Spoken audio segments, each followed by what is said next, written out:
Bully Nation.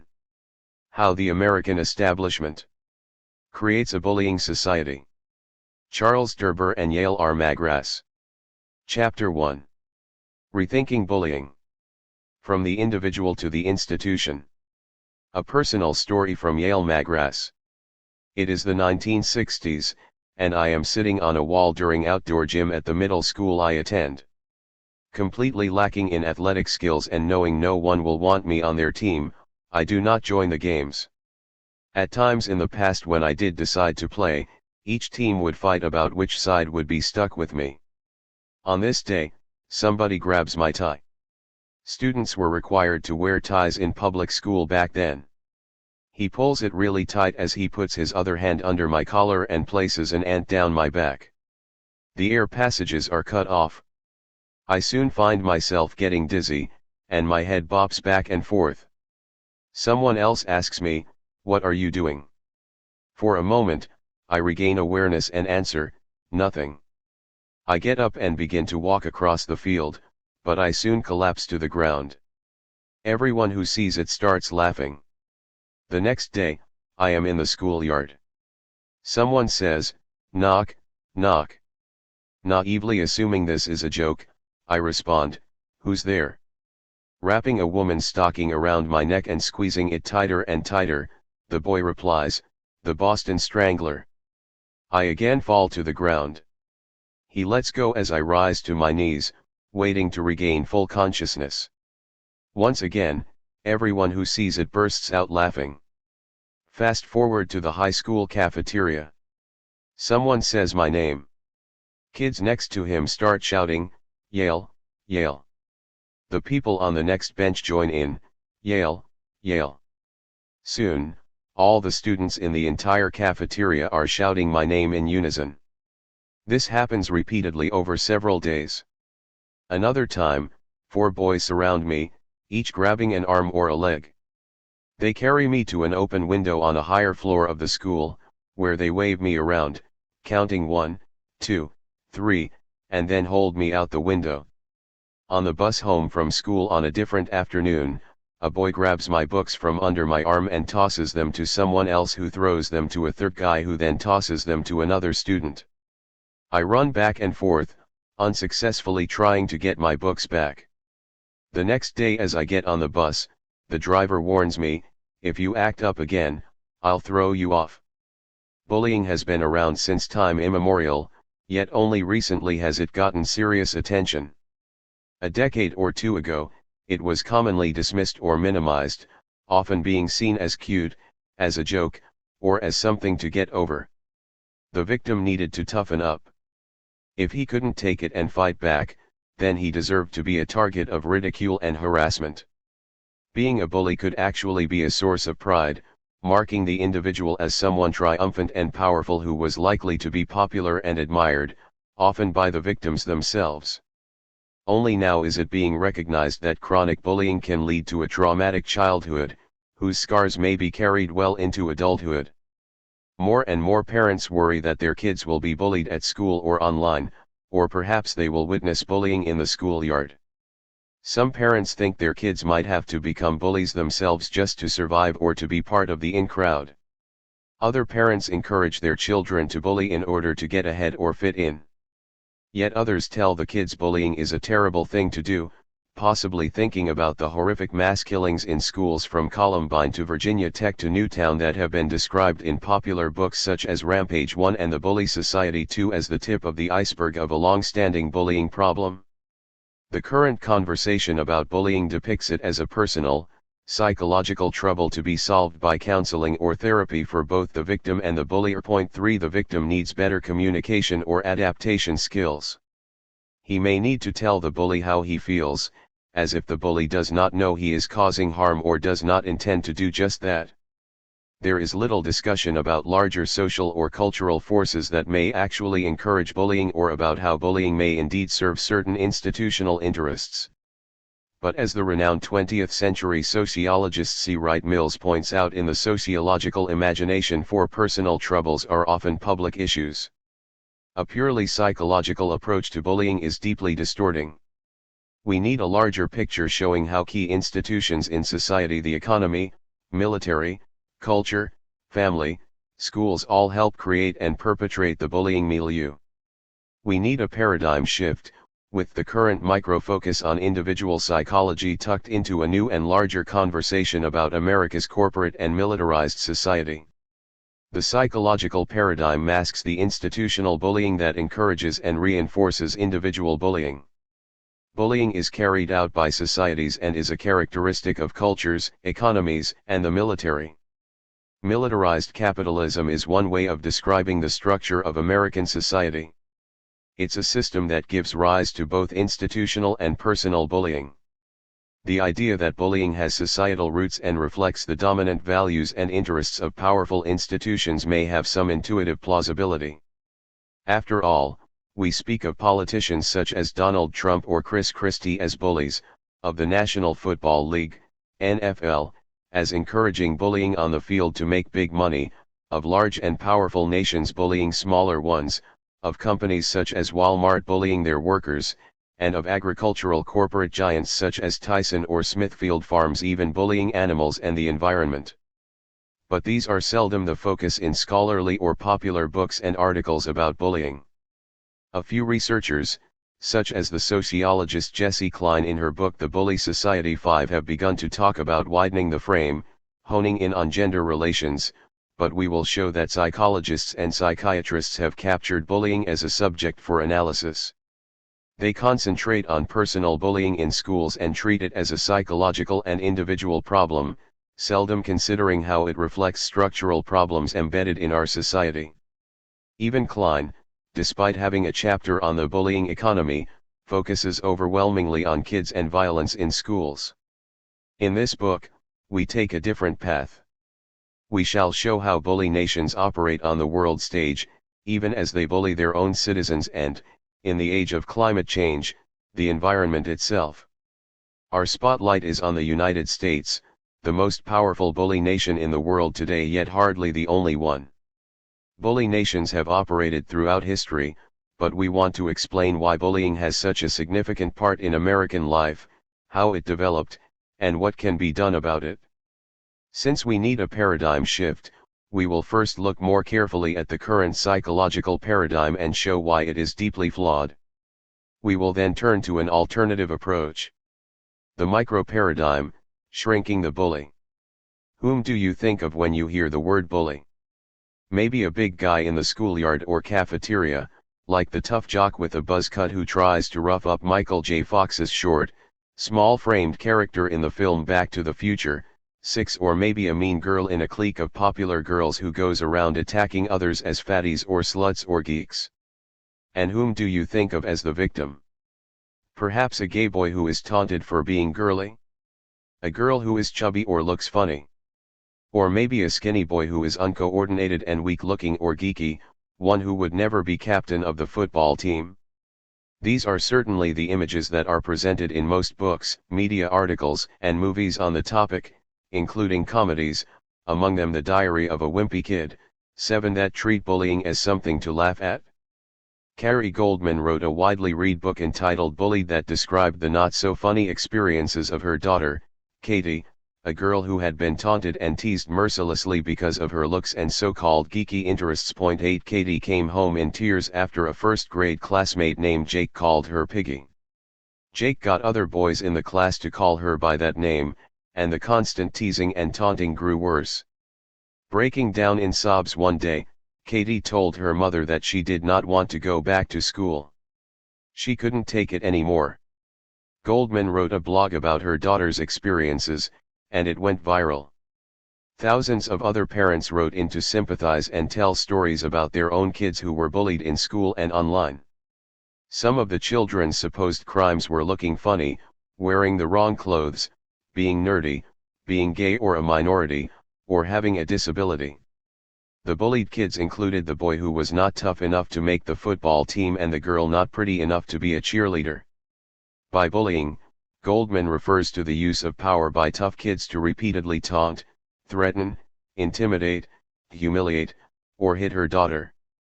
She says that all the kids whose parents wrote her the parents of gays, geeks, nerds, and others who typically get bullied are subject to this kind of traumatizing abuse. This is consistent with the psychological paradigm's general definition of bullying as a repeated emotional, verbal, or physical battering by a more powerful or tougher child of a weaker one. We will return to the definition of bullying soon. Goldman's story shows that the popular images about fatties, geeks, gays, nerds, sissies, uglies, or weirdos are not just stereotypes. They refer to hundreds of thousands of real kids who are players, usually victims, in the bullying drama.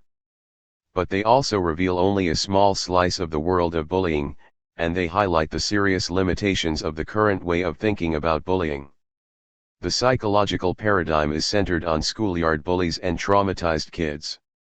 Its first premise, which most people take for granted, is that bullying is a matter of individual behavior. The bullier is a person, and the bullied are also individuals. Moreover, within the psychological paradigm, the bullies and the bullied are all a particular type of person, they are children or young people. Their bullying is usually seen as a nearly inevitable part of growing up, especially as students in grammar schools, high schools, or colleges and universities. The focus on young people is a second and critically important dimension of the current bullying paradigm. The bullying world is populated by kids. Adults, especially parents and counselors and teachers, are affected, but they are not central players in the direct bullying drama. They are rarely highlighted as the bulliers or the bullied. As we will show shortly, both of these assumptions that bullying is mainly behavior by individuals and that it specifically involves kids are wrong. They take the spotlight off the world of adults, which is itself a vast arena of bullying and has a pivotal role in creating the bullying world of children. If we conceive of bullying as personal behavior among children, we immediately move to a third unstated premise of the micro-paradigm, that the problem lies largely in individuals and their psychology. The scholarship on bullying is laden with analyses of personality, mental health, and psychological challenges related to being part of a group that is targeted by aggression. 9. It also highlights child psychology rather than the psychology and behavior of adults, as if people might be expected to grow out of their roles in the bullying drama. In fact, the opposite may well be true, for reasons about adult society that we will explore throughout the book. And in any case, the emphasis on children is a convenient way to hide an inconvenient truth, that bullying in the schoolyard mirrors the larger adult social world that kids see every day. Within the psychological paradigm, there is little space for an institutional and political analysis that would uncover these grim realities of the adult social world and its leading institutions, except for some discussion of the way schools are operating and how they might intervene to reduce the problem. Cutting to the chase, the psychological paradigm frames the conversation about bullying as a therapeutic discourse. In this way of thinking, adults, especially parents, trained counselors, and psychiatrists, learn to see bullying as a phenomenon having to do with the psyche, the psychology of cliques, and the biology of the brain itself. The ruling conversation falls within the claimed professional expertise of psychologists and psychiatrists.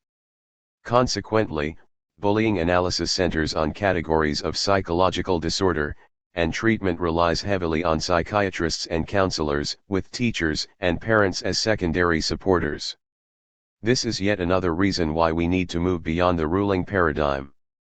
Psychiatry claims scientific expertise, but there is a growing challenge to the scientific validity of the profession itself, as well as its diagnoses and drugs. 10 Psychiatry has succeeded in creating a medicalized world for children, with millions of youngsters on drugs or in therapy. But whether this is a solution to bullying or good for children is problematic at best, and such treatment can often do more harm than good. One obvious harm is that it moves attention away from the real causes of bullying, as we will discuss. A common social and political assumption in the psychological paradigm is that bullying is mainly caused by misunderstanding, by a lack of communication. If geeks, nerds, funny-looking kids, gays, or children from minority backgrounds were only brought together with jocks, popular children, and mean girls, they would learn to appreciate each other and bullying would cease. But what if there are underlying societal conflicts leading some individuals or groups to have an interest in tormenting others and reinforcing differences in power? Woody Allen offers an alternative perspective on what could happen when children of different or conflicting backgrounds are brought together. I won 2 weeks at interfaith camp where I was sadistically beaten by boys of all races and creeds. 11. The psychiatric paradigm blinds us to the role of the larger society. And this point is central to our argument that bullying, though it may reflect or cause psychological disturbances, grows out of the wider society's mainstream institutions and cultural values. Clearly, individual bullying has psychological dimensions and can cause deep and lasting emotional scars. We in no way wish to minimize the trauma associated with almost all forms of bullying. Indeed, we know firsthand that the psychological curse of being bullied, which can damage a person for life, is often understated. But the current psychological paradigm is a deeply inadequate way of thinking because it does not offer the socio-economic and political analysis necessary to understand or even recognize the massive amount of bullying that arises from and is fueled by the core values of the most powerful institutions of our society. Our talk about social institutions such as corporations and the military will sound odd to many readers who pick up a book about bullying. Though some of us do, as noted earlier, casually refer to politicians or corporations as bullies, almost all of us have learned to think of bullying as such a personal issue that we forget the institutional or societal context surrounding it. Say the word bully and you think of a tough boy or mean girl in school. We have unconsciously absorbed the idea that bullying has little to do with our economic, political, or military organizations. In fact, we had to do reality checks of our own as we developed our analysis. And we are certain that many readers will think that we have missed the point, that we are diverting attention from the kids and schools that need help, and that we probably have our own axes to grind. But remember that we do not dismiss the importance of the bullying of children by children that is the main topic of the current conversation. Part of what we are saying is that if we really care about kids bullying each other, we need to widen our angle of vision and consider issues that are now outside the bullying conversation, taking us on new journeys into the heart of our corporate and militarized society. In our society, a structural bullying is built into the DNA of leading institutions, such as huge corporations and the military. It is a different and larger scale of bullying, but as we will show, it has many of the same basic features of the school-aged bully's abuse of power, and it is a core cause of the schoolyard jungle. Yet the large-scale institutions helping to shape the adult and child worlds of bullying are not subjects of study for psychiatrists. Psychiatrists are not trained to analyze societal institutions and the economic organization of society. They usually try to help their patients adjust, seldom considering whether this is a society to which anyone should adjust. 12 Society is usually treated as an unseen, automatic given or an inherent good. In their training, psychiatrists learn that societal forces are distractions from inner psychological dynamics and biological brain disorders. This professional training emphasizing psychodynamics, mental illness, and the like blinds them to the role played by the huge corporations and militaries that bully millions of adults here and abroad, as well as individual adults in workplaces and families in the home. These same institutions drive much of the bullying of kids on kids, while also perpetrating corporate, military, and other violence against animals and the environment. Psychiatrists who dominate the academic discourse about bullying are involved not just in crimes of omission but also in crimes of commission, for they direct our attention away from larger social forces, denying that they play a major role.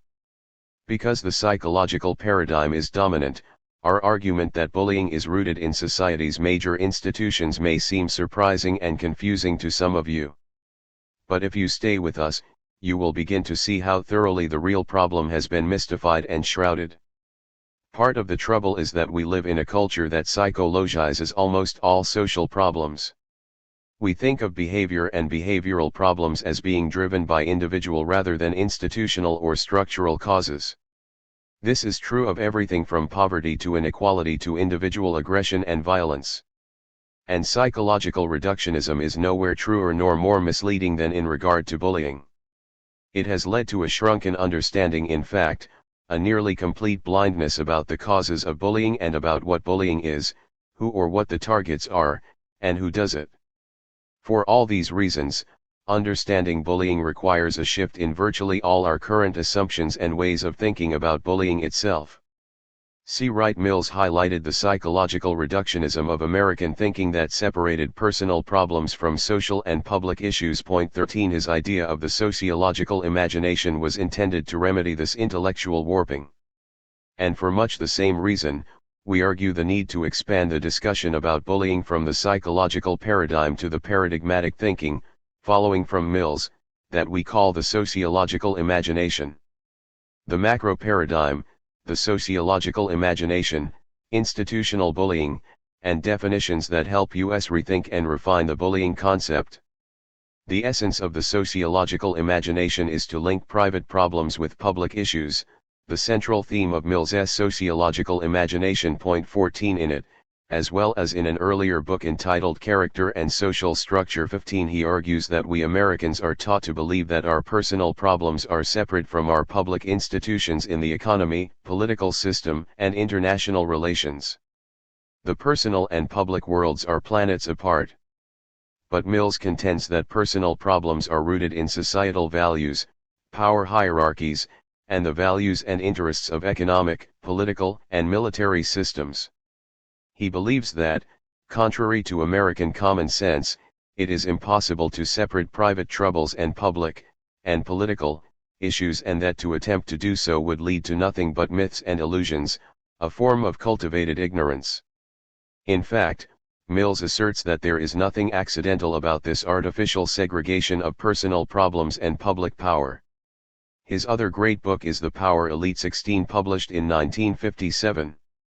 In it, he argues that though America may look like a democracy, it is actually dominated by a trifecta of economic, political, and military elites. Each group sits on top of established and intertwined hierarchies of power, and together they control much of what happens in America and the rest of the world.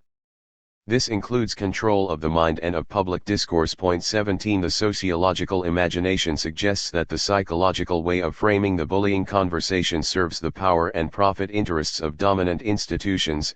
Further, the elites work hard to ensure that any conversation about bullying does not become a critical analysis of our corporate, militarized society. That would become a threat to the system that they control, leading ordinary people concerned about the bullying that causes their kids pain and suffering to begin raising questions about the existing social order and power structure.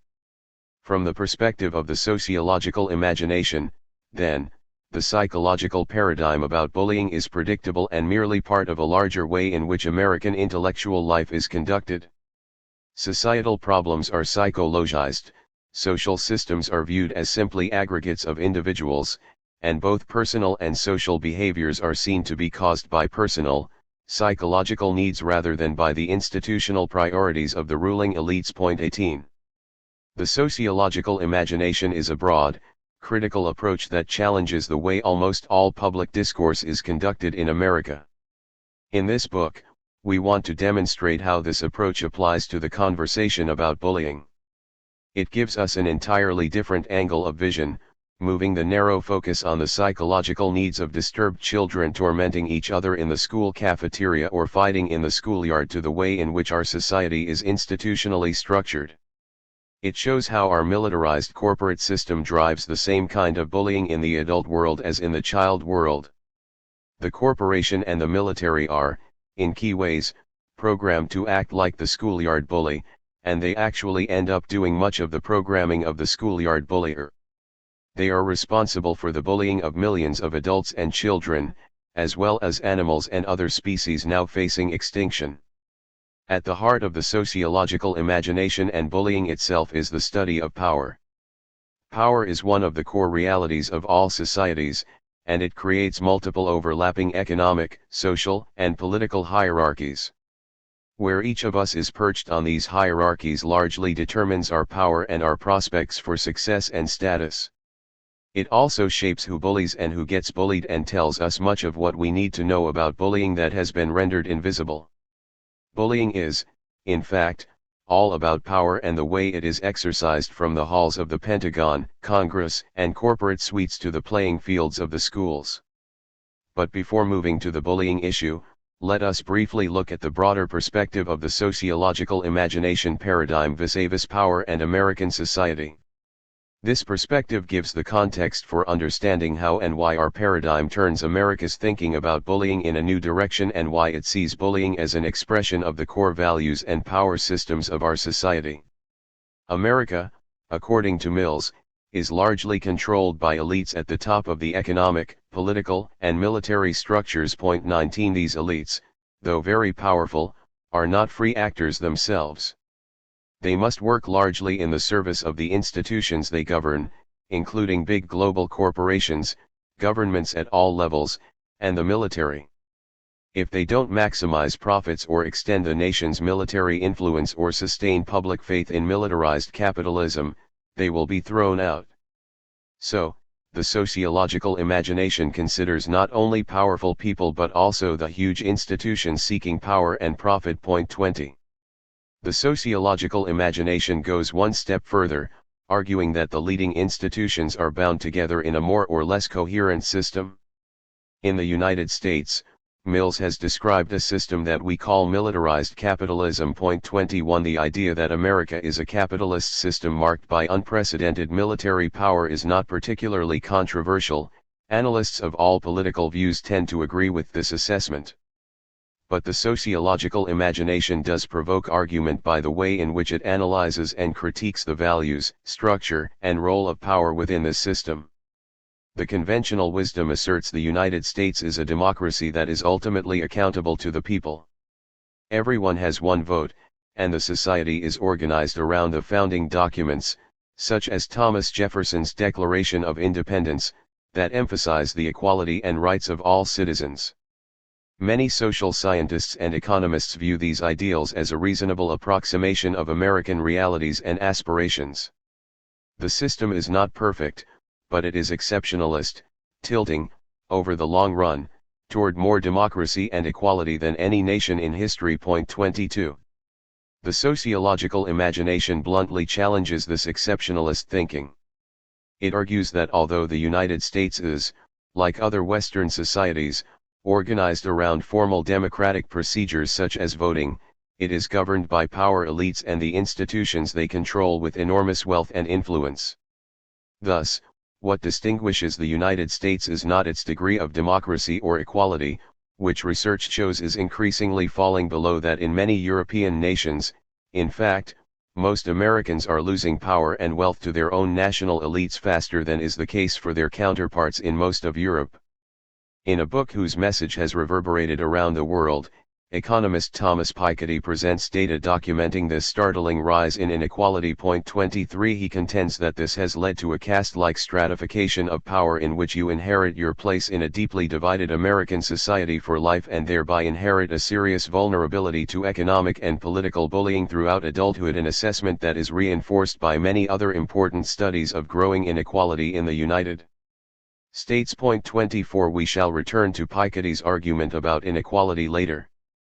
But we should note here that despite his analysis and the evidence produced by many others about the cancer of extreme inequality in this country, most Americans do not see that their own society has become more stratified by power and wealth than that of other developed nations. Nor do they realize this is jeopardizing their own well-being and leading to a political culture of increased repression and violence, with frightening implications for the bullying scourge that we will turn to shortly. The sociological imagination hones in on the broad tendencies that are for the most part invisible to much of the American population because of the grip of exceptionalist ideology. 25 The sociological imagination sees social problems of all forms as linked to the concentration and abuse of power in the wider society. Power inequality, especially when extreme, creates a society of haves and have-nots. It disenfranchises large sectors of the population in the middle and bottom of major hierarchies, and then it bullies them into submission. Of course, abuse, like bullying itself, is a subjective concept that exists to a large degree in the eye of the beholder. The victim may feel he is subject to the bully and his abuse of power, whereas the bully, who may deny the label, may feel entirely entitled and believe he is behaving in a perfectly moral manner.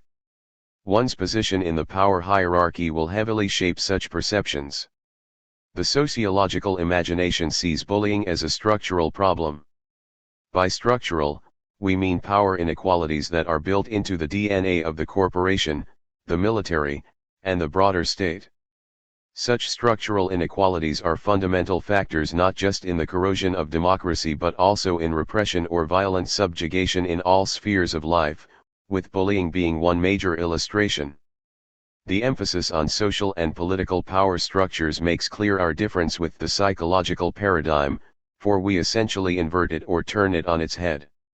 Whereas the psychological paradigm argues that individuals, with troubled psyches, create social problems and their own personal difficulties, the sociological imagination argues that the society itself, in the American case, militarized capitalism, an organized system of power inequality, gives rise to both the social problems of the dispossessed and the psychological disturbances that follow from the loss of power.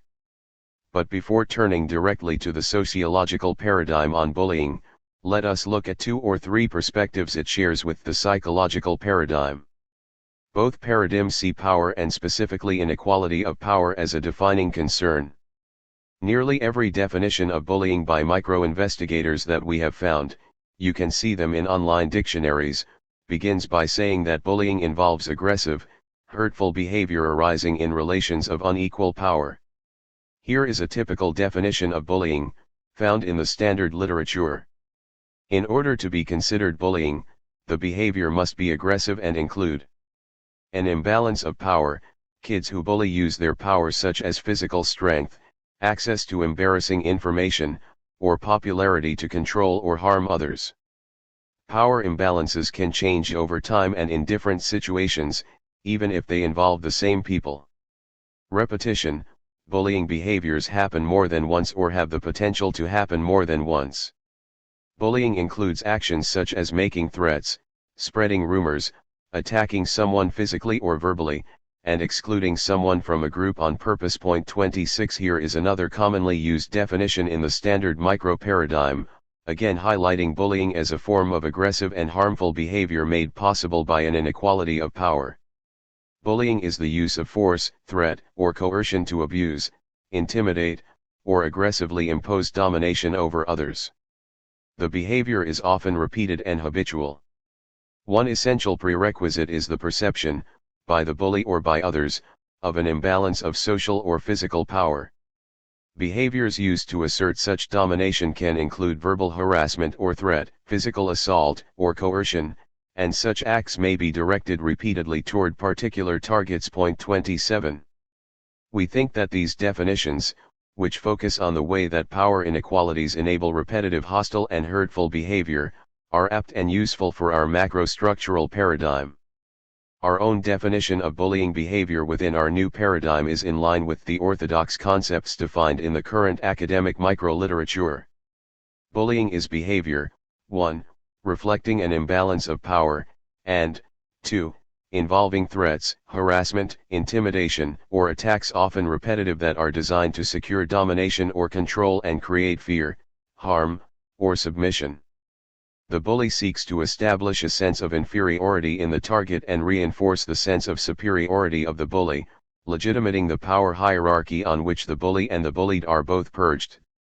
Both paradigms agree that inequalities of power are key to domination and abuse of power.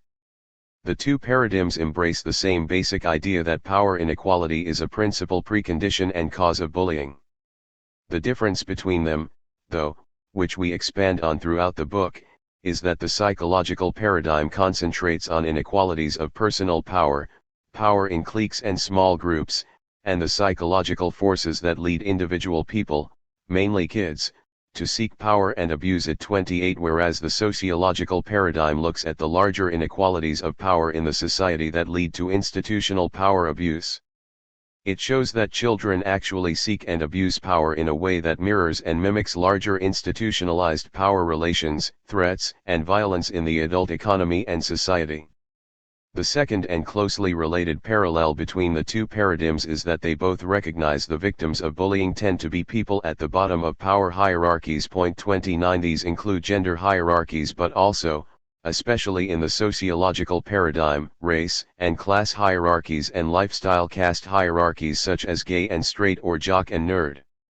The only strong societal aspect of the psychological paradigm is its focus on gender hierarchies and values, a concession to the societal emphasis that is pivotal in the sociological imagination. Point 30. And the psychological paradigm cannot help but observe that the bullied kids tend to be the kids on the bottom rungs of other social power hierarchies, including those involving physical strength, physical beauty, and sexual orientation, as well as the rich over the poor, the abled over the disabled, and the jocks over the nerds. 31. However, with the exception of gender, these factors do not lead psychologists to do serious analysis of the crucial role played by societal power structures in bullying, especially those endemic to a corporate and militarized system.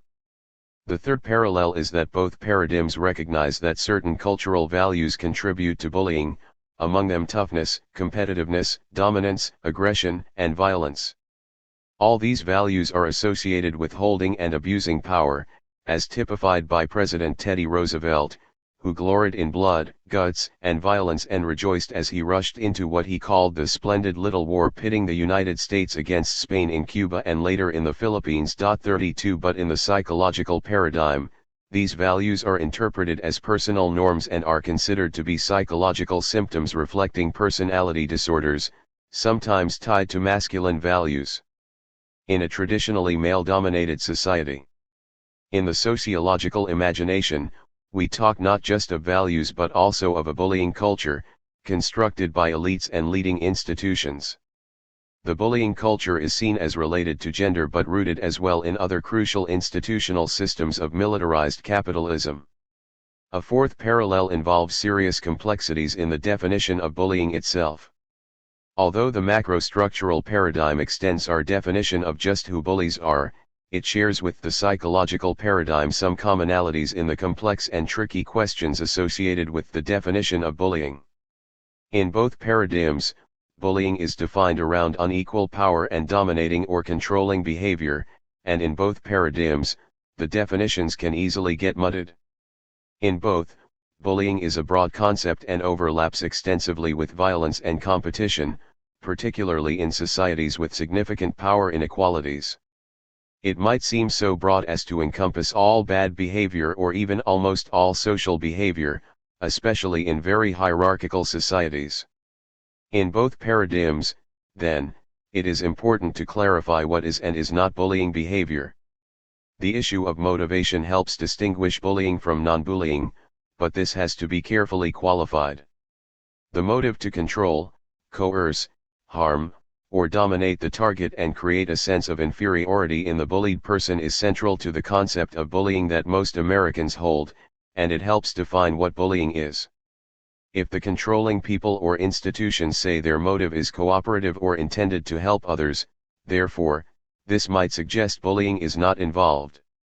But that depends on another factor: does the controlling behavior have the free and true consent of the target?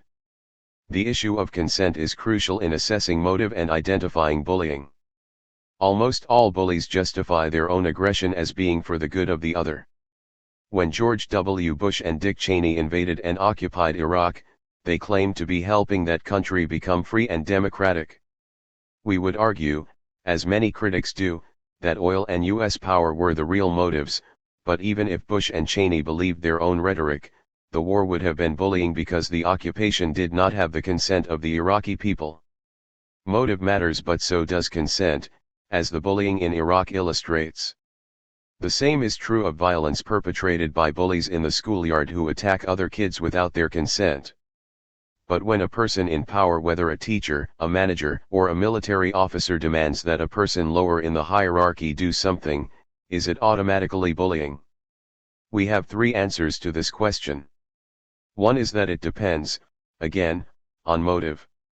If a manager issues an order to a worker but is doing so not to humiliate her but simply because he is following the rules of the company and the orders of the managers above him, then this is not full-blown bullying, but it has an element of it. The manager may be feeling bullied to bully those below him, even if he doesn't want to do so. This could apply, as well, to a teacher who demands something from his student. Both the manager and the teacher may be bullying in the sense of repeatedly ordering those below them on the pecking order, but they are not doing it to humiliate them or make them feel inferior. They are acting as agents of a bullying institution, even if they are not completely comfortable with the bullying role assigned to them. In this case, the use of power to coerce suggests a strong bullying element, but it may not be full-fledged bullying because the motive is not to humiliate or create a sense of inferiority. All this suggests that bullying is not necessarily an all-or-nothing proposition. In power hierarchies, those on top may exercise power with different motives. There is always an element of bullying when a power hierarchy is involved, but it is only partial bullying if the person on or near the top feels compelled to exercise power but is not doing so to humiliate or foster a sense of permanent inferiority in the target. Again, we emphasize that bullying is not simply a psychological personality trait. In a bullying society, some nice people may bully when they themselves are bullied into carrying out the mandate of a bullying institution. Bullying is best understood as conduct falling along a spectrum, whereby the behavior may be full-scale bullying, have strong bullying dimensions, have fewer bullying dimensions, or have no bullying dimensions at all. This spectrum can be linked to the difference between potential or latent and actual or actuated bullying that we refer to repeatedly in this book. The closer to the full-scale side of the spectrum, the more likely it is that the behavior is actuated rather than potential, with use of the word potential being another way of saying that the conduct has bullying elements but is not full-scale bullying. However, the steeper the institutional hierarchy is and the more its culture involves establishing feelings of superiority and inferiority, the more likely it will be that the person on top and all those situated on the hierarchy will find themselves enmeshed in full-scale bullying relations. A third important consideration is that behavior can sometimes be seen as institutional bullying even if doesn't qualify as personal bullying by the individual who carries it out. Consider the presumably nice corporate manager who does not want to bully but feels compelled to outsource or reduce wages as part of his institutional responsibility.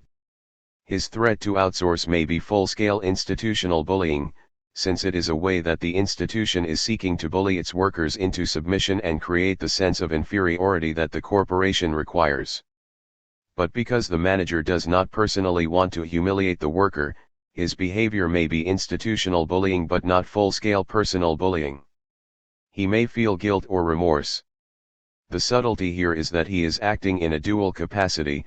He is a bully as an agent of the institution, but at the same time, he is not a personal bully if he has not adopted that institution's bullying culture and if he is acting against his own personal values and motives. This leads to another knotty set of definitional issues involving the relation between bullying and violence.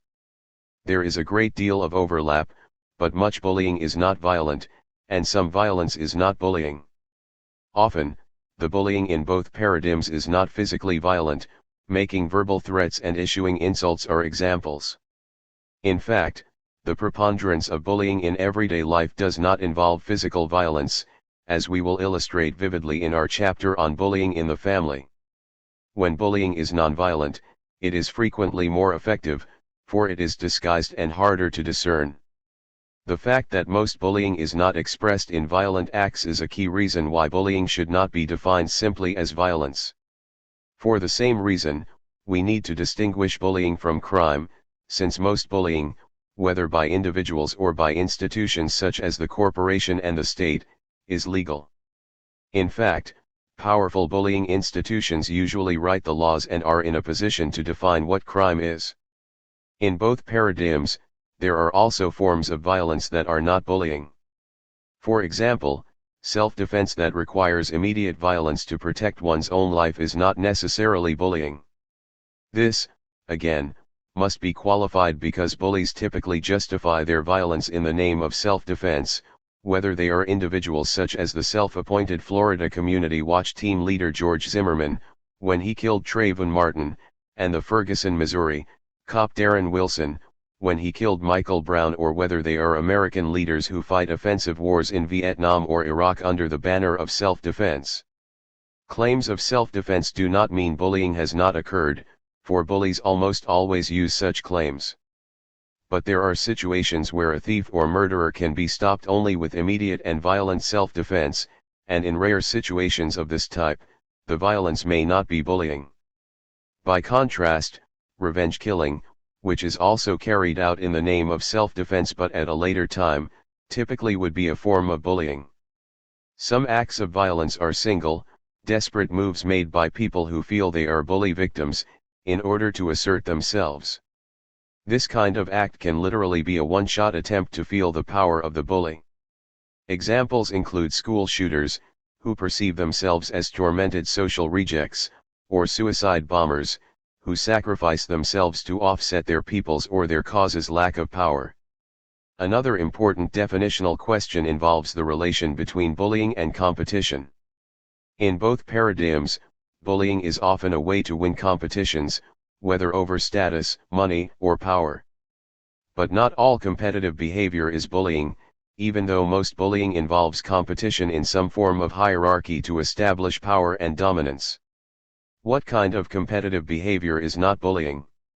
That depends on whether or not the competition is a zero-sum game, and also on whether people have cooperated to establish the rules and entered the game voluntarily. In a zero-sum competition, which typifies most capitalist competition, as we will discuss in Chapter 2, one competitor's gain is another's loss. To win, you must conquer and ultimately destroy your rival. But if I am working as a student or a writer to do the best job of writing that I can, my success may not necessarily harm or destroy other students or writers. In a classroom situation where grading is done on a curve, however, the student competition may become a form of bullying, since my winning typically will mean that other students lose out. If the grading is not on a curve, my good mark does not mean that others will get a bad grade, and thus, bullying is less likely. Even if there is a zero-sum competition, it is not always a bullying game. If you go out to play a game of pickup basketball, there will be winners and losers. But if all players agree to the rules and all choose freely to play, the game will not necessarily involve bullying. The issues of consent and consensus, again, prove to be crucial in establishing bullying. If all players truly consent to the game, then the competition may not lead to bullying, although, as before, we need to be careful in our assessment here, for not all consent is consensual. Sometimes, people are bullied into agreeing to terms they are not entitled to challenge. They may fear a social stigma, such as being labeled weak or cowardly. A famous example is when Aaron Burr, known to be an expert marksman, challenged Alexander Hamilton, who barely knew how to fire a gun, to a duel. Hamilton accepted, even though he knew that if they fought, he could be killed. As we will explore in Chapter 2, most capitalist market competition involves bullying, and many conventional economists describe participation in the market as a free choice. But since most workers and consumers did not establish the rules, and the same is true of many small business competitors, what appears to be cooperation and consent is something quite different, a form of market involvement dictated by survival. Here, competing to win often becomes indistinguishable from bullying. How the societal paradigm is different. The sociological imagination paradigm is not meant to minimize or distract from the psychological impacts of bullying on kids or adults, which can't be overstated.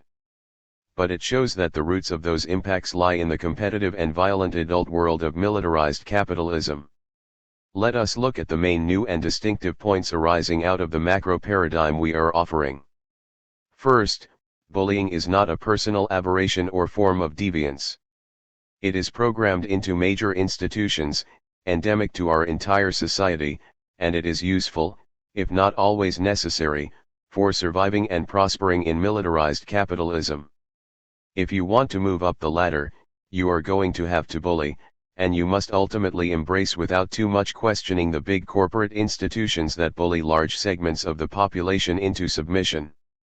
The individual bully is a product of the bully nation. Second, Bullying is a core feature of power and arises out of social systems organized around steep power hierarchies. The greater the inequalities of power in a society, among nations, or even across species, the more likely it is that both institutional and personal bullying will become commonplace. Bullying is about the more powerful bending the less powerful to their will and ensuring that things stay that way. In that sense, the militarized imperial state models bullying for the corporate manager, the military commander, and the schoolyard bully. It all follows a Machiavellian script. Social life and international affairs are all about power, and bullying is simply one way in which inequalities of power are created and abused. If politics or political economy is about the study of power, then the sociological imagination tells us that to understand bullying, we need to move away from psychologists and toward political analysts and sociologically and environmentally oriented political economists. Third, although power and power inequalities are the structural roots of bullying, setting the conditions for bullying to occur, they are not absolutely determining. The relation is contingent, as we will discuss more fully in the next section, dependent on cultural and political factors that vary across societies and personal relations. This is not an academic point. One of the more surprising elements of our argument is that a strong anti-bullying movement is developing in parts of U.S. society. Even as power and wealth inequalities grow larger, we are seeing a revulsion in significant sectors of society against personal bullying, especially among children. This is a largely unnoticed aspect of the culture wars, and we will examine it in Chapter 9. Our point here is that this shows contingency is real. There is no simplistic formula that automatically translates all social inequality or every form of corporate society into bullying. And society can become even more unequal and yet, paradoxically, see the growth of new values as well as groups whose stated mission is to end bullying, especially in schools. Nonetheless, this does not mean that bullying behavior is now less common in the larger society or among kids in school. A powerful bullying culture still exists in the nation, and the bullying problem has deep historical roots in American society, from the annihilation of Native Americans to the slavery that defined the Deep South before the Civil War. It continued after the war in the rise of the corporate robber barons, who bullied an immigrant population of powerless workers. 33 Today, it persists because bullying values and power inequalities remain deeply embedded in the nation.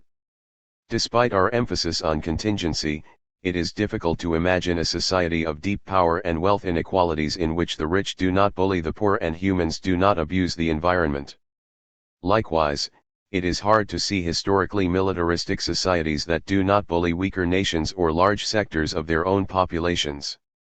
As long as there are serious power inequalities, elites will almost certainly bully subordinate groups into submission, and stronger higher status people, both adults and children, will bully weaker lower status people whom they meet every day. We have already introduced other framing arguments about bullying as seen from the perspective of the sociological imagination. For clarity, we will briefly recap them here. 1. Bullying is as much about the adult world as about the world of children. The current focus on kids is an orchestrated distraction from the role played by adults and adult institutions in creating bullying. It leads to a warped discussion that makes bullying appear to be something specific to child psychology and behavioral disorders that tend to fade as people mature, something that, once outgrown, leaves few permanent impacts. The sociological imagination challenges this view, asserting that bullying is created by the adult world and the institutions that structure adult behavior. The focus on kids and child psychology masks the reality that bullying reflects the institutional and cultural values and power hierarchies of our society. We therefore need a new conversation, centering on adults and how adult bullying has resulted in the bullying scourge among kids. 2. Institutions as well as people bully. In the United States, corporations, the military, the police, sports leagues, the family, and other organizations all commit institutionalized bullying. Accordingly, the bullying will take place somewhat independently of the psychology or personality of any particular institutional leader, since it is embedded in the DNA and legal structure of the institution. This happens on a large scale. In the sociological imagination, institutionalized bullying is the leading cause of personal bullying. When the conversation about bullying is largely about individuals who bully, and their psychology, it essentially enables more bullying because it distracts attention from the true sources of the problem. 3. The national focus on personal and child bullying is shaped to a large degree by the elites who control the institutions that are themselves the biggest bullies of all, such as the corporations and the military. This reflects simple self-interest, since it diverts attention from institutional bullying and its horrific, rippling effects on the social lives and pervasive bullying among both adults and children. Such twisted control of the discourse gains popular acceptance because it allows parents and teachers to believe that they can protect and support their children through their own psychological interventions, rather than by having to challenge the biggest and most powerful institutions in history, which, like air, are everywhere around us but actually unseen. 4. Institutional bulliers are closely tied to the bullying system that we call a bully nation. In the United States, a system of intertwined corporations, governments, and military institutions constitutes militarized capitalism. The system itself carries out systemic bullying, to create profits and sustain its own power. This gives rise to the bullying endemic to both the U.S. version of capitalism and the culture and practices of the U.S. military, used against other nations and America's own domestic population by militarized police forces. It also creates other repressive institutions of control, including schools, sports organizations, and the family.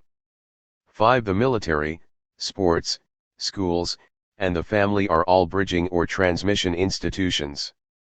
They help create and channel a bullying culture from institutions to individuals. They are, in a sense, the kitchen that churns out food for the bullies. They dish out the bullying values and conduct that nourish militarized capitalism, making them palatable and part of the daily routine of millions of Americans. 6. The targets of bullying include not only adults and children but also animals and possibly other non-human species. We call this environmental bullying, and in the age of climate change, it may prove to be the most dangerous variant of all. In militarized capitalism, corporate capitalism teaches us to treat animals and other species as resources to be used to produce profit and satisfy our own material needs. Corporations seek to dominate all of nature for profit. Environmental bullying with humans as the hegemonic species and animals and natural resources as prime targets could ultimately result in consequences that end the human experiment as we know it. Unequal power and contingency. When does power inequality create bullying? Socioeconomic systems based on unequal power are the root cause or enabler of all kinds of bullying, both institutional and personal. But does this mean that any power inequality in any institution, economic system, or social relation leads inevitably to bullying? This is such a critical issue that we want to address it in more detail. If any system of unequal power always created bullying and continuously so, all social life would be bullying all the time in all relations, since inequality is omnipresent in most societies. Now, the idea of omnipresent bullying is not absurd. Just watch sitcoms such as Everyone Loves Raymond, where bullying in family interactions happens almost constantly. We believe that bullying takes place in all social, economic, and political systems and has done so in all historical eras. Further, it always has strong roots in unequal power relations. In this sense, all social relations are vulnerable to bullying, and the social sciences are disciplines involving the study of bullying as a core issue.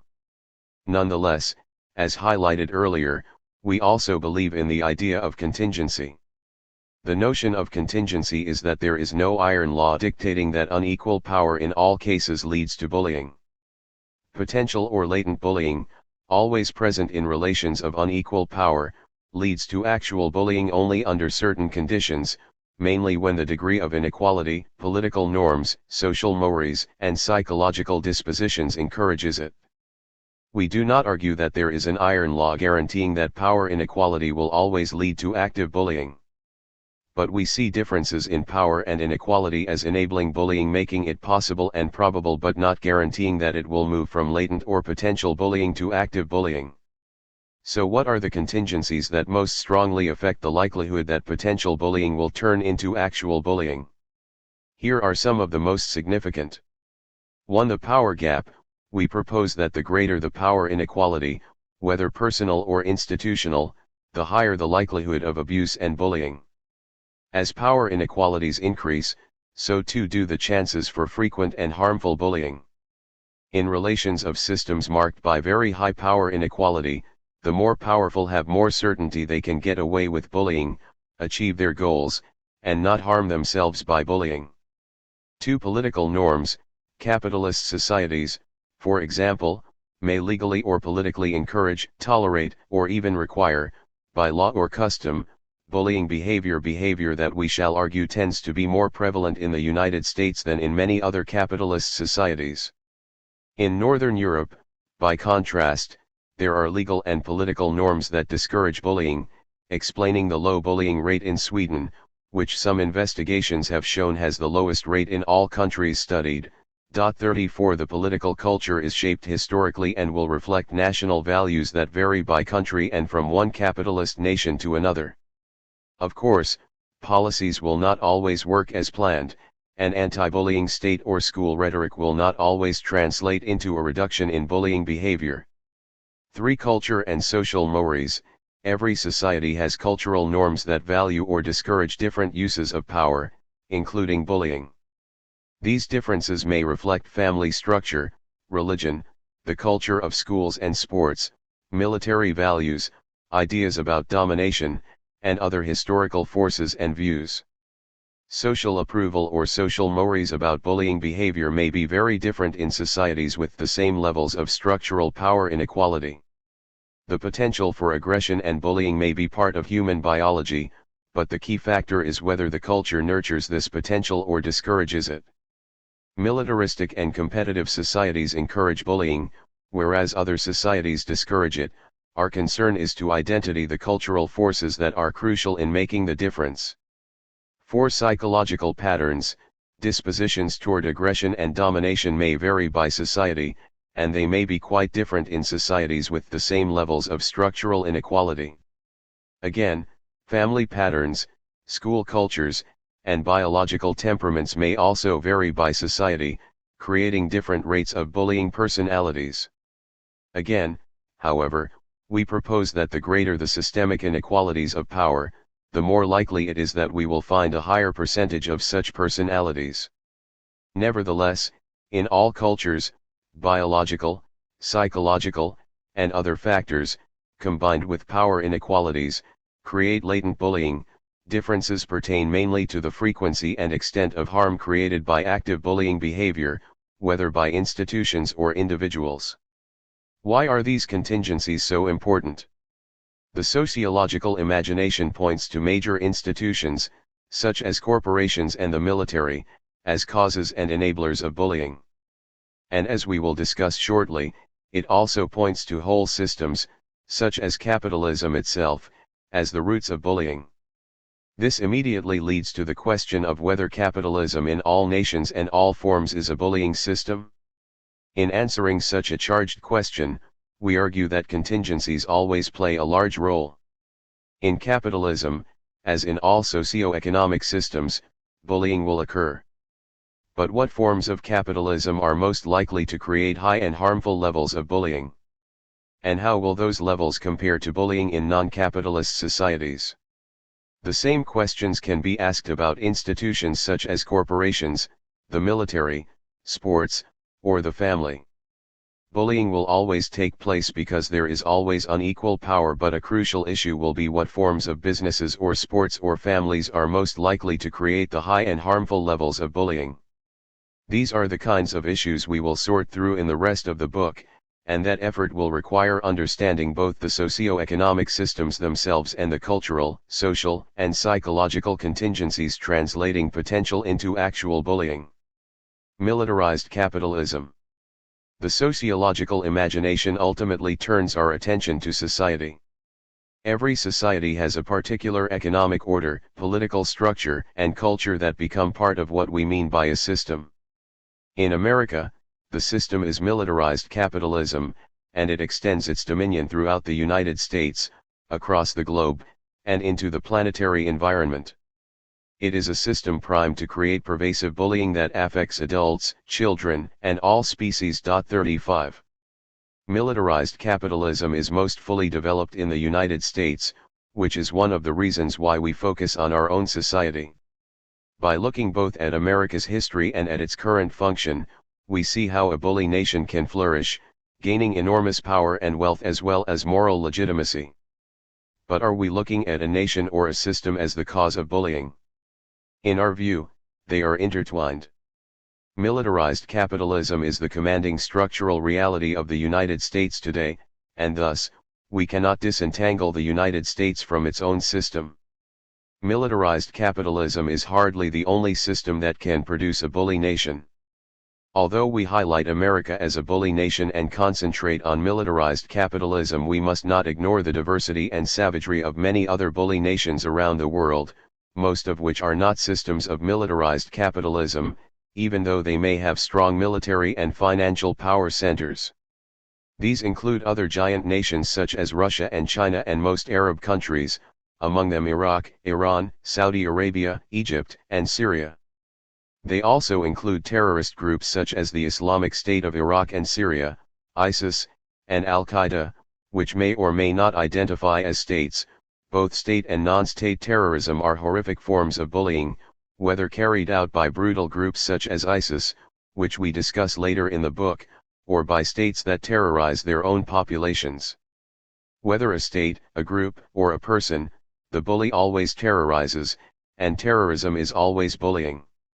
Militarized capitalism is just one system of unequal power that can create a bully nation, but since America is the most powerful country in the world and promotes its system as a model for the world, it deserves our attention.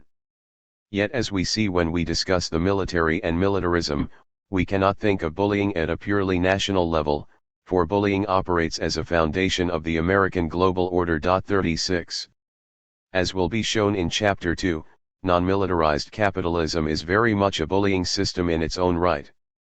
The fundamental power inequalities between owners and workers foster the structural conditions that give rise to institutionalized bullying. Both capitalism and militarism can, on their own, create bullying societies. But as in America, where we have a deeply militarized capitalist system, the effects are amplified, the scope and harshness of institutionalized bullying become overwhelmingly powerful. If we were looking at societies such as Germany or Sweden today, which both have forms of non-militarized capitalism, we would still analyze bullying as a product of capitalist forces, even though European capitalism differs significantly from the American variant. For example, it is far less militarized, and because it is a social welfare model, its bullying social effects are less intense. In the United States, it is simply impossible to disentangle capitalism and militarism, leading to our analytical focus on militarized capitalism. Yet this does not mean we ignore the purely capitalist structural roots of bullying. In Chapter 2, we will begin with a close examination of how a capitalist system produces a bullying society, an analysis that does not center on militarism and could be applied to other capitalist societies that are not militaristic. Later, in Chapters 4, 5, and 6, we will turn to militarism and its own contributions to a bullying American society. These are partially autonomous but, in the United States, deeply intertwined with capitalism. We believe that capitalism and militarism are the two fundamental institutional systems of political economy that give rise to a bullying society. We consider them to be parts of a unified structure in the United States.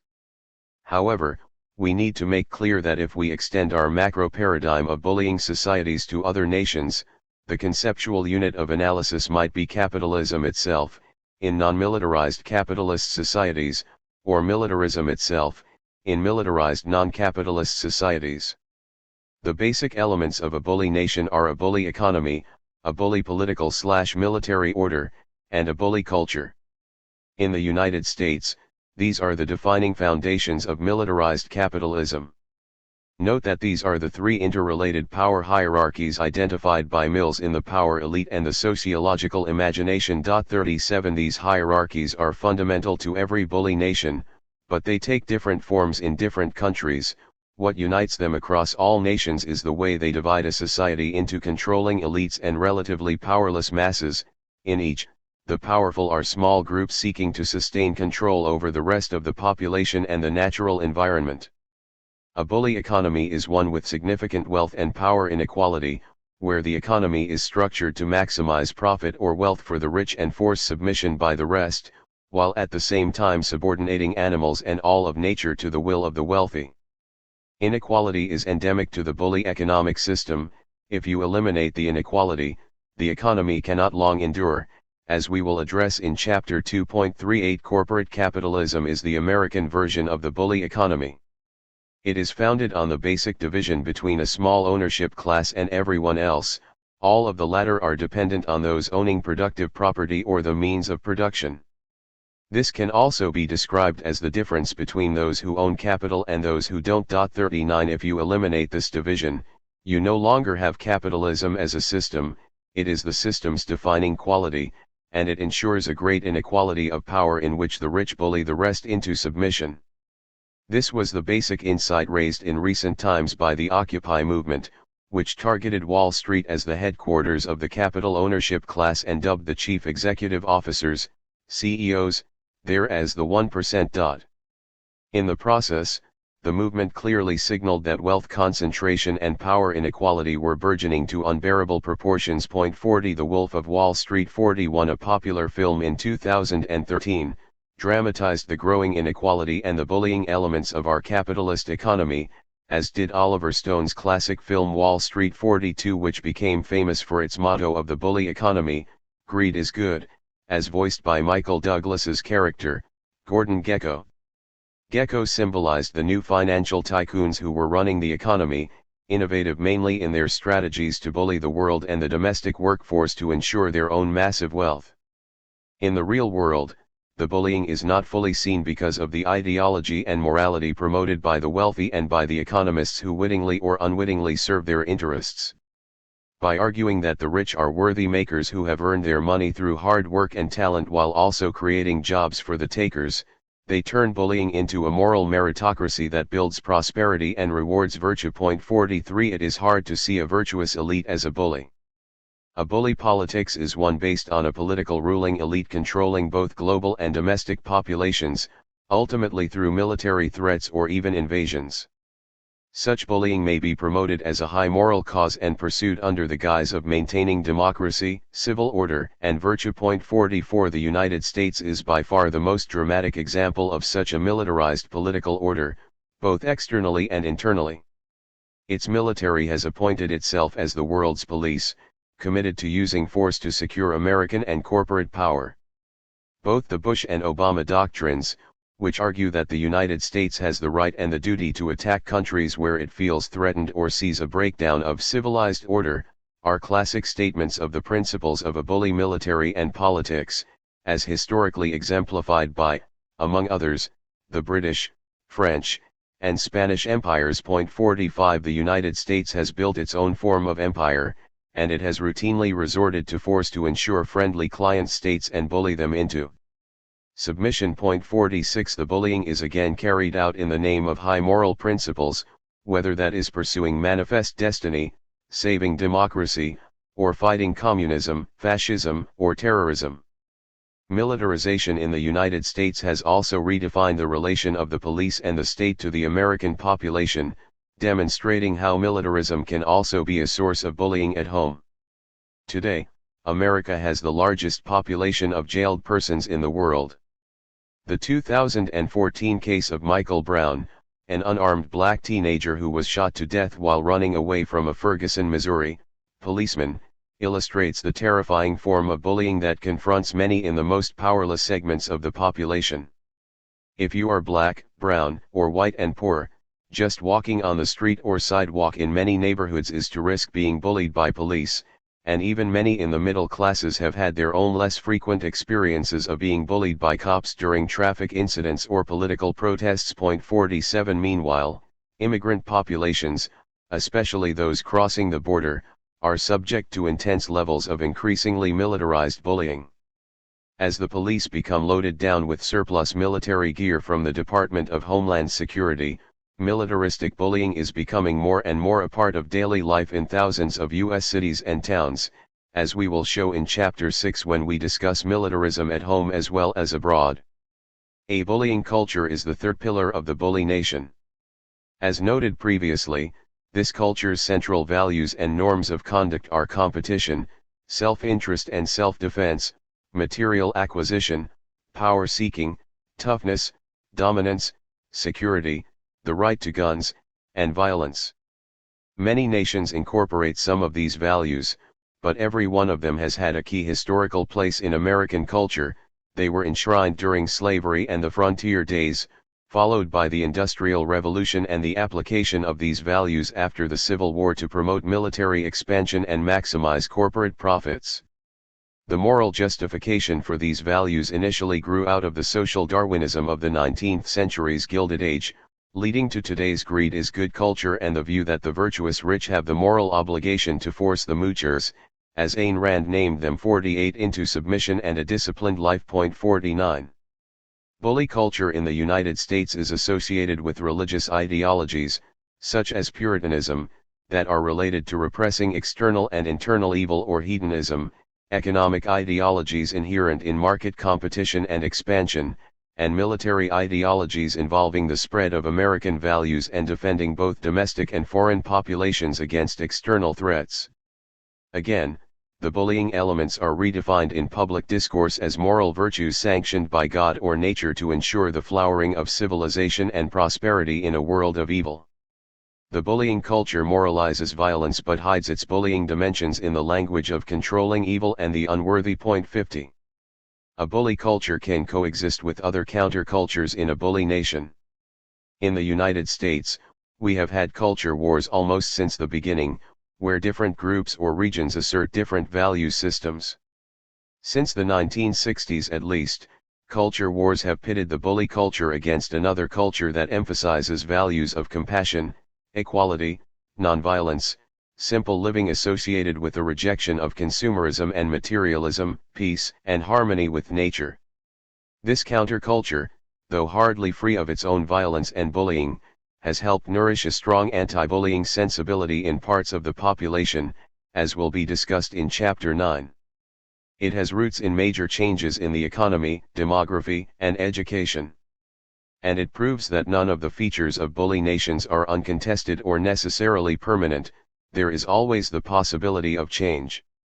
All three of the key elements in America's militarized capitalism, bully economics, politics, and culture, combine to produce the most invisible but perhaps ultimately most consequential bullying of all, the bullying of other species and nature itself. Corporate capitalism treats animals and other species, indeed nature itself, as property owned by corporations or individuals who can use all of it for their own profit. 51. This is a more extreme form of inequality than the kind dividing capitalists and workers. It more closely resembles a slavery system in which the workers were owned. So too are animals and natural resources owned, and thus, they have virtually no rights and no voice at all. This extreme inequality of power creates a structural bullying relation between people, particularly the wealthy, on one side and animals and nature on the other. The situation is most obvious in industrialized agriculture, where huge corporations own and control vast numbers of animals that they raise and slaughter for profit. The same violent treatment is perpetrated by other corporations that use other species or natural resources as nothing but inputs with no rights or voice in production and profit making. 52. Thousands of non-human species are going extinct as we extend militarized capitalism to all parts of the planet and all of its resources. We have fought our wars mainly for oil and other resources necessary to fuel the capitalist engine, and in the process, we have subjected all species and natural resources to control for profit. The environmental movement may, ironically, become one of the leading forces of cultural change and help create an anti-bullying sensibility. We shall argue that anyone concerned with the bullying scourge needs to understand and seek to change key aspects of our culture and society. This is a tall order, and it is easy to fall back on personal strategies for saving oneself or one's kids, a problem facing all movements for social change. But societies are historically complex and are never entirely homogeneous in their economic, political, and cultural legacies, a point made especially clear in the very recent rise of an anti-bullying culture in the United States. The country has been surprisingly receptive to social movements historically, as identified by Howard Zinn in his classic People's History of the United States. 53 That historical legacy is of vital importance for anyone who is alarmed by our bully nation and seeking a new way forward that can nurture the anti-bullying forces already rising into a broader movement for social change, a movement that can expose the horrors of bullying and move us as a society beyond it. Chapter 2. Capital Bullying. Capitalism, Power, and Economic Bullying. Workers in a pickle. On October 1, 2014, the National Labor Relations Board ruled that a Burger King franchise in Ferndale, Michigan, near Detroit, had bullied a part-time worker, Claudette Wilson, by sending her home 2 hours early for not positioning pickles correctly on her burgers. As Judge Arthur J. Onchin put it, the company illegally sent Wilson home for failing to put pickles on her sandwiches in perfect squares. 1. Such absurd but intimidating and humiliating bullying of a very low-paid worker was retaliation aimed at intimidating Wilson from continuing her efforts to organize low-wage Burger King workers. A few days earlier, she had stopped at the store to ask workers coming off their shifts to fill out a questionnaire about their wages. A manager had written her up for violating the store's loitering and solicitation policy, something that Judge Onchin also said was protected activity and thus illegal. Wilson said she had not done the pickles quite perfectly because of her anger about the earlier unfair treatment. 2. The story gets bigger because Wilson was one of several workers, including Rommel Frazier, who were members of a group called D15, part of the Fast Food Forward network trying to unionize Michigan Burger Kings. Wilson's pickle problem was really part of a larger and more serious pickle faced by the workers.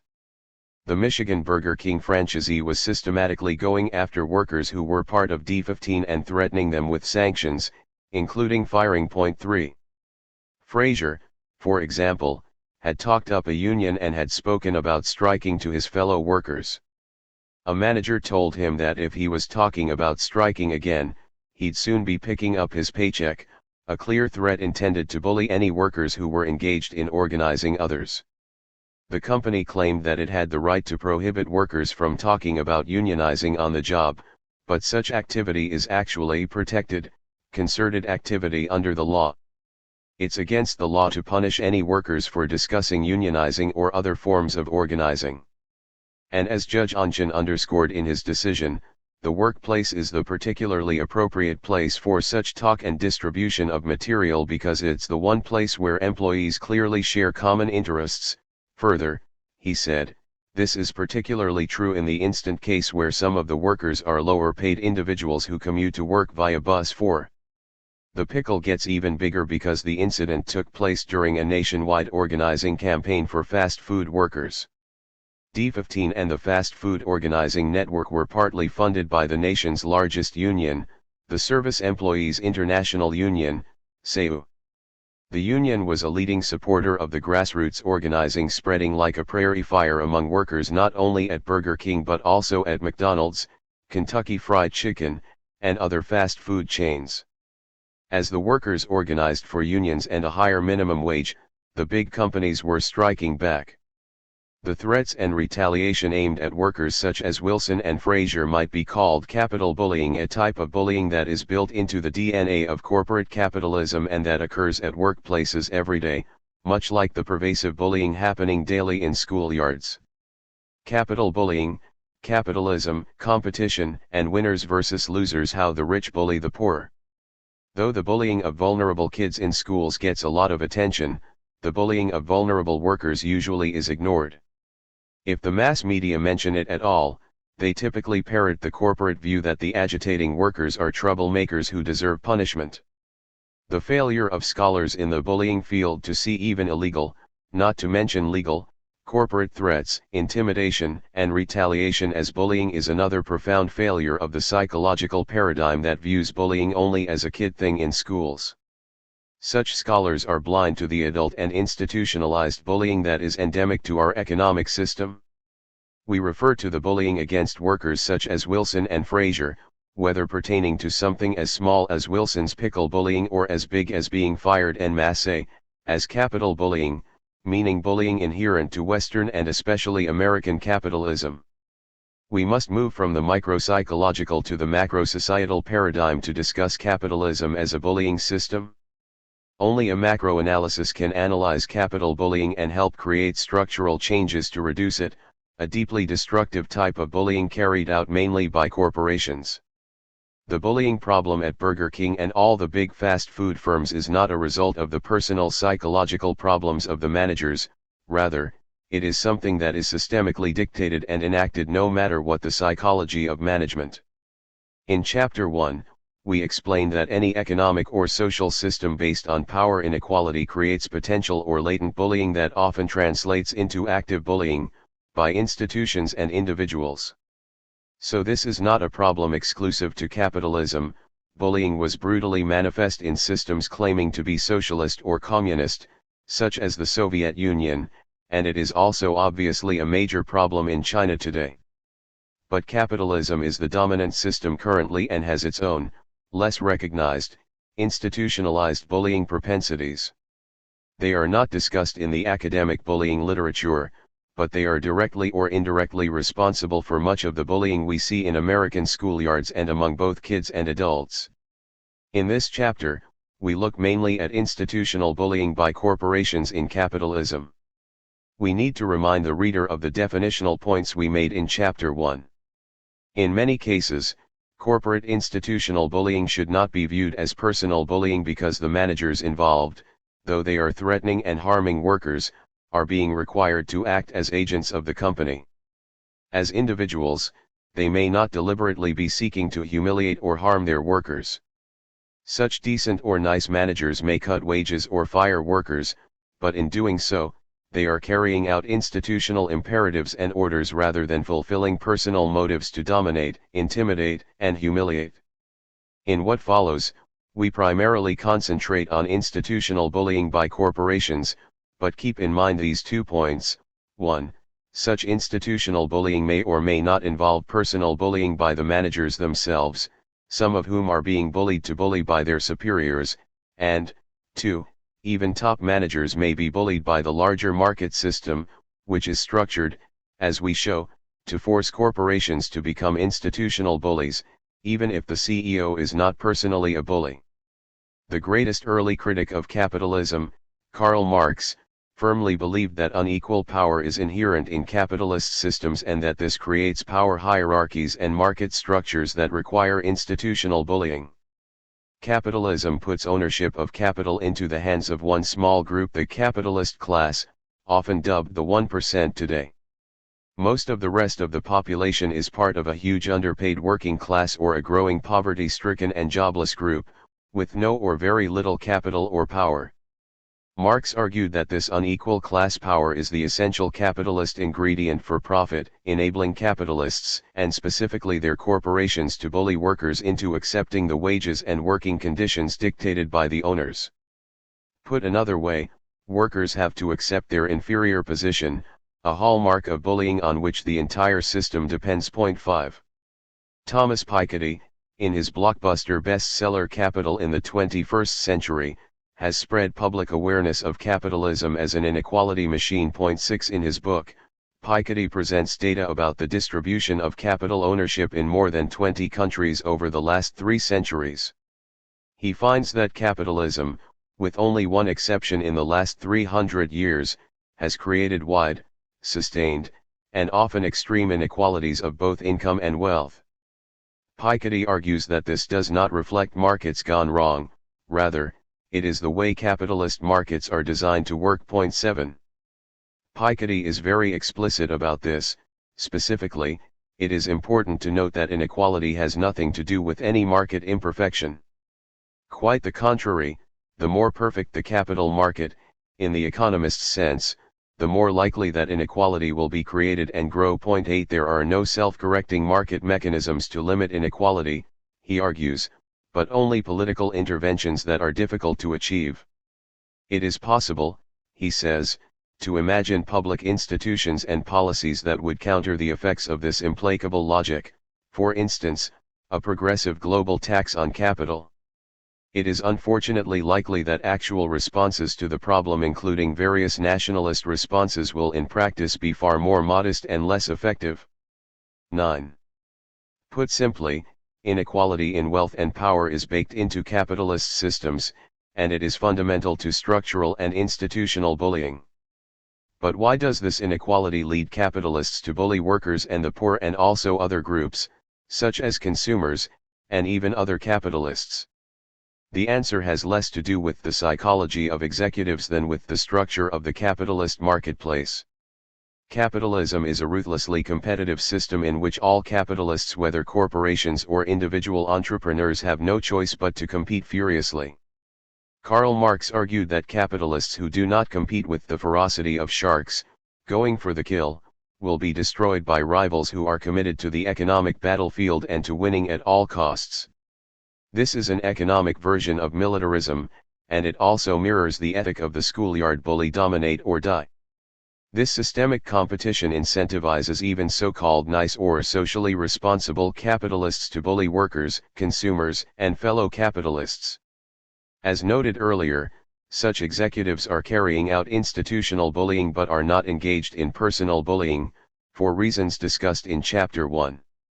Corporations that do not bully workers by paying low wages, breaking unions, and constantly harassing those who seek to challenge the power of the companies will typically be at a competitive disadvantage compared to those that do. This is because the bullying leads to high corporate profits, as in McDonald's and other fast food giants, and thus attracts more capital from the financial markets. Investors follow the money, just as sharks follow blood in the water.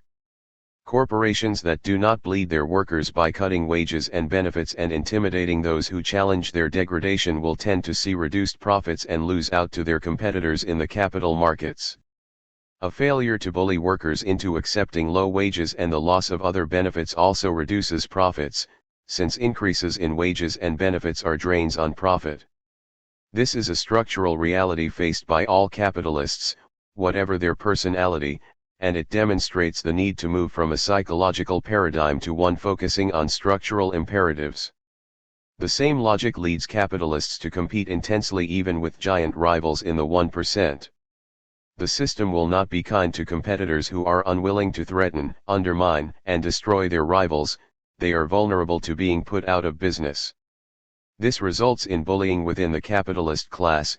It is, we show, both similar to and different from the cross-class bullying of workers that is class warfare. In both cases, the strong must defeat competitive rivals, and they can win only by devouring the weak. Structural competition in the marketplace encourages other types of capitalist bullying, including bullying of the unemployed, of consumers, and of politicians. As we will discuss later, these bullying relations, too, are structurally dictated by the marketplace. As on the bully schoolyard, nice guys finish last.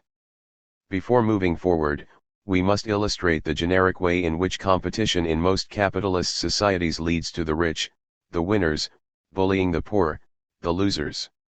This is particularly true in the United States, where the competition is harsh and the ideology of winners and losers conveyed in a particularly bullying discourse. At least since the 19th century, American capitalists have seen the competitive process as a form of social Darwinism, in which the strong overcome the weak and the best triumph. 10 Thus, the rich deserve all their wealth and blessings, whereas the poor deserve their low station and misery. Since the market is seen as a Darwinian selection process, it is only natural and good that the rich, those who have proved their worth, assume control over the society as a whole, including all the specific groups that we discuss in this chapter.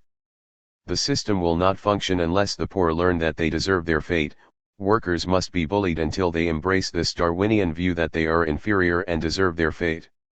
This view emerged in early American Puritanism, where competitive success was seen as a sign of God's grace. The winners proved themselves a higher order of being, entitled to deference and special power and status. Competitive failure in the markets was, to the Puritans, a sign of being damned, in this life and the next. The degree of loss was a measure of the degree of worthlessness. It justified the winners treating the losers as drags on the social order who had to be controlled and kept in their place. 11 Workers who didn't accept their inferiority as losers would be bullied until they did so. This sense of inferiority is a hidden injury of class, the enduring trauma of capital bullying. 12. This ancient Puritan view has survived in various forms to the present day, with the wealthy winners seeing their success as a sign of virtue and seeing the poor as losers whose nature is inferior and parasitic.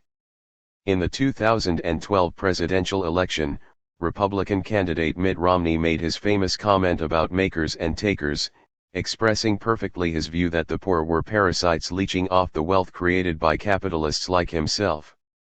He claimed that 47% of Americans were takers, thus condemning much of the population to the status of dependent moochers on the body politic. The implication was not hard to fathom. People in Romney's class would have to take charge of society and take control of the takers, through political and sometimes coercive means, in order to maintain a prosperous and virtuous social order. 13 They had to bully the takers to embrace the view that the makers deserved to be in power and legitimately claimed their wealth. This is, of course, a bullying view of society, in which the winners of capitalist competition must assume control over the losers to preserve social well-being. To offer help to the losers through welfare or other social benefits is to divert resources to the undeserving and encourage their dependency and parasitism. Politically, this leads to austerity policies that are designed to be punitive to the poor and maintain the natural and fair unequal order that the competitive selective process has established. All people deserve their positions in the hierarchy, and those who question this primal assumption must be bullied into accepting their inferiority. Austerity has become the contemporary policy most clearly symbolizing capitalist bullying, in which the worthy rich threaten and withhold benefits from the unworthy masses, who in turn recognize their own inferiority. 14. This bullying perspective was articulated lucidly by the writer Ayn Rand, who turned it into a broad philosophy about the morality of capitalism. Rand divided the population into the strong and the weak, the worthy and the unworthy, the productive or creative and the moochers. 15 The virtue of capitalism was that the free, competitive market provided a sure way of distinguishing these two orders of people, and it ensured that the worthy would triumph over the unworthy, the makers over the takers. To intervene and seek to reverse that order by helping the losers was immoral and would lead to social decline. Society thrived only when it allowed, indeed forced, the strong to dominate the weak in the Darwinian world, structured and managed through the market. Rand is useful because she so clearly described the bullying philosophy and practices that govern U.S. capitalism and its basic social Darwinism. The idea that the strong must dominate the weak is central to the schoolyard bully.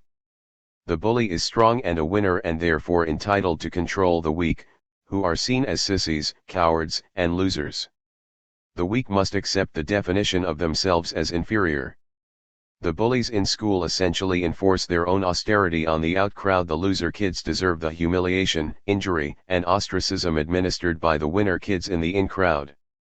In the rest of this chapter, we will consider how capitalist market competition is a macro-structural version of bullying in the schoolyard, playing out in the bullying way corporations treat others. We will look in some detail at the bullying of workers, which is central to the operation of capitalism, the profit drive, and the system's competitive warfare. We will also devote sections to capitalist corporations bullying capitalist rivals, as well as bullying consumers and politicians, all part of the DNA of the capitalist marketplace. Bullying for profit, robber barons show how to bully workers and make a mint. In 1892, one of the most famous American strikes took place at a Carnegie steel plant in Homestead, Pennsylvania, near Pittsburgh. Andrew Carnegie had been known as one of the less ruthless tycoons of the era, but when the Union, the Amalgamated Association of Iron and Steel Workers, organized a strike at the Homestead plant to increase wages, Carnegie decided to break their will and destroy the Union for good. Before things were over, Workers were threatened and attacked, and some were even killed. Proud workers who asserted their right to earn a living wage and enjoy basic American rights were ruthlessly bullied into submission and defeat. The Homestead tragedy is an iconic symbol of capitalist bullying, whereby, in the name of property rights, profits, and prosperity, employers threaten and harm workers who seek a degree of workplace power and decent wages. 16. As early as 1889, the Union had effectively taken over the plant and established work rules to limit management's absolute power to control every detail of the work. A series of negotiations ensued, and Carnegie, who had nominally accepted unions, decided enough was enough. He instructed his man on the scene, Henry Clay Frick, to lock out the workers. Frick sealed the plant, built a high barbed wire fence, installed cannons capable of spraying boiling liquid, and turned the site into an armed camp. On July 20, 1892, the strike committee resisted the intense bullying pressure that Carnegie and Frick imposed, issuing this defiant proclamation. It is against public policy and subversive of the fundamental principles of American liberty that a whole community of workers should be denied employment or suffer any other social detriment on account of membership in a church, a political party or a trade union, that it is our duty as American citizens to resist by every legal and ordinary means the unconstitutional, anarchic, and revolutionary policy of the Carnegie Company, which seems to evince a contempt for public and private interests, and a disdain for the public conscience, commemorated on a plaque at the pump house of the plant. 17. Such open resistance by the bullied was unacceptable. Frick responded by calling in the Pinkerton Guards, an armed private security service that would attack the striking workers while helping bring in new, non-union employees. Fighting broke out when workers refused to leave, and several of them were shot dead. As the fighting continued over the next few days, the Union tried to defuse the situation, but Carnegie and Frick were not ready to concede anything. They turned to Pennsylvania's governor, Robert E. Pattison, a politician who had been elected as part of the Carnegie political machine and was in no mood to tolerate workers confronting his corporate patron. The governor immediately ordered 4,000 soldiers to surround the plant, and within a day, the strikers were dispersed. Some of them were bayoneted to death by state militiamen. The strike ended, and the plant reopened with non-union workers. The union collapsed. The consequences were disastrous for workers across America. In the next several years, Carnegie and his fellow robber barons destroyed unions at steel and other plants across the country. By 1900, there was no unionized steel plant left in Pennsylvania, and the labor movement was effectively destroyed. 18. Homestead is a symbol of the capital bullying that has kept workers weak and intimidated up to the present day. Carnegie called himself a pacifist and had been seen, as noted earlier, as the most compassionate of the robber barons. He had given hundreds of millions of dollars, billions in today's money, to build public schools and libraries, and he so opposed the expansion of the American militaristic empire that he offered to pay $20 million to free the Philippines.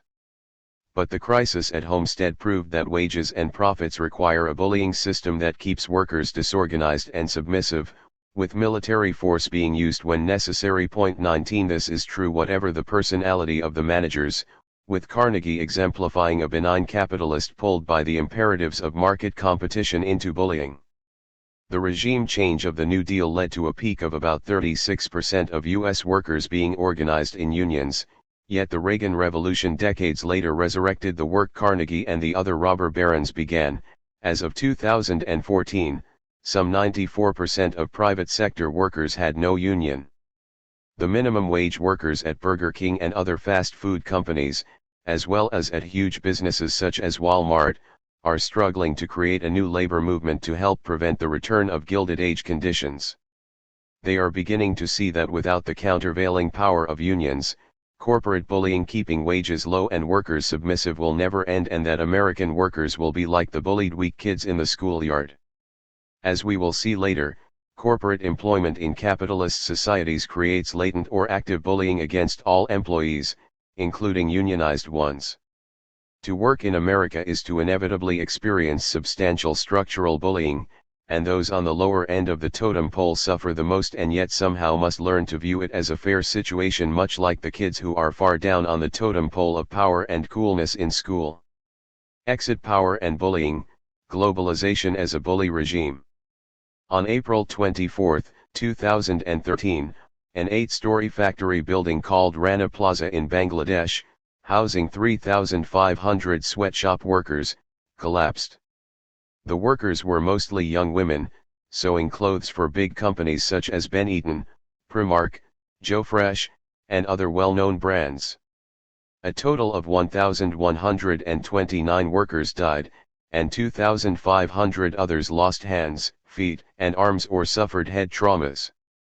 It was the worst garment labor tragedy ever and the deadliest industrial accident in history. 20. The tragedy could have been prevented. Just the day before, workers reported seeing huge cracks appearing on the floors and walls of the building. They knew they were in danger, but management refused to let them leave the workplace. Managers threatened them that if they didn't come to work the next day, they would be docked a month's pay. 21. The workers labored, on average, 13 to 14 hours a day and earned wages between 14 and 26 cents an hour. Despite the miserable pay and their fear that the building was unsafe, the workers succumbed to their managers' threats and returned to work. They did so knowing that doors and windows would be locked and that they would be prevented from escaping if disaster struck. Ultimately, this corporate bullying resulted in mass death. But why did the bullying work? Bangladesh is one of the poorest countries in the world, offering workers some of the lowest wages. But as meager as the wages are, millions of Bangladeshis have no way of surviving without their sweatshop jobs. The big companies, fully aware of the workers' desperate condition, know they have the power to get them to do whatever is necessary to keep their jobs. Since they have plenty of workers to pick from, there are 3.5 million garment workers in Bangladesh and many more waiting. The companies are in the catbird seat. They have the power to threaten the workers with any demand they choose, and the workers have no strong union or allies in the government to protect them. It is a classic capitalist bullying situation, where the supply of global workers greatly outstrips the demand for them. In such a situation, the bargaining power shifts overwhelmingly to the companies, fostering enormous potential bullying. That global market competition structurally translates into vast institutional bullying. But in the age of globalization, the corporate power to bully is even further enhanced because of global companies' exit power. Bangladesh is hardly the only country where global apparel firms can get work done for pennies an hour. They can go, for instance, to Vietnam or El Salvador or China. When workers in any country resist management demands, the companies can simply threaten to leave. A credible exit threat is a powerful tool for bullying, and it is a key to capitalist bullying in a global economy. 22. Exit power is one of the fundamental forms of social power. 23. Consider a marriage in which one spouse has the financial or emotional power to leave the marriage and the other does not. It doesn't take a PhD in psychology or sociology to realize that the spouse with exit power has more influence in the relationship than his or her partner. And it is obvious that exit power creates latent bullying, which can easily be turned into active bullying when a spouse who can leave actually threatens to do so unless the other agrees to his or her demands. The partner whose survival, psychological or financial, is at stake if the other leaves will likely submit to the bullying spouse. Globalization is an organized system of exit power for global companies. Corporations have created the architecture of a global system, in tandem with their allies in large and wealthy states, precisely because it gives them the freedom and often the necessity to leave or threaten to leave if they are to survive global competition.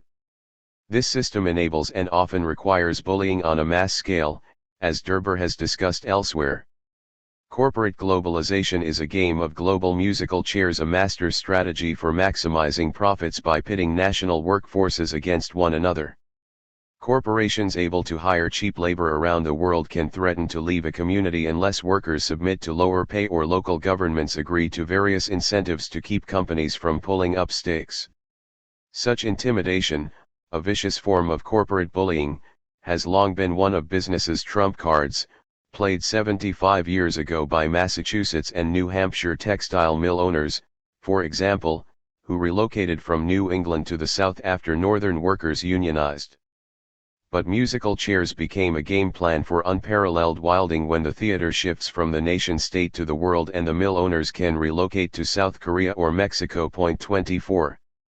Or, of course, they can move their operation to China, ground zero of the global workforce. China is the prize jewel for corporate bullies, since global companies can produce a dizzying variety of goods and services there at rock bottom, starvation wages. Whether their work involves manufacturing jobs, producing computer keyboards, shoes, caps, solar panels, automobiles, toys, or almost any other good imaginable, or high-tech and service jobs, corporations can credibly threaten to go to China. Of course, they can also credibly threaten to outsource jobs to Mexico, Vietnam, South Africa, Indonesia, Guatemala, and especially India, which will soon compete with China as the corporate bullier's dream. Globalization sets up a situation in which the big US corporation bullies both domestic workers and those in poor countries such as China. In the 1980s, the big three US auto companies General Motors, GM, Ford, and Chrysler repeatedly went back to officials of the major labor union, the United Automobile Workers, UAW, and demanded that they tear up contracts and accept major cuts in wages and benefits. If they refused, the companies would shut the plants down and move to Mexico, China, or other low-cost producers. The auto workers capitulated to this bullying, accepting lower wages and cuts in pensions, health insurance, and other benefits, because their jobs were at stake.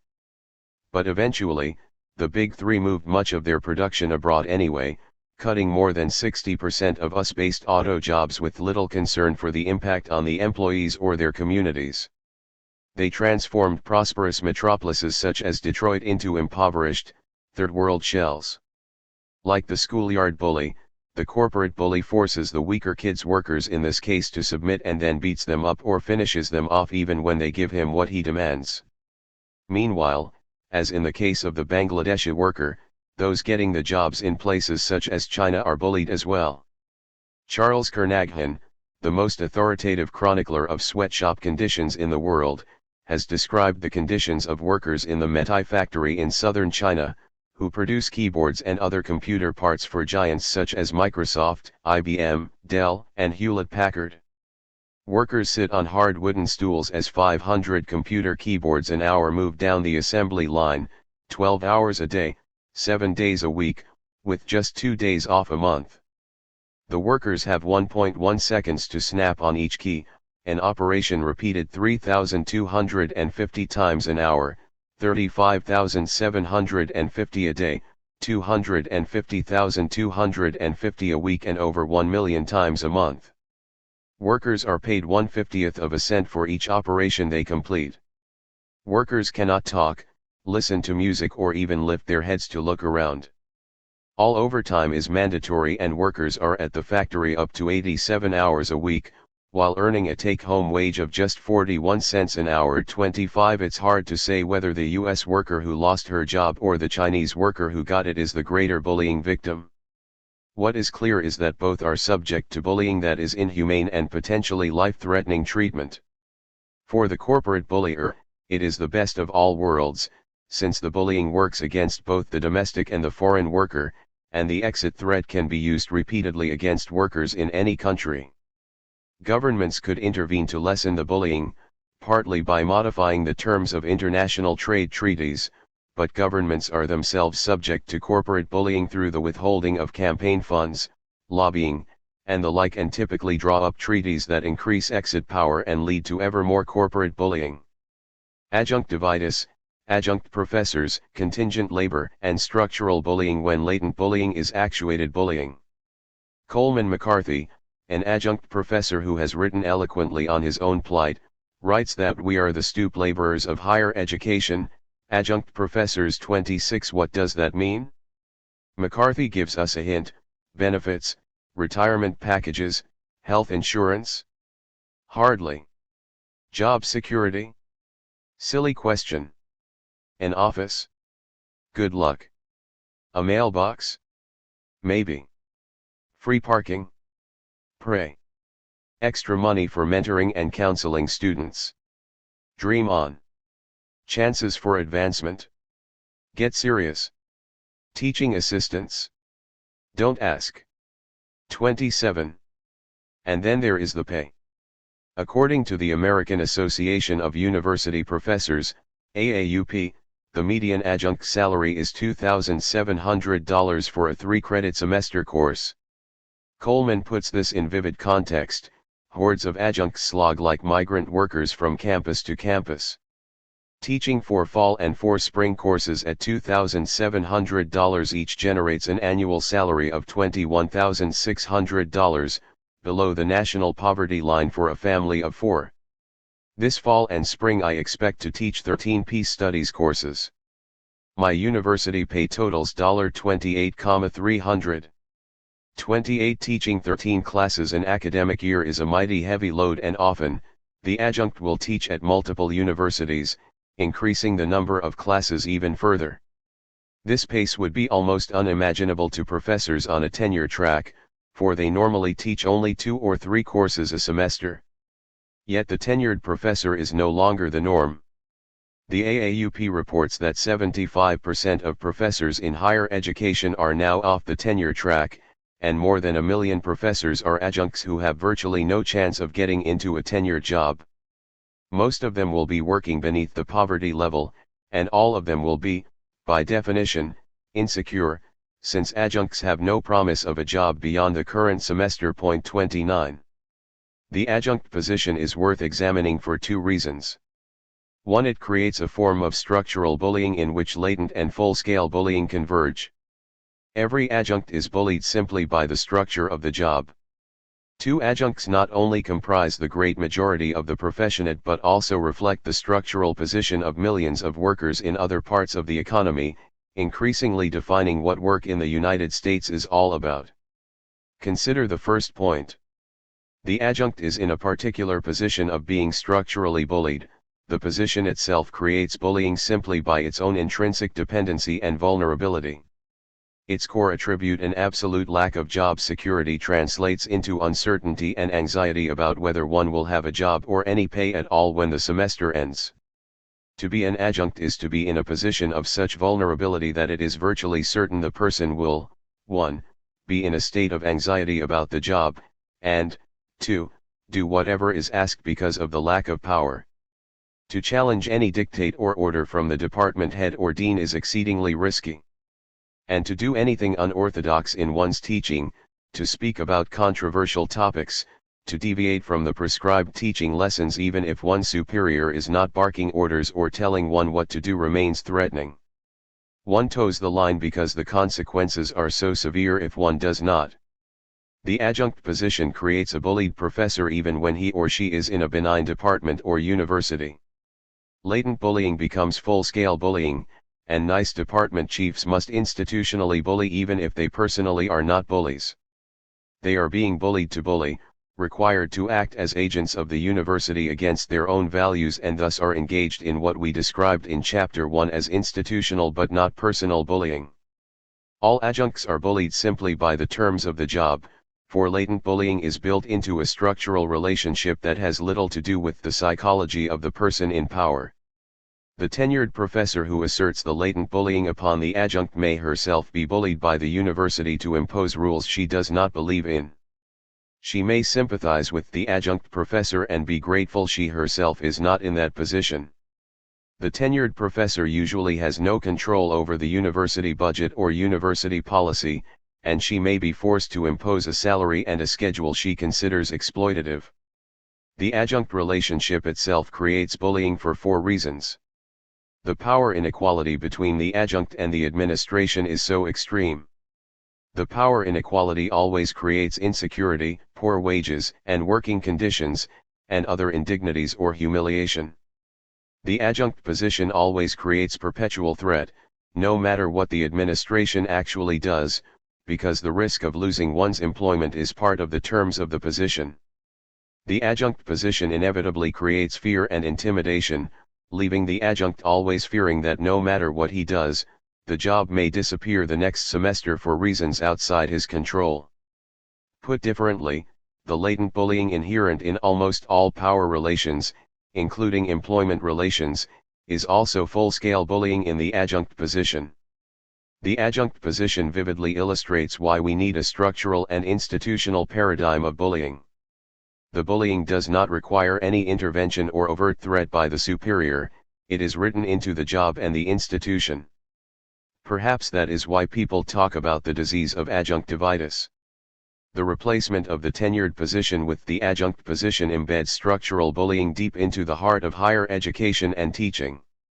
Adjunctivitis, however, is not restricted to the university, where 75% of professors are subjected to it. It is increasingly the norm in all U.S. jobs. Full-time, secure employment has succumbed to contingent, temporary, and involuntary part-time labor. Today, the fastest-growing sector of jobs and workers is composed of contingents, temps, and part-timers, representing about 35% of all workers today. One 2013 report noted that temporary staffing jobs accounted for 91% of total non-farm job growth from June 2009 through June 2011, according to the U.S. Bureau of Labor Statistics data cited by ASA 30 by 2020. All kinds of contingent workers, including freelancers, are expected to make up 40% of all U.S. employees. 31. Contingent workers all suffer variants of the adjunctivitis disease endured by adjunct professors, for they are subject to structural inequalities of power, insecure and often low-paying work, and threats of job termination no matter what their performance. In turn, they experience fear, anxiety, and isolation.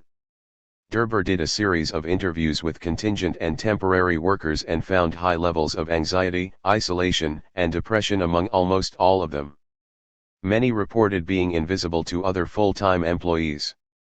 One temp worker found it so distressing to be not part of the group that he would take his lunch and eat it alone in the parking garage. This feeling of being outside the in-group is a classic sign of the bullied student as well. 32. Another contingent worker, who worked as a clerical temp in a campus police department, told Derber that when she came in each morning and walked to her desk, nobody looked up and said hello, which made her nauseous, although the very fact of having a desk can feel like a privilege to the contingent worker. Yet another worker reported that he was not assigned a desk and had to work on an improvised chair or table, sometimes even sitting on a windowsill, which left him feeling humiliated and marked him as not part of the group. It was common for those in the sample to tell Derber that they were not introduced to full-time workers and that nobody knew their names or noticed if they were present at work or if they had been terminated. 33.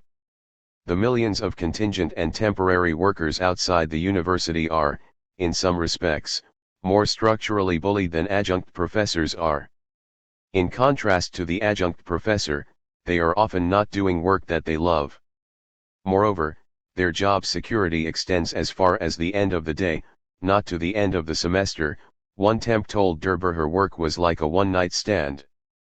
But like other contingent workers, the adjunct professors are usually also invisible to tenure-track professors. They are aware that the tenured professors do not know their faces or names, and they are not allowed to participate or vote in department decisions. Some contingents call this the disease of tenurism. 34.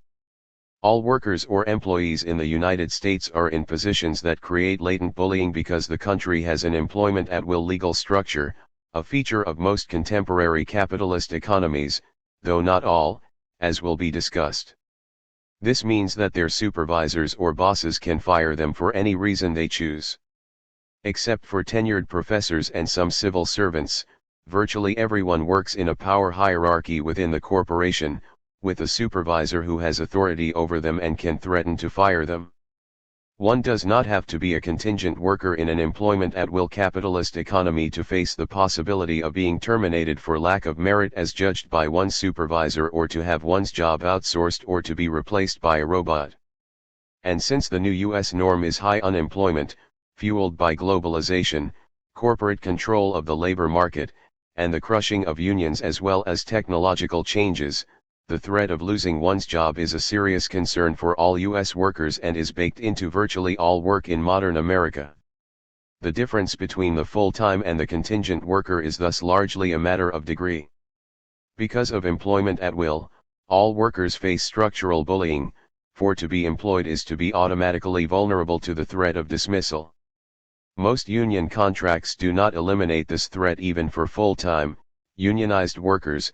In any case, as noted earlier, 94% of private sector U.S. workers have no union, and public sector unions are under relentless attack. Further, even tenured professors and civil servants face latent bullying because university and government contracts have clauses allowing the administration or top executives to decide if a tenured employee has breached an ethical contract or a performance standard that would permit termination of the employee. But tenured professors or civil servants have a unique position in the United States, one in which latent bullying is not necessarily actuated bullying. For these employees, job security and autonomy are strong enough that the threat of being fired does not hang over their heads, and there is substantial, though far from total, freedom to do one's job and to voice one's views without being terminated. In this case, one might speak of a genuine distinction between latent and full-scale structural bullying. It takes an unusual intervention by those on top to actually make the threat of dismissal vividly real, something that creates the insecurity experienced by most other workers. That is why one of the author's colleagues reported that during the approximately 10 years she worked in various universities as an assistant professor on tenure track but without tenure, her first thought every day before getting out of bed was about tenure. Even after getting tenure, however, professors are constrained in a subtle way, for their fear of doing something controversial often leads to self-censorship and prompts them to stay within the bounds of respectable discourse. For most full-time workers without tenure, the distinction between latent and full-scale structural bullying is even blurrier. For those who have high-level skills or are toward the top of the power hierarchy, the structural bullying may be more latent than full-blown. But for the great majority of untenured full-time workers, the threat of losing one's job is strong, especially without union or state protection of the kind that many workers in European capitalist societies enjoy. They also enjoy the protection of legal employment doctrines that are not based on employment at will, as in the United States. The full-time American worker is always under threat, and the threat grows for workers who are lower on the totem pole in the business or corporation. Increasingly, the full-time worker thus occupies a structural position in which latent and actuated structural bullying converge.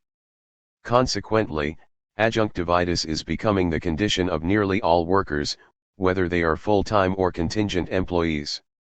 To be employed in capitalist America is to experience structural or institutionalized bullying as an important part of one's life. The adult worker therefore may be even more subject to bullying than many kids in school, and that is saying quite a lot. This situation clearly illustrates that the adult world is rife with bullying and that corporate power and capitalist economies make the problem a visceral and agonizing experience for workers, much as schoolyard bullying is for their kids. Capitalists bullying capitalists, bullying of the 1% by the 1%. As noted in Chapter 1, capitalists don't just bully workers. They also bully each other, driven by the merciless competitive structure of the marketplace. This bullying was evident more than a century ago in the Gilded Age, when the robber barons cooperated with each other but also viewed one another as sharks and reacted accordingly, as seen in this account about Andrew Carnegie. Carnegie, playing the game, double-crossed his competitors with as much regularity and glee as they double-crossed him. Carnegie never liked to cooperate with his enemies. When he entered his first rail pool, he was allotted a small part of the market by the other members. Carnegie leaped up, announced that he wanted an amount equal to the largest quota, moved his finger around the table from magnate to magnate, telling each one his own business and costs and threatening to undercut them all. It was a typical Carnegie display and it worked. 35. Carnegie was seen as a so-called nice capitalist, but he knew he had to play the shark. This incident reveals the contradictory relations of the 1% vis-a-vis one another. On the one hand, they cooperate and often collude, forming cartels, trade organizations, and collective lobbies to advance their collective interests. But they are playing a double game, also seeking to weaken and ultimately destroy each other. John D. Rockefeller, Sr., built an even larger fortune than Carnegie by demanding a rebate from railroads that carried his competitors' petroleum. Rockefeller's Standard Oil controlled such a large share of the market that he could bully the railroads into fearing that if they did not give in to him, they risked annihilation. 36. We see examples of capitalists bullying each other everywhere today. One instance is the high-profile issue of Amazon's conflict with the huge publisher Hachette, regarding the price of e-books.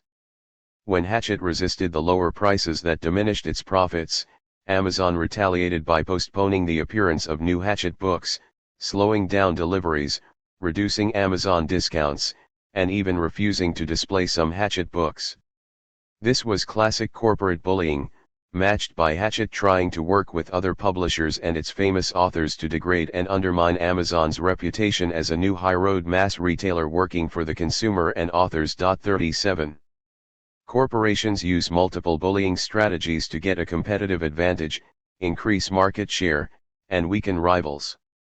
One very common strategy is suing a rival. Since 2011, hundreds of big companies just in the high-tech smartphone world have sued each other over patent rights, each company seeking to prevent the other from selling a competitive product purportedly stolen from its own design or technical inventions. Apple sued Samsung in 2014 for $2 billion for allegedly copying features on its new phones. HTC has sued Apple. Samsung countersued Apple. Apple and Microsoft started legal action against Google, Huawei, Samsung, LG, ZTE, and others. Oracle sued Google. Microsoft sued Motorola. 38. Corporations spy on each other, try to recruit their best employees, and seek to undercut each other's reputation and market share through advertising, lawsuits, and cost-cutting, often using unfair or illegal trade or sourcing practices. Many use what is explicitly called brand bullying strategies. Facebook will sue a company for using Face or Book, Blue Shield will sue another insurance company that uses Blue or Shield. 39. These are all forms of capitalist bullying, carried out by institutions regardless of the personality of their leaders. Another form of capitalist bullying involves big companies bullying small businesses, often wiping them off the map. One example involves big box stores such as Walmart undercutting mom-and-pop stores by offering extremely low prices, then raising prices again when the moms and pops are wiped out. Another variant occurs when smaller businesses sell products to giant retail outlets and then are bullied over price and other contract issues. A CEO who owns and runs a small medical supply company sells wholesale to CVS and other big chains. He reports how CVS puts his product on its shelves but then begins reneging on all aspects of the original contract, threatening to withdraw the product entirely if he does not agree to revised terms. The bullying by CVS and other retail chains, he says, never stops, and he has no choice but to capitulate, otherwise, his business will be eclipsed by his competitors who accede to the bullying. 40. But is all capitalist competition bullying? Not necessarily. A corporation can compete simply by developing a better product, with no intention to wipe out rivals. It can also have superior management and marketing. Moreover, the same companies that bully one another often work closely with each other and sometimes merge to get greater control of the market or more favorable regulations and taxes for the whole industry. Corporations have a love-hate relationship with each other, not unlike many marriages marred by bullying. Capitalism's strongest defenders proclaim that competition is its operating principle, but competition must, by its very nature, produce losers as well as winners, with the advantage going to the most aggressive bully. As Marx pointed out, capitalist competition is an inherently self-destructive system. The strong wipe out the weak, and there are fewer and fewer survivors. Competitive capitalism mutates into monopoly, with monopolists capable of extreme, enduring bullying of workers, consumers, and potential rivals. 41. Early in the 20th century when automobiles were first introduced, there were over 200 car manufacturers. In a relatively short time, there were only 3. Later in the century, when personal computers first became common, thousands of young, technically trained nerds started writing software in their garages, dorm rooms, or apartments. Today, the market is almost entirely controlled by Microsoft and perhaps Apple. In the 1980s, mom-and-pop software and video stores could be found in almost every neighborhood. Now, they are nearly all extinct. Supposedly to encourage competition, the Reagan regime deregulated the airline industry in the 1980s. But rather than producing more competition, deregulation brought greater monopolization. Even giants such as Eastern Airline, Continental, TWA, US Air, and Pan Am succumbed. The survivors bullied not only their competitors but their captive passengers as well. They now felt free to exclude meals from the cost of tickets and to charge baggage fees of hundreds of dollars. Rather than fostering innovation, capitalist bullying, especially in monopoly capitalism, can squelch it, causing great harm to fellow capitalists, customers, and the environment. Auto companies hold patents for engines that would be more efficient and less ecologically destructive than internal combustion engines. However, these alternatives would compete with existing technology, and developing them would require paying to retool plants that were already yielding adequate profits, at least for the time being. The patents were therefore locked in vaults to prevent other people, companies, and countries from using them. Oil companies gave solar and other green energy technologies a similar treatment. 42. The capitalist marketplace is a ruthless system of economic battle, not unlike competition among militarized nations. The more powerful seek to expand their power and control, sometimes allying with one another and sometimes fighting. The weak fight back with whatever they've got in order to survive. The most powerful typically will win and rule the market. The parallels with the schoolyard are obvious. The powerful kids use whatever means are necessary to establish their dominance. They compete with rivals to become the ruling bullies. Once they've established their positions, they may build strategic alliances with other powerful kids. These are often love-hate relations. The goal is to manage the alliance to ensure their bullying position over their rivals and over all the weak kids. Every school bully will recognize the corporate bullying game and will be well prepared to use the bullying skills necessary to overcome corporate rivals, partly by more effectively and ruthlessly dominating his or her workers. Capitalists bullying consumers, on branding and corporate mind control. In her classic book No Logo, Taking Aim at the Brand Bullies, Canadian journalist and activist Naomi Klein argues that brand bullying is at the heart of capitalism today. 43 We have already mentioned brand bullying, but Klein is not just talking about corporations suing other corporations for patent violations. She is talking about how corporations are now more committed to creating an iconic brand than to making a good product or offering a good service. And she shows that branding, as in branding the soul of the consumer, is necessary for corporations that wish to compete successfully. Brands are used as a core competitive strategy to lure consumers to view the corporation's product as magical, something they can't live without. The charismatic brand is actively promoted, endorsed by celebrities, advertised as essential to being cool, shown in popular Hollywood films or sitcoms, for a price, in order to hook the consumer. Brands are powerful techniques for essentially coercing consumption, making consumers, especially the young, feel that they cannot be popular without buying whatever it is that branding turns into a magical, cannot live without product, perhaps a type of smartphone, a brand of dress or handbag or jeans, or a branded video game or other toy product. Klein is talking about the process that Karl Marx, in the first chapter of his most famous book Capital, called the fetishism of commodities. 44 Marx argued that capitalism cannot survive without a massive demand for corporate goods that people use to make or grow at home rather than buy, whether food, clothes, or entertainment.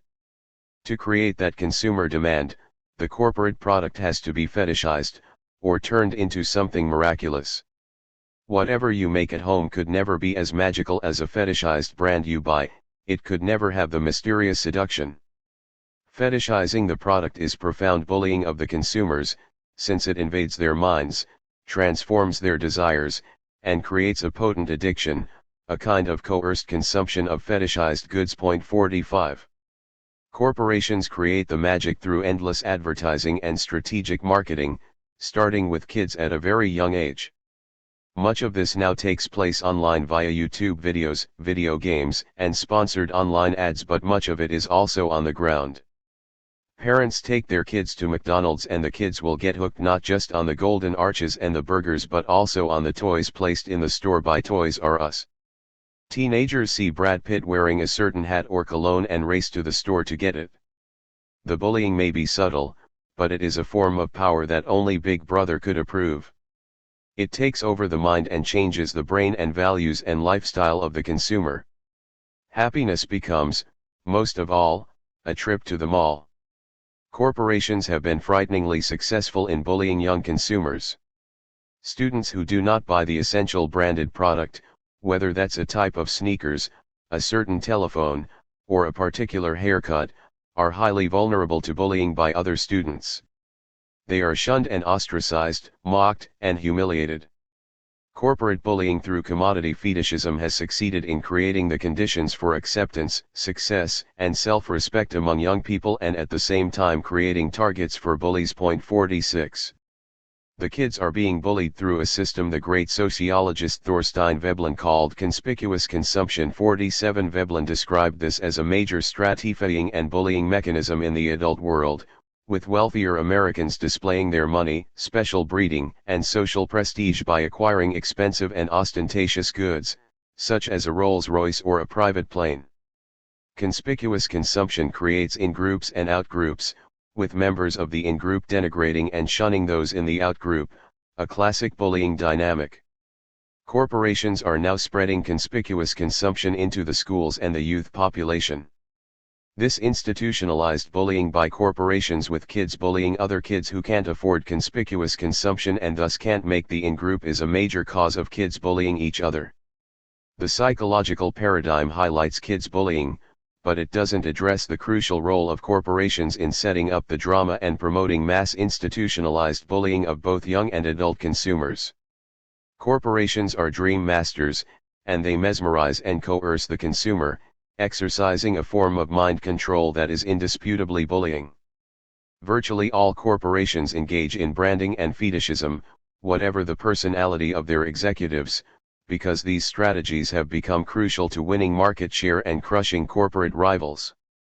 Sociologist Stuart Ewan, in his classic work Captains of Consciousness, traces the historical process by which capitalists actually created consumers. 48. Ewan points out that before the 1920s in the United States, mass consumption on a national scale did not exist, certainly not the current branded and fetishized form that enables bullying.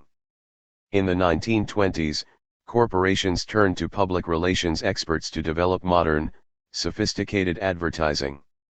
Catalogs were first put out in the 1880s by companies such as Sears Roebuck, but they did not reach their full impact until after World War I. The catalogs featured goods that people used to make for themselves. Now, these people learned that they could only gain self-respect by buying the products from there. The foundations for corporate bullying based on conspicuous consumption were laid in earnest among the masses. Juliet Shore, in her book Born to Buy, asserts that this bullying of the consumer begins at birth. 49. Pregnant mothers are inundated with products as they bring their infants into the world, and every new mother heads home from the hospital with her arms full of magical products for baby. From then on, parents, doctors, and teachers become part of the corporate sales force, essentially imprinting on the most impressionable young minds how life and identity are all about consuming the goods. We should add that there are many other crucial forms of consumer bullying, including selling a faulty product on credit and then threatening the consumer if he or she doesn't pay the loan. The most egregious recent example is the 2008 housing crisis. The big Wall Street banks and mortgage companies, such as Merrill Lynch and Countrywide, sold houses with subprime loans that were designed to go bad. When the mortgagee could no longer pay back the loan, the bank threatened to foreclose. Although the borrower was often deceived and lured into buying a home without reading the fine print that called for the interest rate to spike up, banks put all kinds of pressure on the victim, with foreclosure being the scariest prospect. Similarly, college students taking out problematic loans from unsavory creditors often find themselves bullied to pay back their debt for years, even if the university they attend can't deliver a credible curriculum or degree, and even if they ultimately have to drop out for financial reasons. 50. In addition to making unnecessary products attractive, corporations have devised other ways to bully the consumer. It could be argued that since the consumer's response is voluntary, whether or not this constitutes bullying is up for debate. However, monopolies can bully their customers to buy their products or services because the corporations deny them alternatives, which amounts to a form of coerced consumption. In addition, very large companies can manipulate the market and transform optional products into necessities. Los Angeles once had one of the finest public transit system in the world, but Standard Oil and General Motors jointly bought it and closed it down. They then pressured the California legislature to build freeways. And soon, life in Los Angeles became almost impossible without a car. Homes, stores, businesses, and even schools and recreation centers were now so far from each other that they could only be reached by automobile. 51. The variety of ways in which corporations bully consumers is staggering. But the worst among them is the branding of the soul involved in creating the consumption addict in the first place. Capitalists bullying politicians, the best democracy one can buy. Money and democracy are a bad mix. Supreme Court Justice Louis Brandeis once famously said, "You can have great concentrated wealth or democracy but not both." 52. This is being proved in the United States today, reflecting, in part, political bullying by corporations. The great wealth of the corporations corrupts democracy and bullies politicians and the state itself.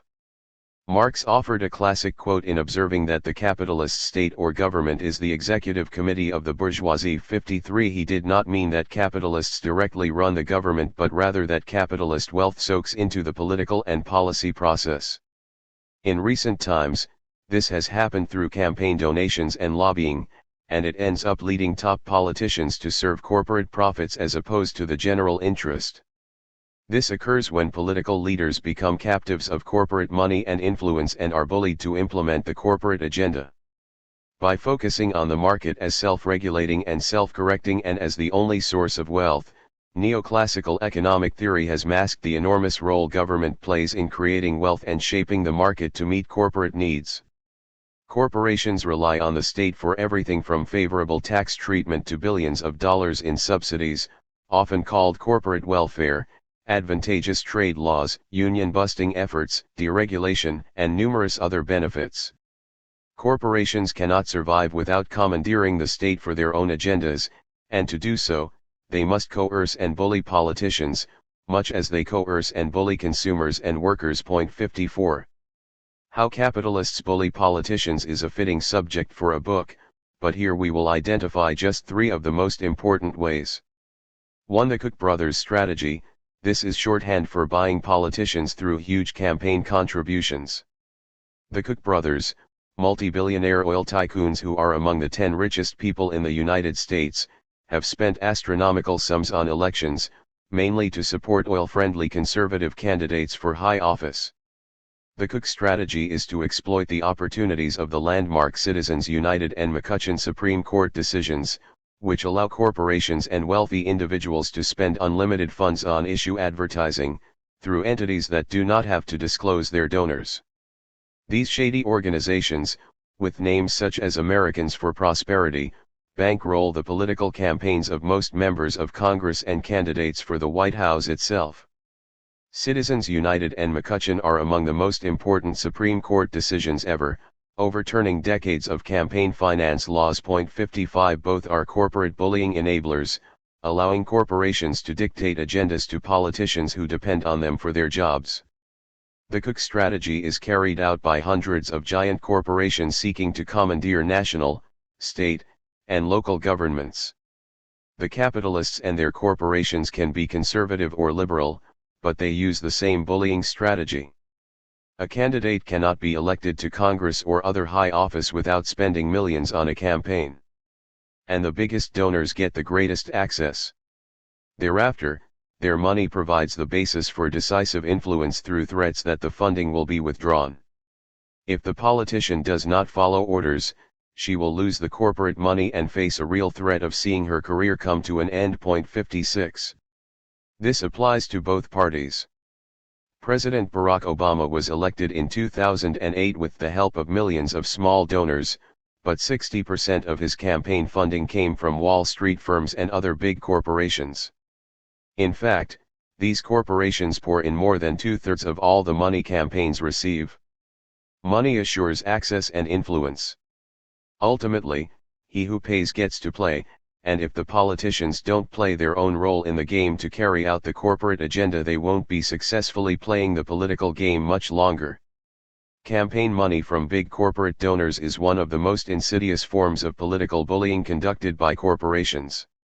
It is structural in that no politician can get elected or survive without big corporate campaign donations. Obama wanted public financing or limits on private financing, but he embraced unlimited private donations because it was the only way to win. This bullying is baked into the capitalist political system, and it does not rest on the psychology or the views of individual politicians. All of them have to do it. And this, of course, undermines democracy in an obvious way, as political leaders become beholden to their corporate patrons rather than the general public. Threatening to close the wallet in the next election cycle is the surest way a corporation can bully politicians and commandeer the state. We should note that bullying also goes the other way. Tom DeLay, a Texas Republican who served as whip of the House in the late 1990s and early 2000s, was indicted for shaking down corporations and rich individuals in his pay-to-play strategy. 57 If corporations didn't pay up, they could not play, that is, they could not get access to the politicians who wrote the bills affecting their businesses. So bullying in capitalist politics is a two-way street. 2. Lobbying. Lobbying is an extension of campaign finance bullying. Armies of lobbyists camp out permanently on K Street, near the White House. Many of them are paid by corporations to buttonhole legislators and draft laws that comprise a corporate wish list. Legislators listen and often deliver. Why? Because these are the corporations that fund their campaigns and can bully them with threats of cutting off the money, as well as besmirching their reputations. When these corporations turn against you, your influence in Washington is going to sink. The lobbyists are often revolving door agents who have worked back and forth between congressional offices and corporate headquarters. They know how to build the consummate bridge between corporations and Congress or the White House or the governor's office. And they know how to threaten, when necessary, to ensure that corporations get the policy and laws they want. Back in the robber baron era, lobbyists didn't try to hide what was at stake. Rockefeller would send his men onto the floor of Congress with briefcases full of money, a practice that was frequently satirized by cartoonists in the newspapers of the era. The legislators took the money and often the laws that Rockefeller had drafted and stuffed in the briefcases along with the money. The quid pro quo was up front, and the shameless bullying helped create the term robber barons to describe the corporate tycoons of the era. 58. Today, lobbyists are a more polished lot. They operate behind the scenes, wear suits, and claim to be public advocates or issue advocates, purportedly educating legislators and the public on policy questions. The truth is that, though they work for many different types of organizations, from unions to charities to non-governmental organizations, NGOs, the most influential and well-paid are corporate lobbyists representing giant global firms. These firms officially spent $3.3 billion on lobbying in 2013, and actually more than $10 billion according to some researchers. One report indicates that James Derber, an American university professor who helped the Obama administration craft its lobbying rules, believes that the industry has gone underground and is actually far larger than just the 12,000 registered federal lobbyists. He says it's more like 100,000 people bringing in north of $10 billion annually. 59. Not surprisingly, the biggest industries with major stakes in Washington policy hire the most lobbyists and pay the most each year, with the following ranking in 2014. Pharmaceuticals/health products $65,420,126. Insurance $40,008,093. Electric utilities $38,288,418. Computers/internet $35,597,059. Business associations $35,448,590. Oil and gas $33,880,219. TV/movies/music $28,511,338. Securities and investment $26,670,959. Miscellaneous manufacturing and distributing $23,650,110. Hospitals and nursing homes $21,985,80860. Of course, $3.30 billion or perhaps the $10 billion spent by 100,000 lobbyists buys a lot of influence, at local, state, federal, and global levels. The lobbyists are strategists, bridgers, and enforcers who make sure that the money does its job. The corporations are the bulliers, but they use swab operators to get their deals done. This is not entirely different from the situation on the schoolyard, where the ruling bully may use some of his powerful friends to handle the dirty jobs so he won't have to soil his own hands. 3. Exit power.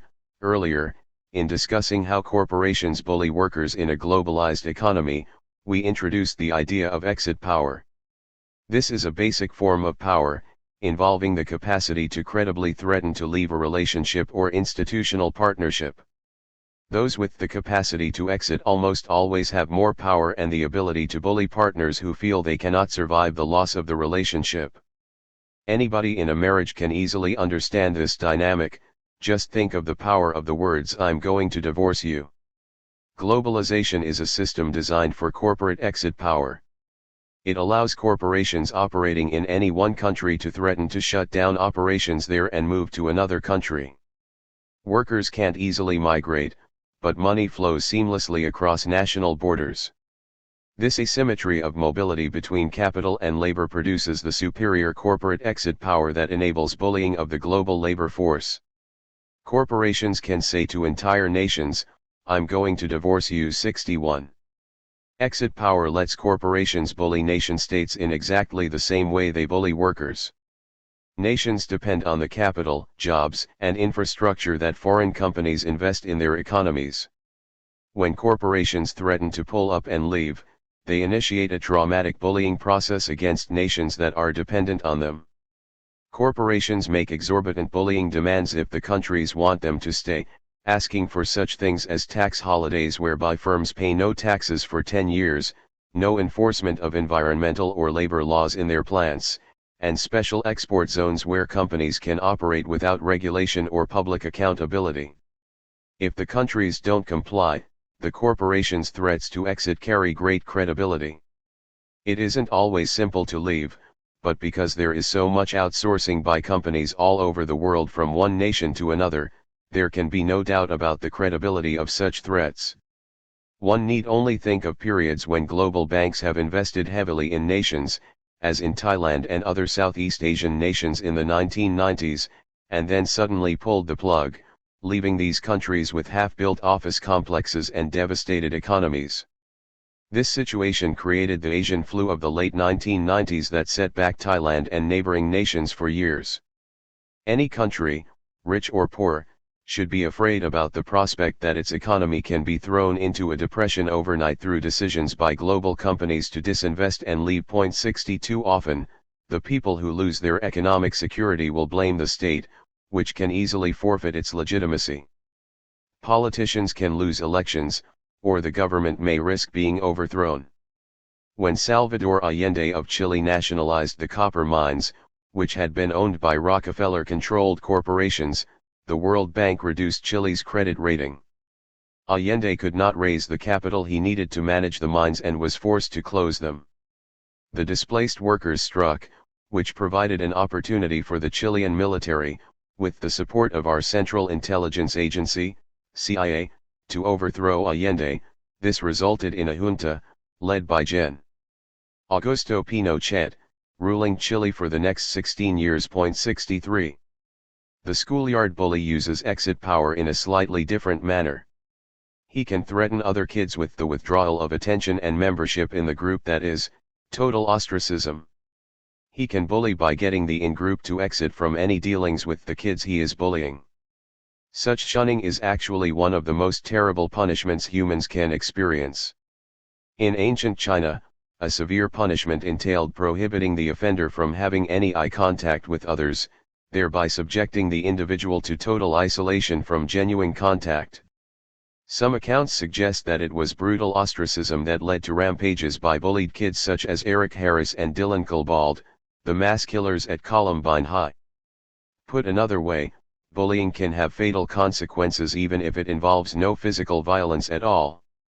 Sometimes, all it takes is averting one's eyes. Chapter 3. Environmental bullying. Bullying animals and bludgeoning nature. Beyond focusing on children, discussions of bullying have largely assumed that bullying is solely about humans. In this chapter, we will argue that this is a mistaken notion. People can bully not only other people but also animals. Moreover, in the age of climate change, it is becoming apparent that we need to discuss how humans can bludgeon nature itself. This takes our new paradigm into relatively unexplored terrain, at least in the academic literature on bullying. Although some bullying researchers occasionally address military and corporate bullying, none, to our knowledge, has introduced the idea of environmental bullying. In popular conversation, however, it does not seem strange to talk about bullying animals. Many of us know somebody who bullies or abuses his or her dog or another pet. We have also heard scary stories about how giant agricultural companies, such as Tyson, Smithfield Farms, and Purdue, operate slaughterhouses that mistreat the cattle, chickens, and other animals that end up on our dinner plates. And most people know that corporations and individuals are engaged in other forms of environmental behavior that are grossly polluting air and water, hurting not only millions of people but also many thousands of species of animals and plants. Indeed, 200 species of animals are going extinct every day.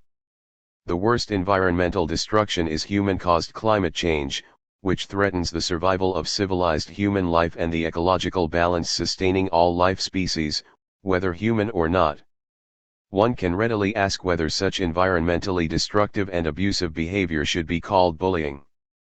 As mentioned at the outset, bullying is typically viewed as behavior that only involves humans, not animals, plants, or natural resources.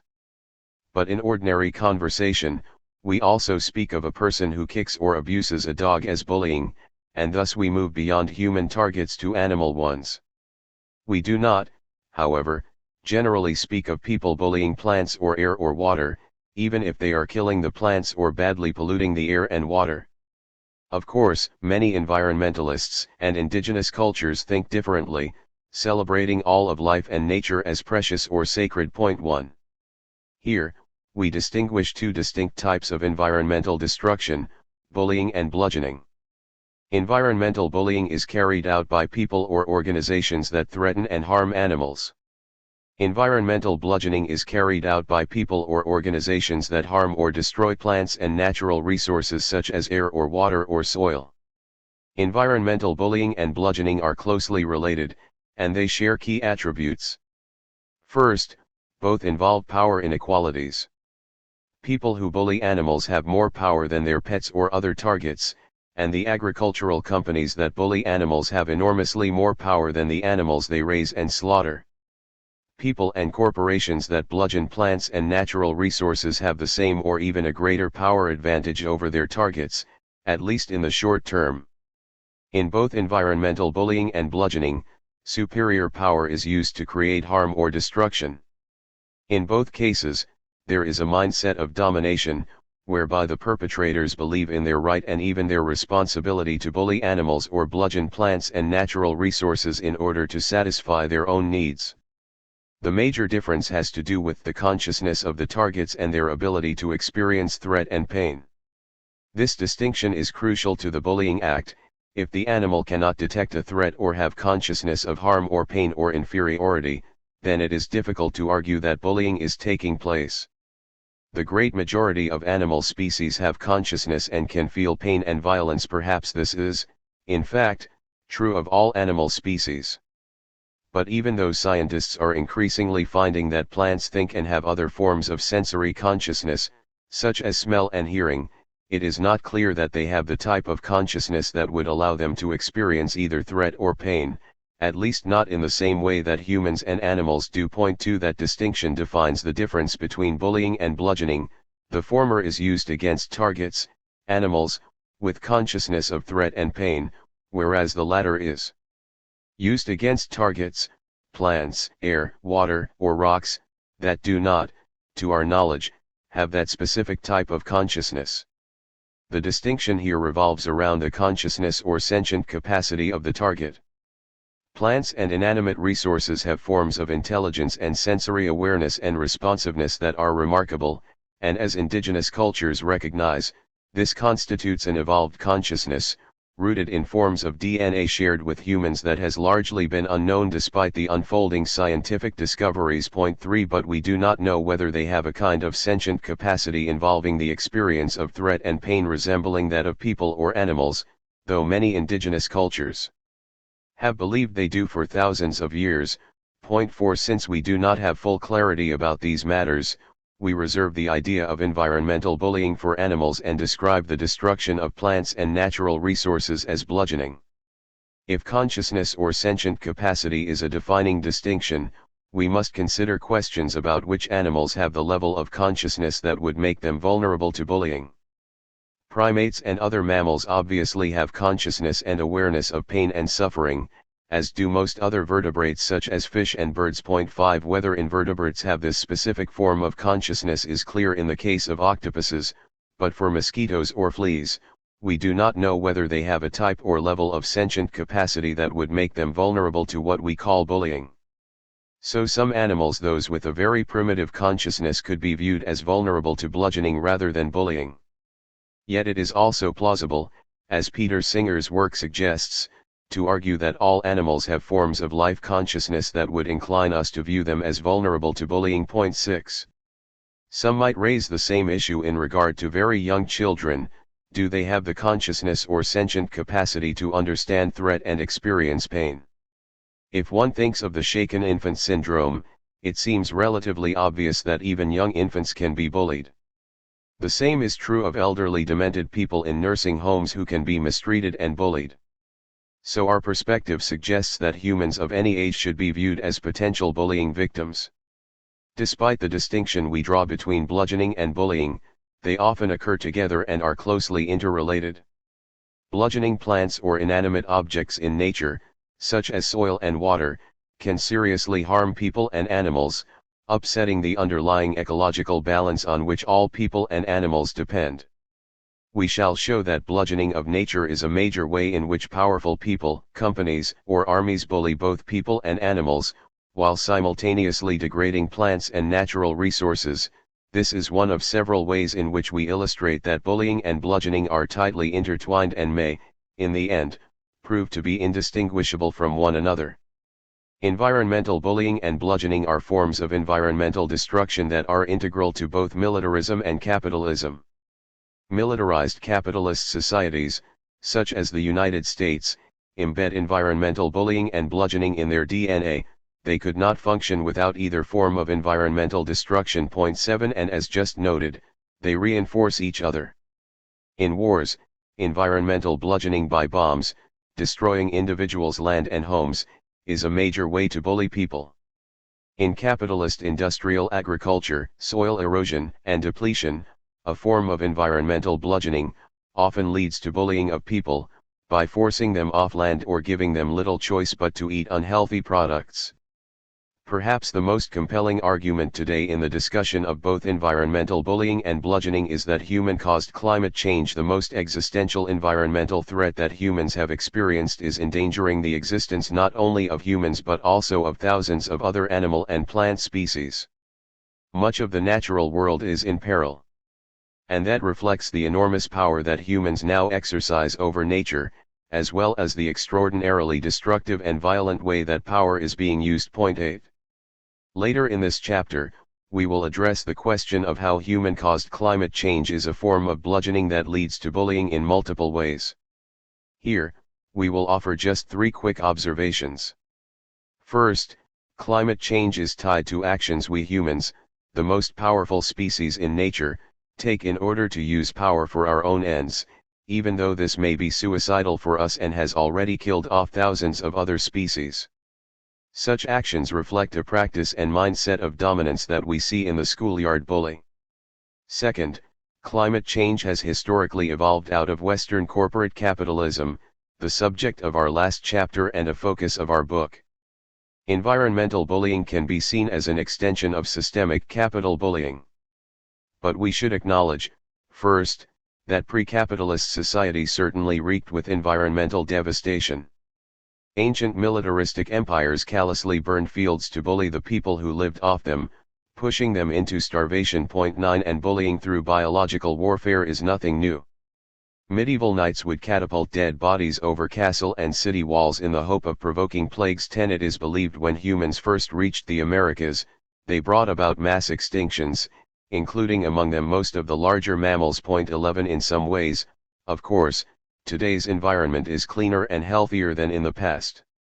For all the environmental injury caused by the automobile, cars relieved city streets of horse manure, which had caused epidemics of typhoid, diphtheria, cholera, tuberculosis, and other communicable diseases. Point 12. In fact, these illnesses were the leading causes of death at the time, but today, hardly anyone dies from them, at least not in the rich West.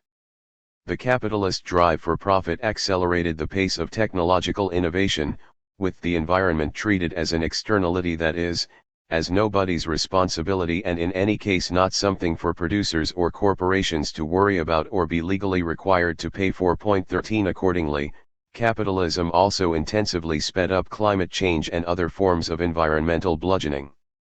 Although Western and especially U.S. capitalism is far from being the only economic system contributing to climate change, it is the most important historical cause, and climate change is baked into America's capitalist model. Point 14. One might thus argue that intertwined environmental bullying and bludgeoning, especially in an age of climate change, resulted in some of the most significant bullying practices as well as legal codes that are endemic to corporate capitalism. This includes the concept of property and the idea that humans can own nature, whether water or air or trees, and abuse or destroy these resources for profit. More generally, almost all capitalist values growth, consumerism, short-term profit contribute to climate change. Further, almost all corporate behavior involves bullying of the environment, as we will flesh out in our climate change section. Corporate capitalism is so deeply bound up with climate change that we cannot solve the latter problem without changing the former. Point 15. If we reject any idea of environmental bullying, we are abandoning a serious analysis of the capitalist system and corporate behavior. We are also neglecting the connection between our economic system and the way we relate to animals and nature, a relationship that is central in all societies. Similar arguments apply to militarism. Militarized societies conduct wars that are devastating to the environment due to carbon-intensive military aviation and other military technology, the oil and other natural resources that wars are fought to secure for fossil fuel industries and nations, and the destruction of animals and plants as well as people that wars cause. Bludgeoning of the environment almost always facilitates bullying of people in war. Think only of the ecocide the United States committed in Vietnam, graphically involving environmental bludgeoning that led to the bullying of hundreds of thousands of Vietnamese. Powerful examples include the U.S. military's use of chemical weapons such as Dow Chemicals napalm and its spraying of environmental poisons and defoliants such as Agent Orange to burn forest and land, especially around guerrilla tunnels. One American commander declared in Vietnam, "Trees are our enemy." 16. This environmental bludgeoning helped U.S. soldiers move in and bully Vietnamese soldiers and peasants as part of the war strategy. Moreover, the mindset of power and dominance endemic to militarism mirrors the mindset of environmental bullying: I will take what I can conquer. This is also the mantra of the schoolyard bully. We must make two further observations here. The bullying behavior seen in humans is widely observed among other animal species as well. Scientific literature documents how animals cooperate with each other and nurture one another, but also bully members of their own and other animal species. This, of course, does not make bullying a good thing. Humans have the capacity to act toward each other and toward animals in ways that do not simply reproduce the less appealing forms of animal behavior. Nonetheless, we must recognize biological realities, as Woody Allen, a famous skeptic about romanticizing nature, whimsically observed in his film Love and Death. To me, nature is spiders and bugs, and big fish eating little fish, and plants eating plants, and animals eating. It's like an enormous restaurant. We have choices about which principles in nature we want to emulate and which we want to avoid. Mahatma Gandhi urged, "Be the change you want to see in the world." We do not accept all that nature bequeaths us, and though we may not be able to eliminate all the bullying found among animal species in nature, we can at least create a society that does not reward it. Although we focus almost entirely on destructive forms of human environmental bludgeoning and bullying in this chapter, we recognize that many argue there may be morally acceptable forms of such behaviors. For example, certain medical experiments on animals that might help cure terrible human diseases are often seen as justifiable reasons for harming or abusing animals, a notion that has preoccupied ethicists and concerned citizens for many years. Similarly, when people drain a swamp to eliminate mosquitoes that carry malaria in order to protect themselves, or when they kill deer carrying deadly Lyme disease, this again can be seen as a form of environmental bludgeoning or bullying that many view as morally acceptable or desirable. We find that humans, schooled as they are in human centrism, are generally too ready to sacrifice other species for human benefit. In this chapter, however, we will focus on environmental bludgeoning and bullying that we think should clearly be ended because it is largely motivated by the drive to dominate and profit rather than to protect humans, and because it is carried out on a scale threatening the survival of thousands of species of animals and plants. In our opinion, these forms of environmental bludgeoning and bullying are central to militarized capitalism. In the rest of this chapter, we will look briefly at three types of environmental destruction that involve environmental bullying. The first is people bullying animals for fun or profit. The second is corporate environmental bullying and bludgeoning on and off the farm. The third is systemic environmental bludgeoning that leads to climate change and endangers humans, non-human species, and precious resources such as air, water, and earth, in other words, nature itself. Such bludgeoning leads in many ways to more bullying by individuals and organizations of other people and animals. Bullying animals: do we treat our dogs as our best friends? Michael Vick, the famous professional football player who was the highest paid NFL player in 2004 on a 10-year, $130 million contract, helped make animal bullying a national story. In 2001, at age 21, Vick, together with 3 of his friends, started a dogfighting business called Bad News Kennels in Virginia. Vick and his colleagues bought land, hid it from public view behind a fence, and then began buying pit bulls and other dogs that were tested for their fighting abilities and violent tendencies. According to a federal indictment, they executed approximately 8 dogs that did not perform well in the various testing. By various methods, including hanging, drowning and slamming one to the ground several times before it died, breaking the dog's back or neck. 17 other atrocities were applied in order to bully dogs to fight better, and dogs who lost fights were sometimes executed. 18 One of Vick's friends executed a losing female pit bull by wetting the dog down with water and electrocuting the animal. 19.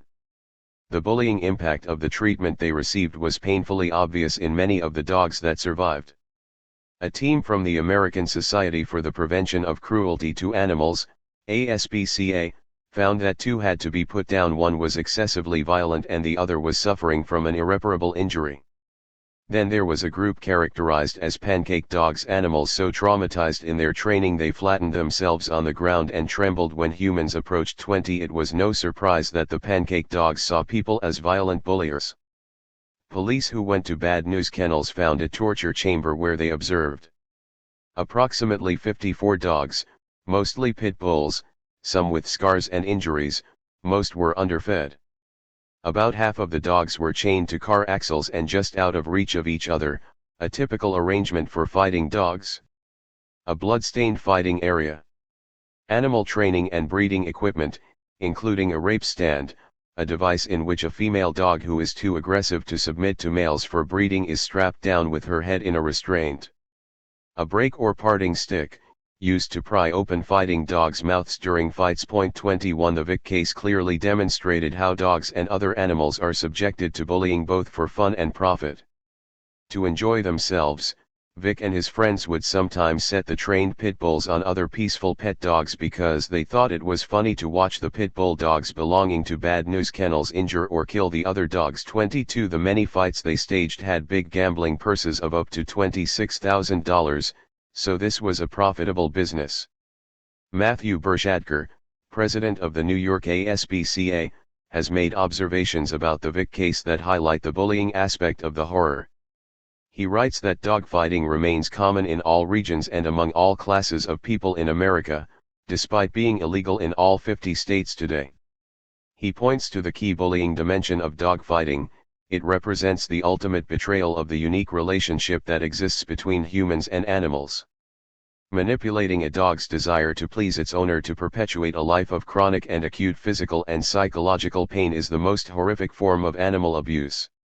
23 This observation suggests the power inequality involved in the practice, with the owner controlling and threatening or manipulating the dog that is his property, effectively his slave, to get the dog behavior that he wants. The dog is trying to please its owner, but it cannot avoid being subjected to horrific abuse and violence, no matter what it does. This is something a bullied kid in school would understand. Studies are actually finding a strong connection between human and animal bullying. People who bully other people, including violent criminals and murderers, often start out as bulliers and abusers of animals. A People for the Ethical Treatment of Animals, PETA, report observes. Studies have shown that violent and aggressive criminals are more likely to have abused animals as children than criminals who are considered non-aggressive. A survey of psychiatric patients who had repeatedly tortured dogs and cats found that all of them had high levels of aggression toward people as well. According to a New South Wales newspaper, a police study in Australia revealed that 100% of sexual homicide offenders examined had a history of animal cruelty. To researchers, a fascination with cruelty to animals is a red flag in the backgrounds of serial killers and rapists. According to the FBI's wrestler, these are the kids who never learned it's wrong to poke out a puppy's eyes. 24. The same report notes that much murderous school violence is carried out by kids who have been bullied themselves and have also abused animals and talked about it with fellow students. The deadly violence that has shattered schools in recent years has, in most cases, begun with cruelty to animals.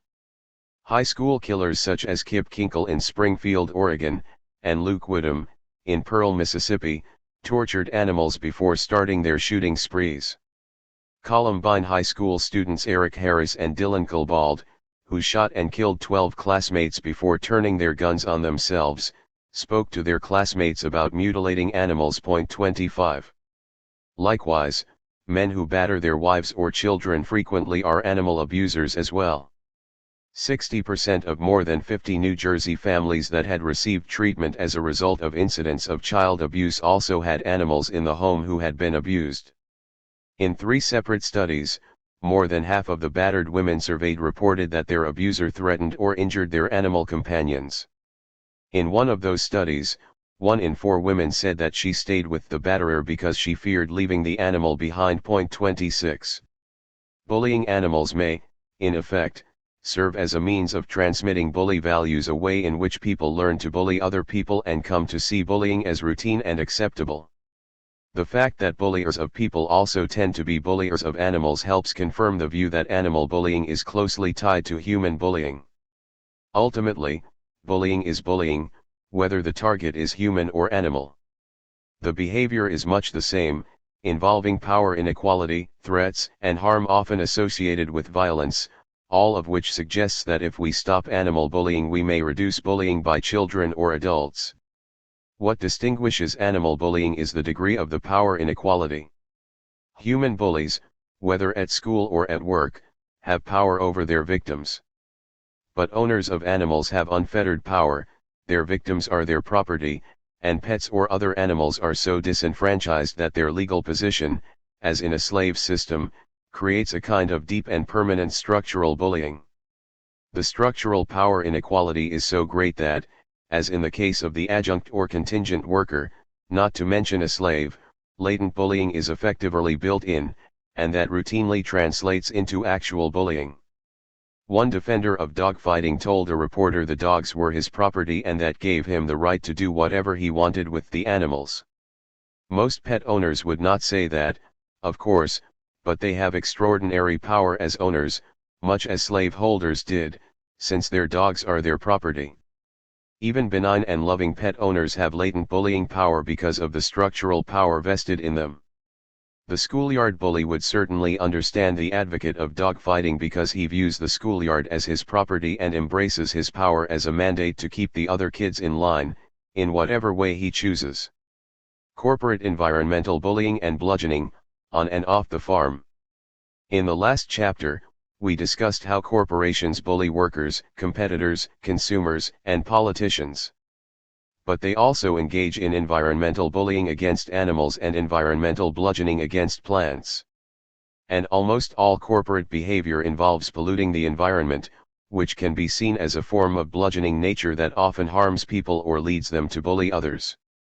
Such behavior is structurally dictated institutional bludgeoning and bullying, for it occurs whether or not the corporate executives are personally interested in preserving the environment.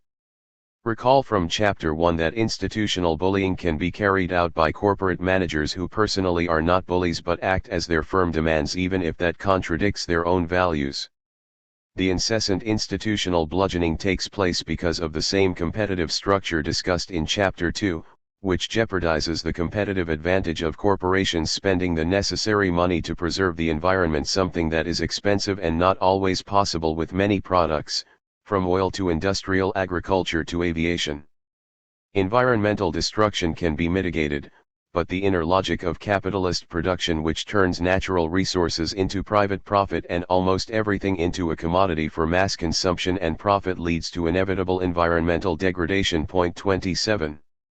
The corporate mindset involved is one of conquest and dominance. The corporation views the environment as property to be owned, mastered, and controlled.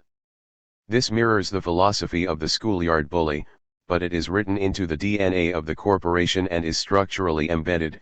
Whatever the personality of the executive, the culture of the firm and its success in molding the psychology of the managers also make a difference in the degree of bullying. The bullying elements become clearer when we look at some examples, one of the most horrifying being the bullying endemic in our industrialized agriculture system. Giant factory farms, such as Tyson, Cargill, Swift, Purdue, and Hormel, now produce 99% of the animals we eat.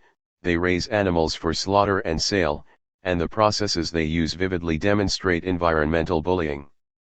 According to a Pew report, the present system of producing food animals in the United States is not sustainable and presents an unacceptable level of risk to public health and damage to the environment, as well as unnecessary harm to the animals we raise for food. 28. We shall see that all these practices involve environmental bullying because they threaten and force animals to act and live in ways that cause pain and harm in order to maximize profit. Another report on the industry, which slaughters billions of animals each year, summarizes the horrors. Cows, calves, pigs, turkey, ducks, and other animals live in extremely stressful conditions and subject to threats and violence if they resist. Kept in jam-packed sheds or on filthy feedlots, often with so little space that they can't even turn around or lie down comfortably. Deprived of exercise so that all their body's energy goes toward producing flesh, eggs, or milk for human consumption. Fed drugs to fatten them faster and keep them alive in conditions that could otherwise kill them. Genetically altered to grow faster or to produce much more milk or eggs than they naturally would, many animals become crippled under their own weight and die just inches away from water and food. 29.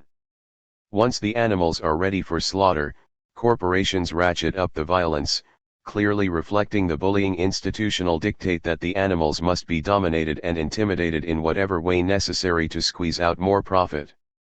When they have finally grown large enough, animals raised for food are crowded onto trucks and transported over many miles through all weather extremes, typically without food or water, to the slaughterhouse. Those who survive this nightmarish journey will have their throats slit, often while they are still conscious. Many remain conscious when they are plunged into the scalding hot water of the defeat herring or hair removal tanks or while their bodies are being skinned or hacked apart. 30.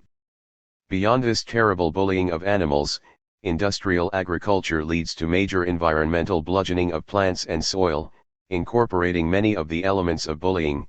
This requires a mindset of domination to extract profit in a way that is coercive, and it inflicts long-term harm. One can think of many such bludgeoning practices, including the use of dangerous fertilizers and pesticides and farming through monocropping. Monocropping involves growing a single crop, such as corn, soybean, or wheat, over and over year after year, instead of rotating crops to replenish the soil. Monocropping can be efficient in the short term and hugely profitable, which is why corporations do it and how they justify it. But the environmental costs over time are considerable, as Rachel Carson first noted in Silent Spring, her pioneering critique of industrial agriculture and pesticides. 31 Since her classic work, numerous environmentalists have documented the dangers of monocropping. For instance, it creates easy niches for parasites, making plants or crops more vulnerable to disease and requiring more fossil fuel fertilizers and pesticides that can leach into the water and nearby soil. It also creates soil depletion, since the rotation of crops replenishes key soil nutrients. And monocropping requires more irrigation and more fertilizers to undo the effects of industrialized agriculture. 32 Organic farmers have turned to radically different ways of growing plants and farming the soil, but the scale of their operations is typically smaller and the profit margins more modest. This explains, in part, why Big AG uses its bludgeoning technologies. Interestingly, early critics of capitalism, including Karl Marx and Friedrich Engels, wrote extensively about how capitalist agriculture would lead to major environmental damage, including soil erosion.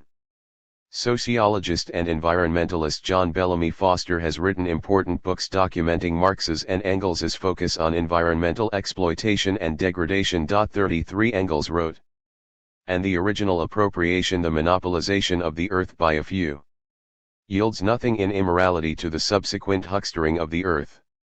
To make earth an object of huckstering, the earth which is our one and all, the first condition of our existence, was the last step toward making oneself an object of huckstering. It was and is to this very day an immorality surpassed only by the immorality of self-alienation." 34. The most famous capitalist critics have thus seen clear parallels between the exploitation of humans and the exploitation of the environment. Engels's commentary reveals that he and Marx viewed the relations of capitalists to labor and the environment as intertwined and analytically difficult to distinguish. Environmental expropriation gives rise to the conditions of human expropriation, and the environmental hucksterism or abuse is just as serious. Marx and Engels treated the domination of both people and the environment as inseparable foundations of the capitalist system. Thus, the language of domination and exploitation we use in discussing capital bullying would apply as well to animals, and it vividly evokes the idea of bludgeoning the environment, crops and soil included. Both are driven systemically by the search for short-term profit and competitive advantage. But if the corporate bullying and bludgeoning of the environment is perhaps most obvious on the farm, it is just as present outside agricultural sectors. Corporations in every sector develop environmentally harmful products in environmentally destructive ways, making environmental bludgeoning a chronic feature of corporate behavior. And corporate environmental bullying is nearly indistinguishable from the general capital bullying against workers, consumers, competitors, and politicians addressed in Chapter 2. Whether we are discussing the obvious perpetrators of bludgeoning, the big oil and coal companies, or chemical, pharmaceutical, aviation, high-tech, retail, and other corporate sectors, all are constantly expanding production that is depleting finite resources, degrading land, air, and water, and contributing to climate change. All are bludgeoning the environment for profit, and they do so because structural imperatives of survival in the market demand it. 35 In the process, they often increase the tendencies of people to bully other people, as when retailers sell cheaper goods, whether food, drugs, or cars, that are dangerous to their customers' health. Capitalist environmental bludgeoning, as noted earlier, routinely leads to more human bullying, either in other stages of a bullying production process or in the salesmanship of commodities that are harmful to their human users. In the United States, the market is blind to most environmental impacts, which economists call externalities. 36 These are costs, or benefits, that the market doesn't price into the product, such as many greenhouse emissions. The producer typically does not have to pay the costs of polluting, which often become apparent long after the production process. Corporations damage land by endlessly extracting coal or oil or natural gas, by cutting down forests in logging, by creating and dumping plastics used in production and packaging, by dumping sewage into rivers and lakes. Recall when the rivers flowing into the Great Lakes burst into flames from pollution, and by burning fuel in commercial flying. Some forms of production are more damaging than others, but in the United States, powerful companies keep regulation limited and taxes on pollution low, so that almost all corporate production bludgeons and harms the environment, and the cost is not paid by the corporation. Again, this bludgeoning of the natural world often leads to human bullying, as people compete to sell harmful products or turn against nearby communities to find shelter from toxic waste and occupy the most secure land.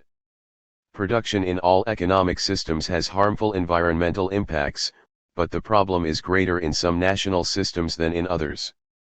In the U.S. capitalist model, the corporate activity produces high levels of environmental damage because, 1. The corporation doesn't have to pay, 2. The corporation aims for short-term profit and doesn't consider the long-term costs, and 3. The U.S. production process is extractive rather than regenerative. That is, it extracts resources and returns waste but does not regenerate the environment to its original condition or to an even healthier state. 37. Much of this environmental destruction, carried out by virtually all large corporations, is bludgeoning rather than bullying. For corporations off the farm, this bludgeoning involves many bullying elements. These are all related to power inequality, domination, and destruction. Corporations have property rights over their environment and products, and they enjoy legal and political power to produce, within the law, as they see fit. In U.S. capitalism, the competitive system requires rapid expansion of production at lower cost, without consideration of the environment except when that is specifically mandated by law, to gain market share and profit while destroying competitors. And as in all bullying, corporate power is creating harm, with bullying of rival competitors leading to bludgeoning of the environment. Capitalist competition and the human bullying it fosters thus can lead to bludgeoning of the environment, just as environmental bludgeoning can increase human bullying. The cheapest corporate production, which neglects environmental externalities, will adversely affect the health and lives of people and animals, thereby bullying them. The drive for immediate profit results in both bludgeoning and bullying, which in turn can reinforce each other and spiral into even more harm to people and the natural environment. Corporate bludgeoning and bullying both reflect the mentality of schoolyard bullies. Blowing off mountaintops or clear-cutting forests or dumping into the human water supply dangerous pollutants and wastes that are byproducts of production reflects a schoolyard bully's mindset of domination. Like the school bully, the corporation is acting to consolidate a power position and to threaten or harm anybody or anything in its way. Climate change, bludgeoning nature in extremis. Today, Climate change has to be the ultimate subject for any discussion of environmental destruction. The reality of climate change is itself one of the strongest arguments for entertaining the ideas of environmental bullying and bludgeoning. And it also underscores the view of capitalism as a bullying system, as discussed in the last chapter, with unprecedented consequences seen as so-called externalities that do not need to be recognized for human civilization as well as nature itself. A growing literature connects capitalism with climate change, including Naomi Klein's bestseller This Changes Everything, Capitalism vs. Climate, John Bellamy Foster's books, such as The Ecological Rift and Ecology Against Capitalism, and Charles Derber's book Greed to Green. Climate change is, along with nuclear war, the greatest threat to human civilization ever known, and understanding its causes is essential if we are to have any chance of limiting the damage. 38. Capitalist values and structural forces drive destruction of the earth, and they must be changed to mitigate climate disaster as well as reduce all the ways in which environmental and climate bludgeoning lead to greater bullying by people of people. Even the Pentagon has argued that climate change is emerging as one of the central causes not just of environmental destruction but also of wars over scarce land, food, or water that may massively increase militarized bullying among nations and communities. 39. Our argument is not that capitalism is the sole economic system engaged in environmental bludgeoning or bullying and causing climate change. As noted previously, all economic systems have harmful environmental effects, and authoritarian self-proclaimed socialist and communist regimes in the Soviet Union, China, Venezuela, and Bolivia have engaged in some of the worst environmental practices. But historically, climate change developed as industrial capitalism took root in Europe and America, and the United States today practices the model of capitalism that yields the highest per capita greenhouse gas emissions in the world by far. We have already made the case that corporate bullying in the United States, in all economic sectors, is causing massive environmental damage, much of it in the form of greenhouse gas emissions. The World Watch Institute has argued that raising animals for consumption through industrial agriculture produces an astonishing 51% of all greenhouse emissions and is thus a huge cause of climate change. 40 Any significant mitigation of climate change is going to require major structural changes in our capitalist model of agriculture and in other corporate sectors that will end capital bullying. And ending such bullying will require and foster a different social and moral philosophy, as well as more life-affirming economic institutions and lifestyles, among them a shift away from raising animals for food, for that is arguably the single greatest cause of climate change. We have already indicated the key aspects of U.S. capitalism that generate climate change: markets blind to environmental costs, competitive forces that advantage companies engaging in low-cost production and ignoring environmental consequences, financial markets dictating short-term profit maximization through unlimited production, an imperative of expanding sales and mass consumerism, and a lifestyle and social philosophy that prioritizes private property and wealth over public goods. We have explained elsewhere how these features of capitalism cause climate change, so here, we want to focus on why these capitalist values and practices should be understood as bullying in relation to animals and bludgeoning of plants and natural resources. There are three basic considerations at play: the overall philosophy of the capitalist system in the United States, the basic values in that system, and institutional corporate practices that are dictated by the market philosophy and system. Capitalist philosophy is based on domination. The goal is to control the market and society in order to create conditions for continuing power and profit. All capitalist actors must pursue domination. If they fail to do so, the system will ensure they will be replaced by competitors more intent on achieving such domination. 41. Climate change is the extension of the philosophy of domination, since it reflects a belief in the unfettered human control of nature itself. Western capitalist philosophy is so structured around ideas of dominance that it is difficult to conceive of any relations, including our relations with the natural world, that are not hierarchical and based on power.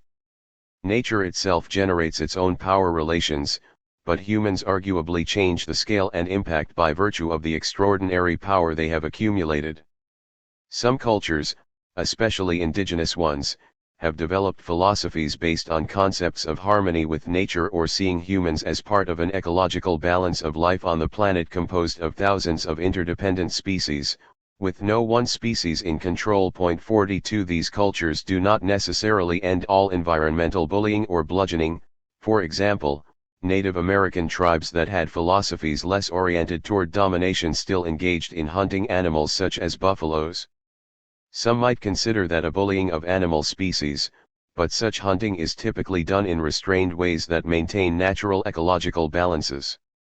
Hunting in general by people who think of themselves as environmentalists and seek to live in harmony with the land leads to caution about how to characterize different philosophical or ecological orientations. Nonetheless, cultures that do not prioritize domination would be less likely to cause climate change, for such cultures would tend to question whether humans can and should dominate the natural world and whether they have the capacity and right to bludgeon it. 43.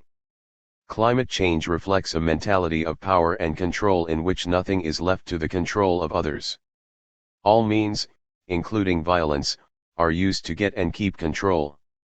We emphasize this aspect because it is at the core of all bullying, exemplified by the schoolyard bully and leading to the bully's small domain of control in the school, just as it leads to human control of all of nature. Domination is the end in itself, and the bully needs no argument to justify gaining and using power over rivals and weaker kids or weaker species. It is the natural law of the bully's world. The broad philosophy of capitalist dominance leading to the ideal of domination of the environment and the natural world is embedded in several values that are at the center of the capitalist culture and legitimate both environmental bludgeoning and bullying. The most basic is human centrism. Humans sit at the top of the hierarchy of species. This presupposes an ecology of power and a natural ordering of the universe in which humans control all other species. This conviction is at the heart of a philosophy of dominance, and it is central to bullying, for bullying is about power inequality and the abuses of power that arise from hierarchy and dominance. Human centrism is not exclusive to capitalism, but it is intimately tied to the capitalist system, perhaps more so than any other, because control over nature is so central to the ideas of profit and competitive dominance. Capitalism has often been conceived as social Darwinism, according to which capitalist theorists argue that just as evolution leads to the survival of the fittest, so too do all social and natural relations reflect the survival and rule of the fittest, those most equipped by nature or God to rule, including ruling over the environment. 44. This general philosophy of social Darwinism and rule by the fittest is rooted in at least three more specific but core capitalist values. One is the concept of private property, which roots all value in the market and private enterprise. Capitalism extends the idea of property into the environment and natural world, arguing that, in the pure form, nature is subject to private ownership and sale on the market. This would include land, air, and water, as well as all non-human species. If these elements can be privatized and subject to ownership, then the human proprietors have legal claims to power over nature, and they may subject it to their own ends, through both bludgeoning and bullying. 45. This notion of the legitimacy or necessity of subjecting nature to ownership with rights to bludgeon and bully is at the foundation of climate change. Without this idea, nature would be conceived as part of a natural commons, which would not be subject to the rules of human dominance, ownership, or profit. Because bullying and bludgeoning arise within capitalism under the legal frame of private ownership or property, with owners having power over their property, owners can dominate animals and all of nature, consistent with societal norms, within the private property paradigm. 46. According to the property concept that is central to capitalism, value and wealth are possible only within a privately owned system. In other economic models, private property is limited, and proposing an environmental commons that is not privately controlled becomes a way of thinking about creating value and protecting nature. But in a private property system, where value can only arise from the market and private owners, the commons makes no sense. It is not privately owned and thus cannot have or create value. That is why purist capitalists have argued that all of nature can generate value only if the commons is destroyed and all of Earth is privatized, that is, privately owned to create true wealth. The destruction of the commons is fundamental to climate change, and it is integral to the bullying of animals and the bludgeoning of all of nature. The schoolyard bully, of course, does not necessarily own property in the school.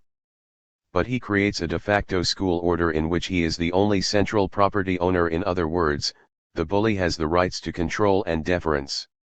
He views himself as the natural ruler of the yard and uses his power to impose that view on all the weaker kids. This is a kind of de facto social Darwinism, mirroring the structure of the larger capitalist world but without its codified legal form. The second specific value in capitalist systems is growth. This notion, too, is rooted in both the philosophical and the structural models of capitalist ideology. Capitalism cannot be a static or stationary, no-growth system, at least as currently understood. The competitive structure requires that capitalists dominate and destroy their rivals by expanding production more cheaply, rapidly, and efficiently. Growing production means growing market share, and that weakens the competition. As in Darwinist evolution, the competition leads toward the strong destroying the weak. In the environment, this means humans dominating and exploiting non-human animal species and all of nature. 47. Unlimited growth will foster climate change, at least as growth is conceived today. More and more production means extracting and using more and more finite resources, leading toward more energy use and increased emission of greenhouse gases. Even in a perfectly renewable energy system, the pressures of commodity growth on our finite planet would lead to environmental degradation. 48. It may be possible to reconceive growth in ways that do not imply environmental destruction, but this would require two forces that are not part of U.S. capitalism. First, it would require the growth of public goods education, conversation, community while ending the growth, at least in rich nations, of private commodities. 49. This is extremely difficult to accomplish in the United States because wealth is conceived as created only through private markets and it cannot be created by government or public entities. In fact, as the famed economist John Kenneth Galbraith argued, the United States lacks a robust concept of public goods, and it does not recognize the public goods deficit that is the true deficit in American society. 50. Second, growth that is not environmentally destructive, involving neither bludgeoning nor bullying, would require regenerative rather than extractive production processes. 51. Consequently, any extraction of natural resources would have to be structured such that waste is recycled and natural resources are regenerated to ecological balance after production is completed. This would be extremely difficult to accomplish in U.S. capitalism because it would limit many forms of production that are cheap and meet the needs of short-term investors.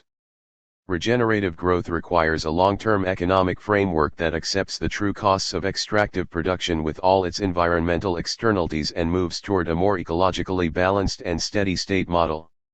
Such a scenario would be impossible within the current U.S. economic framework. Growth, as conceived in the U.S. model, and bullying are closely connected. Growth is entirely intertwined with the assertion and expansion of power, the bully's core goal.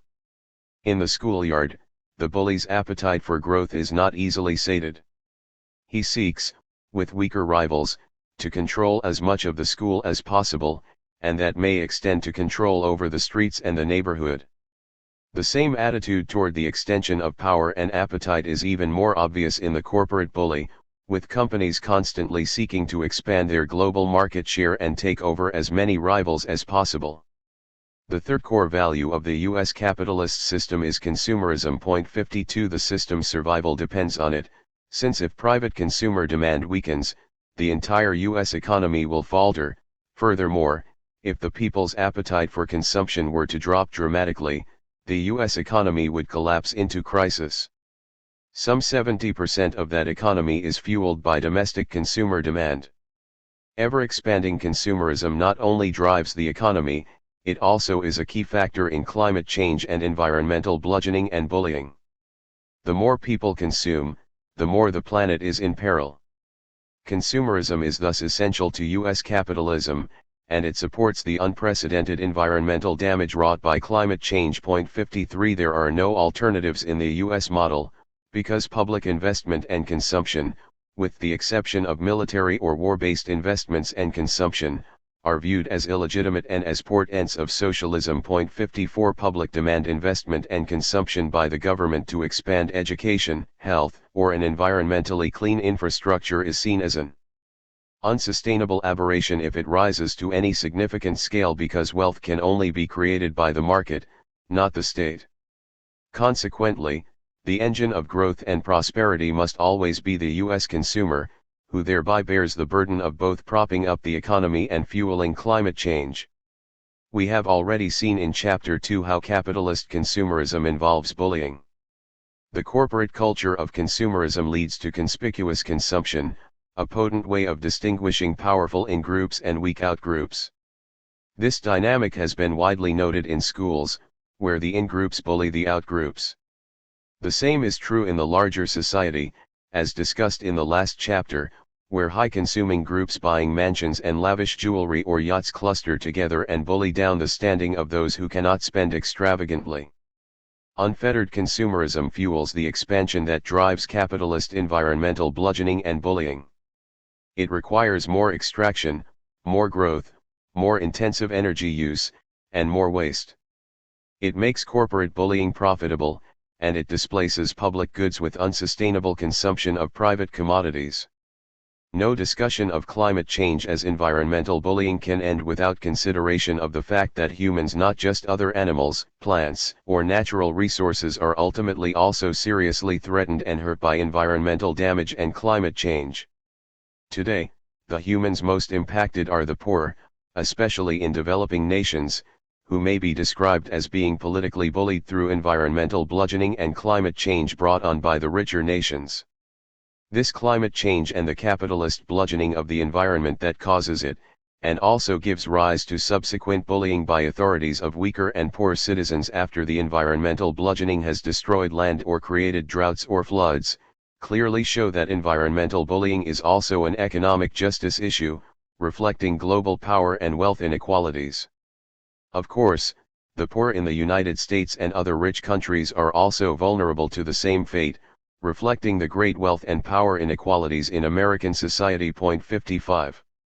The most vulnerable humans today are the poor, both in the United States and in developing nations. Money allows people options to move out of endangered areas, go to high ground, buy food or water when it becomes scarce, and live well even when large numbers of other less affluent people are imperiled.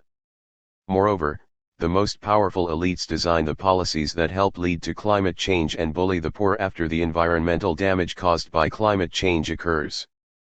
This scenario played out painfully in New Orleans during Hurricane Katrina, a storm that scientists believe was worsened by the warming waters and stronger winds caused by climate change. The surging floods did by far the most damage in the lower Ninth Ward, where poor people of color lived. Their homes were destroyed, their pets drowned, and many old and sick individuals died. A large number of residents had to flee their homes and suffer for days in the New Orleans Coliseum, where police sent them, only to contend with insufficient water, food, and medical care in unhealthy, hot, and crowded refugee surroundings. Many poor people had to leave New Orleans permanently because the city did not budget money to rebuild their neighborhoods and kept residents from re-entering their homes for months. Meanwhile, whites living in affluent New Orleans suffered little damage to their property or health. They were never forced to leave the city, and if they did so voluntarily, they returned quickly to their homes and businesses. The storm turned the city far whiter than it had been previously, as at least 200,000 poor people of color could not return, painfully symbolizing climate change as a form of environmental injustice. 56. Nobody who saw televised images of New Orleans during the storm is likely to doubt that the poor were bullied by the authorities.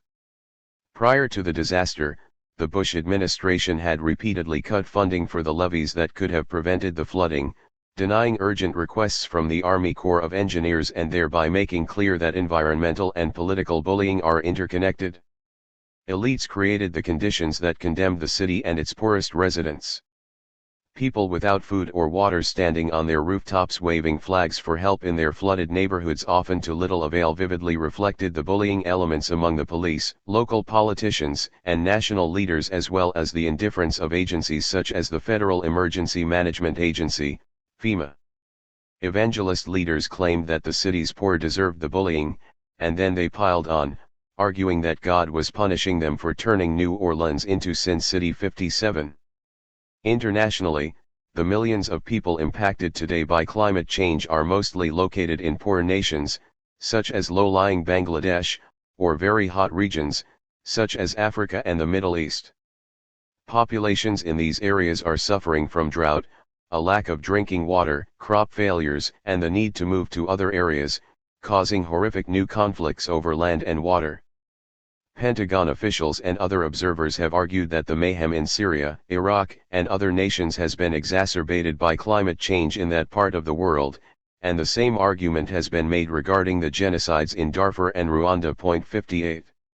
Rich nations are now bullying poor nations to restrain the growth that creates climate change, hinting at withholding development aid, foreign investment, and other funding as threats. But though we do need all nations to cut carbon emissions immediately and drastically, it is overtly unjust to put the burden on already poor people who did not cause climate change.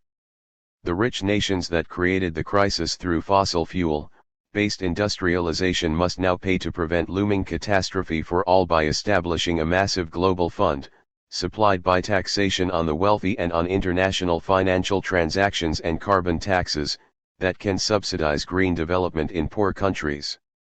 The biggest energy corporations and other carbon polluters in rich nations need to come up with a green fund along the lines of the Marshall Plan for massive public investment in a new clean energy infrastructure in the richer and high per capita carbon polluting nations, especially the United States.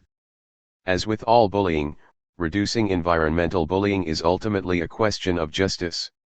And our new bullying paradigm based on the sociological imagination recognizes that the problem is rooted in unjust societies organized around militarized capitalism. Reducing environmental and other bullying requires transforming economic and political systems that profit from injustice. This is no academic matter, as some poorer and richer nations are beginning to assign constitutional rights to nature. In 2008, Ecuador created a new constitution specifying the rights of animals, as well as of plants, soil, air, and water. The constitution gives animals, plants, and even rivers and forests rights that must be enforced in the courts. The constitution states, nature, or Pachamama, has a right that its existence is integrally respected, as well as the right of the maintenance and regeneration of its vital cycles, structures, functions and evolutionary processes. Every person, community, people, or nationality can demand from the public authority that these rights of nature are fulfilled.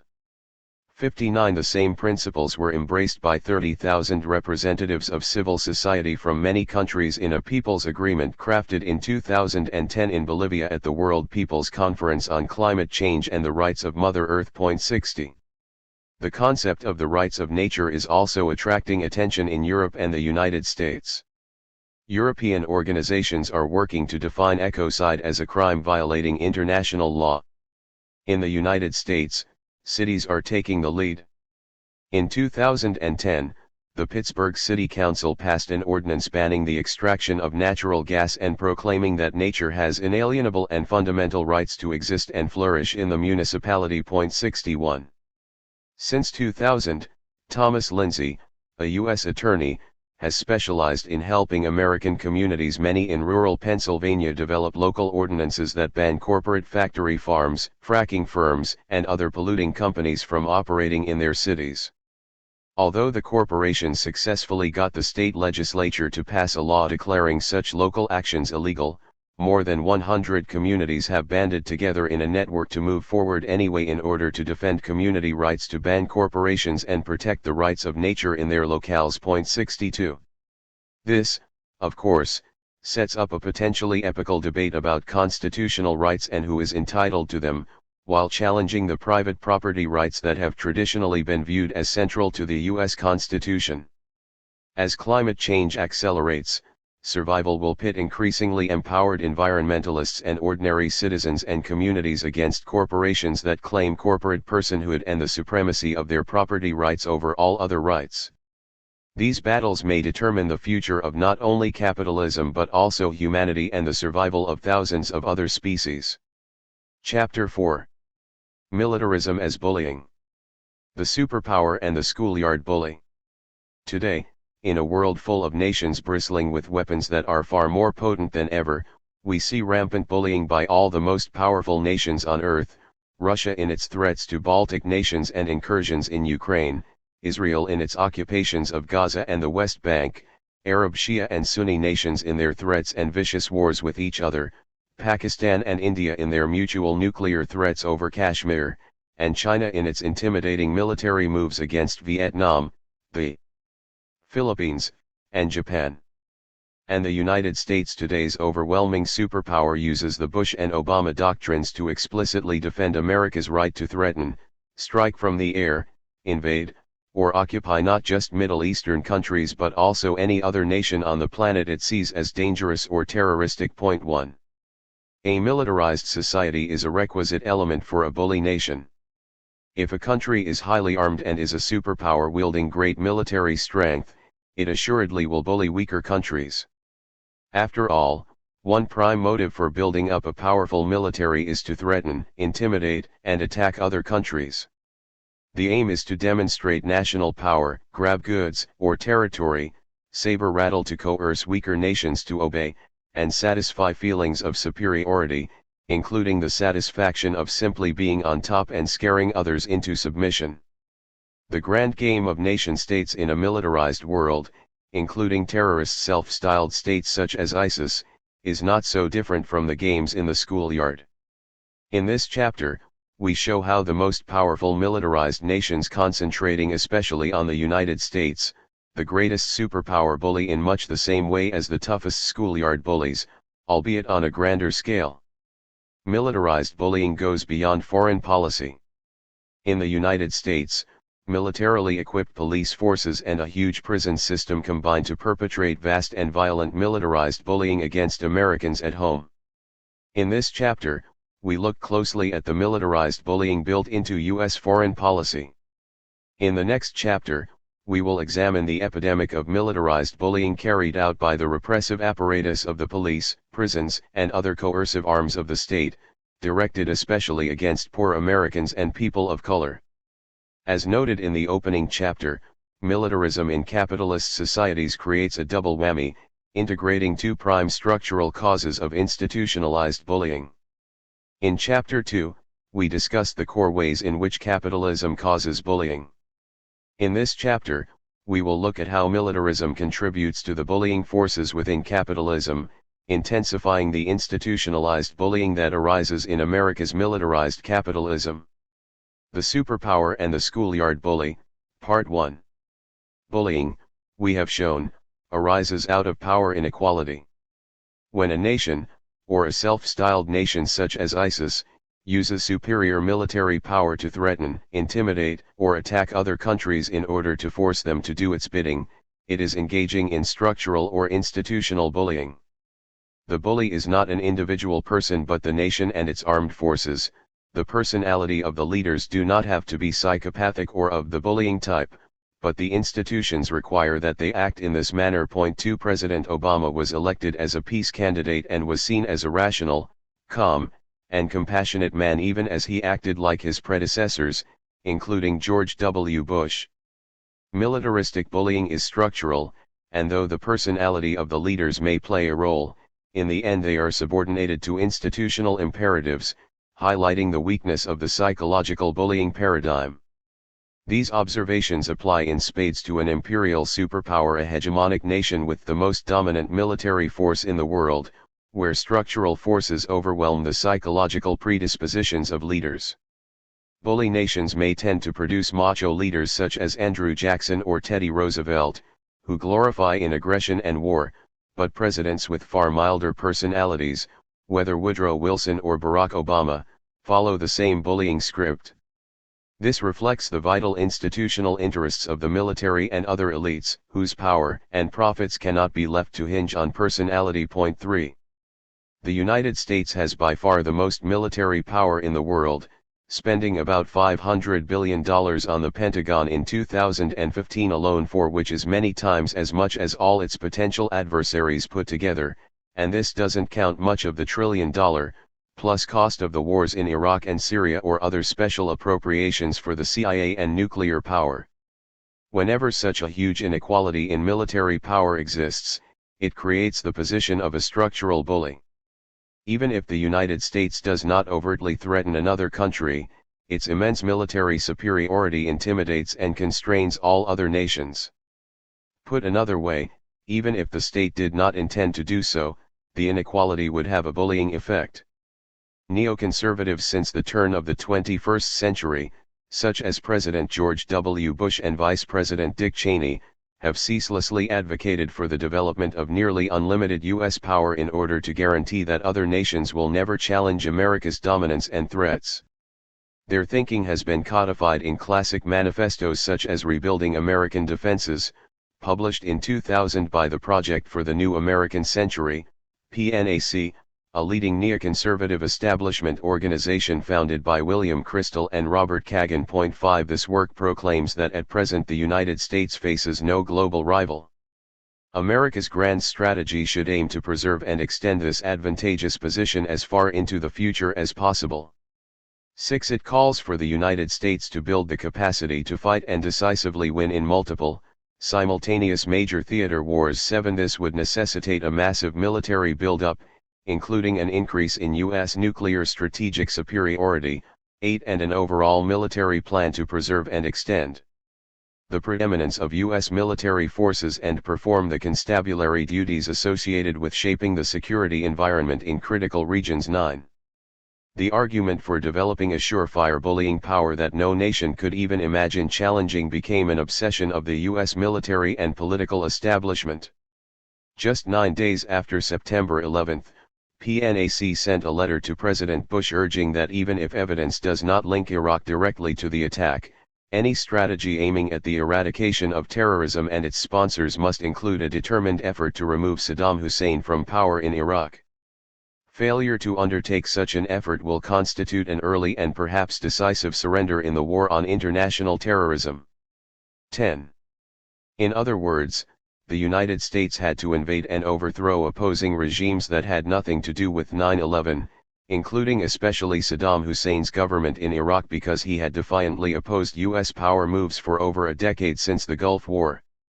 PNAC was not subtle about its view of the international arena as something similar to the schoolyard, where the bully must assert his own dominance over and secure the obedience of any challenger, no matter how weak.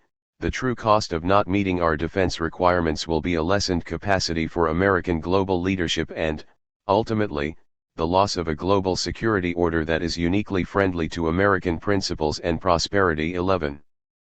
President Bush followed through, vastly boosting military spending and invading Afghanistan and Iraq while beefing up U.S. military power everywhere, showing his and Vice President Cheney's conviction that the international schoolyard was the property of the superpower. The connection between superior military power and bullying is obvious, and the word bullying pops up spontaneously in the mass media and in our everyday conversation about military and world affairs, especially about adversaries such as Russia, China, Syria, Iran, and terrorist groups such as Al-Qaeda or ISIS in any nation. Remarkably, though, the academic scholarship on bullying never analyzes the bullying carried out by militarily powerful nations against other countries. This reflects the dominance of the psychological micro-paradigm and spotlights its inadequacy. Great military powers bully other nations and transfer bullying values to their citizens through their violent cultures and through their warriors. Militarism creates long-standing bullying problems among both adults and children on the home front. This is true in all militarized societies, but it is especially severe in militarized capitalist societies. Defenders of America's foreign policy will view the nation's military interventions as the opposite of bullying, since they see U.S. forces as stabilizing the world order, fighting terrorism, extending civilized values, and defending the weak. 12 Or they will claim, as both Bush and Obama have, that the United States has the right and the responsibility to use its power unilaterally against others, in the name of self-defense or as its moral duty to police or protect the world and spread liberty. 13 By contrast, many countries around the world view the United States as the planet's greatest bully, using its power simply to threaten and intimidate or attack other countries in order to get its way and establish its dominance. Polls show the people in the Middle East, Latin America, Africa, and much of Asia fear the United States as the biggest threat to their homelands and to peace. When Henry Kissinger said that power is the great aphrodisiac, 14 he was, in the mind of much of the world's population, reflecting their view of U.S. leaders and the United States itself as the greatest bullies of all. We argue that most powerful and militarized nations, especially superpowers and hegemons, typically accumulate and use military power to consolidate their own dominance. This is consistent with our definition of bullying as the use of superior power to establish control and domination. However, powerful, militarized nations almost always justify their own behavior, as noted earlier, in moral or religious terms, arguing that their use of military power is designed to protect, stabilize, or civilize rather than to dominate. 15 This may, in some instances, be part of the picture, as in the case of internationally coordinated attacks on ISIS, but as we view it, the norm is that powerful countries seek to defend, secure, and expand their power and dominance. Of course, such judgments will always involve subjective assessments of the motivations driving militaristic behavior. The picture is complicated because so often hegemonic bullying nations such as the United States attack other nations or groups, for example, Iraq, Iran, ISIS, and Al-Qaeda, that are also horrific bullies. Attacking less powerful nations, which often do their own forms of bullying, tends to create a cycle of vicious bullying, as was particularly vivid in the case of President Bush's 2003 invasion of Saddam Hussein's Iraq. The United States toppled the dictator allegedly to stop his bullying, and his alleged potential nuclear bullying, though it was also acting to secure oil and U.S. power in a crucial region. But by overthrowing Saddam and dismantling his Sunni military and the long Sunni role in running Iraq, Washington created the conditions for the rise of groups such as ISIS and Al-Qaeda in the Arabian Peninsula that did not exist in Iraq or Syria during the Saddam era. Some of the displaced and humiliated Sunnis became the nucleus of the new terrorist forces leading to ISIS, which by 2015, after its horrific terrorist attack on Paris, became defined in the West as the principal new global threat and enemy bully. This is instructive because the U.S. militarism that led to a war defended as an attack on a dictatorial bully, Saddam Hussein, in fact helped give rise to a more monstrous bully in the form of ISIS. Such is the cost of hegemonic bullying. Even when it is used to overthrow a bully, it promotes hegemonic power in regions that inevitably give rise to new occupations, wars, and terrorism. In the appendix, we look in more detail at ISIS and other terrorist and non-terrorist states, making clear that even though America has no monopoly on international bullying, it helps create or catalyze some of the states or terrorist groups that pose serious threats to itself as well as bullying threats to people and nations in their own regions. These contrasting subjective beliefs about who is actually the bully help show the similarity between militarized bully nations and schoolyard bullies. As noted in Chapter 1, there is always subjectivity about who bullies and what bullying is. Kids at school who are called bullies often say they acted justifiably because they were threatened or attacked. They may claim that they are more powerful and that the weaker kids are jealous. Or they may say that they are just keeping order and settling conflicts that get messy. Some bully kids, and their parents, say they are protecting themselves or the values of the school, punishing kids who don't live up to the right codes of behavior or who violate the school's values. Schools are inundated with arguments about who is the bully, whether the bullying was provoked or justified, and even what actually took place in a bullying incident. Ultimately, bullying is always partly in the eye of the beholder, whether in the schoolyard or on national battlefields. Bullying or bullied nations make the same charges and countercharges as those lobbed by parents and kids in the school setting. Bully nations say they are using their military power properly, legally, and honorably, as noted, to defend themselves, keep order, protect values, and preserve a necessary hierarchy. The British invoked the white man's burden. The Soviets invoked the ideals of communism. The United States invokes manifest destiny. Hegemonic nations claim to be punishing other nations that are not living up to civilized codes of behavior and that are savage and immoral. Comparing military bullies and schoolyard bullies, one is struck, as highlighted in this chapter, by the similarities rather than the differences between them. The Superpower and the Schoolyard Bully, Part 2. To understand military bullying, we need to move from the psychological paradigm to the paradigm of the sociological imagination. The latter highlights institutional bullying and the way in which it helps shape personal bullying. Since the United States is the world's military superpower, we will continue to concentrate especially on our own country, with the recognition that many other weaker nations and some of the targets of US attacks such as Saddam Hussein or ISIS are also horrific bullies. But before turning again to the United States, let us look a bit more closely at the behavior and language of militaristic nations generally. Hegemonic or imperial ideology is a grander version of the code of the schoolyard bully. It arrogates to the bully, that is, the superpower nation, the right to control and to decide whom to attack and when. As in the schoolyard, this dynamic is based on the superior power of the bully or the right of the bully to make his own decisions, with the implicit view that the bully knows best. Nobody is in a position to contest him or disobey his orders. No permission slip is needed.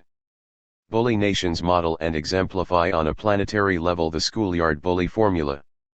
There are repeated threats, intimidation, and violence by the superpower nation against weaker target nations.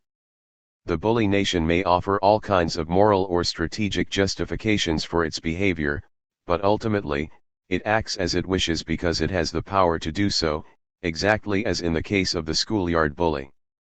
The bullied nation, like the bullied kid, has one of two choices: to do what the bully wants or to suffer repeated threats and eventual attack.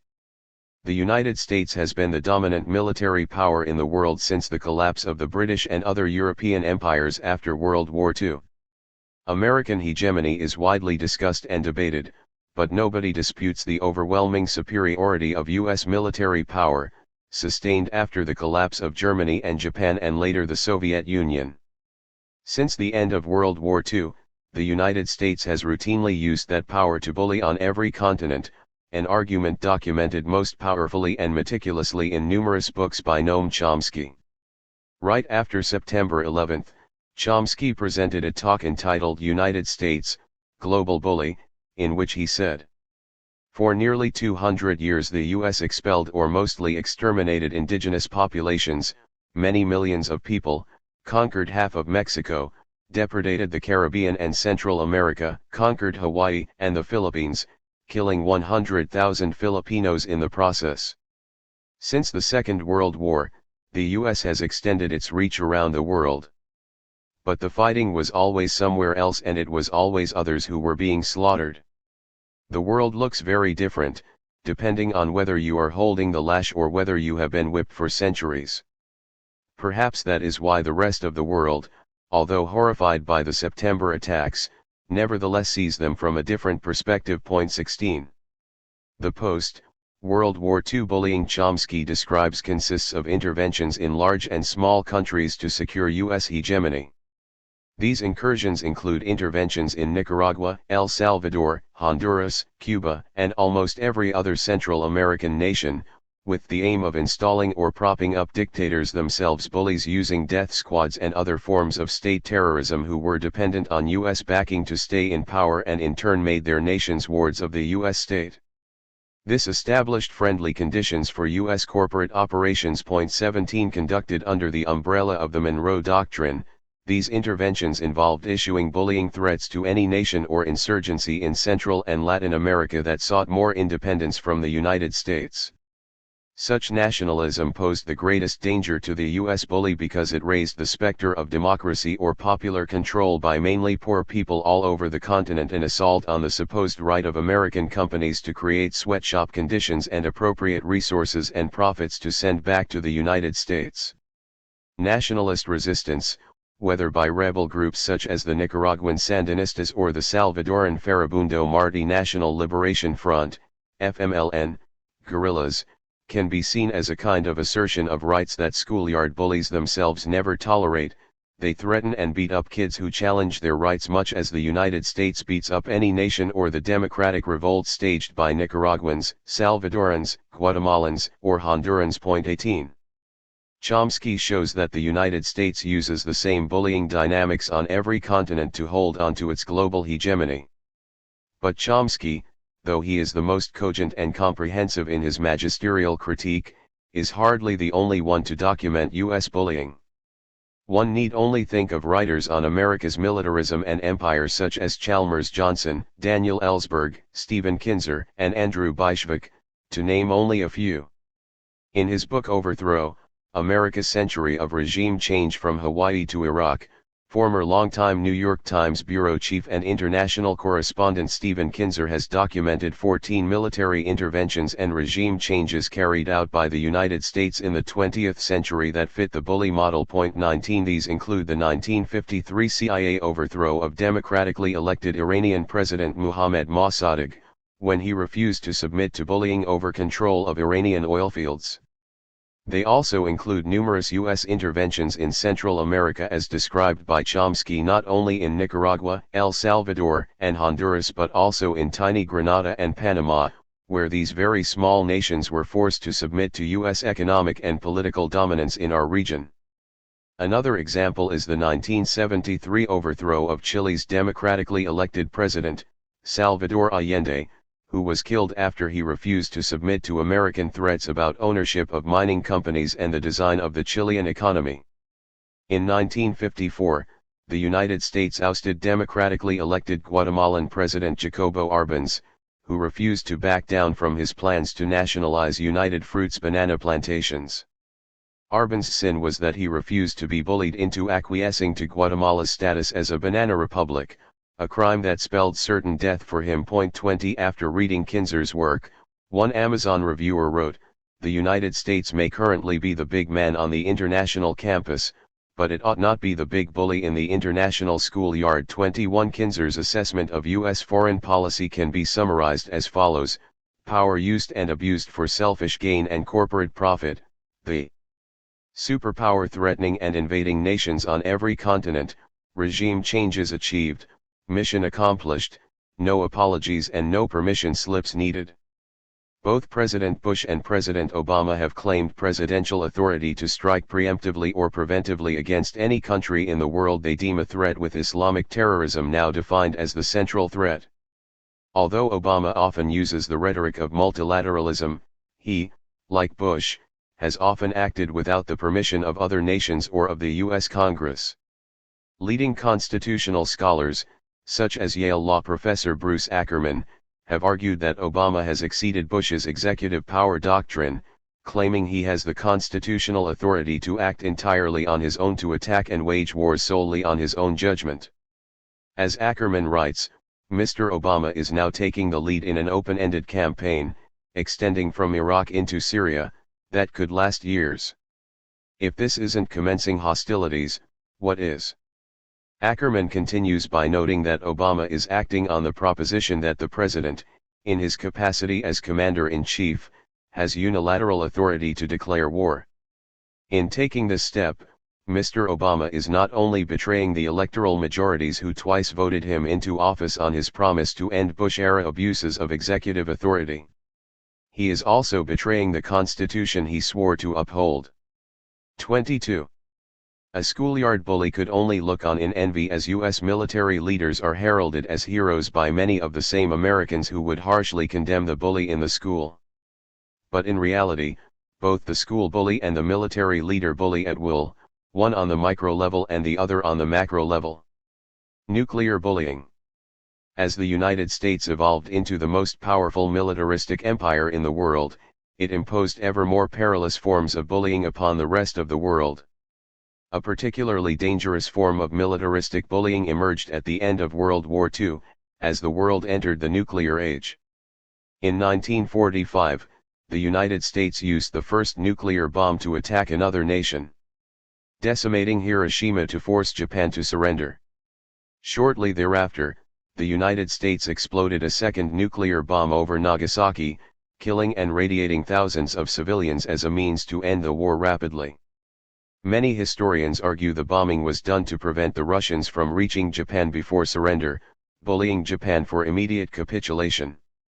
Gar Alperovitz has found evidence that Japan was in the process of trying to negotiate a surrender when the bomb was dropped on Hiroshima. 23 But President Harry Truman proclaimed, "God told me to do it." In an interview on file footage, he defended his decision to the grave. He said, "That bomb caused the Japanese to surrender, and it stopped the war. I don't care what the crybabies say now, because they didn't have to make the decision." 24. That was the only time in history when a nation bullied another nation by threatening to use nuclear weapons in war and then actually doing so. As a military bullying strategy, it is hard to think of a more brutal approach. It now survives as testimony to the horrific dangers of militaristic bullying in the era of weapons of mass destruction. No other nation has carried out a nuclear attack on another country, but the United States has continued to play a unique role in nuclear bullying. The little-known but inconvenient truth is that since Hiroshima and Nagasaki, nearly every U.S. president has threatened other nations with nuclear attack, justified under the banner of broad and evolving doctrines legitimating the use of nuclear weapons as a crucial dimension of U.S. foreign policy. The schoolyard bully can claim a right to monopolize turf, friends, or resources that will allow him to bully all the more. Others are not entitled to anything that might help them resist the bullying. A truly effective bully even controls the ideas that others are allowed to think. He certainly will not let anyone else question his right to bully. In 2015, the Obama administration negotiated an agreement to prevent Iran from developing nuclear weapons. Like many bullies, the United States gave Iran an offer it couldn't refuse, supported by an implicit threat of invasion. Republicans and other opponents attacked Obama and his Secretary of State, John Kerry, for conceding too much. However, there was hardly a hint of a debate within the mass media over whether the only nation to have used nuclear weapons, the nation that possesses more of these weapons than the rest of the world combined, has a right to dictate that another country cannot have access to them. 25. As the military analysts Joseph Gerson and John Pfeffer have shown, nuclear bullying has been a key part of overall U.S. military strategy since World War II. They observe that over the past 6 decades, the United States has used its nuclear arsenal in 5 often interrelated ways. The first was, obviously, battlefield use, with the battlefield writ large to include the people of Hiroshima and Nagasaki. The long-held consensus among scholars has been that these first atomic bombings were not necessary to end the war against Japan, and that they were designed to serve a second function of the U.S. nuclear arsenal, dictating the parameters of the global order by implicitly terrorizing U.S. enemies and allies, vassal states, in the words of former National Security Advisor Zbigniew Brzezinski. The third function, first practiced by Harry Truman during the 1946 crisis over Azerbaijan in northern Iran and relied on repeatedly in U.S. wars in Asia and the Middle East, as well as during crises over Berlin and the Cuban Missile Crisis, has been to threaten opponents with first-strike nuclear attacks in order to terrorize them into negotiating on terms acceptable to the United States, or, as in the Bush wars against Iraq, to ensure that desperate governments do not defend themselves with chemical or biological weapons. Once the Soviet Union joined the nuclear club, the U.S. arsenal began to play a fourth role, making U.S. nuclear forces, in the words of former Secretary of Defense Harold Brown, meaningful instruments of military and political power. As Noam Chomsky explains, Brown was saying that implicit and explicit U.S. nuclear threats were repeatedly used to intimidate those who might consider intervening militarily to assist those we are determined to attack. 26. After Truman, The next president to employ nuclear threats was Dwight Eisenhower. In 1954, just before the decisive Battle of Dien Bien Phu in Vietnam between the colonial French forces and Ho Chi Minh's nationalists, it became clear that Ho's forces would win. To save the prospects for French control of Vietnam, Ike offered Paris 2 nuclear bombs. Fortunately, the French were wise enough to realize that nuclear bullying was unacceptable. They refused Eisenhower's bombs and subsequently lost the war, but they saved the world from another nuclear disaster. Eisenhower made other nuclear threats.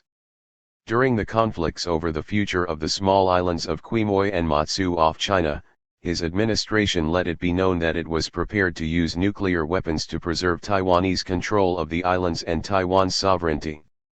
On February 20, 1955, Secretary of State John Foster Dulles announced the United States was seriously considering the use of nuclear weapons in the Quemoy-Matsu area. The next day, President Eisenhower himself said that A-bombs can be used as you would use a bullet. 27. This was all part of Eisenhower's New Look strategy, which emphasized the use of nuclear weapons to maintain Cold War superiority. The New Look doctrine stressed the fact that nuclear weapons were cheaper than conventional warfare. The Eisenhower doctrine incorporated a generic use of nuclear threats to pursue American power, a doctrinal approach to securing U.S. hegemony through nuclear bullying. 28. Successive presidents following Ike during the Vietnam era, including John F. Kennedy, JFK, and Richard Nixon, also issued threats of nuclear attack.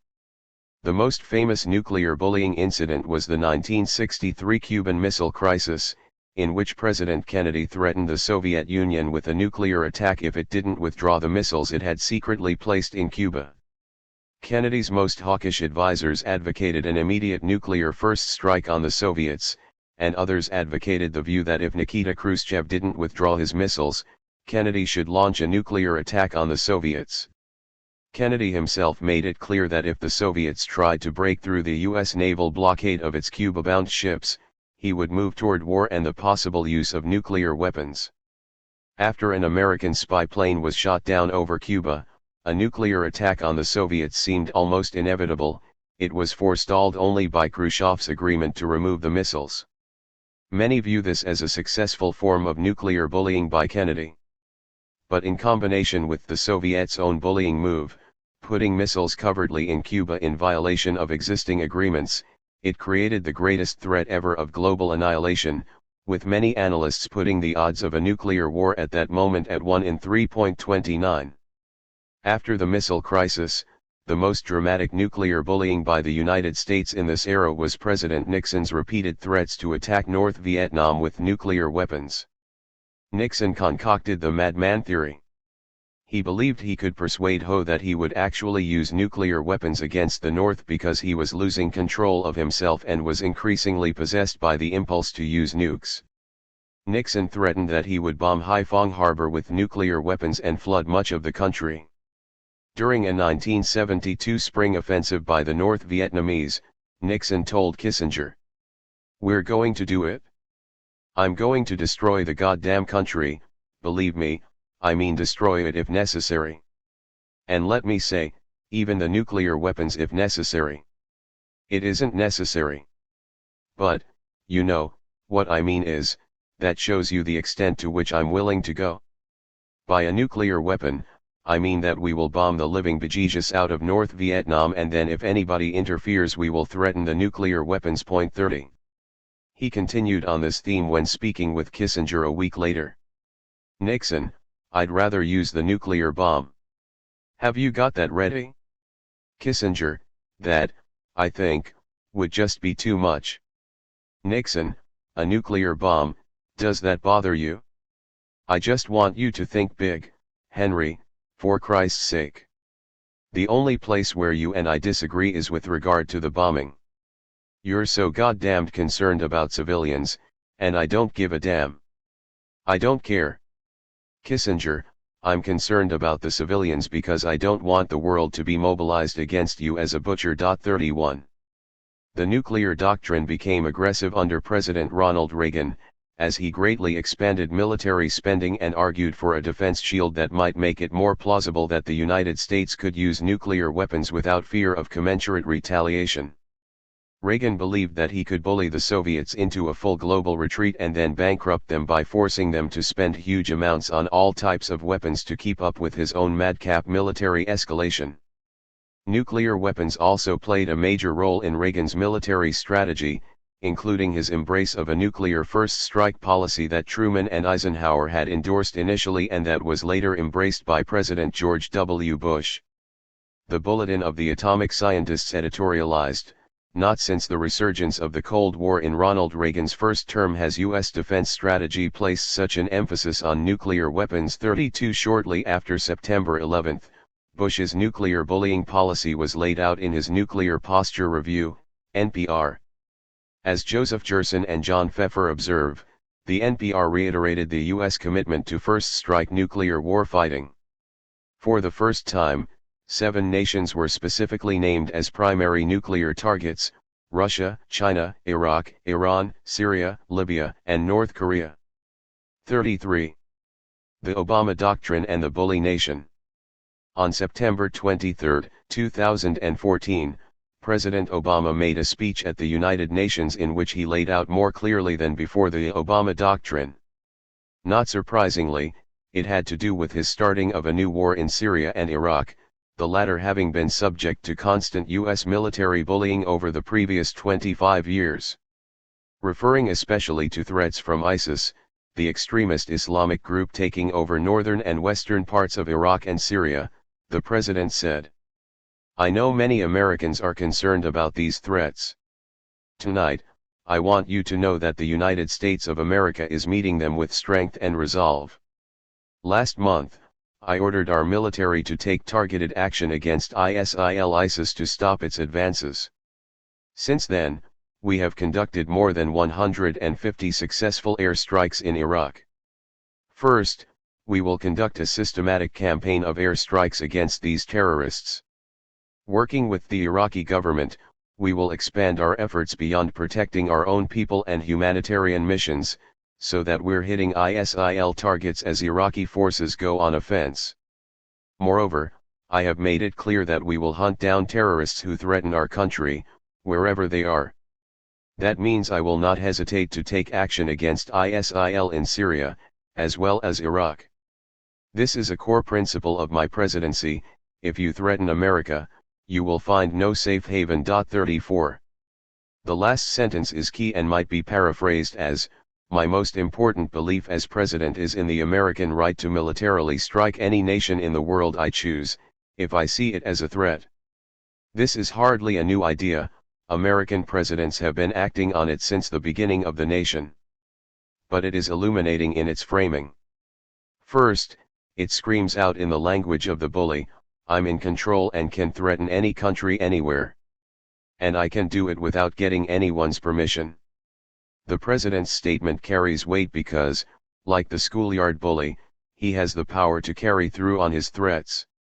Second, the president makes clear that the United States views the entire earth as subject to its power.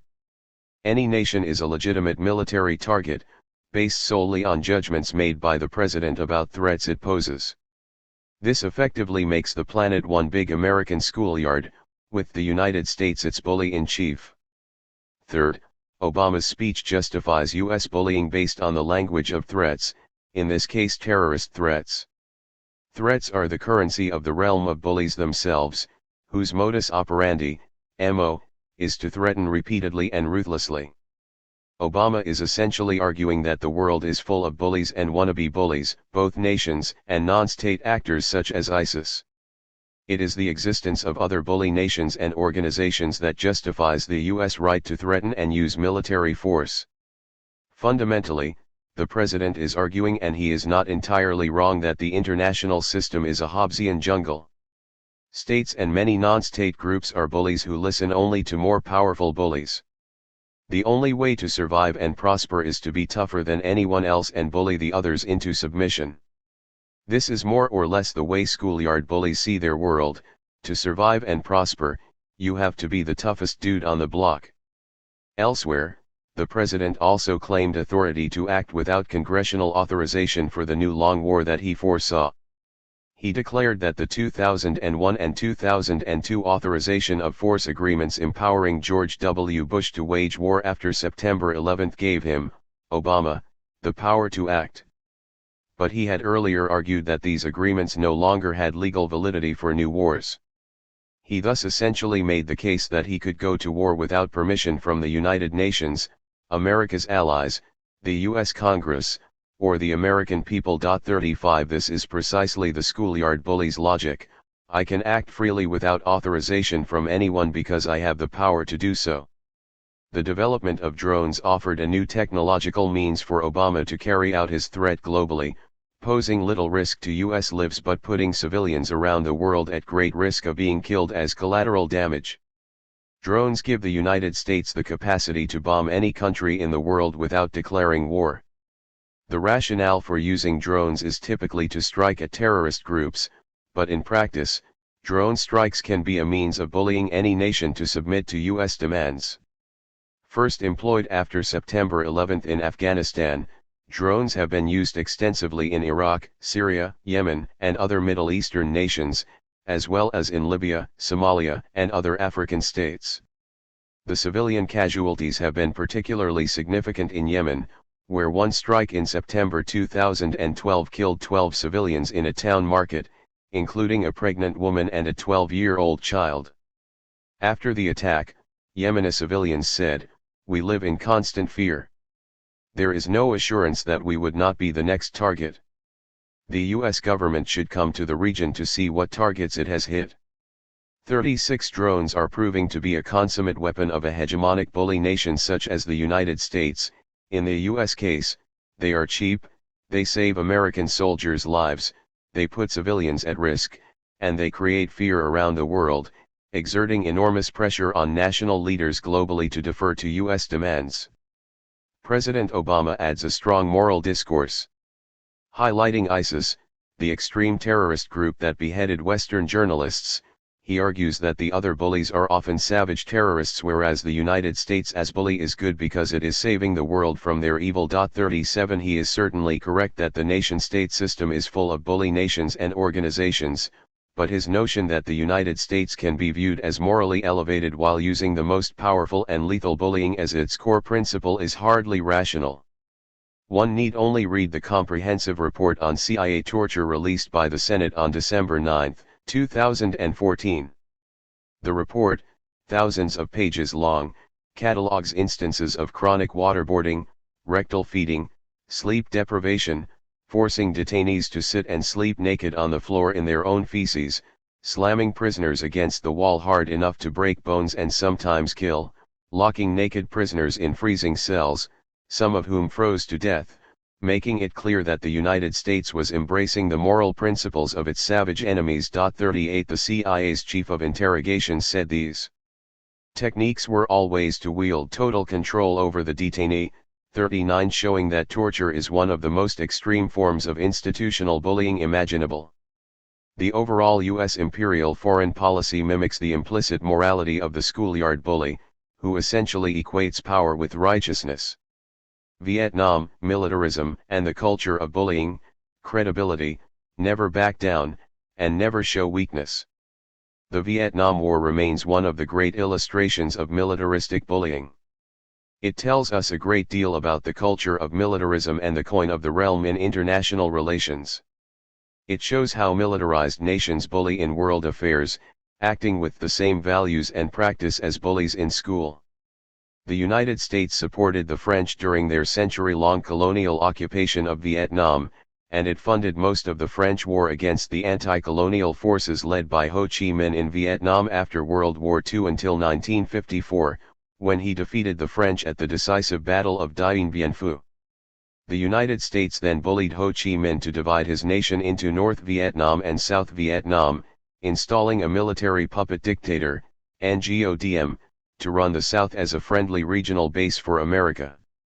President Eisenhower admitted that if the United States had permitted an election when Diem came to power, A possible 80% of the population would have voted for the communist Ho Chi Minh as their leader. 40 Washington gave DM hundreds of millions of dollars in arms to fight and terrorize his own people, who hated his dictatorship. This kind of support for ruthless military governments created and propped up by the United States was a bullying staple of U.S. foreign policy throughout the Cold War. 41. In the 1960s, after authorizing the assassination of DM, JFK sent 15,000 advisors to South Vietnam to keep the military government in power. DM's brutality had made him an embarrassment. Shortly thereafter, Kennedy himself was assassinated and was succeeded by Lyndon Baines Johnson, LBJ, who declared war on North Vietnam after provoking an incident in the Gulf of Tonkin. Johnson built U.S. forces up to about 700,000 by 1967, backed by overwhelming sea power. When this force failed to achieve victory, Johnson resigned and Richard Nixon took office, threatening Ho Chi Minh with using nuclear weapons on Hanoi and raining more bomb tonnage on the small country of North Vietnam than all the bombs dropped in World War II. This rampage, though unsuccessful, was as merciless a form of bullying as has ever been seen in the history of modern warfare, largely destroying Vietnam itself. One American general famously said about Hue, a major city, "We had to destroy it in order to save it." As with the schoolyard bully, the United States was prepared to resort to any level of violence to bully the local population. As Gen. Curtis E. LeMay, the U.S. Air Force Chief of Staff, put it, "My solutions. Tell the Vietnamese they've got to draw in their horns or we're going to bomb them back to the Stone Age."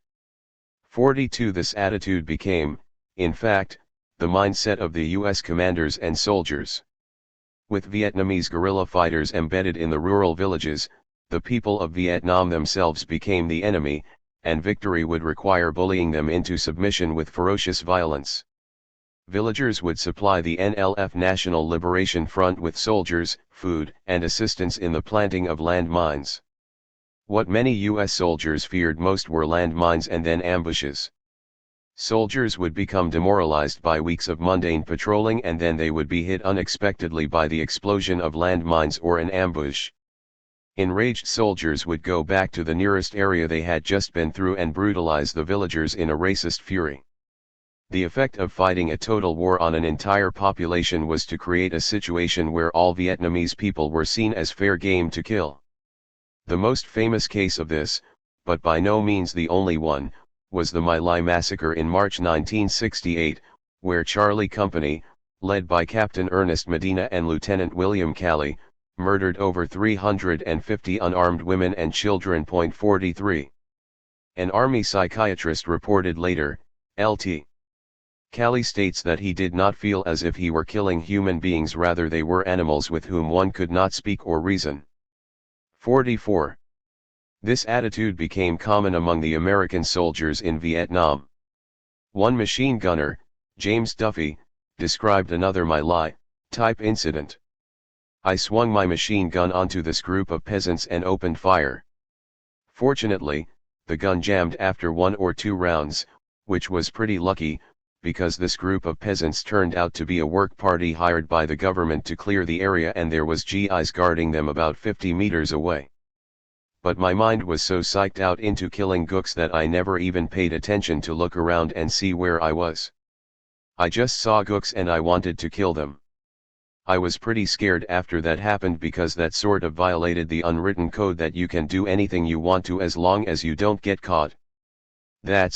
I guess that's what happened with the My Lai incident.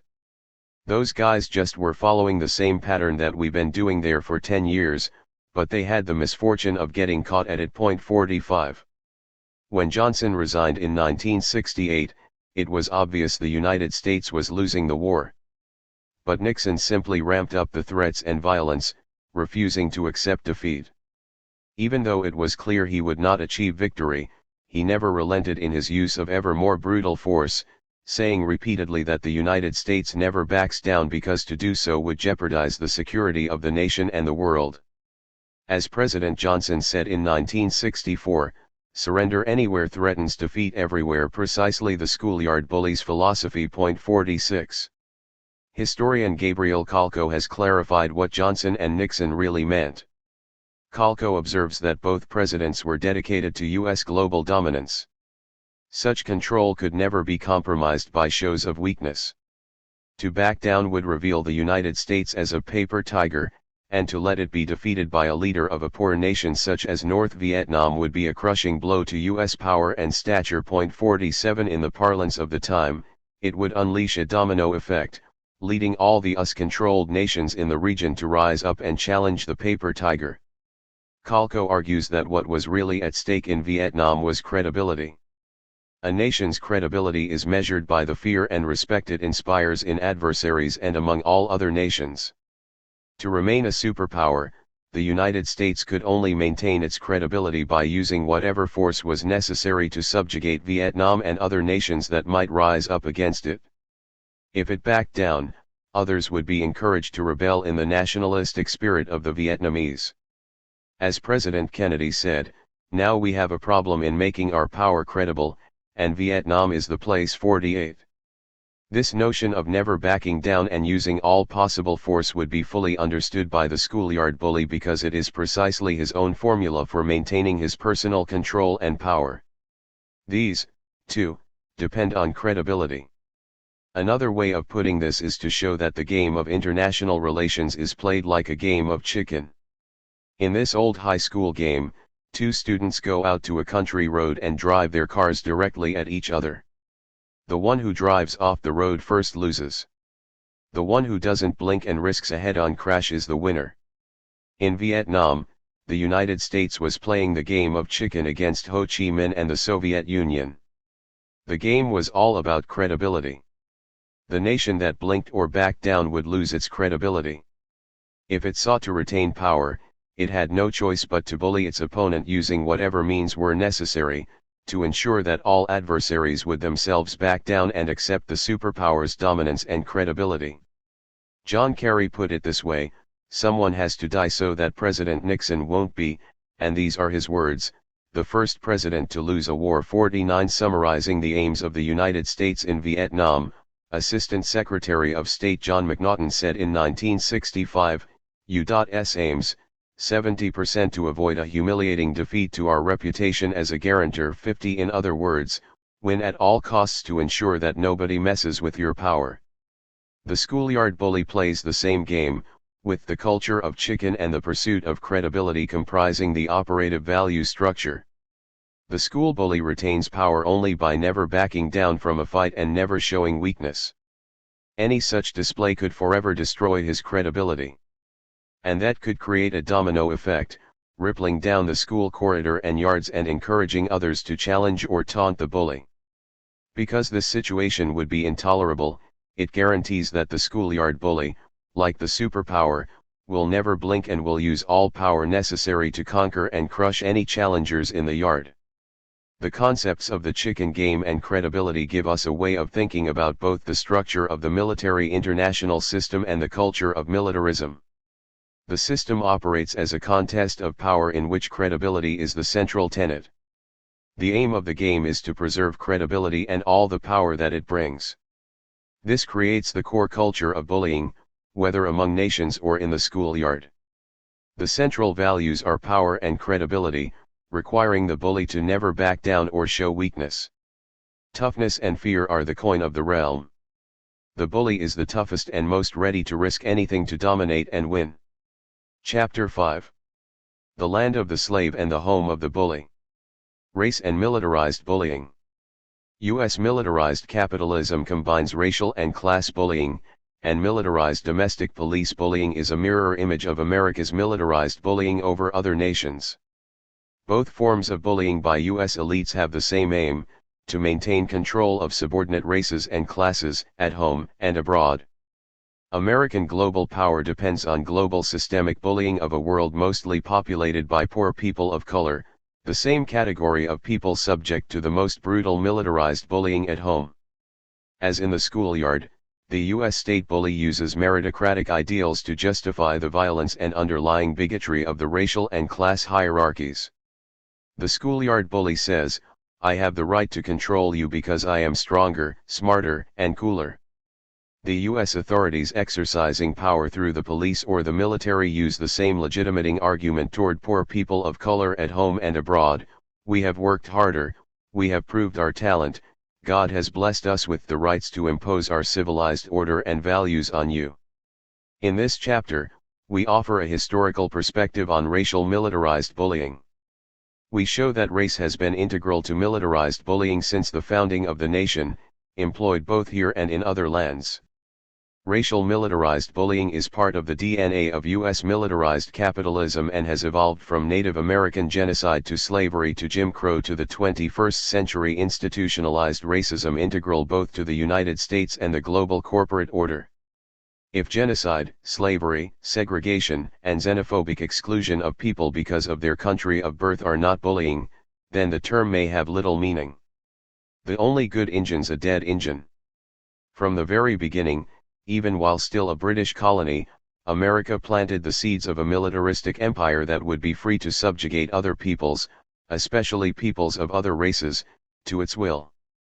The United States began as an annex of Britain when white Britons crossed the Atlantic to take land from Native Americans. Because these individuals lacked guns, had no concept of private property, and did not follow Christianity, they were deemed racially inferior, weak, and uncivilized heathens. Like schoolyard bullies, the settlers felt free to do with the Native Americans and their land as they wished.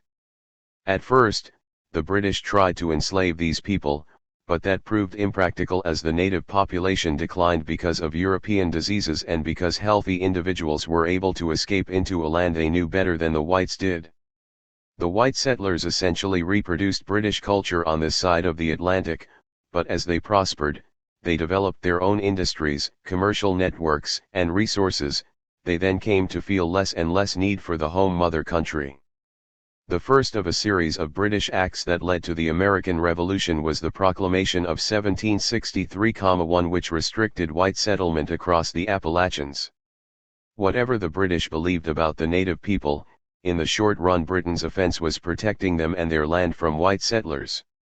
Among the charges Thomas Jefferson made against the King of England, really Parliament, in the Declaration of Independence was that he endeavored to bring on the inhabitants of our frontiers, the merciless Indian savages too. Once America became independent, whites moved westward, encroaching deeper and deeper into Native American lands. They felt completely justified in doing so because they had been endowed with a manifest destiny to stretch across the continent from sea to sea. Point 3. A schoolyard bully makes offers you can't refuse. When Mexico refused to allow white Americans to bring their slaves into Texas and then refused to sell their northern coast, what is now the state of California, for $30 million, the United States responded to the insult by declaring war and taking virtually half of Mexico's area by force. As a gesture of generosity, Washington gave Mexico $15 million, for a figure the United States imposed. The history of how the West was won is well known and need not be recounted in detail here. At the point of a gun and on the brink of starvation, the Native Americans were bullied into signing treaties and voluntarily ceding their territories to white authorities. Resistance would be met by the cavalry. If white settlers wanted the land for farming, if gold or other valuable minerals were found, or if railroads planned to move through the area, treaties that acknowledged territories belonging to Indians would be broken. As Lakota Chief Red Cloud lamented, "They made us many promises, more than I can remember. But they kept but one: they promised to take our land. And they took it." 5. Despite the harsh truths of what actually happened in the nation's earlier years, generations of Americans were raised on cowboy movies that depicted Native Americans as savage bullies who attacked innocent white settler victims, burned their farms and homes, pierced their hearts with arrows, and scalped their heads with tomahawks. Only brave heroes, played by the likes of John Wayne, could contain such sadistic barbarism and restore the natural order, with whites in their rightful place on top and native peoples on the bottom, the bullying hierarchy of power and rank. Of course, from the whites' point of view, the danger of being attacked by Native Americans was real. However, the danger each side posed for the other was hardly equal or balanced. The desperate position into which white America actually bullied Native America is well expressed in Chief Joseph's surrender speech. "It is cold, and we have no blankets, the little children are freezing to death. My people, some of them, have run away to the hills, and have no blankets, no food. No one knows where they are, perhaps freezing to death. I want to have time to look for my children, and see how many of them I can find. Maybe I shall find them among the dead.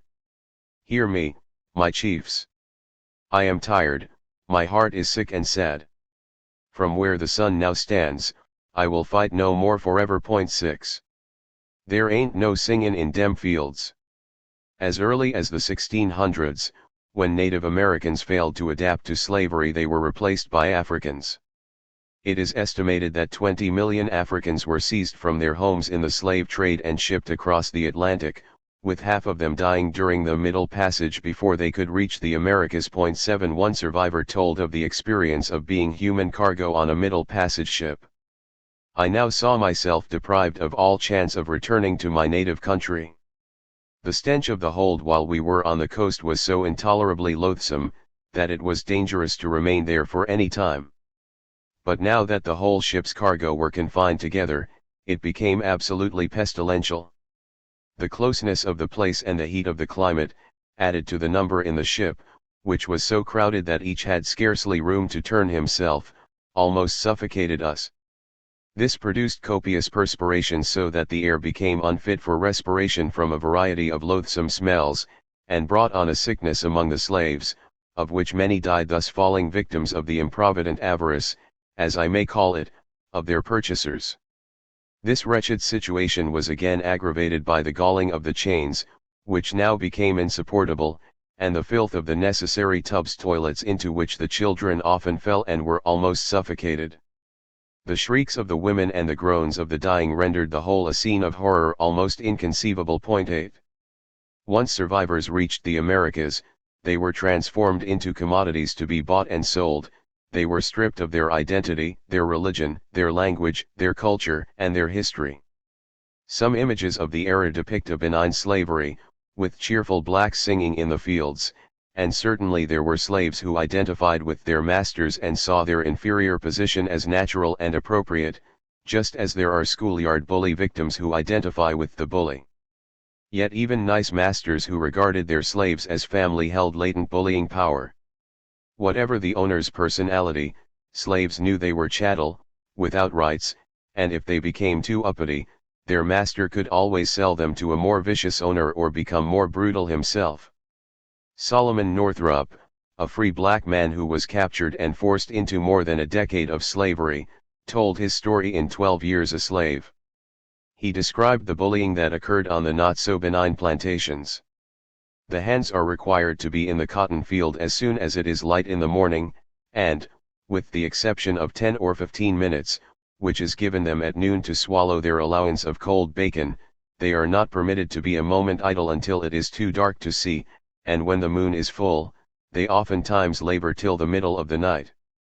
The day's work over in the field, the baskets are carried to the gin house, where the cotton is weighed. No matter how fatigued and weary he may be, no matter how much he longs for sleep and rest, a slave never approaches the gin house with his basket of cotton but with fear. If it falls short in weight, if he has not performed the full task appointed him, he knows that he must suffer. It is an offense invariably followed by a flogging, to be found at the quarters after daybreak. Then the fears and labors of another day begin, and until its close there is no such thing as rest. 9. Whites were also bullied by the slave system. For example, relatively benign masters were not permitted to educate their property, to ensure that the slaves did not learn enough about life beyond the plantations to gain confidence and try to assert their independence. It was a crime to teach slaves how to read. It was also a federal crime to help a slave escape or to shelter an escaped slave. Beginning with the Civil War, the South would continuously attempt to assert states' rights and claim the North had used the federal government to bully Southerners into abandoning their culture, their way of life, and the basis of their economy, discarding a racial order that they were convinced was ordained by God or nature. However, Prior to the Civil War, when they exerted more control over the national government, Southerners, rather than asserting states' rights, had no compunction about using the federal government to bully Northern opponents of slavery into enforcing their peculiar institution. Despite claims that benign plantations existed, slavery was an economic bullying system that made its white upper echelon enormously wealthy. In the Upper South, the selling of slaves became more profitable than the growing of tobacco. Slaves vary widely in value from $50 to $2,000 depending on who they are, how old they are, but the valuable ones are very, very valuable. Cotton became the key crop, the key cash producer in the life of the nation. For a period of time, there are more millionaires along a narrow band of land along the Mississippi River than in the entire rest of the nation combined. This is a terribly profitable crop that we're talking about. By 1840, the value of cotton exports was greater than everything else the nation exported to the world combined. And that made slaves the most valuable thing in the nation beside the land itself. Point 10. Jim Crow lives. In the immediate aftermath of the Civil War, the Northern Army temporarily occupied the South. White Southerners bitterly remembered this period, known as Reconstruction, as a time of destitution, insult, and degradation. Southerners saw their lives turned upside down as the North imposed an unnatural, alien order. The outrages the North committed included attempting to grant full citizenship rights to black former slaves and even permitting blacks to hold political office.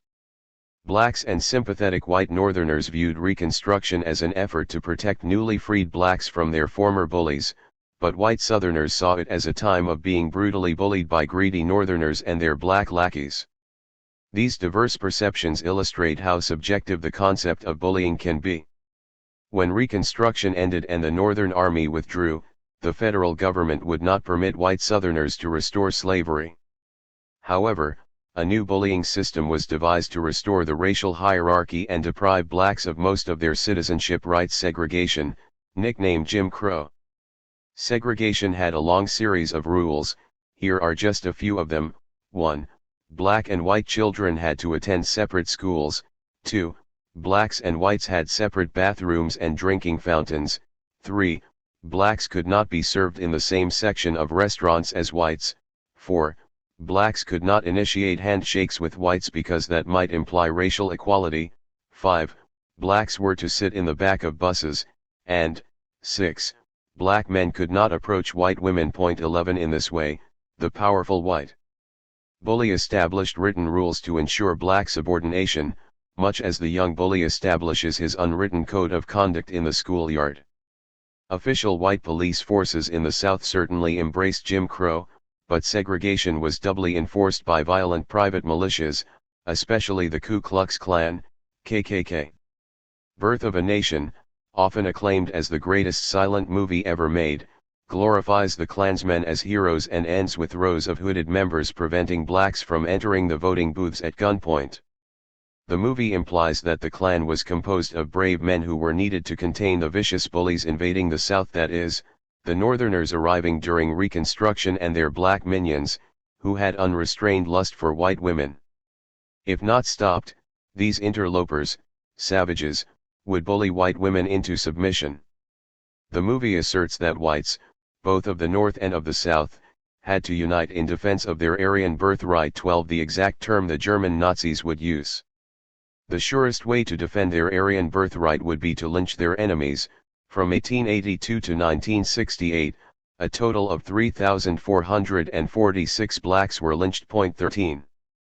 After a long civil rights struggle, legal segregation was abolished.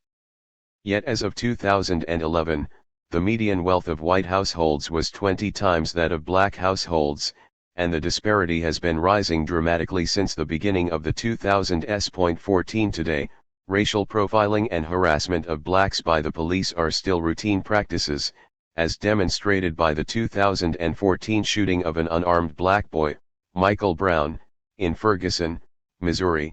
15. The 2015 police choking of another unarmed young black, Eric Garner, on Staten Island, New York, who was shown on video screaming, "I can't breathe, I can't breathe," 16 and a horrifying series of other police killings of young unarmed blacks elsewhere in the nation. Such extreme police bullying, which involves these multiple murders leading to the rise of the Black Lives Matter movement, is only one of several forms of racial bullying that are routine in largely poor black neighborhoods. Blacks are profiled and stopped for minor violations while driving, and then they are often fined or jailed. They may even be killed, as in the case of African American Sandra Bland, 28, who was stopped by police on July 7, 2015, after failing to use her turn signal in Hempstead, Texas. Sandra was threatened with a taser when she questioned the officer and then arrested. She died in Weller County Jail under suspicious circumstances. 17 They are harassed walking down the street while committing no offense at all. If they resist or question the officer, it is not uncommon for them to be bullied with verbal threats or physical violence. Black young men can be stopped by police just because they are wearing a hood or baggy, low-slung pants, which means parents have to worry about how their kids dress, slouch, or walk when they leave home for school or sports. Such routine bullying is an assault on the most basic rights of African Americans, especially the young black male, and it violates the elemental need for safety and belonging. No bully in the schoolyard could be more effective. The schools themselves have become a theater for police bullying of black students. In Richland County, South Carolina, a teacher called a deputy sheriff when a black student refused to leave the room. The white deputy sheriff pulled the student from her desk and dragged her across the classroom floor. 18. The percentage of blacks executed in the United States since 1976 is almost double their share of the population, 34.6% versus 17.9%. As of April 2015, there were 2,257 Americans on death row, of which 1,189, or 52.7%, were black. 19 Black legal scholar Michelle Alexander proposes that the 2 million blacks in prison constitute a new Jim Crow segregation, perhaps more brutal than the original. 20 If felons are not allowed to vote, this becomes a new mechanism to assure black disenfranchisement, an institutional way to enshrine the racial bullying hierarchy. Since the civil rights era, the black middle class has been growing, and there is even a black upper class, including an Afro-American president. However, as the data indicate, lower-class blacks may be worse off than before. As of March 2015, the black unemployment rate was 10.4%, more than double the white rate. And educated blacks were not exempt. 23.7% of unemployed blacks had attended college, 15.4% had graduated from college, and 4.5% held advanced degrees. 21 To ease the problem, there are education and job training programs, but these will hardly be effective when jobs do not exist. When the velvet glove does not work, there is the iron fist. Largely to prevent the discontent within the urban black ghetto from overflowing and threatening capitalist institutions, most of them white, the police are on patrol. Many leaders of the black liberation movement in the 1960s and 1970s, including Stokely Carmichael, renamed Quayne Tour, of the Student Nonviolent Coordinating Committee, SNCC, and the Black Panther Party, referred to the police as the Internal Army of Occupation. 22 Today, the police are essentially engaged in racial bullying and acting as a military force. They are being provided with surplus military weapons, such as bayonets, M16 rifles, armored personnel carriers, and grenade launchers. 23 They engage in training exercises with U.S. Army Rangers and U.S. Navy SEALs. According to the Cato Institute, state and local police departments are increasingly accepting the military as a model for their behavior and outlook. The sharing of training and technology is producing a shared mindset. The problem is that the mindset of the soldier is simply not appropriate for the civilian police officer. Police officers confront not an enemy but individuals who are protected by the Bill of Rights. Confusing the police function with the military function can lead to dangerous and unintended consequences such as unnecessary shootings and killings. 24. Upper-class blacks are not exempt from racial bullying and racial profiling by the police. distinguished Afro-American Harvard professor and millionaire producer of such public broadcasting service, PBS, specials as Finding Your Roots, 2012, and The African Americans, Many Rivers to Cross, 2013, Henry Louis Gates was arrested for breaking and entering on the doorstep of his own house in 2010.25. The police officer on scene could not imagine that even a well-dressed, middle-aged black could live in such an affluent neighborhood as the section of Cambridge, Massachusetts, where Gates's house was located. To defuse the situation, President Obama invited Gates and the policeman to share beer with him on the White House lawn. But such situations are not so easily defused when they affect less affluent blacks, such as Trayvon Martin of Sanford, Florida, Michael Brown of Ferguson, Missouri, or Freddie Gray of Baltimore, Maryland, all unarmed victims of either police or community watch violence. Terror babies, go back where you came from. Militarized racial bullying is also a huge part of the U.S. approach to immigration. With the rise of Donald Trump as a leading Republican candidate in the summer of 2015, the Republican Party moved from any notion of immigration reform permitting illegal immigrants to work their way towards citizenship to militarization of the border and the forced deportation of anchor babies and their parents. 26 In the 2012 presidential campaign, Republican candidate Michelle Bachmann warned the country of terror babies, whose pregnant mothers, usually Muslim, entered the country to give birth to babies who would have automatic American citizenship.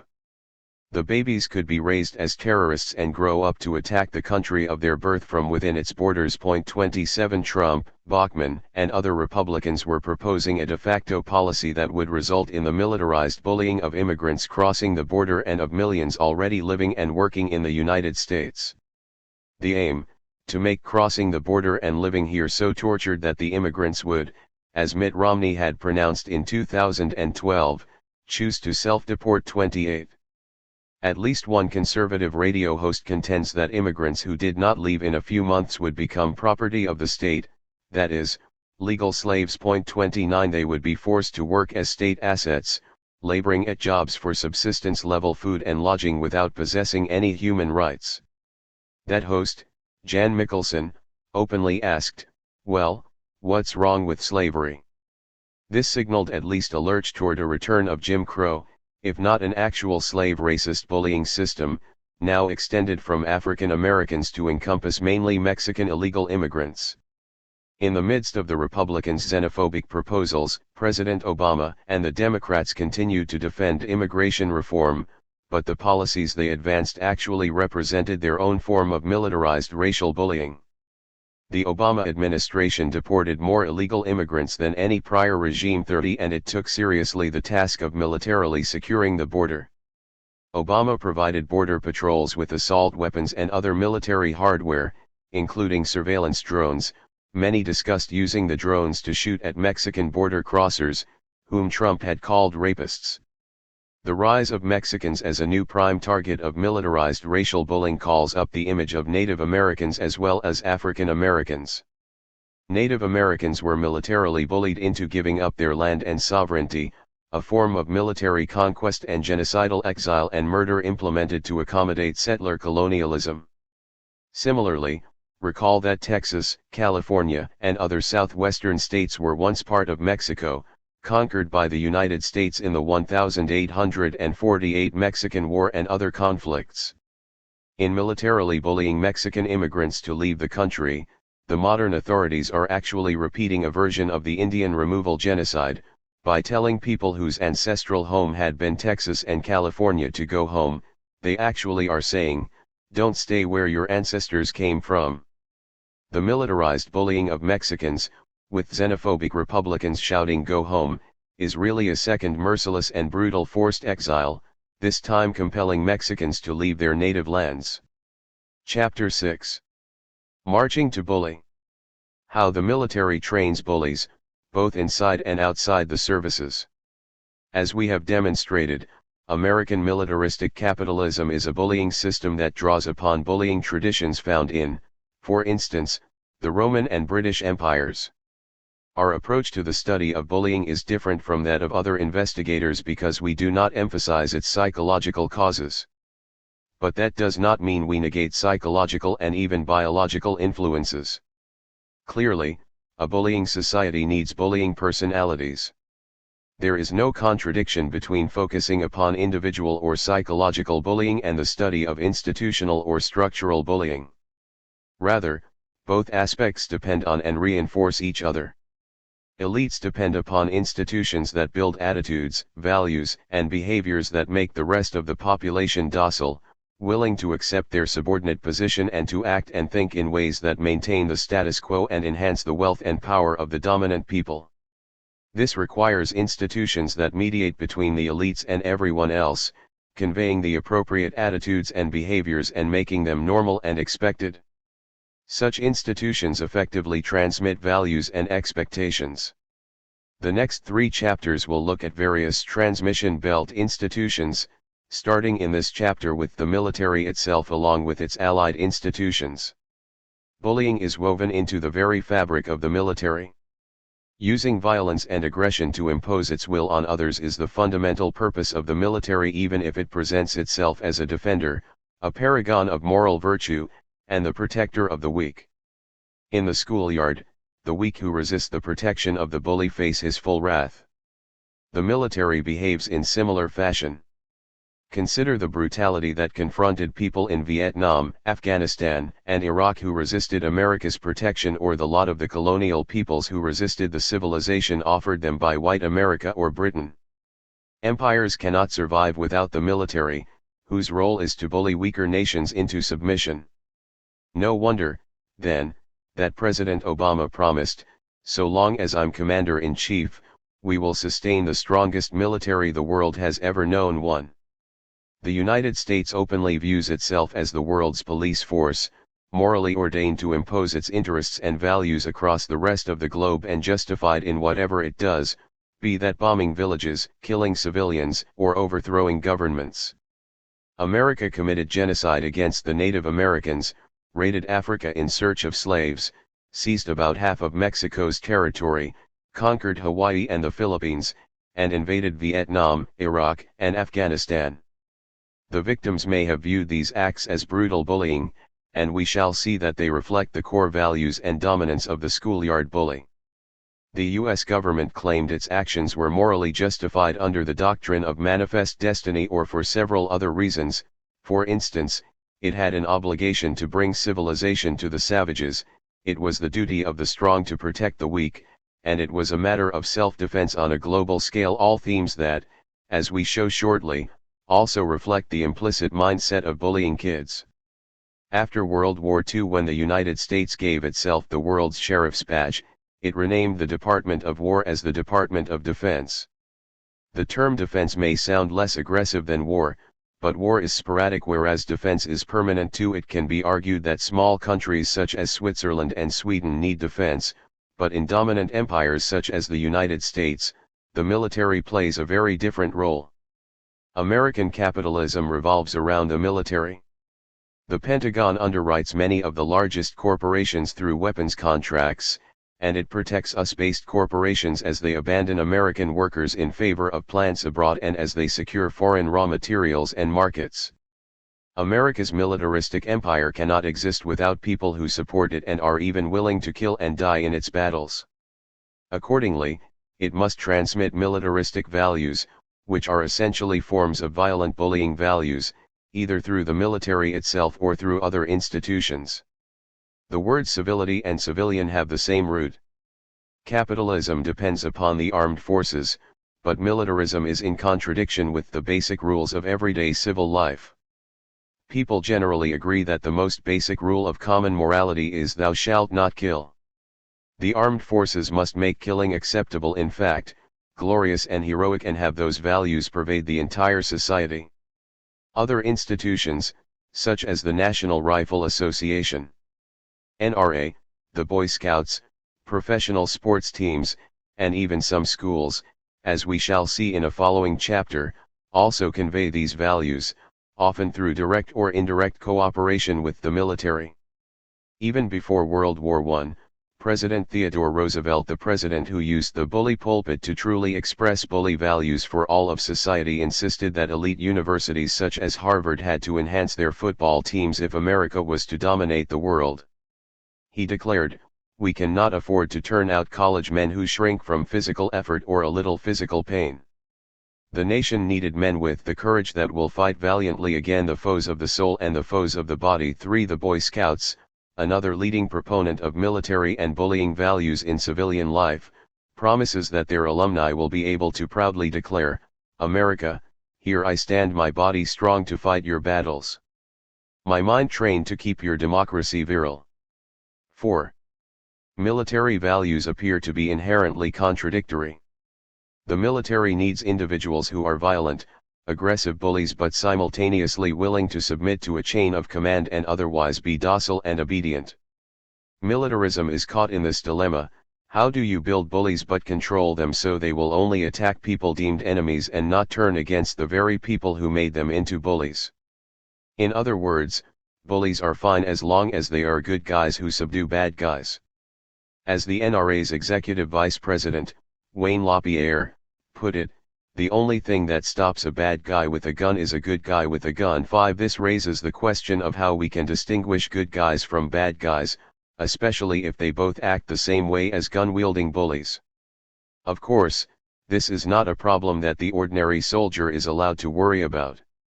As Alfred Lord Tennyson, poet laureate of the United Kingdom during the Crimean War, famously phrased it, "Ours is not to reason why, ours but to do and die." 6. Training for bullies. Now let us turn to the methods by which the military bullies its recruits into accepting Tennyson's charge. When you join the military, you are normally sent to boot camp for basic training, where the sergeants and the officers attempt to transform your entire identity. The majority of military personnel sit behind a desk or are engaged in technical pursuits, so we might ask why most must go through the training about to be described. Perhaps the answer is that the training constitutes institutionalized bullying. It reinforces military values, builds obedience, and leads soldiers to accept their place within a chain of command whether or not they will ever actually need a gun. In recent times, most killing has not been done by snipers such as U.S. Navy SEAL Chris Kyle, the hero of the immensely popular 2015 movie American Sniper 7, who is credited with personally killing a record 160 Iraqis and Afghanis.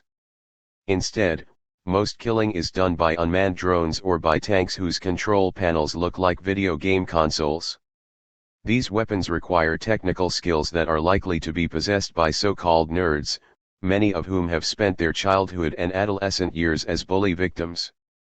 This reality expands in surprising ways the circle of military personnel whose careers involve bullying.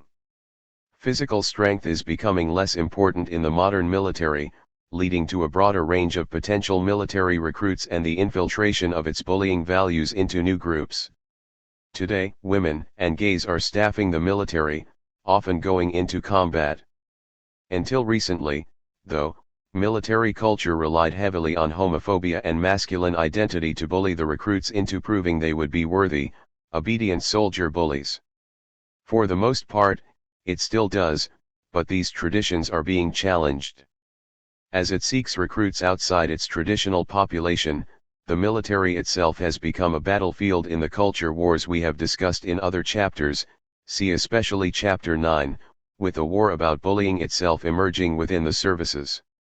Obama, a symbol of the commander-in-chief personifying some of the new internal conflicts in military culture, was perceived by many within the military as a liberal foe who attempted to institute new policies that they saw as violating fundamental military traditions and values. Obama is an unpopular president in the eyes of the men and women in uniform. He oversaw repeal of the controversial "Don't Ask, Don't Tell" policy. Then he broke with one of the military's most deeply rooted traditions and vowed to lift the ban on women serving in combat. And the commander-in-chief has aggressively sought to change military culture by cracking down on sexual assault and sexual harassment, problems that for years were underreported or overlooked.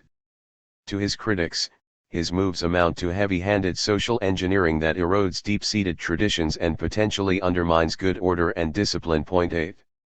Nevertheless, the military remains overwhelmingly committed to its traditional bully values.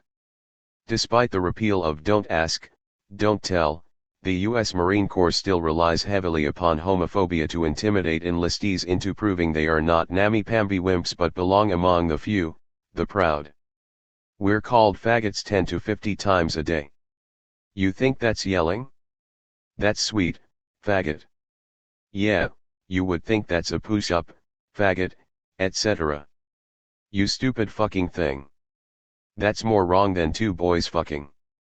One captain, when giving an ethics class, and talking about how one mistake can change your life/identity, told the entire company you can be a bridge builder your entire life, but you suck one dick and you're a cocksucker till you die. 9. The shortage of white enlistees has led the civilian government to attempt to attract more soldiers of color.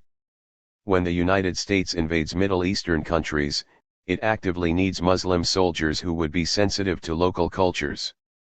This leads to pressure to promote multiculturalism in the military, yet racism and xenophobia, particularly anti-Muslim xenophobia, remain prominent in the repertoire of bullying techniques used by drill instructors. Dis. The one Indian-looking kid in the platoon gets ripped by the Ds every day.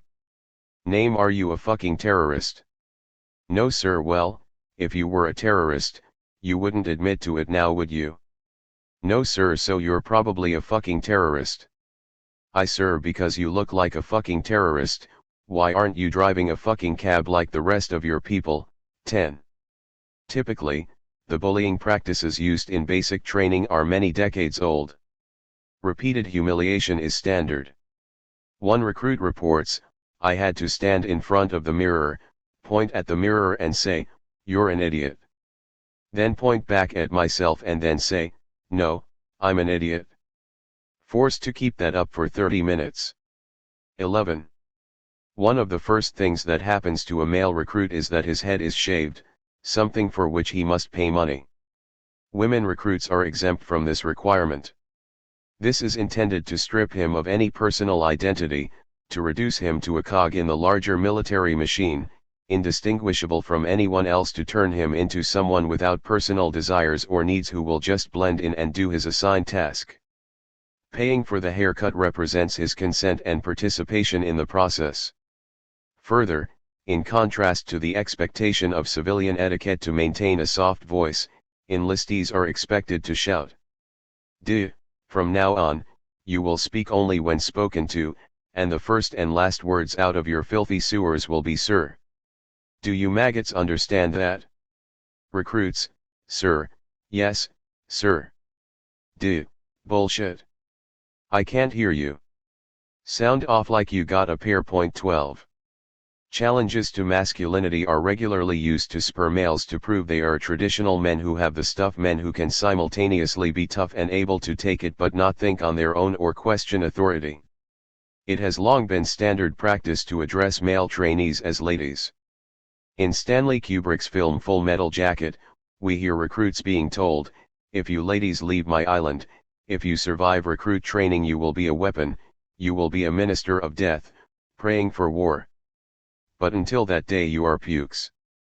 You're the lowest form of life on earth. You are not even human fucking beings. You are nothing but unorganized grabastic pieces of amphibian."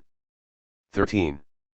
There are more women in the military today than during Vietnam, when the events in Full Metal Jacket took place. The United States now has a volunteer military. Supposedly, recruits can leave if they choose. But drill sergeants still use bullying, not reassurance and support, to intimidate enlistees of either gender to keep them from bailing. During one of a female recruit's first exercise routines where the drill sergeant was yelling at her, she started crying and said, "I want to go home." Overhearing her, the drill instructor ran up to her and said, "What did you say?" She said, "I want to go home." He looked at her and said, "Spin 3 times and click your heels." After she finished, he said, "You're mine for the next 8 weeks, Dorothy. Now give me 20. 14. As part of their training, soldiers are placed in near-death experiences, which some people might classify as torture. This is part of the toughening process whereby they learn to bully and accept being bullied.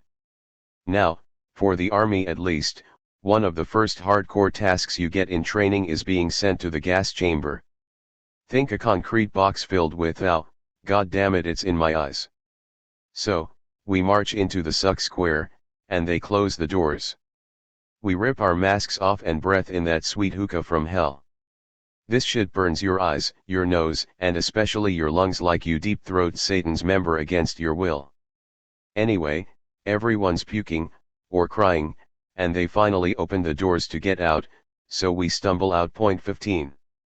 Actually, the United States uses napalm, Agent Orange, and nerve gas, but no other country has used poison gas on enemy combatants since World War I. Although the primary purpose of basic training is to produce tough, violent, but obedient bullies, it is also intended to weed out people who are so unstable that they cannot be trusted with bullying power or who might turn their guns against their own leaders or fellow soldiers rather than against designated enemies. One of the senior drill sergeants held up a live round. Live rounds are never, ever supposed to leave the range in basic training, and grabbed Private P and brought him in front of the company. He was crying and the drill sergeants started screaming at him. We still didn't know exactly what had happened, and then the MPs came and took him away. Turns out he had smuggled 6 live rounds, and he had written in his notebook his plan to kill his 3 platoon drill sergeants, our company commander and first sergeant, and himself. 16. Bullying and violence, both on military bases and in civilian life. Soldiers and veterans are trained to consider violence a legitimate response to a challenge and to believe bullying is fine as long as it's done by those on the right side. Under extreme stress, both while they are in the military and as they try to readapt to a civilian society that considers many military values taboo, these individuals often turn to violence, an extreme form of bullying, directing it either against other people or against themselves.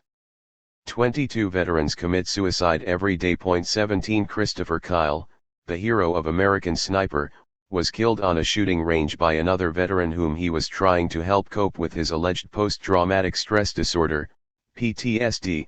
18 At Fort Hood, SBC. Ivan Lopez killed 3 other soldiers and wounded another 16 before killing himself. 19 A few years earlier at that same military base, Maj. Nidal Malik Hassan, an army psychiatrist, killed 13 people, and he may have actually killed or wounded over 40. He fired 146 rounds. 26 years before Osama bin Laden attacked the World Trade Center, Timothy McVeigh, who had been awarded a Bronze Star in the Army during the First Gulf War, killed 168 people, slightly more than the total number of Afghanis and Iraqis that Christopher Kyle killed, and he injured at least another 500 when he blew up the Oklahoma City Federal Building. 21. Christopher Dorner was a former Navy lieutenant, a specialist in undersea warfare, a rifle marksman, and a pistol expert who lost his job in the Los Angeles Police Department, LAPD. On February 3, 2013, he began a killing rampage, shooting his lawyer's daughter and her fiancé, firing at 3 police officers, killing 1, and issuing a manifesto threatening to kill at least 12 more. The LAPD announced that the weapons training Dorner received in the Navy made him a very serious threat. 22 On the same day that he went on his rampage, the cable news network, CNN, broadcast a long segment praising Clinton Romesha, a newly minted recipient of the Congressional Medal of Honor, as the bravest of the brave, a soldier who directed the killing of over 30 Afghani enemies in a 12-hour battle that left 8 Americans dead. 23 We can ask what the difference is between Dorner and Romesha, or between McVeigh and Kyle. If you kill enough, it seems, you may be awarded the Congressional Medal of Honor. In any case, bullying triumphs. Military values are transmitted often through bullying in civilian life by schools, gun companies, and other institutions connected to or at least strongly influenced by the military, which aggressively seeks to spread its values into civilian culture. High school students may not have military experience, but they are recruited by military officers in their schools. Many are inspired by the militaristic culture, with some turning into routine bullies and others into violent killer bullies. In a number of cases, Students have taken guns to school and turned them on fellow students, teachers, and themselves. The killers were often fixated on military equipment, war stories, and the military bases near their schools. One of the most famous cases occurred at Columbine High School in Littleton, Colorado. After that event, Michael Moore made the film Bowling for Columbine, which showed that one of the Columbine shooters had lived on an Air Force base where a plane was displayed complete with a plaque proclaiming that it had killed people in Vietnamese villages one Christmas Eve. Moore asks, "Don't you think the kids say to themselves, 'Dad goes to work every day. He builds weapons of mass destruction'? What is the difference between that mass destruction and the mass destruction over at Columbine High School?" 24. Both the military and its allies in the armaments industries have a strong stake in promoting a violent bullying culture where weapons are a norm. Gun manufacturers know 50% of all sporting rifle owners in the United States are present or former veterans or in law enforcement. The industry is now actively working to increase that percentage, targeting veterans and their families with advertising campaigns, particularly those promoting the kinds of assault guns they used in the service. Manufacturers argue these guns are necessary both for the safety of the family and for having fun in civilian life. They highlight the fact that gun use is an integral part of America's constitutional and moral values and that it makes American society morally exceptional. All the while, they underplay the reality, one that they may not have thought through, that an armed population, operating under stand your ground laws, is one that is primed to bully. The Gun Industries Journal praised the social network of America's modern veterans, which includes hundreds of thousands of dads, brothers, uncles, wives, sisters, aunts, cousins, and extended family and friends, who served or are serving in Iraq and Afghanistan. They are respected and admired.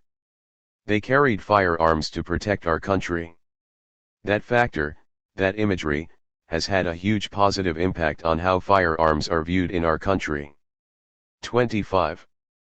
The military does not work alone in causing the extreme bullying of gun violence. Gun violence is largely a response to poverty, but it also has roots in American culture. In the United States, possessing guns is deemed a fundamental right according to the Second Amendment, and as a result, gun bullying is enshrined in constitutional law. The gun culture is particularly rampant in the South and the West, where it evolved to keep blacks and Native Americans in their place. In fact, one of the motives for passing the Second Amendment was to establish patrols to capture escaped slaves. 26 Today, the South and the West have the highest rates of domestic gun violence, the largest percentages of their populations in the military, the most military bases, and the strongest support for military adventurism. Even 150 years after the Civil War, white Southerners still feel the sting of Northerners destroying their peculiar institution. In their eyes, they are victims of Northern bullying. In much of the Southern culture, the gun is more than an instrument, it is a badge of Southern bullying identity. They're fixing to change this whole business, as the man at the Charleston gun show had said, to take away the last vestige of Southern manhood. The gun show was the one place they could be themselves, like a clubhouse with strict admission and no windows. The gun show wasn't about guns and gun toting.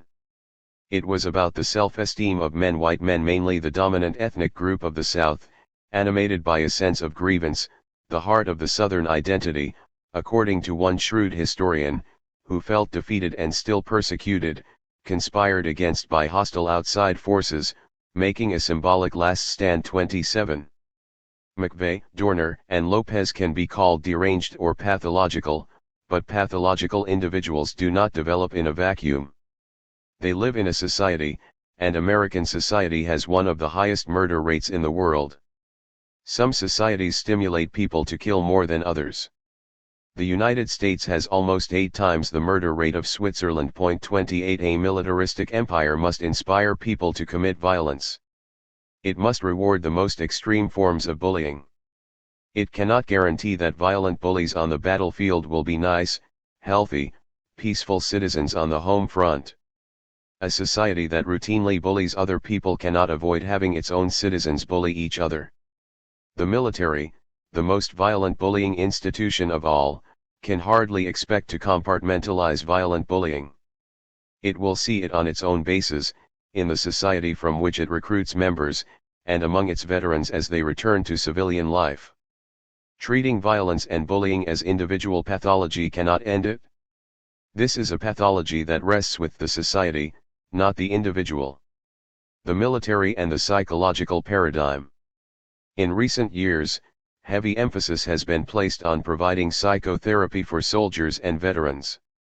Although this has been endorsed by the Departments of Veterans Affairs and Defense, it is somewhat problematic because psychology and the military have traditionally grown out of two very different cultures. As we have argued, the psychological paradigm is inadequate for addressing bullying among both adults and children because it looks at individual failings and does not consider larger institutional and social forces that have a stake in promoting bullying. This is even more true in the military than in other institutions, such as schools, which have been the focus of so much of the discussion about bullying. No other institution benefits more from promoting bullying than the military. Yet psychotherapists who work within the military would violate their professional ethics and risk their jobs if they suggested the real pathology, the real source of bullying and violence, rests with the institution itself. If the psychotherapists wear uniforms, as many do, they could face being court-martialed for insubordination if they offered that diagnosis or even allowed themselves to really think it. As we have seen, the goal of military training is to make the soldier violent but not too violent, to turn the soldier into a good guy with a gun who only uses it against bad guys with guns or people who do not acknowledge that we are the good guys and they are the bad guys. A soldier has the paradoxical identity of a good bully, being adept at using bullying methods for allegedly lofty ends. The public has been inundated with messages from the media that express shock over crime and violence on military bases and among veterans. We are supposed to be bewildered that people trained to be violent actually become violent. Army officials were disappointed by a psychological study they commissioned in the hope that it would better help them to predict who might turn violent against their fellow soldiers at military bases. 29 The report emphasized the reluctance of soldiers to report personal problems and the insufficient sharing of information among Army agencies. The fact that their whole purpose is to train people to be violent did not seem to even cross the minds of the investigators or the Army officers. The psychological paradigm has labeled as a disease an individual's failure to adapt after military service, especially after exposure to combat, after seeing gore, destruction, and death all around you, after being in dread of becoming a victim yourself or being bullied into becoming a perpetrator. In World War I, this ailment was called shell shock. In World War II, it was called battle fatigue. And since Vietnam, it has been called traumatic stress disorder or, among veterans, post-traumatic stress disorder, or PTSD. As we have seen in other chapters, the psychological paradigm takes society as a given, something beyond challenge to which the individual must adjust. There can be nothing wrong with the institution itself in this case, the military institution. Increasingly, the military has been pressured to rely upon the psychological paradigm because the bullying built into classical training often backfires and because recruitment has become more difficult due to the fear that veterans may be left without support. The armed forces do this reluctantly, for psychology has tended to be considered a liberal profession on the opposite side of the culture wars. Meditation was a psychological exercise popular in the counterculture and anti-war movement of the 1960s and 1970s, but around 2010, the U.S. Marines started adopting it as a technique to make their troops even tougher and more mindful. According to Maj. Gen. Melvin Spies, while teaching troops to shoot makes them a better warfighter, teaching mindfulness makes them a better person by helping them to decompress, which could have lasting effects. 30 If a Marine were to adopt a mantra, perhaps it would sound like this: boom, bomb, bomb, boom, boom, boom, boom, kill, kill, boom. Historically, career officers have often been hostile to psychological explanations for an individual's failure to blend into military culture, seeing it as a justification for namby-pamby, wimpy cowardliness. During World War II, four-star General George Patton famously slapped soldiers diagnosed with battle fatigue. Upon seeing men in army hospitals with psychological illnesses, he issued this directive. It has come to my attention that a very small number of soldiers are going to the hospital on the pretext that they are nervously incapable of combat. Such men are cowards, and bring discredit on the army and disgrace to their comrades who they heartlessly leave to endure the danger of a battle which they themselves use the hospital as a means of escaping. You will take measures to see that such cases are not sent to the hospital, but are dealt with in their units. Those who are not willing to fight will be tried by court-martial for cowardice in the face of the enemy. 31. He ordered one soldier diagnosed with battle fatigue to return to duty, declaring, "You're going back to the front line and you may get shot and killed, but you're going to fight. If you don't, I'll stand you up against a wall and have a firing squad kill you on purpose." 32. Patton provoked a serious controversy within the army when he did this. Other generals, including Eisenhower, wanted to recognize the legitimacy of alleged mental illnesses such as battle fatigue. Despite this historic debate, however, military psychotherapists usually try to blend in and dedicate themselves to the service, largely because the professional ethics of psychology say critiquing institutions is outside their domain. They are supposed to serve whatever institution solicits their talents. The American Psychological Association secretly collaborated with the administration of President George W. Bush to bolster a legal and ethical justification for the torture of prisoners swept up in the post-9/11 War on Terror. 33. In conformity with professional ethics, if psychotherapists are working with active duty soldiers, their goal is to get them back on the front line. If they are treating veterans, their goal is to get them to overcome any remorse about those they shot or anything else they experienced while in the service. Again, the problem is seen to rest with the individual, not the institution. If you are in the military, psychotherapists are there to help you adjust to what might be the most pathological institution of all, one in which the most sane response may well be insanity. The institution itself may be so insane that there is no sane way to function within it. This was made clear, or at least as clear as something this muddled and contradictory can be made, in the World War II novel and movie Catch-22. A psychiatrist thinks that flying in combat missions is crazy and that he should prevent anyone from doing it. However, his professional commitment is to the military, and recognizing the insanity is really a sign of sanity. Therefore, he must force anyone who asks to be grounded to fly. Dr. Doc Danica, Air Corps psychiatrist, sure. Catch-22. Anyone who wants to get out of combat isn't really crazy, so I can't ground him. Captain Yassarian, fighter pilot, main character, okay, let me see if I've got this straight. In order to be grounded, I've got to be crazy. And I must be crazy to keep flying. But if I ask to be grounded, that means I'm not crazy anymore, and I have to keep flying. 34. Sociologist Jerry Lemke sees a tendency to psychologize the political, that is, to deny the sociological imagination in order to prevent any recognition that the problem may rest with the institution, not the individual.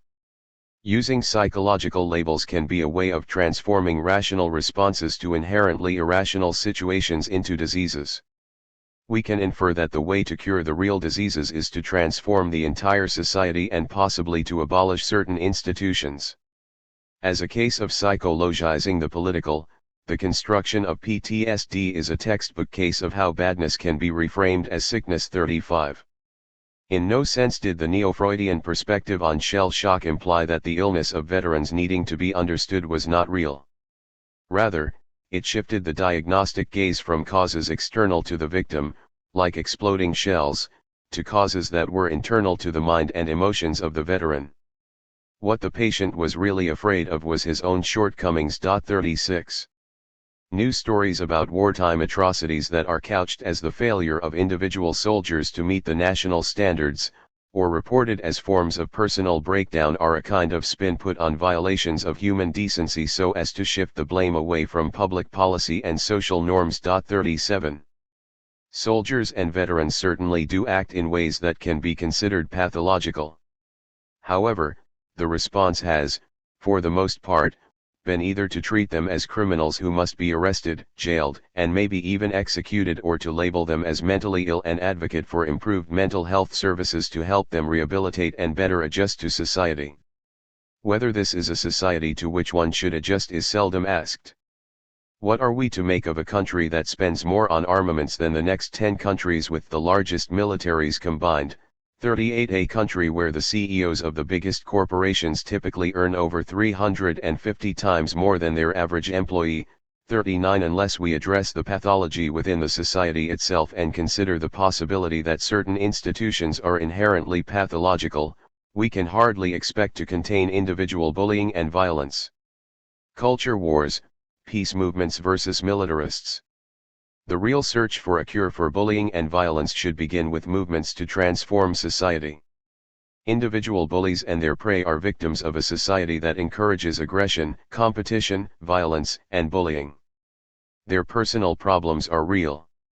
One sign of that pathology is that, under orders, they can be made to attack and bully or even kill other people with whom they have no direct contact and for whom they have no personal animosity.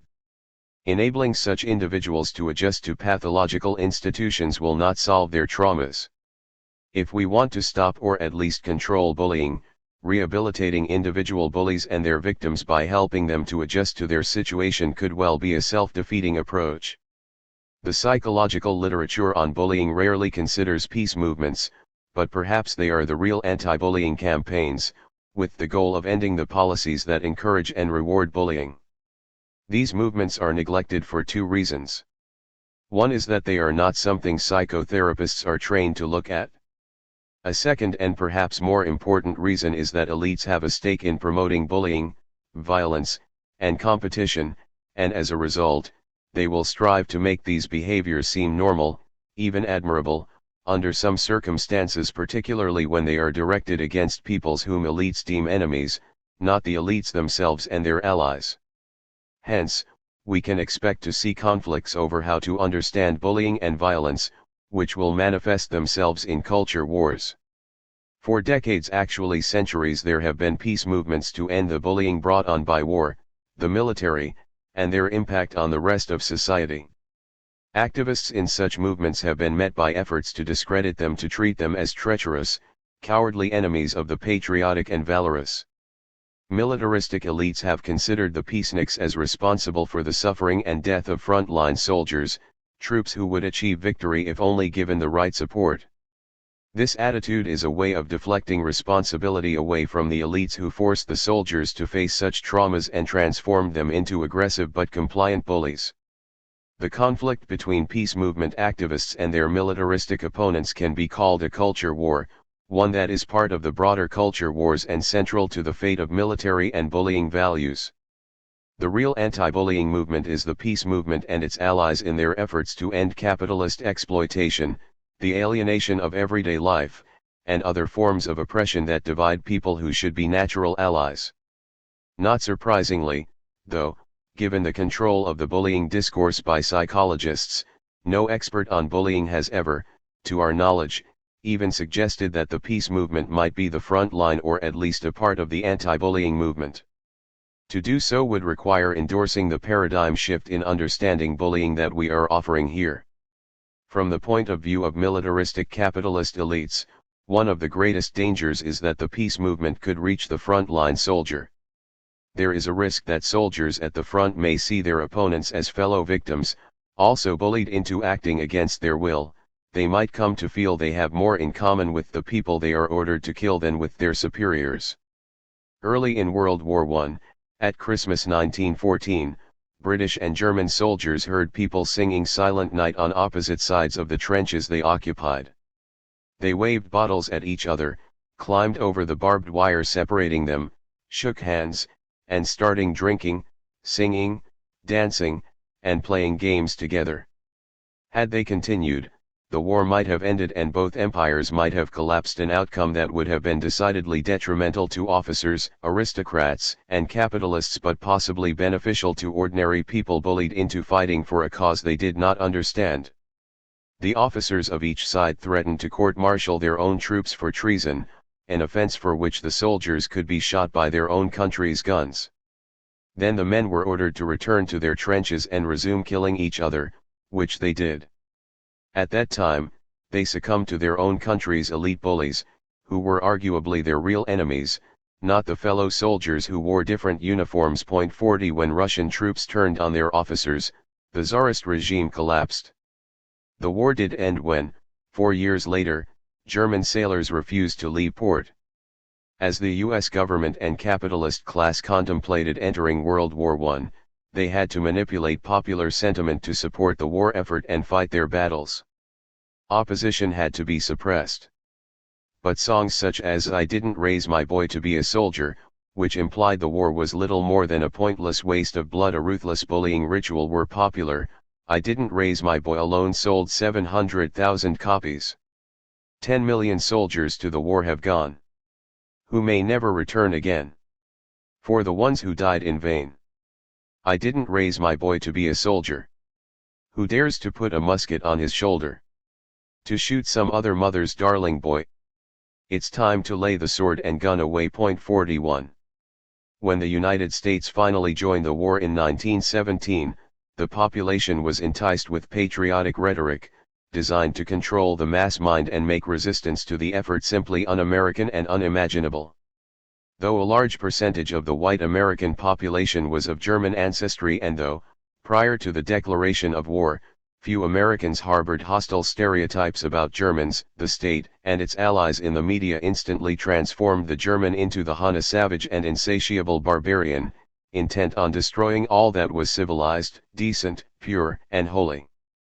This campaign was largely effective, but there remained a sizable anti-war movement, which had to be controlled with a more direct bludgeon. Freedom of speech was abolished. The Alien and Sedition Act made it a criminal offense to speak against the war, to interfere with bond sales or enlistment, and to encourage draft resistance. Immigrants were rounded up and deported. Labor leader Eugene Debs was sent to prison for suggesting the masses were being bullied into killing and dying for the capitalists, their real enemies. The poor, ignorant serfs had been taught to revere their masters, to believe that when their masters declared war upon one another, it was their patriotic duty to fall upon one another and to cut one another's throats for the profit and glory of the lords and barons who held them in contempt. The working class who fight all the battles, the working class who make the supreme sacrifices, the working class who freely shed their blood and furnish the corpses, have never yet had a voice in either declaring war or making peace. It is the ruling class that invariably does both. They alone declare war and they alone make peace. You need at this time especially to know that you are fit for something better than slavery and cannon fodder. 42. In 1920, while he was in jail, Debs received 919,799 votes for President of the United States, 3.4% of the total cast, a sign of the anti-bullying cultural sensibilities during wartime and immediately afterward, and of the potential potency of the peace and justice movements in leading the fight against bullying values. 43. Although there was an anti-war movement during World War II, it was relatively small. 44. Today, World War II veterans are commonly referred to, especially by the mass media, as the greatest generation. 45. An accolade coined by NBC News anchor Tom Brokaw because they rallied to the call to fight with little resistance and achieved a victory that assured American domination until another big war, Vietnam. Nevertheless, according to Brig. Gen. Samuel Lyman Atwood Marshall, 70% of World War II combat soldiers never fired a weapon. 46. Apparently, for the majority, the moral and psychological inhibitions against killing were too powerful. Marshall concluded that Army training had failed to produce sufficiently compliant bullies, and he recommended reforms in training practices, as well as in school curricula and pedagogy and cultural values and institutions. By his criteria, the changes were successful. In Korea, Vietnam, Iraq, and Afghanistan, the majority of troops shot their weapons. However, most of the actual killing was done by a tiny minority. In Vietnam, ordinary soldiers shot 25,000 bullets for every Vietnamese confirmed to have been killed, but a select group of specially trained snipers killed a Guk for every 1.3 bullets fired. For the most part, these bullies were shunned, and they were widely perceived to have the coldest hearts in the U.S. military. 47 The sniper's perspective was given in a Boston Globe article. Back in Vietnam, our own people called us Murder Incorporated, says Jack Coughlin, a retired Marine sniper and author of Shock Factor, American Snipers in the War on Terror. They thought we were psychopathic killers. But the whole point of our existence is to be there on overwatch to minimize the threat to our own men. 48. The government, especially the Pentagon, and the corporations and many in the media certainly collaborated to make being the most violent bullies in Vietnam seem heroic and glorious. Dying in combat, giving his life for his country, was a fate a true American parent should want for a son. In the popular song Ballad of the Green Berets, a dying Green Beret hopes his son will grow up to wear a uniform with silver wings just like his. 49.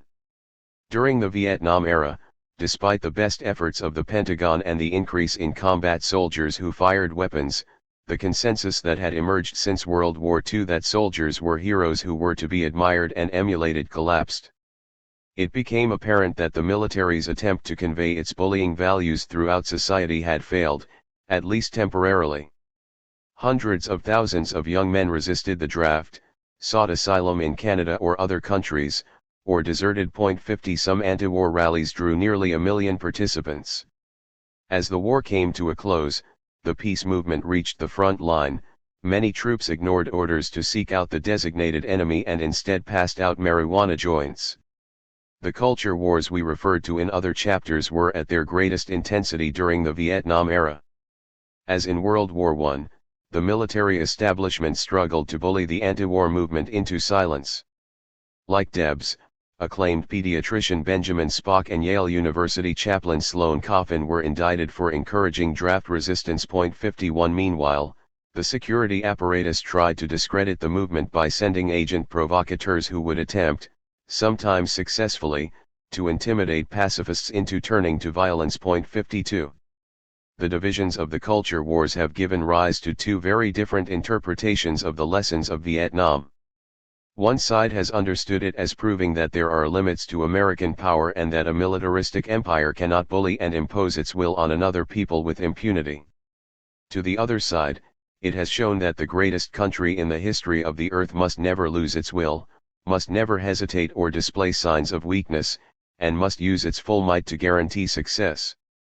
According to those on this side, there is no alternative to victory, and America must always prevail.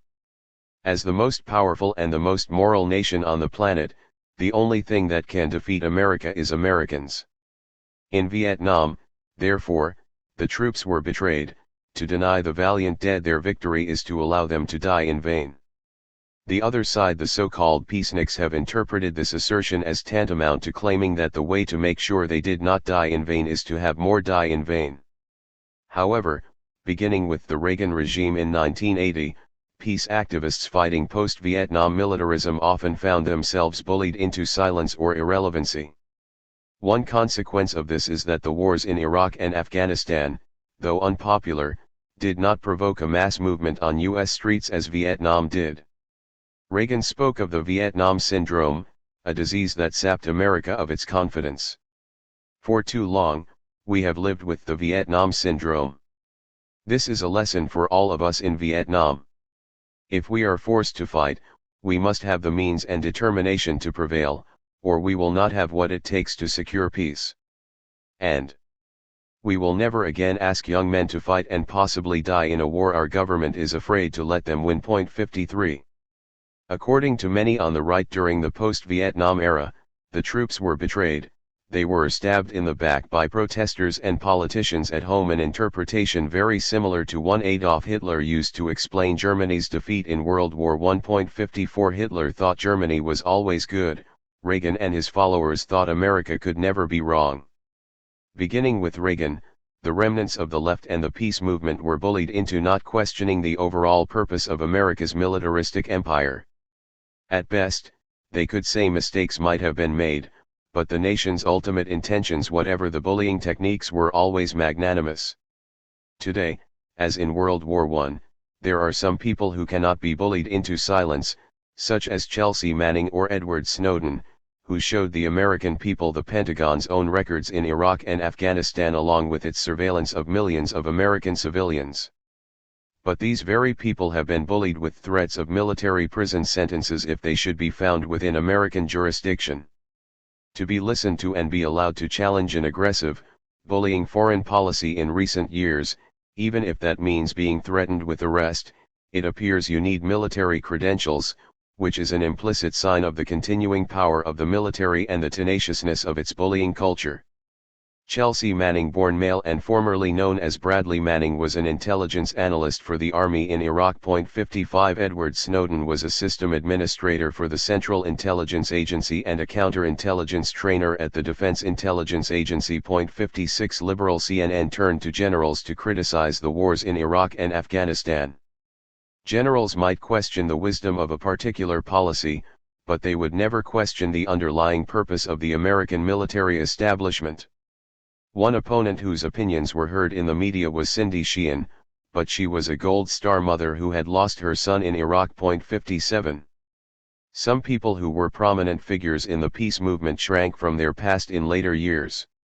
For instance, John Kerry had organized Vietnam veterans against the war, but when he accepted the Democratic nomination for president, he began his speech with a military salute.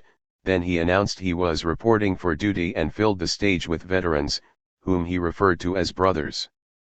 "Our band of brothers doesn't march together because of who we are as veterans," he pronounced, "but because of what we learned as soldiers. We fought for this nation because we loved it." 58. Of course, Kerry's opponent in the presidential race, George W. Bush, and the Bush campaign continually reminded the electorate of Kerry's cowardice and treachery. To cure the Vietnam syndrome, there has been a campaign to make militaristic and bullying values pervasive and shove alternative perspectives onto the sidelines. Anyone who fought in any of the nation's wars is deemed a hero deserving of deferential esteem. The Mia Pao, you are not forgotten flag flies on public buildings everywhere. Bomber pilots such as John McCain, who spent time in a Vietnamese prisoner of war (POW) camp, are upheld as paragons of moral virtue.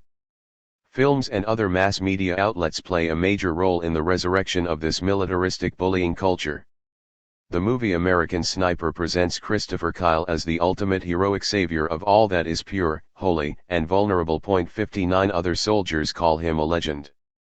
Early in the movie, we see his father, who gave him a hunting rifle when he was 8 years old, lecture Chris that there are 3 kinds of people: sheep, wolves, and sheepdogs. He warns, "We ain't raising no sheep in this house. And if you become a wolf," as he shows Chris his belt. This metaphor certainly summarizes much of what the public sees in the media.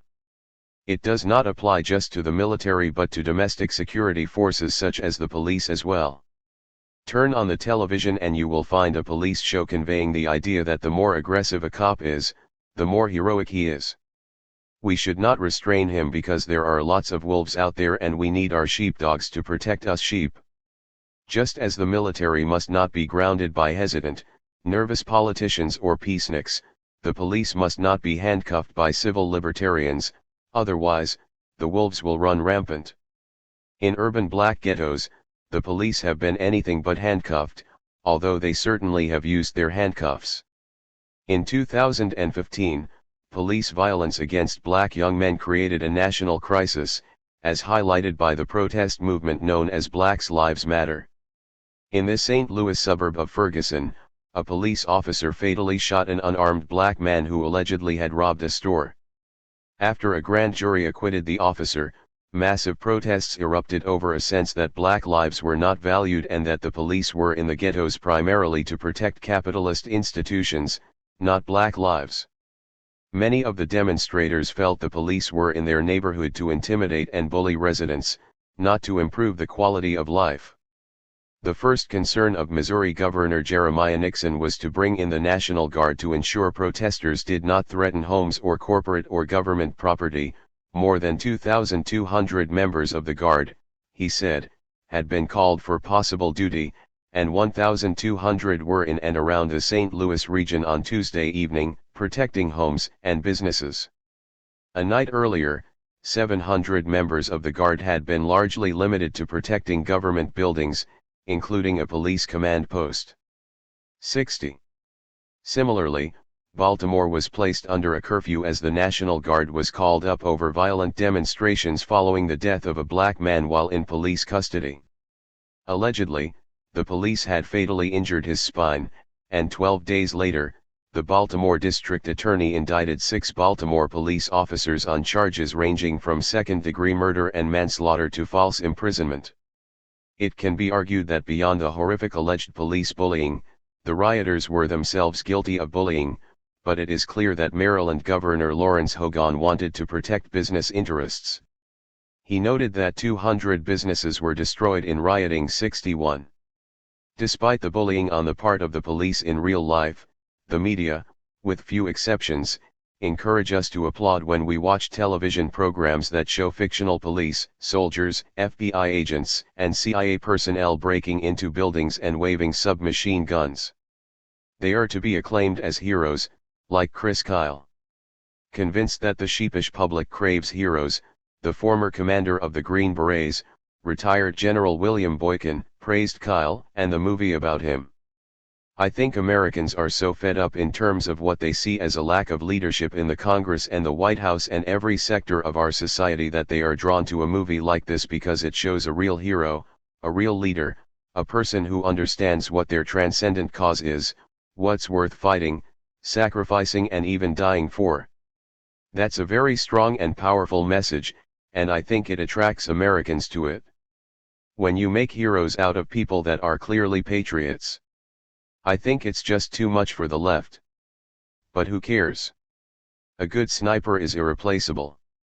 A good sniper who is really good at not just his marksmanship but is mentally switched on to understand the environment.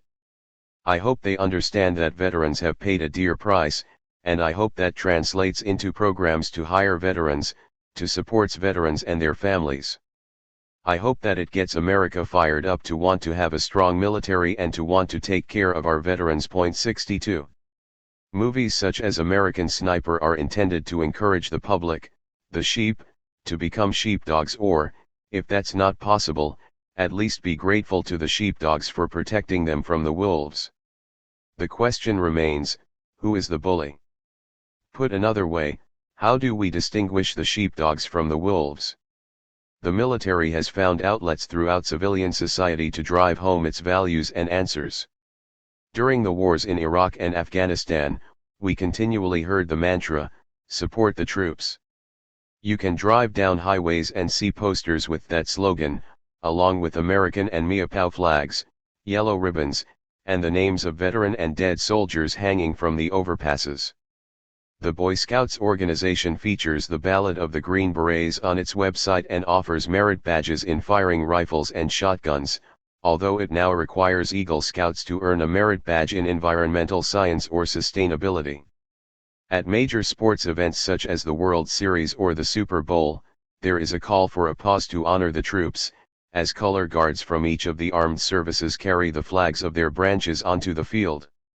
The entire stadium is expected to stand for the singing of the Star-Spangled Banner as fighter planes fly overhead. The message is clear: soldiers sacrificed for our country and therefore are worthy of unquestioned admiration and support. Time in the military is referred to as service, something inherently unselfish. If you support the troops, you do not wonder if the cause for which they joined this killing, bullying institution was necessary, moral, just, or good for most of Americans or most of humanity. If they have sacrificed, it must be good, and we cannot allow their sacrifice to be in vain. Of course, this campaign is an effort to discredit any potential anti-war movement and to make protesters seem like unappreciative bullies who want to impose their un-American agenda on the rest of the country. Individuals who hold in contempt their country's values and institutions, especially its military. Stories abound about veterans returning from Vietnam being bullied and spat upon. Some veterans did feel shunned, both by protesters who saw them as baby killers and by self-described patriots who saw them as weak cowards who lost a war. However, according to Lemke, there are no documented cases of Vietnam veterans being spat upon. 63. In reality, most of those involved in the peace movement tried to make a sharp distinction between the wars along with the institutions, values, and leaders who promoted those conflicts, on the one side, and soldiers and veterans as individuals who were seduced and bullied by the warlords, on the other. The protesters may not have supported the cause for which the troops were dying and being sacrificed, but they sympathized with them as victims. The bravery of the warlords is epitomized by Lord Farquaad in the animated film Shrek, as he is about to send out knights to slay a dragon holding the fair maiden and Princess Farquaad hopes to marry. He declares, "Some of you may die, but it's a sacrifice I am willing to make." 64.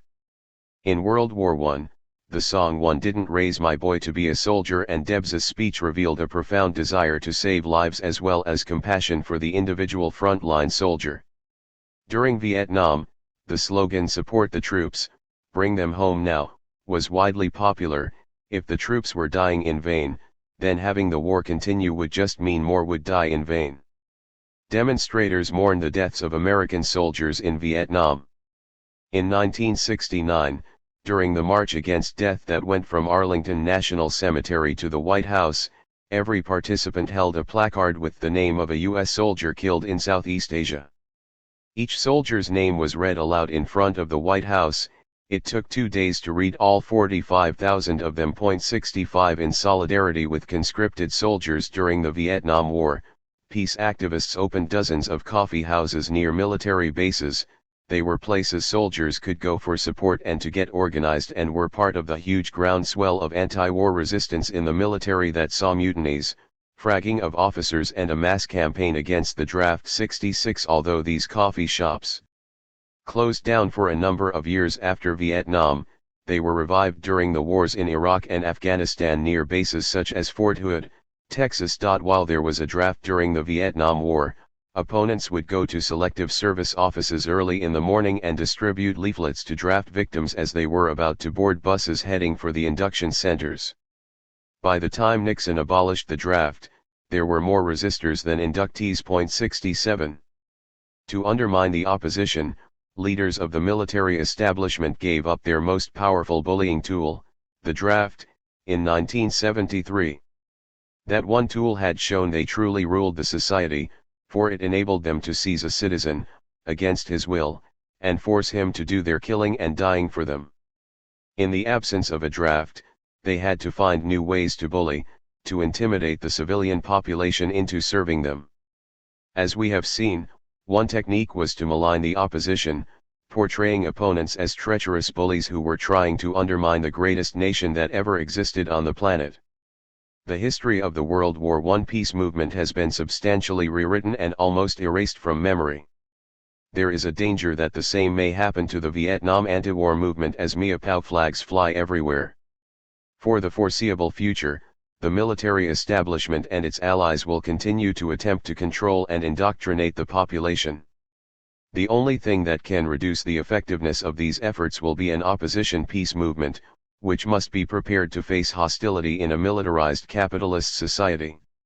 Martin Luther King led the way when he decided, "I could never again raise my voice against the violence of the oppressed in the ghettos without having first spoken clearly to the greatest purveyor of violence in the world today, my own government." 68 Like King, if we are to end bullying, we must speak out against the greatest bully of all. Chapter 7. Schooling for Bullies. Education and Bullying. Every society needs institutions that teach the next generation its values, traditions, and necessary skills. The family was the original school, but the school system as we know it is essentially a creation of industrial capitalism, and it was explicitly designed to develop a population that would maintain militaristic capitalism. Children may automatically bully on their own without needing any adult influence. However, the bullying that occurs in school, the type of bullying that gets the most attention in the media, may be encouraged, intentionally or unintentionally, by the schools themselves. Schools have internal contradictions. They must teach both aggression and civility, and educators are apt to think of themselves as serving children, not militaristic capitalism. Recently, we have seen the growth of an anti-bullying movement in the schools, which may or may not have a sustained impact. Before the mid-19th century, formal schooling was mainly a luxury for the rich. British private schools, called public schools because they were an alternative to being taught at home by a governess, were expected to breed decorum, manners, and refinement among gentlemen, but the everyday experience within the schools would hardly seem like refinement. Although students were required to study formal subjects such as Latin, grammar, and mathematics, these were secondary in importance. The real lessons were embodied in the culture of the school, and it was there that manly manners were acquired and often demonstrated through aggressive bullying.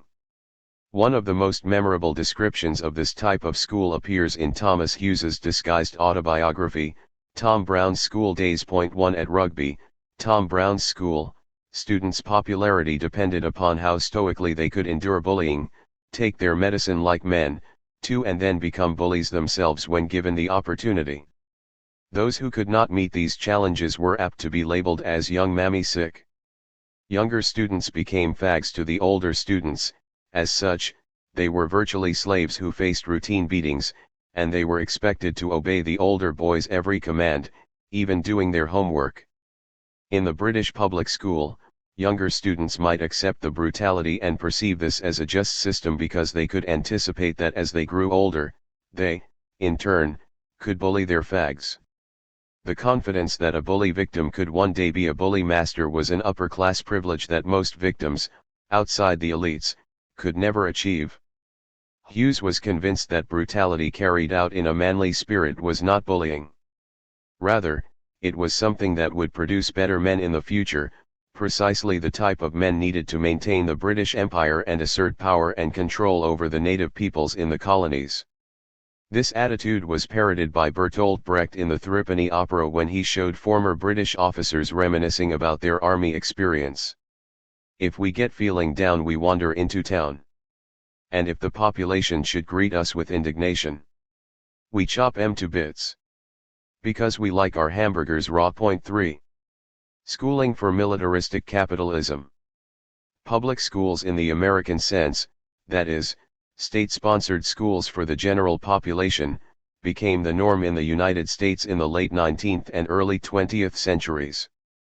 As industrial capitalism matured, it needed workers conditioned to accept the bullying regimentation of the factory assembly line, individuals who could sit or stand still, work without questioning their assigned tasks, and gratefully anticipate the reward of a paycheck.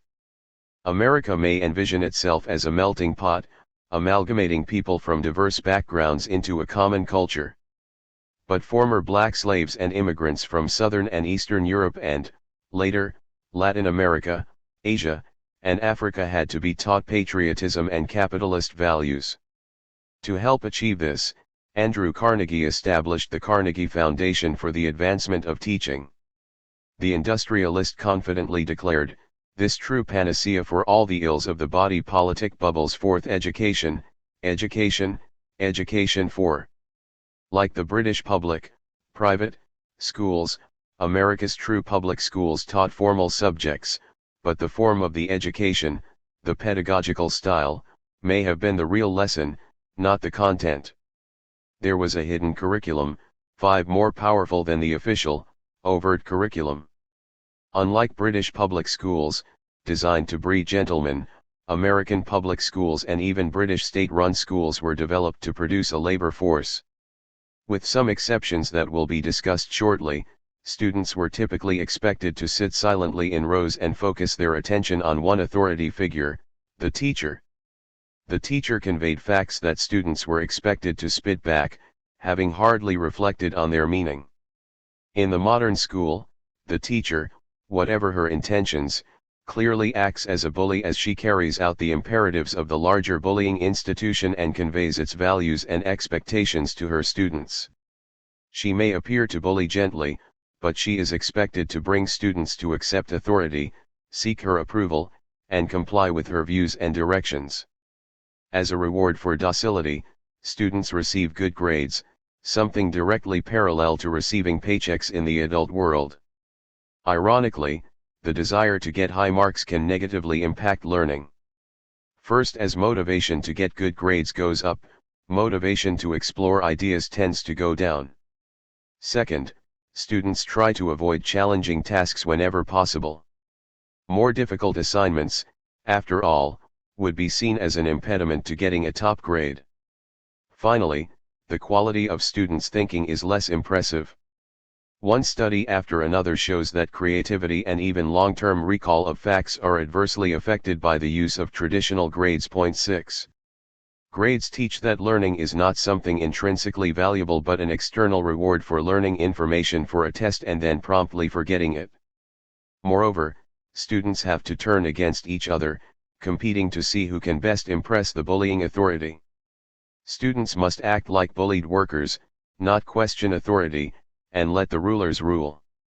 Defiant students face a variety of sanctions from the adults, although they often are popular among their fellow pupils.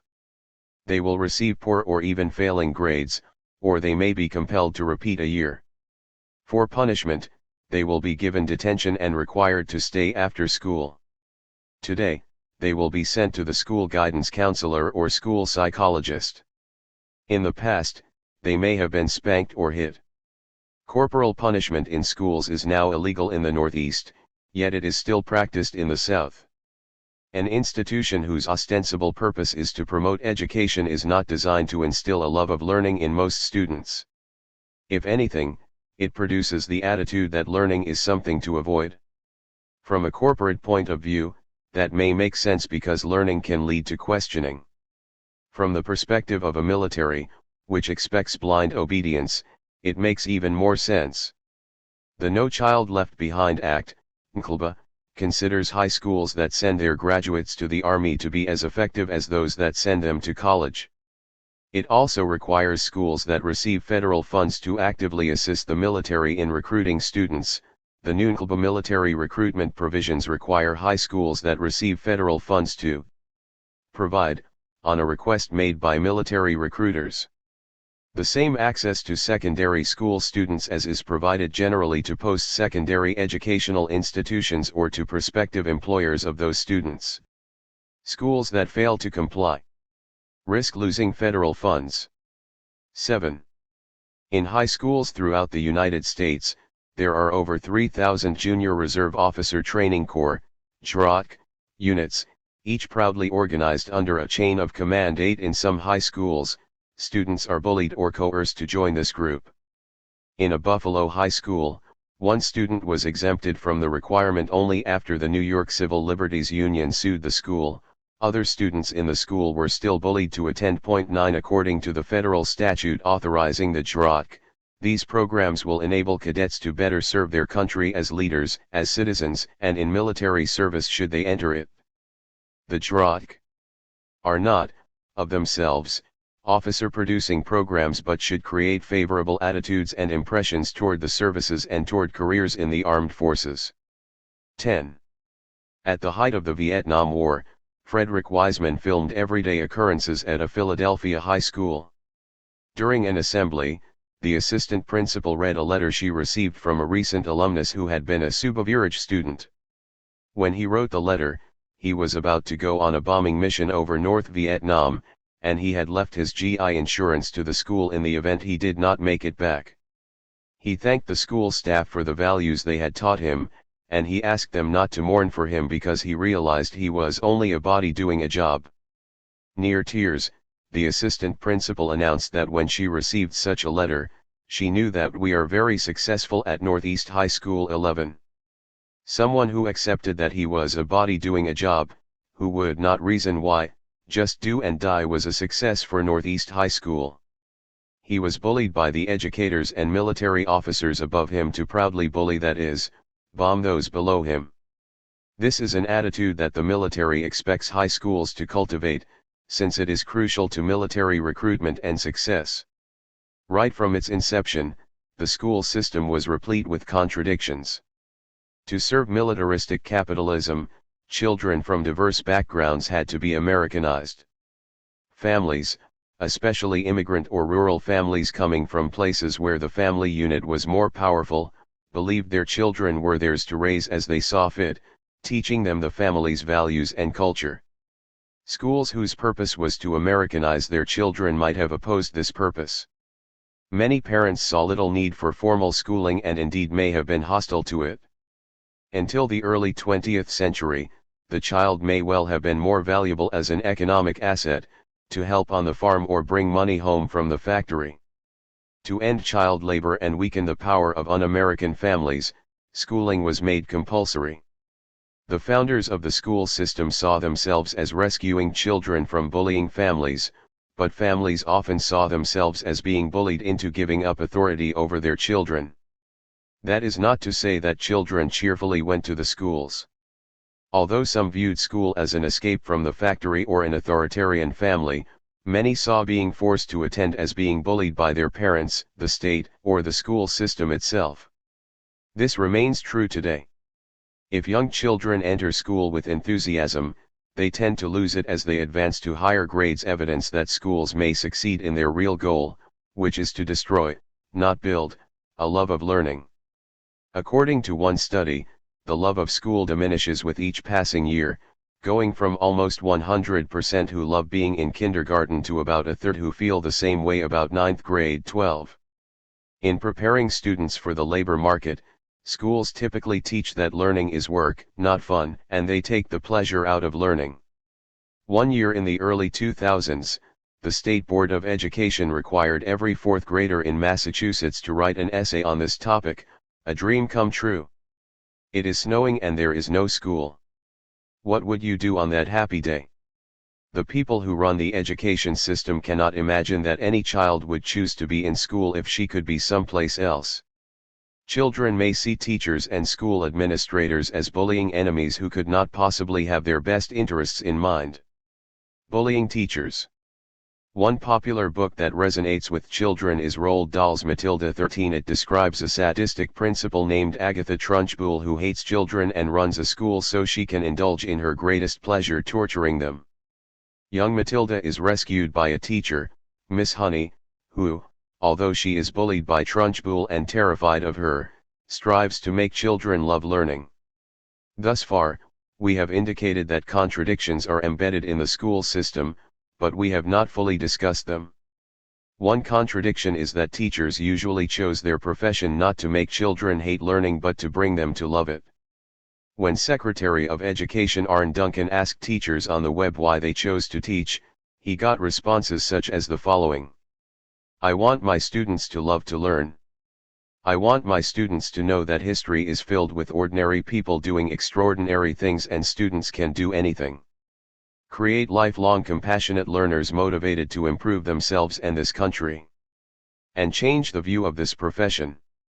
I hope to create agents of change and instill in my students a love for learning and help them understand that their voices matter. Promote a love of learning, guide them to think critically, and not just take tests. Point 14. Many teachers are forced into imposing institutional expectations that they themselves oppose. Thus, they are being bullied by the school or grading requirements to bully their students and carry out institutional bullying, as noted in Chapter 1, even though they may not personally intend to humiliate or dominate their students. High among administrators' criteria for judging teachers are classroom management, a corporate term, and maintenance of order and discipline. Point 15. Some veterans of the protest movements and counterculture of the 1960s and 1970s, many of whom were alienated from their own educational experiences, went into teaching to transform schools from bullying institutions that reinforced authority to child-centered places where children could explore, express themselves, develop their curiosity, learn to appreciate other cultures, and be creative. But if the real purpose of school is to provide a docile labor force for corporations and cannon fodder for the military, then child-centered education was not doing its job. In reaction, a back-to-basics movement emerged, beginning in the Reagan regime. Schools were to build respect for authority and patriotism, place more emphasis on memorizing facts than on independent thinking, and teach basic skills such as reading, writing, and arithmetic. One of the original architects of the Back to Basics approach, Diane Ravitch, later denounced it for creating schools that served corporations, not children. The reformers define the purpose of education as preparation for global competitiveness, higher education, or the workforce, she stated. They view students as human capital or assets. One seldom sees any reference in their literature or public declarations to the importance of developing full persons to assume the responsibilities of citizenship. 16. Another strong advocate of the Back to Basics movement was Lynn Cheney, wife of Secretary of Defense and Vice President Richard Cheney, and herself chair of the National Endowment for the Humanities during the Reagan and George H.W. Bush presidencies. Alarmed that multicultural, child-centered education was undermining patriotism and support for military adventurism, she wrote sarcastically. As American students learn more about the faults of this country and about the virtues of other nations, they will be less and less likely to think this country deserves their special support. They will not respond to calls to use American force, and thus we will be delivered from the dark days of the early 1990s, when President George Bush was able to unify the nation in support of war against Iraq, and be able to return to the golden days of the late 1960s and early 1970s, when no president was able to build support for Vietnam. 17. The Back to Basics approach strove to impose uniform standards upon the curriculum. Teachers could be severely sanctioned or even fired for not upholding the very patriotic ideology Lynn Cheney demanded. Upholding the dismissal of a St. Louis teacher for allowing her students to use profanity in a creative writing course, a court recently declared that the Constitution did not protect her student-centered teaching method. During the build-up to the Iraq invasion in 2003, an Indiana teacher lost her job for telling her class that she had driven by an anti-war rally and honked her horn in support. An Ohio teacher was dismissed for asking her students to select and read one of the American Library Association's most commonly banned books. 18. One outcome of the Back to Basics movement was a demand for uniform accountability standards that could be measured by imposing a single test for entire school systems. The No Child Left Behind Act made federal school funding dependent upon students' test scores. Teachers now felt bullied into teaching to the test. They could no longer encourage students' interests, creativity, independence, and joy of learning. In many school districts, the teachers themselves were tested. A good number of the most dedicated and creative teachers felt they were being driven out of the profession. Around 2010, 500,000 educators, about 20% of all teachers, were leaving or transferring annually, most often giving job dissatisfaction as the reason for their decision to leave. 19. Jonathan Zimmerman, a professor of education at New York University, laments, if anything, the strong commitment to academic goals has probably made teaching less academic so far as the quality of learning is concerned and more routinized than it was before. We've created a system that is so firmly tied to scholastic achievement as narrowly defined by standardized tests that no serious scholar would want to teach in it. 20. Today, teachers are being scapegoated, held responsible for everything that is wrong with the schools. The possibility that the root cause could lie with the organizers of the school system and their agenda is not open for consideration. Problems that lie beyond the scope of the school system, such as poverty, are not considered a legitimate excuse for poor teacher performance. The former superintendent of the Washington, D.C. schools, Michelle Rhee, believes that student performance should be used as a stick to bully teachers. Poverty presents huge challenges in our schools. But expectations of academic success for a child should never hinge on the circumstances of his or her birth. Too often, principals in low-income schools are forced to fill their vacancies with teachers accessed from other schools regardless of whether they are a good fit.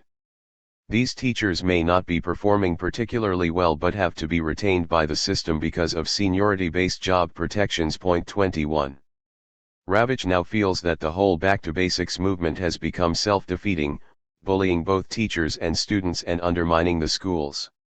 She writes, "Anyone who truly cares about children must be repelled by the insistence on ranking them, rating them, and labeling them.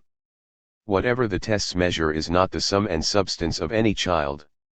The tests do not measure character, spirit, heart, soul, potential. When overused and misused, when attached to high stakes, the tests stifle the very creativity and ingenuity that our society needs most. Creativity and ingenuity stubbornly resist standardization. Tests should be used sparingly to help students and teachers, not to allocate rewards and punishments, and not to label children and adults by their scores. Point 22. Elsewhere, Ravitch writes. These approaches will narrow the curriculum and promote teaching to the test, which will rob children of the opportunity for a good education. All have the potential to disrupt students' education, demoralize teachers, and shatter communities. What we need to improve education in this country is a strong, highly respected education profession, a rich curriculum in the arts and sciences. Children need time for recess and play. And schools should have classes small enough for students to get the attention they need. We will not improve it by driving out experienced professionals. Point 23. Bullying boys. Bullying teachers into being agents of militarized capitalism, against their will, is certainly one contradiction within the school system. But in this section, we will turn to an even more fundamental contradiction. As we pointed out in previous chapters, capitalism requires not only a docile labor force but also independent and creative innovators who develop new technologies and techniques as well as manage the system. Even the military needs new weapons technologies and creative strategists. If all the schools produce is blind and bullied conformists, where will these innovators come from? Political economists Samuel Bowles and Herbert Gintis suggest there are two different school systems. One, found in poor neighborhoods, is designed to produce obedient workers and cannon fodder. The other, found in private schools and wealthy suburbs, is designed to produce creative, independent thinkers. In the affluent schools, students may be encouraged to explore, express themselves, and possibly even challenge the teachers and other authorities, thereby potentially threatening the bullying system underlying traditional schooling. As Bowles and Gintis observe, U.S. education is not monolithic. Some schools provide the child with the freedom to develop naturally with a teacher as guide, not taskmaster. Intrinsic interest was to motivate all work. And the aim was to sublimate natural creative drives in fruitful directions, rather than repress them. 24. Perhaps the two school systems can coexist in the same building, with honors sections and special needs or vocational sections. The sections may even coexist in the same classroom, with the teacher encouraging some A students to freely explore, while demanding silence or one-word answers from other, failing students. Capitalist ideology claims it is a meritocratic system that provides equal opportunity but not equal results. People may be very different, but they should all be given a chance to exhibit and develop their full potential. Southern segregated schools actually denied capitalism whatever contributions talented blacks might have made. Similarly, authoritarian schools in poorer communities, which suppress all students' creativity and love of learning, would deny corporations and other powerful institutions the skills of students who would thrive in a more tolerant setting. So from an elite point of view, it would be wise to not treat all pupils the same way and to let curious students flourish and express themselves. Teachers, who would feel alienated and frustrated in front of a class of hostile students, might welcome engaged pupils and be inclined to grant them special attention and privileges. This might, though, breed greater resentment among the other students, who would turn all the more strongly against the teacher's pets, brown-nosers, and nerds. Even in wealthier schools, which are more likely to foster independent thinking, there would be divisions among students. The militaristic capitalist culture beyond the school might make more athletic or aggressive boys or better-dressed girls role models whom their classmates would emulate, pushing the more academic types to the side, if they are not directly bullied. Some students might feel bullied into participating in the bullying culture because if they were to befriend the victims, they would risk being identified with them and becoming victims themselves. Even if adults reward students who have not lost their curiosity, the student culture certainly in the poorer schools and even in wealthier ones reinforces the ideology that learning is something to shun. Some school authorities may officially condemn that culture while tacitly turning a blind eye to it or even reinforcing it. If non-light schools are actually supposed to encourage children to avoid learning, then teachers and other school authorities have failed to convey that message to the children who still seek knowledge. The burden for teaching the real lesson may fall on the student culture. The mechanism for transmitting it, bullying. In the bully society, Jesse Klein suggests, at best, being smart, earning good grades, and showing interest in schoolwork may place students outside the popular crowd, while at worst it can make them downright outcasts. A 2006 study of gifted children found that 67% of them reported being bullied by the time they reached the 8th grade and that many had been teased about their school performance. Rick, the school editor of his high school newspaper in a low-income northeastern rural area, said the kid who got picked on most in his school, Oliver, is always reading. He loves books and you see him sitting in a corner reading and he gets made fun of for that. They call him fag and mama's boy 25. To avoid being labeled as a nerd, that is, someone who compensates for social failure through developing intellectual interests, many boys deliberately undermine their own academic performance. 26. A personal aside from Yale MagrasS. I was the kid who got picked on most in my high school in a northeastern inner-city neighborhood. I certainly was a nerd, and I was called fag. In the 1960s, homophobia was so pervasive that few could imagine anyone was really gay. I was not. The label was considered the ultimate insult and was used to sanction or bully anyone who violated certain male taboos, such as never appearing vulnerable. Klein contends that since the 2010s and perhaps much earlier, schools have had gender police, 27, who determine what behaviors and attitudes are acceptable for each sex and use bullying to punish anyone who deviates too much from those standards. She asked her own students to characterize both capitalism and masculinity. With this result, I asked my students to tell me what words they associated with capitalism. What qualities do you need to be successful in our society? The board filled up quickly: competitive, aggressive, and powerful. Later, I asked my students to list some words they associated with masculinity. The same list emerged: competitive, aggressive, and powerful. Without intending to, my students had highlighted the link between masculinity and capitalism. 28. In my high school, there was a clear hierarchy, and I was supposed to know my place. I may have been at the top academically, but I was on the bottom socially. The hierarchy was reinforced by both students and faculty, who were transmitting precisely the values the corporations and the military require. Even those who did not bully me directly found it entertaining to watch the bullying. When someone put his hand over my notebook, teachers, who considered me their best student, chuckled. When I left my seat to get back my Scholastic Assessment Test, SAT, scores, very high by the norms of the school, which another student had grabbed, the supervising teacher made me stay after school. When someone put my hand over a Bunsen burner in chemistry lab, the teacher asked me, "Where are you going to repeat chemistry next year?"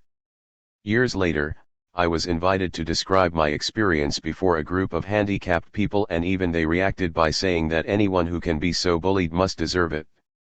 Who are you to complain? You got legs, they said, and they asked me repeatedly why I didn't fight back.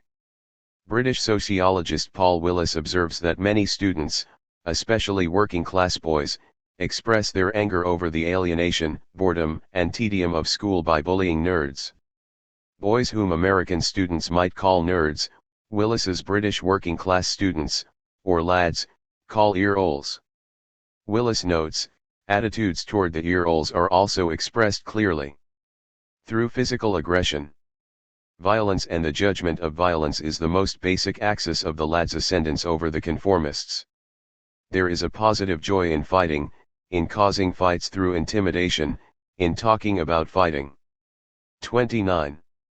Willis's lads must constantly show control. Like capitalists or armies, they are in a thrive or be destroyed competition. Although they themselves are bullied in the school system, they cannot let any other students intimidate them, certainly not nerds or ear-holes. They have to demonstrate they have a killer's instinct. 30 Willis quotes one of them, "If you don't show your authority straight away when somebody starts to pick on you, like, they'll keep on all the time, like, all the kids if they know somebody you can pick on like, or at, they'll play on him for the rest of their life as long as they know him, they'll keep playing up. You gotta show you ain't gonna stand for it in the first place." 31. Willis's students may be academic failures, but the fact that they can bully the nerds or ear-holes proves they are superior. Bullying becomes a weapon of preserving self-esteem in the context of failure.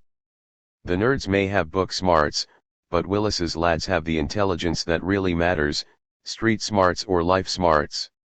Here again, we hear from one of the lads, guts, determination.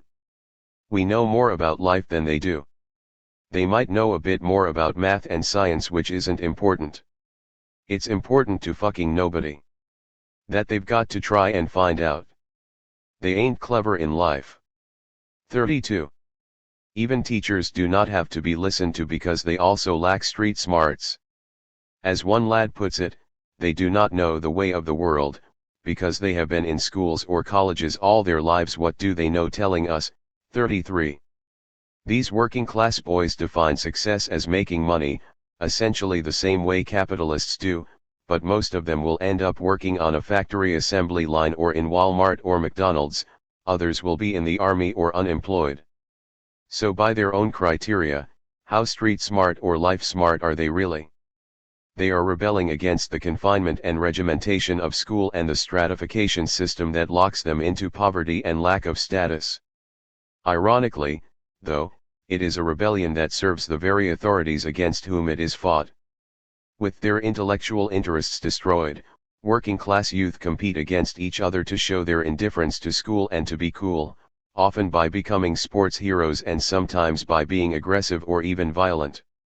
They will strive for sex partners, alcohol, drugs, clothes, and cars that they cannot afford. To pay for these desires, they will take low-paying, low-status jobs at gas stations, McDonald's, and Dunkin' Donuts. The time and energy this absorbs makes their failure at school all the more severe. Many drop out of school altogether, but even if they graduate, they are typically trapped in low-level jobs like the ones they held in high school if they are able to find work at all. Those working at the worst jobs are told that they are lucky and that they better not do anything to risk them. Romancing violence and aggression, many working-class youth consider joining the army the coolest thing they can do. Maybe they can come back as war heroes. Their rebellion does not become an organized movement that threatens the elites, but rather, it becomes a culture that the rich and powerful can manipulate to their benefit. The ultimate result is that they become compliant workers and soldiers who can console themselves with recalling their success in bullying the ear-holes in the schoolyard. Students from working-class ghettos or factory towns, like Willis's lads, may barely know of the existence of wealthy schools where adults encourage many students, not just a select few, to be independent, creative thinkers. All they know is that attending school is an alienating experience and that the school itself is a place where teachers and other adult authorities bully most pupils, except perhaps for a chosen few. They cannot understand why anyone would voluntarily accede to adult expectations and seem to want to learn. They assume such students are brown-nosers, too timid to challenge the adults from whom they need favors and protection. Since they cannot fend for themselves, these students only deserve contempt. In wealthier schools, the nerds might be able to build an enclave for themselves where they can support each other and express their scorn for their bullies, even if they cannot confront them directly. Even there, however, they may be socially marginalized. The athletes and the aggressive dominate. It is not that social outcasts do not want to bully, they simply lack the power to do so. Klein points out that school shootings are often acts of revenge carried out by socially marginalized students, especially boys, who feel they have no other outlet for expressing their anger. 34. As adults, Working class students who failed in school suffer from a hidden injury of class 35. They see the college graduates, whom they had looked down upon as brown-nosers or nerds, as successes, some of whom could now be their bosses, and they come to believe they deserve their fate. The myth of equal opportunity, of schools as great equalizers, says they had their chance but blew it. Capitalist ideology teaches that if you fail, you ain't got nobody to blame but yourself. The successful had the stamina to endure boring, tedious, alienating schools, and they deserve to be where they are. Sociologists Richard Sennett and Jonathan Cobb describe the deference men who did not make it in school have toward the educated after they reach adulthood. Well, they're educated people, they must know what they are doing. Maybe there are things about this I don't know. The people in Washington must know something we don't know, and therefore they have some right to do what they are doing, even though from what we see it makes no sense. The higher knowledge of those in power creates at once mystification of power and its legitimacy. The apportionment of mind and knowledge represents the divide between those who judge and those who are the receiving end of judgment. 36. Bullying girls. Physical violence is obviously in the toolbox of most boy bullies. But though Klein tells us girl bullies do use physical violence, 37, their bullying usually is expressed through ostracism, ridicule, spreading rumors, text messaging, and posting messages on the web, Facebook, and other cyberspace venues. Reinforcing capitalist values, girl bullying is also about competition to establish a place within a status hierarchy, but it is not over who can be the most physically aggressive. Rather, it is about who is the wealthiest, the best dressed, or the most attractive to boys. This competition builds consumerism and enhances the coffers of corporations. Political economists Paul Barron and Paul Sweezy point out that corporate profits in mature capitalism require creating artificial needs that induce people to consume for consumption's sake. 38 Girls' competition over who has the latest fashion, the most expensive jewelry, the sexiest outfit, or the cutest case for their smartphone, and even over who can have their bodies professionally made over, fosters exactly the mentality corporations need. Carrie Goldman finds, over and over, young girls report being bullied because they have the wrong hair, the wrong clothes, the wrong purse, or the wrong water bottle and backpack. 39. In marketing, corporations such as Disney dictate what girls must want, and those who resist the trend face ostracism. Girls are quick, Goldman says, to throw out a member of the group who does not conform. The Disney princesses, now a cohesive unit, are foisted upon young girls, in effect teaching many of them that a little girl who strays from the pink crowd is no longer welcome. 40. Men may watch sports regularly, but few are serious athletes as adults. However, encouraging sports among boys builds competitiveness and aggression, two essential values in militaristic capitalism.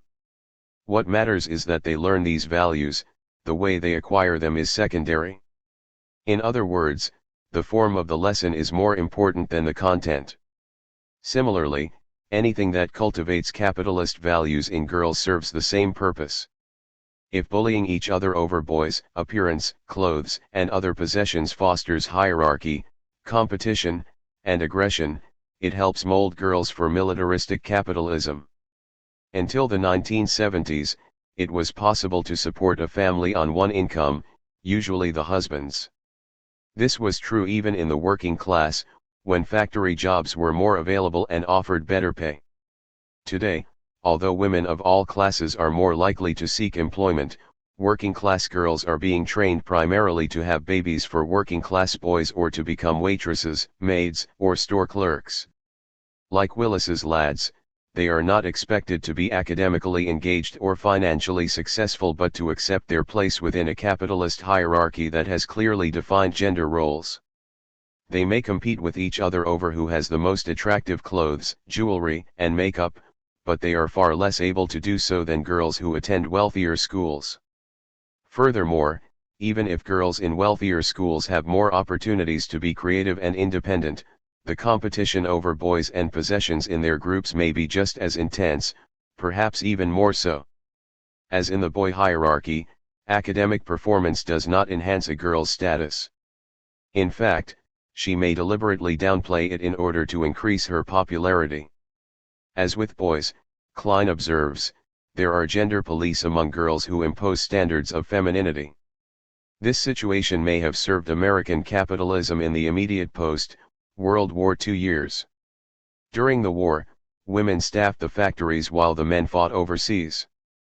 But with peace came millions of returning GIs, who felt they had sacrificed for the nation and were now entitled to jobs, security, prosperity, and status. Had they remained underemployed, they might have turned their anger against militaristic capitalism. Women who might otherwise have competed with men for jobs were encouraged to leave the factories, marry the returning veterans, have their babies, move to the suburbs, decorate their houses, and buy. To prepare girls for the traditional housewife role, schools offered courses in home economics. In addition, the state helped establish vocational schools where girls learned to cook and sew. Cultural values do not die easily. Although the nuclear family with a single male breadwinner may be vanishing, the distinctive gender roles it perpetuated may persist as an ideal. Boys and girls may be being prepared for a division of labor that no longer exists. Working-class women still face tedious jobs as store clerks, fry girls, or house cleaners or unemployment, yet more girls than boys now pursue advanced education and enter the professions. Even if there have been changes in the curriculum, the school culture, as enforced by the students themselves, may reinforce obsolete gender differences, with the girls competing for boys by presenting themselves as attractive potential wives and mothers as well as supplemental breadwinners. In the long run, sharp gender distinctions may be self-defeating for militaristic capitalism.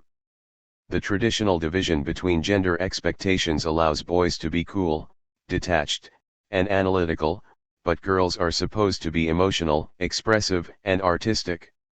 Although we have seen boys risk being penalized if they are too interested in math and science, such interests are more acceptable for them than for girls. Girls fear being labeled math and science nerds, for they are considered unattractive and lacking in femininity. In a letter written to Carrie Goldman's daughter, she was told, "When I was younger, I got picked on by boys and girls. I went to space camp instead of cheerleading camp, and my mom liked to take me to the science museum instead of the nail salon. Guess what? Now I'm in school to become a doctor." 41. Goldman comments, "It is no wonder that kids taunt girls with boy interests. They are taught by society that girls should only stick to dainty things like flowers and princesses. Girls who play with science kits and solve math equations do not fit the equation and get labeled other." 42. Bullying of girl nerds poses the same problem for capitalism that we saw with the deliberate miseducation of blacks and working-class students. At a time when America is at risk of losing its scientific and technological edge, corporations and other powerful institutions need to enhance the analytical, mathematical, and scientific skills of talented people of either gender. In recent years, we have seen a tendency to get girls more engaged in math and science. This may require reducing the bullying of girl nerds and may be a factor in the anti-bullying movement. For the most part, though, competition among girls is not about who is the best student, certainly not about who is best in math and science. It is primarily about who is the most attractive to boys. However, if someone is too attractive, she may provoke hostility and bullying and be labeled as being loose or a slut. As in the boy hierarchy, academic performance does not enhance a girl's status. In fact, she may deliberately underplay her academic abilities in order to increase her popularity. Again, as with boys, Klein observes, gender police among girls impose standards of femininity. As girls compete over boys, they must be careful not to get the attention of their rivals' potential boyfriends and be seen as invading other girls' turf. Capitalism breeds competition and teaches that losers deserve their fate. Capitalists try to establish monopolies over markets, resources, and commodities. They are forever trying to expand and to destroy anyone who threatens their control. But capitalists who are too successful can gather enemies. They may provoke price wars or face antitrust lawsuits. Capitalism requires hierarchy, but competition means that hierarchy is under constant threat. Consequently, even winners must be on guard and prepared to put any challengers in their place. Like high school boys, high school's girls are being acclimated to a capitalist culture and must compete both over possessions and over their place within a hierarchy. For high school girls, the most valuable commodity is popular boys, and the primary purpose of other commodities, clothes, jewelry, makeup, body makeovers, is to attract high-status boys. There is also a pecking order, with those on the top allowed to monopolize the most desirable boys, but that hierarchy is frail and must be protected. A girl who tries to usurp her place and appeal to boys who are above her station or who have been claimed as others' property or potential property is a candidate for bullying. She will probably be labeled a slut. Klein learned about this from a girl named Kate. They called one of her friends a slut because they thought she was too confident with boys. Kate believes she herself became a target because she was too pretty and too attractive to boys. The very qualities that had allowed her to become a member of this powerful clique caused her to be kicked out. She can't sit with us anymore. 43. In some cases, a so-called slut dating the wrong boy has had literally fatal consequences, as girls do resort to violence. Phoebe Prince, a 15-year-old Irish immigrant living in South Hadley, Massachusetts, committed suicide after being called an Irish slut and a whore for dating a popular football player. The girls who bullied her felt she had not earned the right to compete with them for boys. 44. In another instance, Rena Verk, a 14-year-old girl from South Asia, was beaten and then drowned as dozens of bystanders watched.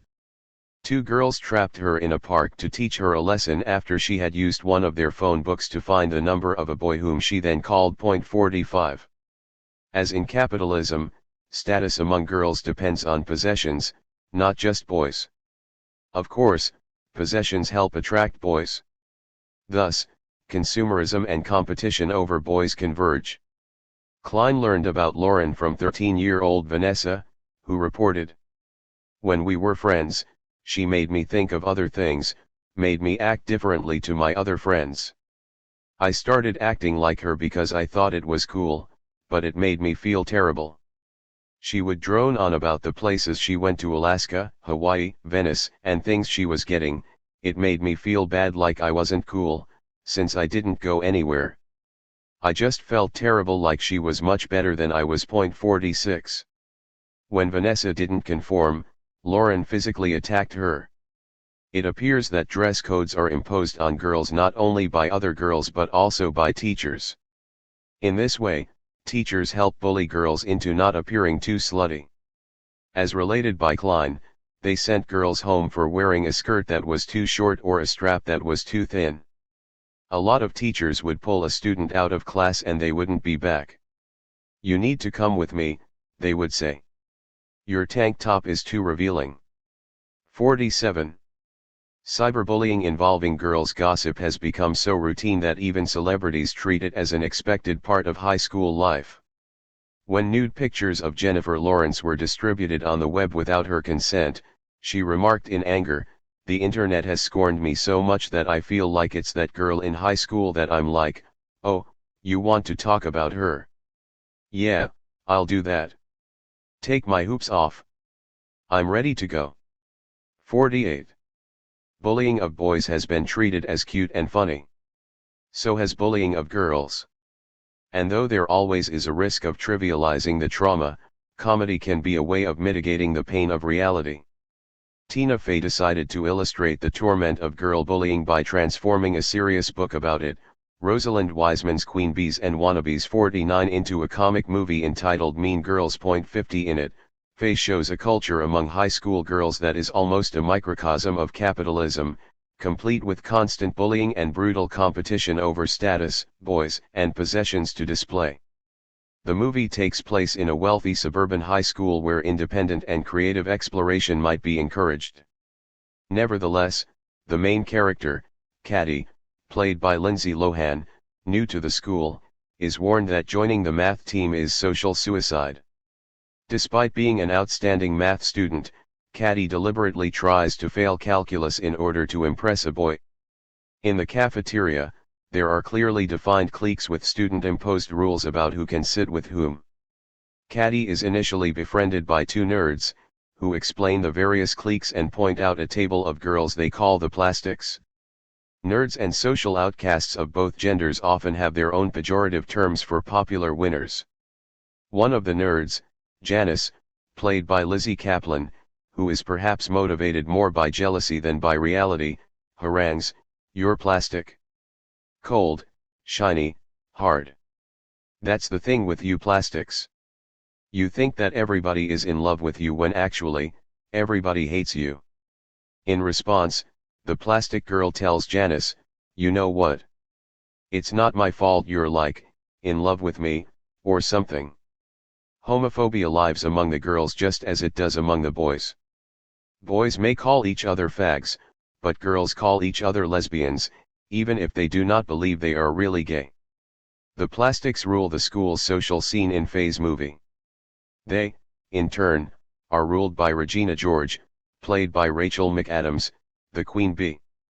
The plastics actually welcome Caddy as they explain specific rules, including how she must dress and wear her hair, with different styles required for different days of the week. They tell Caddy whom she is allowed to associate with and that she must avoid her former nerd friends. Regina has even decreed that the Queen Bee is allowed to wear things forbidden for the other plastics. Gretchen, played by Lacey Chabert, laments, "If you even knew how mean she really is, you'd know that I'm not allowed to wear hoop earrings, right? Yeah. 2 years ago she told me that hoop earrings were her thing and that I wasn't allowed to wear them anymore. And then for Hanukkah my parents got me this pair of really expensive white gold hoops, and I had to pretend like I didn't even like them, and it was so sad." Among Regina's repertoire of bullying tactics is making parents fear their daughter is a slut. When she wants to get back at another girl outside the plastic clique, she calls the girls home, knowing her mother will answer. Regina George, "Hello, may I please speak to Taylor Vadell?" Taylor Vadell's mom, "She's not home yet, who's calling?" Regina George, "Oh, this is Susan from Planned Parenthood, I have her test results. If you could have her call me as soon as she can. It's urgent. Thank you." Taylor Vadell's mom faints. As part of her plot to degrade Regina, Caddy gives her power bars that she says help in losing weight. They are actually high-calorie nutrition bars intended for gaining pounds. On learning what they really are, Regina feels fat. In the movie, Rachel McAdams never looks heavy or unattractive. Regina's ultimate revenge is to anonymously distribute pages of her burn book, full of gossip and lies about students and teachers throughout the school.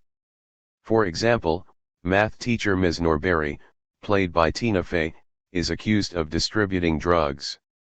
The school erupts into a riot. To restore calm, the principal and several teachers, including Ms. Norberry, have the students engage in various psychological exercises in which they are forced to express positive feelings and support for each other. For instance, they are told to fall into a crowd of students who must catch and hold them. The exercises result in a burst of good feelings among former enemies and a substantial reduction in bullying. It is, of course, easier to reduce bullying among boys or girls in a movie than in reality. Militaristic capitalism is a bullying system that needs bullies and people resigned to being bully victims. It needs producers and consumers. Textile mill girls in the 1830s and 1840s may have been the original factory workers, and there may now be a new need for female producers. In the intermediate period, however, women were needed primarily as consumers.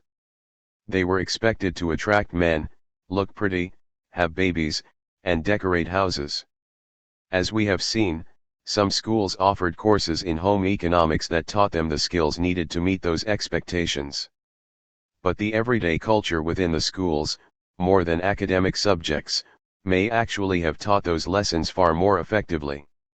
Girls were encouraged to police each other. Girls bullying girls established the limits on respectable behavior. Some girls would be bullied for being too masculine, too nerdy, or so attractive that they took the boys other girls wanted. If everyone knew her place, the social hierarchy would be preserved, both at the level of the school and at the level of the larger political economy. The psychological paradigm in the schools. Mean Girls has a happy ending. In movies, at least, psychological exercises reduce hostility and bullying. But as we have already pointed out, the psychological paradigm fails to consider how institutions may be served by bullying and thus have an interest in reinforcing and perpetuating it. Until recently, bullying was seen as a supposedly normal part of life. It was something to get over, and those who couldn't take it deserved it. Both adults and children considered it something to ignore or laugh over. In recent times, perhaps beginning with people questioning militarized capitalism in the aftermath of the Vietnam War, bullying has become recognized for what it is and accordingly opposed. Schools now develop anti-bullying programs. One reason for this may be that many veterans of the protest movements and counterculture of the 1960s and 1970s took jobs in the school system. We will discuss reasons for the growing opposition to bullying in greater depth in a later chapter. Yet we should note here that the treatment of bullying, even within the anti-bullying movement, has been overwhelming psychological. Both bullies, who tend to be aggressive, and their victims, who have traits that attract harassment, are treated in the psychological discourse as having personality disorders. One common diagnosis for bullies and their victims alike is attention deficit/hyperactivity disorder, ADHD. These children may be given Ritalin or other drugs that are intended to alter their brain chemistry. 51 The assumption is there is something wrong with a child who cannot sit still for 7 or 8 hours. The child must adjust. There can be nothing wrong with an institution that makes that expectation. Rather than adapting the school to the child must adapt to the school. In the psychological paradigm, the main reason people bully or are bullied is related to their individual attitudes. If they thought and felt differently, bullying would not happen. Psychological approaches tend to ignore power. They see communication as the solution. When victims explain to bullies how being harassed feels, the perpetrators will understand the impact, feel remorse, and stop hurting them. But the truth is that bullies often intend to hurt their prey, and telling them they succeeded might only make them feel vindicated and reinforce their behavior. Of course, bullies may feign remorse in front of the school guidance counselor but act very differently when no adult authority is around. We can see the psychological paradigm conveyed in books written for children. A typical example is Bullies Are a Pain in the Brain by Trevor Romain. 52 On the second page, this book reinforces the idea that bullying is normal and universal. Everyone has been bullied at some point. 53 This declaration ignores the fact that for some children and adults, bullying is an occasional, dismissible event, but for others, it is a constant, life-defining torment. Nor does it address the fact that certain categories of people are far more likely to attract bullying than others. Romain says, bullies are people with problems, 54 suggesting that bullying is purely a psychological condition. This assertion negates the reality that bullying is a privilege that comes with power, and it is beneficial to some people and institutions that have an interest in perpetuating bullying relationships. Romain reassures his readers, no matter what a bully says, you're not a dork, wimp, teacher's pet, dummy, crybaby, jerkface or knucklehead. And anything a bully says about your race, family, gender, or national heritage simply isn't true. 55 Bully victims may not find this very reassuring and may question the sincerity of adult authorities who make such comments, when they themselves know they are from minority groups or are gay, clumsy, physically weak, handicapped, socially outcast, vulnerable, not conventionally attractive, introverted, bookish, or dependent upon adult protection. Like the psychological paradigm in general, Romain's approach is contradictory. Despite saying that bullies' insults are always lies and that no one deserves bullying, he implies that some people's posture and manners invite it. Apparently, it is all a matter of attitude. Change your attitude, walk with pride, and you won't be bullied. Bullies go after people who appear anxious, sensitive, quiet, or cautious, he writes. Like ants are attracted to candy, bullies are drawn to people who are somewhat shy. So work on appearing more sure of yourself. Stand up straight, look people in the eye, talk with a firm voice, and hold your head high. If you act more confident, you will start to feel more confident. 56. Romain advises that if all else fails, one should run. 57. But bully victims are often not very athletic and may not be able to run as fast as their tormentors. Another recommendation he makes is to tell an adult authority. 58. But that dismisses the possibility that both bully and victim may have legitimate reasons not to trust authority figures. It also ignores the possibility that bullies might interpret going to the authorities as a sign of weakness, a violation of an implicit code among students, and an invitation to further harass the victim. Like most followers of the psychological paradigm, Romain believes the real source of someone's bullying problem ultimately is in his or her head. Events in the external world, the larger society, hardly matter, just change your attitude and things will take care of themselves. However, people who have constantly been harassed and are continually told they are inferior may have good reasons for having low self-esteem, and they are hardly in a position to develop proud, self-confident personas. Beyond that, therapy for individual bullies or their victims will not end the problem. Schools designed to serve a bullying society such as militaristic capitalism ultimately will reinforce bullying, not cure it. We can't say what will end bullying, but we can say that as long as we live in a bullying society, bullying will persist. Chapter 8. The Heartless World. All in the family. The family is probably the oldest institution in human history, much older than capitalism. It is a residue of medieval feudalism and even older societies. It has a life of its own and does not perfectly blend into capitalism. Unlike other institutions that transmit bullying values, including schools, the military, the media, and sports, the family is not the creation of the corporation or the state. As a refuge from corporations and other dominant institutions, it has been called by historian Christopher Lasch a haven from a heartless world. But it has also acted since ancient times as the heart of a heartless world in itself. The extended family, parents, children, grandparents, aunts, uncles, and cousins has lost most of its power, and some critics consider the nuclear family, parents and children living alone, an endangered species. Point 2. The instability of the modern family may stem from its being assigned a role for which it was not designed and which it is not equipped to fulfill, that is, compensating for the emotional support and the sense of psychological security that have been undermined by capitalism. As an institution that transmits values, the family may be even more contradictory than the school. It is the alleged sanctuary of love, security, support, and affection, but it is also a repository of conflicts from the outside world, a place where hostilities can be expressed, and a theater of bullying and competition for a place within a pecking order.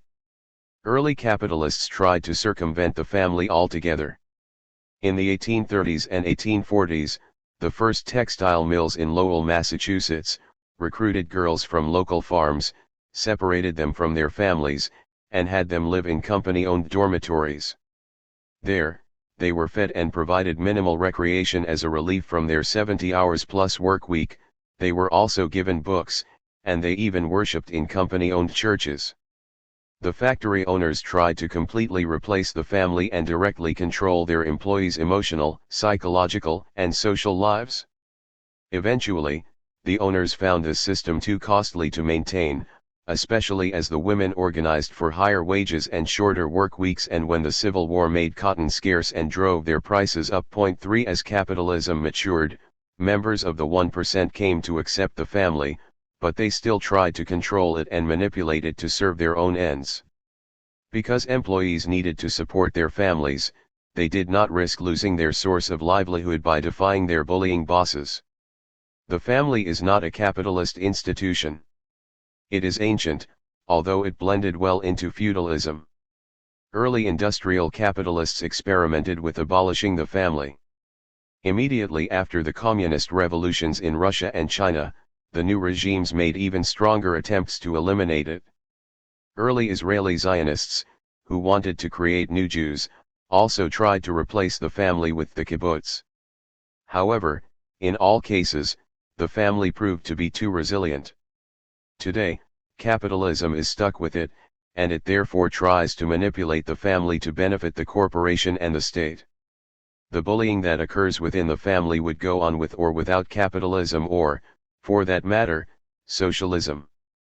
Because the family has interests independent of capitalism, corporations and the state try to assign powers that historically were the domain of the family to other institutions, such as schools, the media, and the military.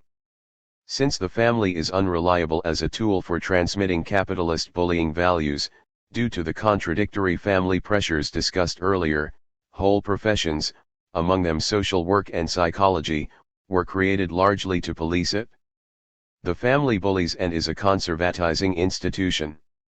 It cannot be abolished, but it can be tempered and used to convey values that serve militarist capitalism. It can also serve as a safety valve that provides relief from the alienation that militaristic capitalism produces. As such, it can prevent anger from becoming too dangerous and explosive. The irony is that capitalism, even as it relies upon the family to help instill bullying values, has coerced the family into giving up much of its traditional bullying authority, while also weakening the patriarch who historically ruled and bullied the family. Parents, especially fathers, now often feel themselves bullied by their alleged subordinates, including their children and perhaps their spouses. Grandparents, who were once considered the rulers of the extended family, are now put on the back burner, although part of the reason for this development may be that more people now live long enough to be considered a burden by their relatives.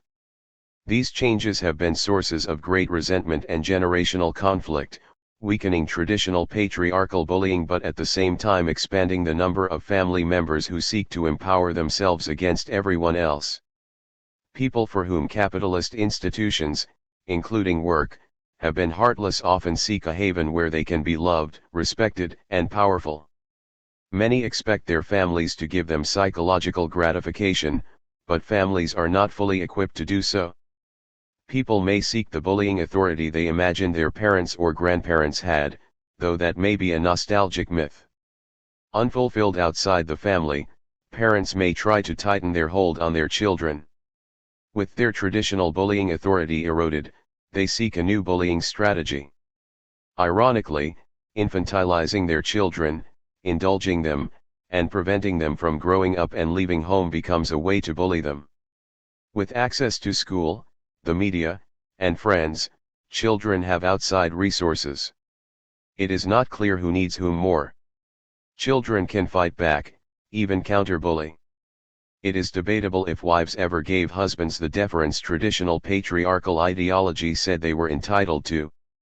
But now, with the rise of the feminist movement and with more women becoming as educated as men and having professions outside the house, the control exerted by husbands is even weaker. Wives often bully husbands, just as husbands often continue to bully wives. The pre-capitalist family. Before capitalism, the family was the primary economic institution, and within the family, adults and children were bullied into accepting their places in a fixed hierarchy. If there was love in the family, it was secondary. Primogeniture meant younger siblings had to submit to older ones, and children had to submit to parents who controlled them even into adulthood. Under some circumstances, as we will see shortly, parents could even legally kill their children. Traditional family authority encompassed all the classic elements of a bullying culture: hierarchy, submission, and obedience. In The Wizard of Oz, young Dorothy tells us that there's no place like home. If I ever go looking for my heart's desire again, I won't look any further than my own backyard.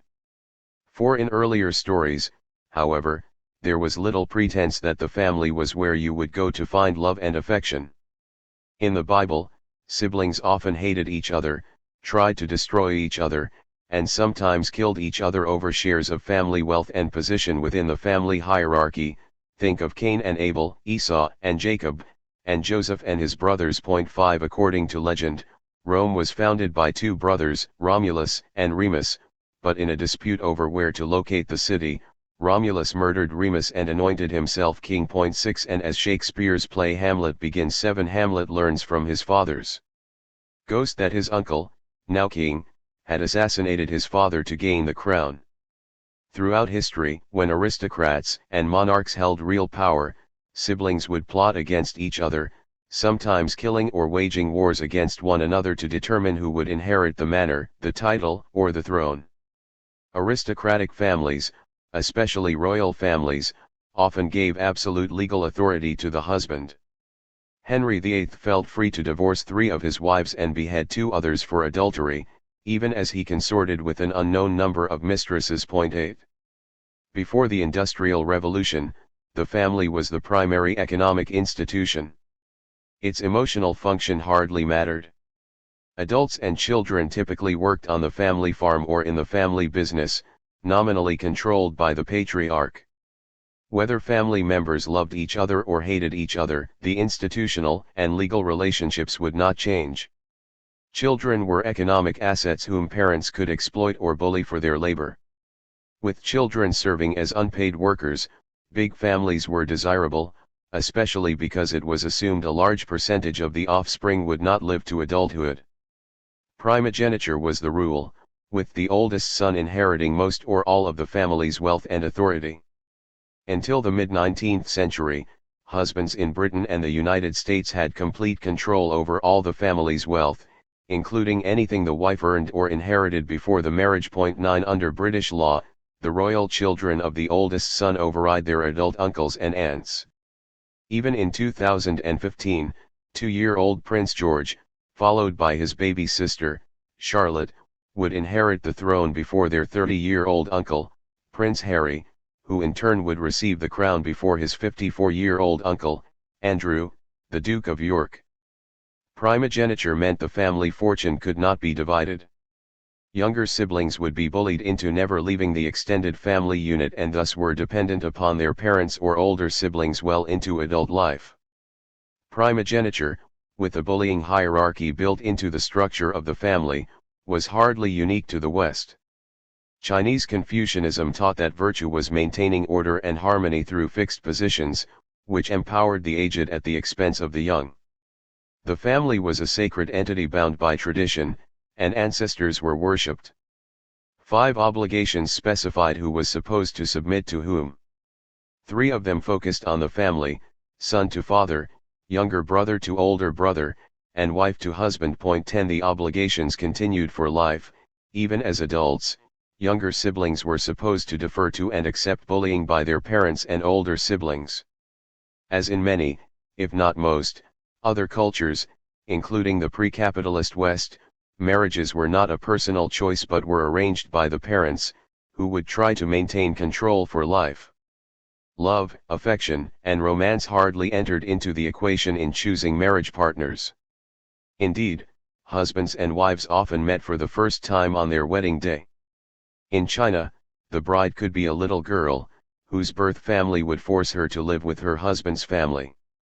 Despite the official male dominance within traditional China, this young bride would be at the mercy of her mother-in-law.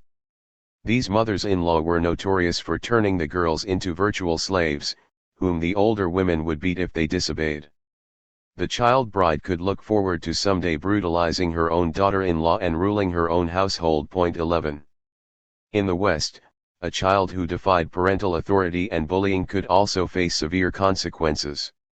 According to Deuteronomy, if a man has a stubborn and rebellious son who will not obey the voice of his father or the voice of his mother, and, though they discipline him, will not listen to them, then his father and his mother shall take hold of him and bring him out to the elders of his city at the gate of the place where he lives, and they shall say to the elders of his city, This our son is stubborn and rebellious, he will not obey our voice.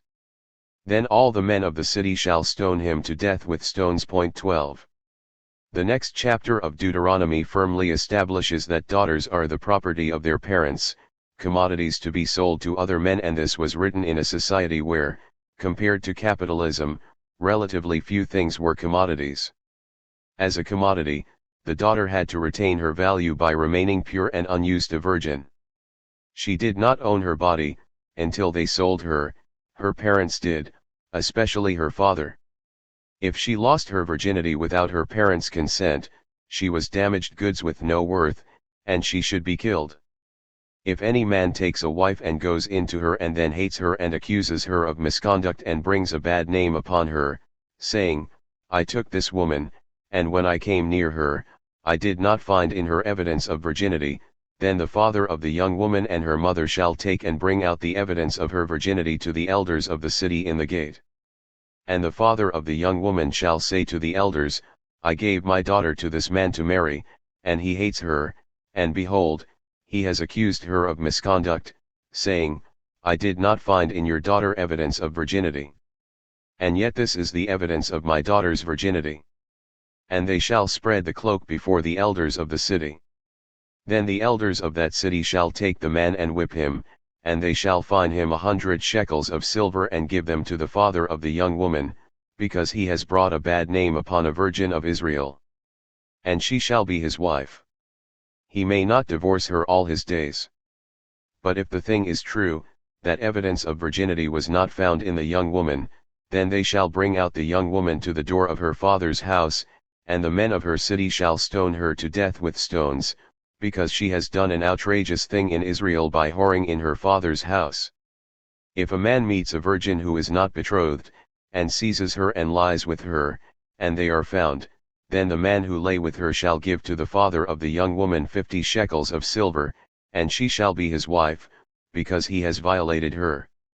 He may not divorce her all his days. 13. The family transition, the erosion of tradition as children challenge parental authority. The family historically bullied its members to be docile, justifying this practice through tradition. Capitalism, which needs 99% of the population to be submissive to authority, replaces tradition with progress and therefore undermines an institution it tries to use to convey its values. Parents may attempt to bully their offspring, but millions of children now have the knowledge and outside resources to resist. Despite this, many children do accept parental authority and feel their parents have the right to discipline, even spank, them. The traditional family is giving way to a capitalist family that empowers children but retains many bullying elements of parental authority.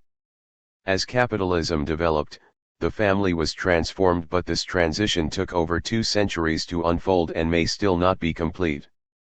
When capitalism emerged, most economic activity shifted from the home to the factory, the office, and the store. 14 Less time was spent with the family, adults worked in businesses, and children learned in school. Outside influences infiltrated the family and overrode its authority. Tradition lost its value, eroding a classical way of transmitting bullying. According to Tevi of Fiddler on the Roof, tradition is the cement that binds society, especially the family, together.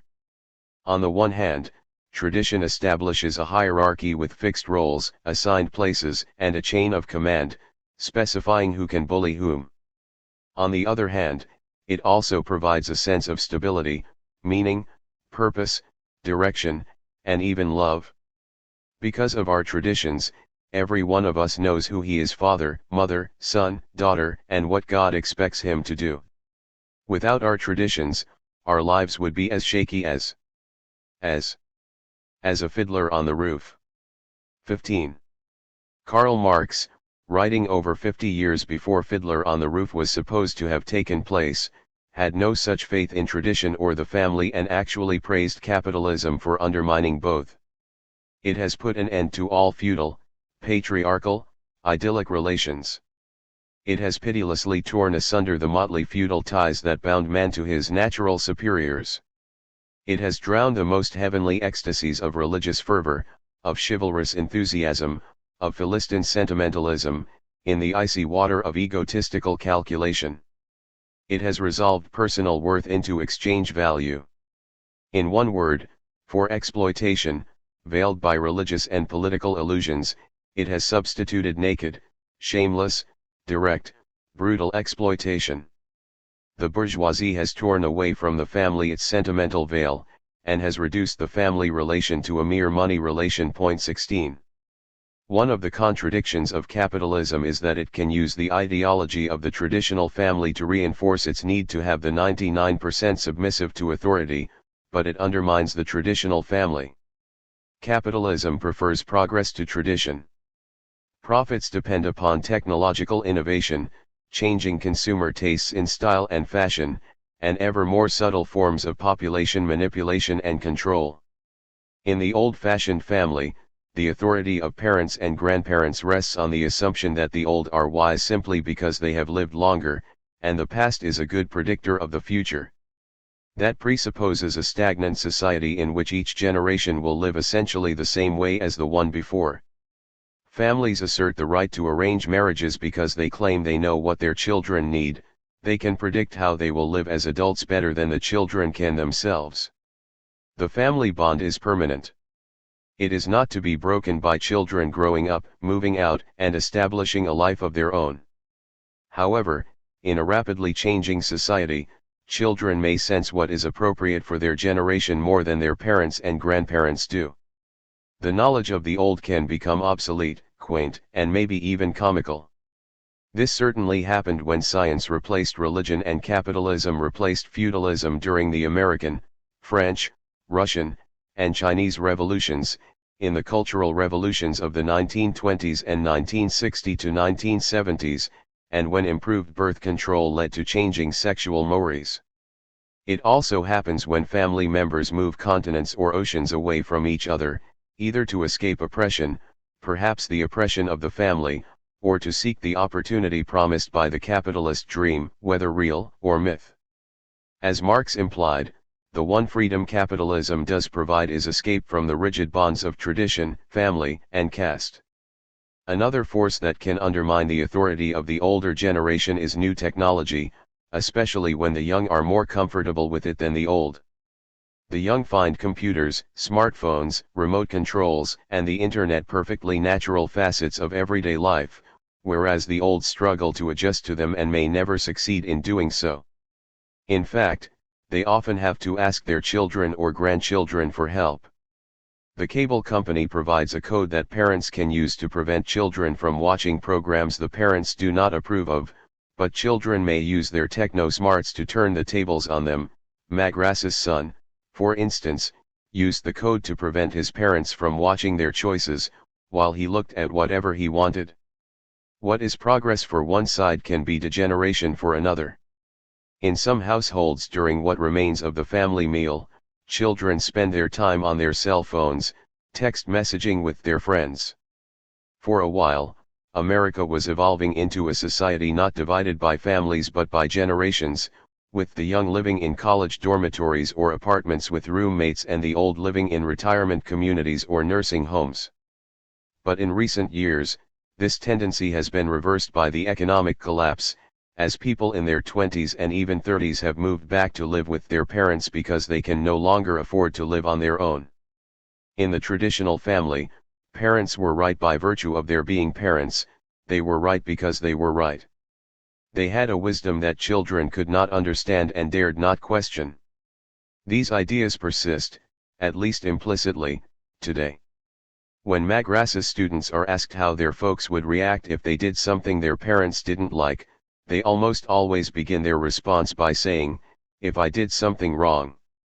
Apparently, most of these students believe that something my parents didn't like and something wrong are synonymous. Decades ago, it was axiomatic that it was the duty of parents to bully their children. They were to impose discipline, authority, obedience, and control, and the failure to do so was considered neglect and weakness. One of the most common punishments was spanking using direct physical violence. In the classical spanking, the parent would place the child over her knee, pull down his pants, and hit him repeatedly with a stick or a strap. It was a clear statement that the parent owns the child's body. The child is entitled to no privacy and must lie down or bow beneath the parent. The strap or the stick embodies an abstract authority, perhaps the family itself. It implies the parent is acting through more than personal anger, which would be suggested if a hand were used. Many social workers now regard something that was once considered appropriate discipline as child abuse. Today, spanking is illegal in over 30 countries but not the United States. 17 A majority of MagrasS students report they were spanked, with a significant number saying they had to lie bare-bottomed across the parent's knee. The family as a battlefield in the culture wars. Capitalism can use the family to convey its values, but at the same time, it undermines the family's authority and its capacity to transmit bullying. The bullying power of the family is further weakened by schools, social workers, and other state agents, who have been called coastal elitist liberals. They, the cultural liberals, are perceived as trying to take away parents' control over their children, including their bodies and sexuality. Through media and education, the cultural liberals also expose children to ideas that contradict family authority. This is actually part of a broader culture war between liberals and conservatives, with capitalists on both sides of the divide, that we discuss in other chapters. Defenders of traditional family authority ally with right-wing, pro-corporate politicians, mostly Republicans, to restore the traditional family. The future of the family as a transmitter of bullying will depend upon who wins this culture war and whether changing economic forces weaken or strengthen the family. The debate over whether spanking is desirable discipline or parental bullying is part of the larger culture wars, as we discuss elsewhere. The cultural liberals claim to want to liberate children and let them be free, creative, independent thinkers, which is something many parents, of course, also want for their children. But cultural liberals see disrespect for hierarchical authority, including family authority, as a virtue. They were at their height during the 1960-1970s counterculture, New Left, and student movements. In Chapter 7, we heard from Lynn Cheney, a fierce critic of cultural liberalism, about the need to undo the damage the cultural liberals did to militarized capitalism. Cultural liberals' embrace of free expression extends not only to politics but also to lifestyle. This leads to a sense that the young should control their own bodies, something that would further erode parental bullying power. People such as Lynn Cheney fear the liberals have gained undue influence within schools and certain parts of the state. Former Republican Senator and presidential candidate Richard "Rick" Santorum charges the government is using schools to undermine families. The government has convinced parents that at some point it's no longer their responsibility. And in fact, they force them, in many respects, to turn their children over to the public education system and wrest control from them. 18. But as we have seen, some within the corporate elite are skeptical about the family as a conveyor of bullying values. Capitalists are internally divided and fall on both sides of the culture war divide. The capitalist liberals would have the family monitored by schools, psychologists, social workers, and other state agents, who tend to be cultural liberals and use, at least rhetorically, the language of freeing children. These professionals might support guaranteed family incomes and parental leave from work so parents could have the time and money to raise their children, a prospect that is not attractive to the corporate elite who are cultural conservatives, or indeed to most other cultural conservatives. Although these policies might seem to strengthen the family, cultural conservatives, allied with the corporate 1% on this issue, have labeled liberal professionals as enemies of the family and dismissed them as coastal elitist liberals who want to bully parents and prevent them from raising their children as they see fit. The conservatives say the liberals are contemptuous of family, tradition, and religion. According to Tim LaHaye, former California chairman of the Moral Majority and author of Battle for the Mind 19 and Battle for the Family 20, they use education to undermine wholesome values. The higher a person has advanced in education, the more likely he is to be atheistic. 21 Evangelist Tony Perkins, president of Family Research Council, FRC, believes politicians may try to outlaw spanking in an effort to undermine parental authority and religion. A new bill in Massachusetts is daring parents to discipline. After trying unsuccessfully to outlaw spanking in 2005, state legislator Jay Kaufman is taking a new crack at the spanking bill. In January, California tried their luck at a similar bill, but parents were so outraged with the idea that the leaders dropped it. Odds are the Kaufman plan will be just as unpopular. In a CBS poll, only 23% of Americans supported such a ban, and why should they? It completely undermines parental authority, and I think we will agree government does enough of this as it is. Now obviously no one wants to turn discipline into child abuse, but the problem isn't whether a child is spanked but how. There are plenty of laws on the books to prevent physical abuse, and this is not one of them. Instead, it is an effort by the politically correct to demonize parents who paddle. Proverbs 25:15 says, "The rod of correction imparts wisdom, but a child left to himself disgraces his mother." God gave children to parents for a reason, and it is their responsibility, not the state's, to raise them. 22. Perkins's predecessor at FRC, James Dobson, holds a PhD in psychology, but unlike most psychologists, he has endorsed spanking as a way to build obedience to authority in the family, the school, and the corporation. A spanking is to be reserved for use in response to willful defiance, whenever it occurs. 23. 2 or 3 stinging strokes on the legs or buttocks with a switch are usually sufficient to emphasize the point, "You must obey me." 24. By learning to yield to the loving authority of his parents, a child learns to submit to other forms of authority which will confront him later in his life: his teachers, school principal, police, neighbors, and employers. 25. Capitalism may need progress and innovation, forces that undermine tradition and the family, but it also needs a compliant, obedient workforce, which is something that reinforcing tradition and the family can help provide. These two seemingly contradictory needs have been melded together in the family values ideology that has been adopted by the core of the cultural conservative movement. Santorum embraces the capitalist ideal of limited government with low taxes, a government that does not interfere with the corporation, the church, or the family. "I believe in capitalism," he proclaims. 26. Observing that capitalism actually encourages morality. 27. Elsewhere, he states, "You can't ignore the reality that faith and family, those two things are integral parts of having limited government, lower taxes, and free societies." 28. He exhorts people, defend the church. Defend the family.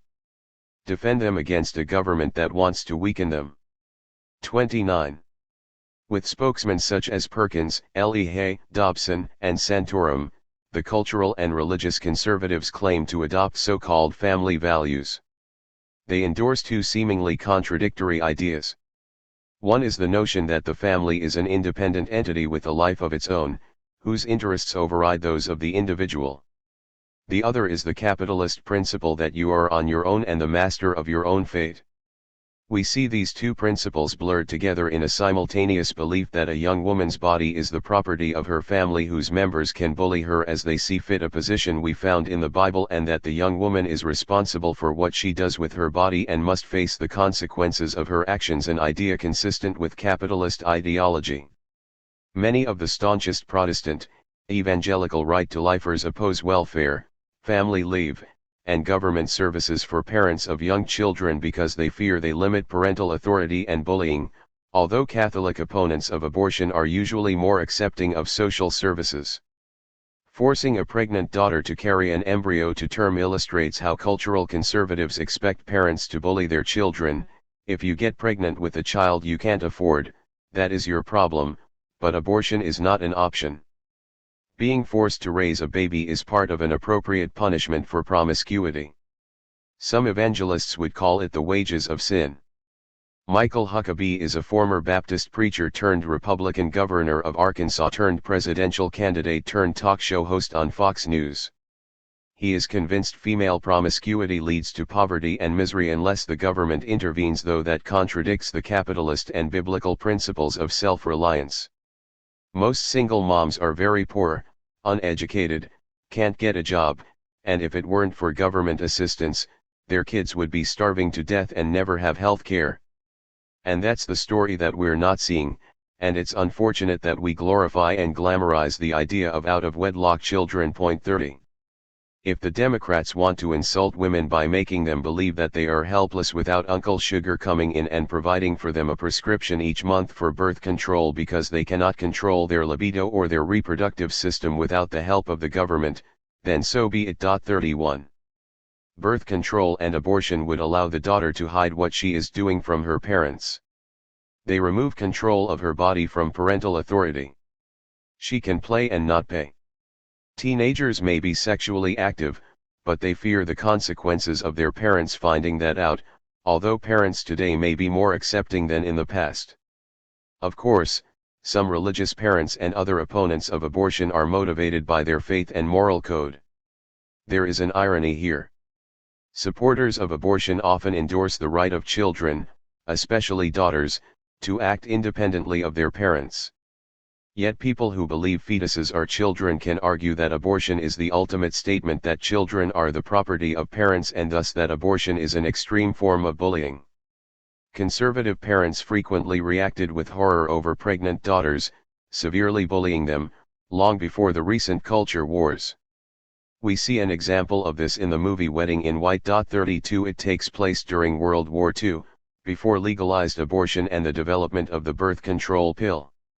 Upon learning his daughter is pregnant, she was raped, a father reaches for his belt for one last spanking before marrying her off to a man as old as he is.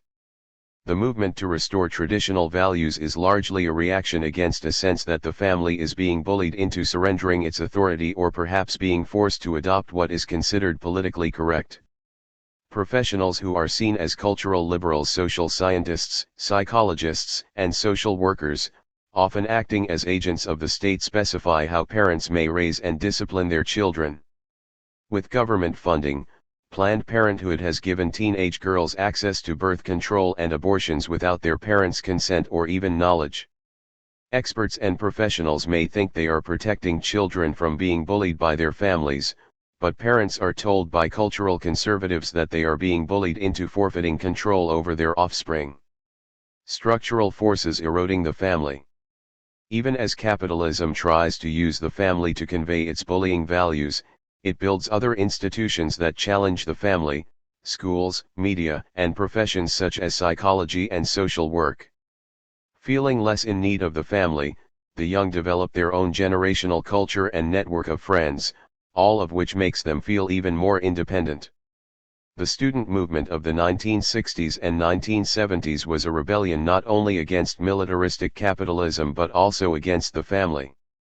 It is ironic that, in a weakened economy, people who grew up after the 60s and 70s often feel less of a generation gap between themselves and their parents. We saw in the schooling chapter how compulsory education provokes hostility among some immigrant families who are seen as prime recruitment targets by cultural conservatives for exposing their children to alien values, cultures, and lifestyles. Around the same time schooling became mandatory, child labor laws eliminated the child as an economic asset, denying the family whatever income supplement, however meager, the child might provide. Portuguese students at the University of Massachusetts, Dartmouth report that in previous generations, Portuguese immigrant parents would routinely pull their children out of school to send them to work the minute they turned 16, no matter how high or low their grades were. In the current generation, this is rare, as evidenced by the fact that so many attend this and other colleges. Some immigrant parents and other parents without advanced education find culturally conservative values attractive. Although immigrants are not ardent cultural conservative warriors, the values of many of them conform to the conservative movement. Some immigrants and other conservatives see work not only as a source of income but also as a disciplining mechanism whereby you learn that you must submit to authority, don't challenge your boss, don't challenge your parents. Schools certainly teach obedience and submission, but some schools, especially universities, also teach independent, creative thinking. That is dangerous to employers of low-level workers and to parents who fear the bonds of the family are eroding. As MagrasS became involved in the 1960-1970s student movement, his father, who spent his life as a clerk to the rich owner of a trucking company, lamented, "I think a college education is highly overrated, all it does is give them wild ideas. If they had to go to work like we did, they wouldn't have time to worry about what's wrong with the world."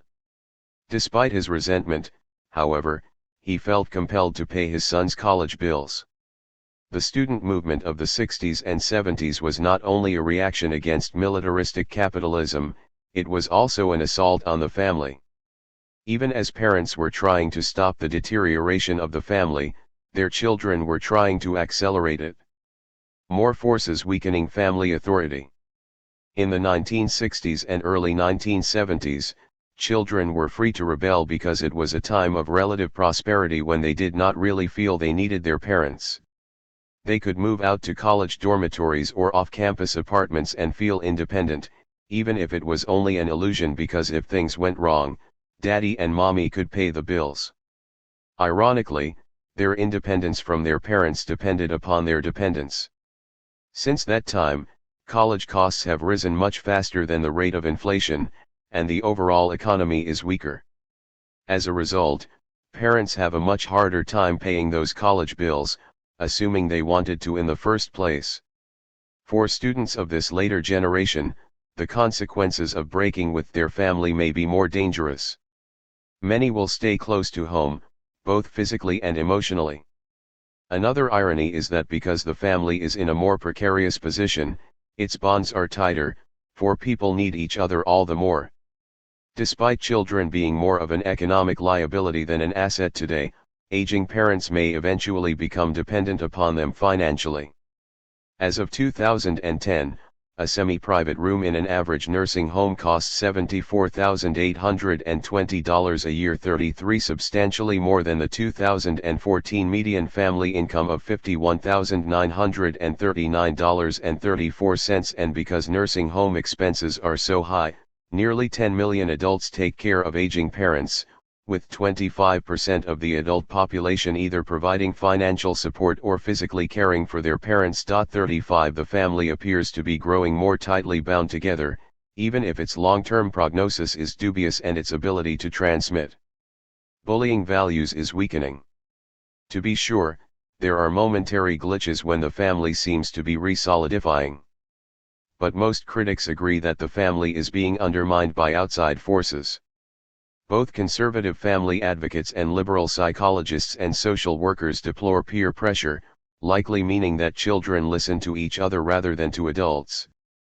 Friends become another outside influence that undermines the control of the family, and children may come to identify with their own generation more than with their elders. Although children certainly bully each other, peer pressure weakens the bullying power of both parents and school officials. Peers thus become a common enemy against which family and school unite. One of the reasons why the psychological paradigm focuses so closely on child-to-child bullying is that it is allied with adult authority. In fact, psychologists are an adult authority. The goal of psychology is adjustment to induce conformity and to bring children to think and act as adults expect. Hence, the psychological paradigm may actually be a tool of bullying rather than a remedy for it. The media, including television, movies, music, and the internet, comprise an additional source of alien information that invades the family. Often, peers introduce each other to the media. At the same time, there are campaigns to protect children from the media, to ensure they don't learn things adults don't want them to know and to keep them from being exposed to alternative values and ways of thinking. Of course, much information on the media is false, and users of any generation must learn to separate the wheat from the chaff. Still, there is a fear that the media can teach children things their parents and even teachers don't know, and thus make the young all the more difficult to bully. A haven from capitalist bullying or its embodiment. Capitalism can use the family both as a means for transmitting bullying values and behaviors and as a haven that absorbs the hostility and alienation that otherwise might be turned against the capitalist system. If the family worked the way it should, it would be a microcosm of the larger capitalist society, complete with rulers, parents, and subordinates, children. But often, it becomes a place where people who have been denied respect and authority in the outside world can try to compensate, not necessarily successfully, by demanding respect from and exerting authority over their children and possibly their spouses. Capitalism reduces the majority to employees, making them things that are to be used. For most adults, their primary activity is alienated labor, wherein they are bullied into serving larger institutions. This is true not only for manual laborers and service workers but also for professionals who have some degree of autonomy. Survival depends upon submission. Demand too much independence and you may find yourself on the streets. The home becomes the sanctuary where working parents expect to be able to assert themselves and where everyone feels supported and loved, away from the brutality of the outside world, especially the world of competition and work, the rat race. But this does not always happen, the realities are contradictory. As Marx observes, the worker therefore only feels himself outside his work, and in his work feels outside himself. He feels at home when he is not working, and when he is working he does not feel at home. His labor is therefore not voluntary, but coerced, it is forced labor. It is therefore not the satisfaction of a need, it is merely a means to satisfy needs external to it. Its alien character emerges clearly in the fact that as soon as no physical or other compulsion exists, labor is shunned like the plague. External labor, labor in which man alienates himself, is a labor of self-sacrifice, of mortification. As a result, therefore, man, the worker, only feels himself freely active in his animal functions, eating, drinking, procreating, or at most in his dwelling and in dressing up, etc., and in his human functions he no longer feels himself to be anything but an animal. What is animal becomes human and what is human becomes animal. 36. When the world of work, the primary focus of life outside the home, is stripped of fulfillment and meaning, when all it leaves is alienation, the 99% might turn against the system that produced this situation. To prevent this, capitalism needs a safety valve, a place where people can seek purpose and vent their anger. The family has been assigned this role. It serves capitalism both as a conveyor of values and as a place to seek relief from capitalist tedium and powerlessness. Of all transmission institutions, it is perhaps the one least under the direct control of the corporation or the state. Other transmission institutions teach militaristic capitalist values in a more obvious way. By contrast, the family replicates capitalist values through subterranean means. Capitalism simultaneously reinforces the family and undermines it. Historically, it stripped the family of its original purpose to serve as a locus for economic production and then gave it another function for which it is not naturally equipped to function, as a refuge for emotional support. Accordingly, it becomes contradictory. The family is both a tool of capitalism and an antagonist to it, a place where people get bullied and a place where they seek relief from bullying. Consciously or unconsciously, parents bring home their experiences from the outside world. In the family, people reduced to employees may try to find the power they have been denied in their places of work. They may attempt to bully their children, demanding obedience and submission. Many parents try to construct a microcosm of capitalism in the family, with a class structure featuring rulers, parents, and subordinates, children. Even when parents indulge their children and give them love, affection, and material luxuries, they control the resources, just like capitalists control the means of production.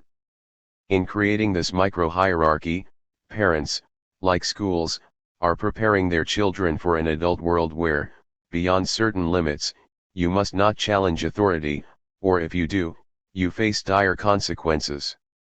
Students report that one of the most significant values their parents try to teach, in fact, demand, is respect, by which they often mean children accepting their subordinate position within a fixed hierarchy and deferring to adults, especially their parents, whom they recognize are always right. Parents insist that their children must respect other adults as well. The children may call their parents mom and dad, but they must not assume equality and familiarity with other adults by calling them by their first names. Instead, they must address them as Mr., Mrs., or Ms., unless they have special titles such as doctor or professor. Childhood forever, bullying through love and indulgence. Unable to find meaning and purpose in the outside world, parents often seek these qualities through their children, which gives the children bullying power. Giving and withholding love also becomes a weapon for bullying. Parents may tell their children they want the best for them, but at the same time fear the children will become independent. As parents lose their direct coercive power, they may turn to a subterranean weapon, indulging the children and thereby infantilizing them so they can never leave the nest. Of course, some parents do want their children to leave. Indulging actually serves capitalism because it encourages consumerism, even as it operates as a disguised mechanism for possessing and bullying children in the name of love. Parents may not receive the respect they desire because outside influences, which we have already discussed, peers, schools, media, give children the resources to feel free to defy their parents. As the family declines and people cannot find meaning, purpose, and community within capitalist institutions, some parents actually need their children more than the children need them in the long run. As we pointed out in Chapter 2, power often rests in the hands of whoever is capable of exiting. Children grow up and leave. If parents cannot find emotional fulfillment in the work world, they invest their psychological needs in their children. They live through them. Some parents construct an imaginary world where they fantasize the family having an integrity it does not possess. Often, they try to reconstruct a time when their family was intact and had real power, although this may be based on a romantic image of the past rather than historical reality. When I was your age, we wouldn't talk that way. We had respect. In the 1970s television series All in the Family, Archie Bunker, Carol O'Connor, sentimentally reminisces, whatever happened to the good old days when kids was scared to death of their parents. 37 He is bitter that he is not receiving the respect and authority he once gave his father and now feels entitled to enjoy himself as the current head of the family. But his memory of his childhood may be based more on a nostalgic reconstruction than on reality. Archie remembers something that an outside observer might call parental bullying or abuse as the epitome of love. Don't tell me my father was wrong. Let me tell you something, a father who made you is wrong. Your father, the breadwinner of the house there? The man who goes out and busts his butt to keep a roof over your head and clothes on your back, you call your father wrong? Your father, that's the man that comes home, bringing you candy. Father is the first guy to throw a baseball to you. And take you for walks in the park holding you by the hand. My father held me by the hand. Hey, my father had a hand on him though, I tell you. He busted that hand once, and he busted the other on me to teach me to do good. My father, he shoved me in a closet for 7 hours to teach me to do good, 'cause he loved me, he loved me. Don't be looking at me. Let me tell you something, you're supposed to love your father 'cause your father loves you. How can any man who loves you tell you anything that's wrong? 38. Parents and children, husbands and wives all need each other to affirm one another, to protect, to give love and security, and to provide a sense that there is a home where things are all right despite whatever happens in an often brutal outside world. Love makes things right, and as Archie says, the mere fact that someone loves you makes that person right. Right is not merely a matter of having wise ideas or acting appropriately, it is being motivated by love and caring. Love also gives power. Again, power is in the hands of the people who can leave. The more family members need each other and the more they love one another, the more power they have over each other. Withholding or giving love can be a form of bullying. After all, you really don't care how your enemies feel about you, their emotional power over you is limited. Yet you strive to win the love and admiration of those you love. You will do what they want. One of the most traumatic experiences in life is realizing that your love is not reciprocated. One weapon children and parents, husbands and wives use against each other is accusing the other family member of not loving them. Of course, love exists in the eye of the beholder, and acts that the giver may claim are done in love may be perceived very differently by the receiver. As Archie points out, parents may view discipline and even physical punishment as acts of love. The children may or may not agree. There is a fine line between love and possession. Even if, in the long run, the family is in decline, the process is not linear. When the economy is weak and the overall social fabric is deteriorating, family members may need each other more than ever. Sentimental memories of family affection and bonding during the Great Depression are legendary. This is probably what Archie was remembering. During crises, when children are bullied by peers or rejected by people their own age, they often turn to their parents. Derber's students at Boston College do not report a generation gap like the one that received so much attention in the 1960s, with slogans such as "Don't trust anyone over 30-39." Rather, many say their parents are their best friends and give them the understanding no one else will. They report that they send extensive text messages to their parents or engage in long cell phone conversations with them almost daily. Their parents give them advice and certainly exercise financial control. Many insist that the hard-earned money they spend on their children's education should not be wasted on majors such as sociology that won't bring lucrative salaries, and they expect the students to forego concern for frivolities such as social justice and instead focus on something more practical, with a well-paying career trajectory. Students at the University of Massachusetts, Dartmouth report their parents want the best for them, and undoubtedly, that is what they heard their parents say. However, best is never defined, and few students seem to have thought about what it means. For some, it means success, another undefined term, but that usually refers to success in the capitalist sense, making money. Another meaning students may give to the notion of best is good values, yet another vague term and one they have a difficult time defining. When pressed, they tend to say their parents preached family values, which suggests they wanted to ensure their children could never break their ties to their parents and other relatives. Such parents may say they love their children, but they are really bullying them. They are trying to control how the children live and think and may set them free when they are mature enough, which means when they will carry the parents' values and worldview inside them, wherever they go. In George Bernard Shaw's play Major Barbara, a mother assures her son, "I have always allowed you perfect freedom to do and say whatever you liked, so long as you liked what I could approve of." 40. For all their rhetoric of wanting the best for their sons and daughters, the possibility that the children could actually do better than they have and no longer need them can be frightening to parents. The comic book How to Be a Jewish Mother begins with this warning: fail to master these techniques and you hasten the black day when you find your children get along without you. 41. In the movie My Big Fat Greek Wedding, an immigrant father tries to reconstruct on the American continent a large, ethnic, extended family network, something that would transcend generations. He is terrified that his 30-year-old daughter, Tula, played by Nia Vardalos, author of this semi-autobiographical script, who had worked as a waitress in the family restaurant, might acquire the independence to escape the family bond. This implies that the best for his family would mean the daughter perpetuating it into the future. Gus the father, crying, "Why you want to leave me?" Tula the daughter, "I'm not leaving you. Don't you want me to do something with my life?" Gus, "Yes. Get married, make babies. You look so old." 42. To maintain their hold over their children, some parents try to infantilize them. Infantilizing may seem like the opposite of bullying.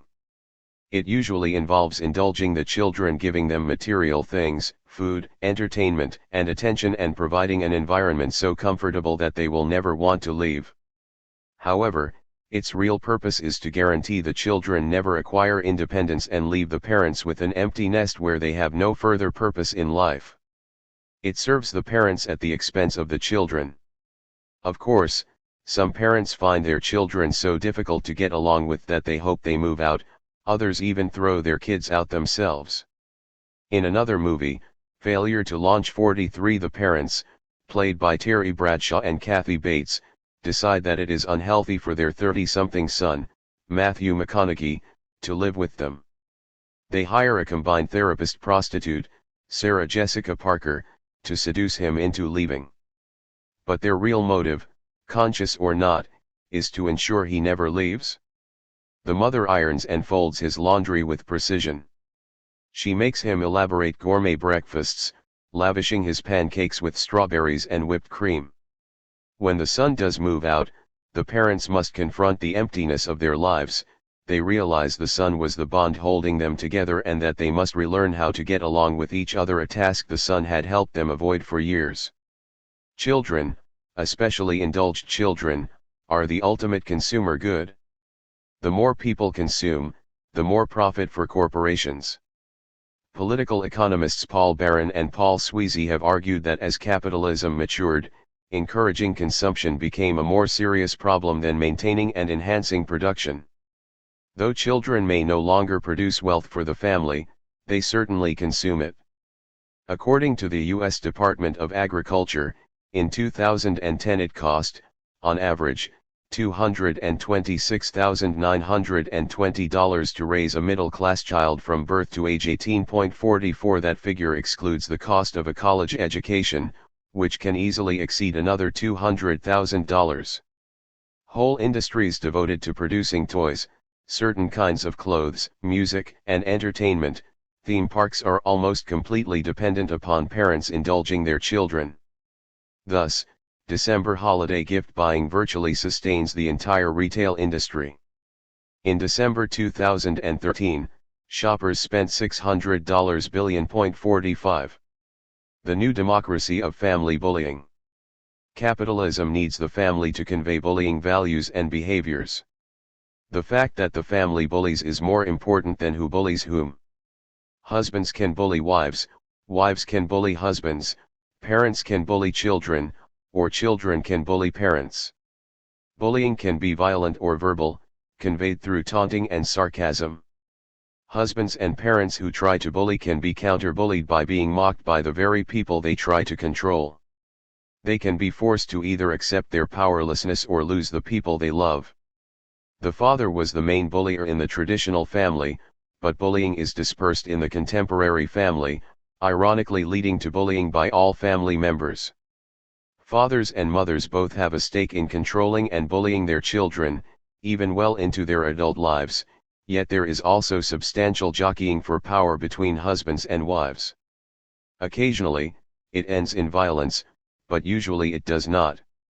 As we have shown, the family is both a sanctuary of love and an arena of bullying where parents and children, husbands and wives each try to dominate one another. It transmits, perhaps inadvertently, the bully values and behaviors needed in the larger militaristic capitalist society. From the point of view of militaristic capitalism, it may be less important who wins or who ends up bullying and being bullied. What really matters is that family members try to bully each other and divert their anger from the larger society. In most cultures, the official ideology says the man is in charge, and indeed, he usually represents the family to the external world. Husbands may nostalgically yearn for a time when they allegedly bullied wives and when parents, especially fathers, bullied children. But wives and children now have the resources to fight back, and the father can end up being the bullied one, forced to accept a situation he cannot control or else lose the people whom, behind it all, he loves. Feeling powerful, sometimes wives or children will initiate the bullying. Again, their power to bully may stem from genuine reciprocated love. Some husbands are brutal bullying tyrants. They can be violent, even to the point of killing their wives or girlfriends. According to the Centers for Disease Control and Prevention, 1/3 of U.S. women have experienced domestic violence at some point in their lives, and 60% of such incidents occur in the home. Overall, more than 38 million women will experience violence by an intimate partner during their lifetime, 46, and on average, 3 women are killed by an intimate partner each day. 47 Some 3 million men also face physical attacks. 48 Some male violence may result from anger over being denied the bullying power the traditional patriarchal ideology says they are entitled to enjoy. The Lifetime Network, billed as television for women, 49 regularly broadcasts movies, based on true stories, about men who abuse or even kill their wives or girlfriends, have affairs with other women, or commit other crimes. In one show entitled The Familiar Stranger, a wife discovers that her husband, who she thought committed suicide after being charged with embezzlement, actually fabricated his own death and is living well under a new name. In Sins of the Preacher, a minister husband appears to be in deep mourning over his wife's suicide, but he actually killed her. In The Girl Next Door, a police officer protects a woman from a violent partner. The officer gets the woman to fall in love with him and then asks her to kill his wife, all so he can avoid a messy divorce. A number of cases of husbands and boyfriends killing wives and girlfriends have gotten national and even international attention. Charles Stewart jumped off a bridge when he realized he would be caught after claiming his pregnant wife had been killed by a black robber who shot both her and him while they were sitting in their car. Allegedly, he killed her for the insurance money. 50 In South Africa, Oscar Pistorius, who had won Olympic medals as a sprinter despite having had his legs amputated, was convicted for fatally shooting his girlfriend through the bathroom door while in an uncontrolled rage. 51 Professional athletes have received a lot of attention for non-fatal violent attacks on wives and girlfriends. Football hero Ray Rice of the Baltimore Ravens, for example, was suspended for knocking his wife unconscious. Incidentally, the rate of reported violence against wives and girlfriends among professional football players is about 4 times the national average for men of comparable income. 52 There are also cases of women who brutalize men, and some of these incidents receive international publicity. Jodi Arias was convicted for stabbing her boyfriend 25 times, shooting him in the head, and almost cutting his head off. 53 The majority of family bullying is not violent. When you actually look at the dynamics inside the home, it is not always clear who is in charge. Even in the most stereotypical patriarchal societies, wives can override husbands. Tula's mother offers this advice in My Big Fat Greek Wedding: "Let me tell you something, Tula. The man is the head, but the woman is the neck. And she can turn the head any way she wants." 54 We cannot be sure whether this metaphor reflects power or compensation for powerlessness. If the mother really thought she had the power, wouldn't she call herself the head, since that is where the brain, the command center, is located? Patriarchy might not be the best way to describe the traditional family because the mother, like the father, has a stake in its preservation. This would have been especially true in the past, when the home was her domain and she was less involved in the outside world. Today, as capitalism undermines the family, the traditional housewife may be especially threatened because she is left without a role. Of course, in recent times, far more women have advanced degrees and professional careers. Sociologist Arlie Hochschild suggests today's wives may have their feet in two worlds, the home and the office. 55 As the family changes, mothers, like fathers, have reasons to fear losing control of their children. Some women feel a need to assert bullying power, and their husbands can feel the impact of it. Capitalism may not have a direct stake in whether husbands or wives bully more, but nonetheless, it is the driving force behind the destabilization of the family. As capitalism transforms the family, both sexes will react. This will produce more anxiety and possibly more bullying, or at least different forms of bullying. And if bully victims feel empowered, they will fight back. So we will see bullying by both sexes and all generations. In All in the Family, the wife, Edith, Jean Stapleton, 56, ultimately rebels against her domineering husband. Losing his bullying power, Archie's only real defense is to eat at his favorite bar instead of at home. Archie: Edith, that was an order. Edith: I ain't taking no orders. I can be a sunshine lady if I wanna be. And I wanna be. And I am. Archie: you are in trouble, Edith. You are in big trouble. Edith: no, you are. 'Cause I ain't getting your dinner on the table until you take back what you said. Archie: what I said goes. And you don't gotta get no dinner on the table for me 'cause I'm going down to Kelsey's. Edith: oh no. You ain't gonna slam this door in my face, because this time it's gonna be your face and I'm gonna be the slammer.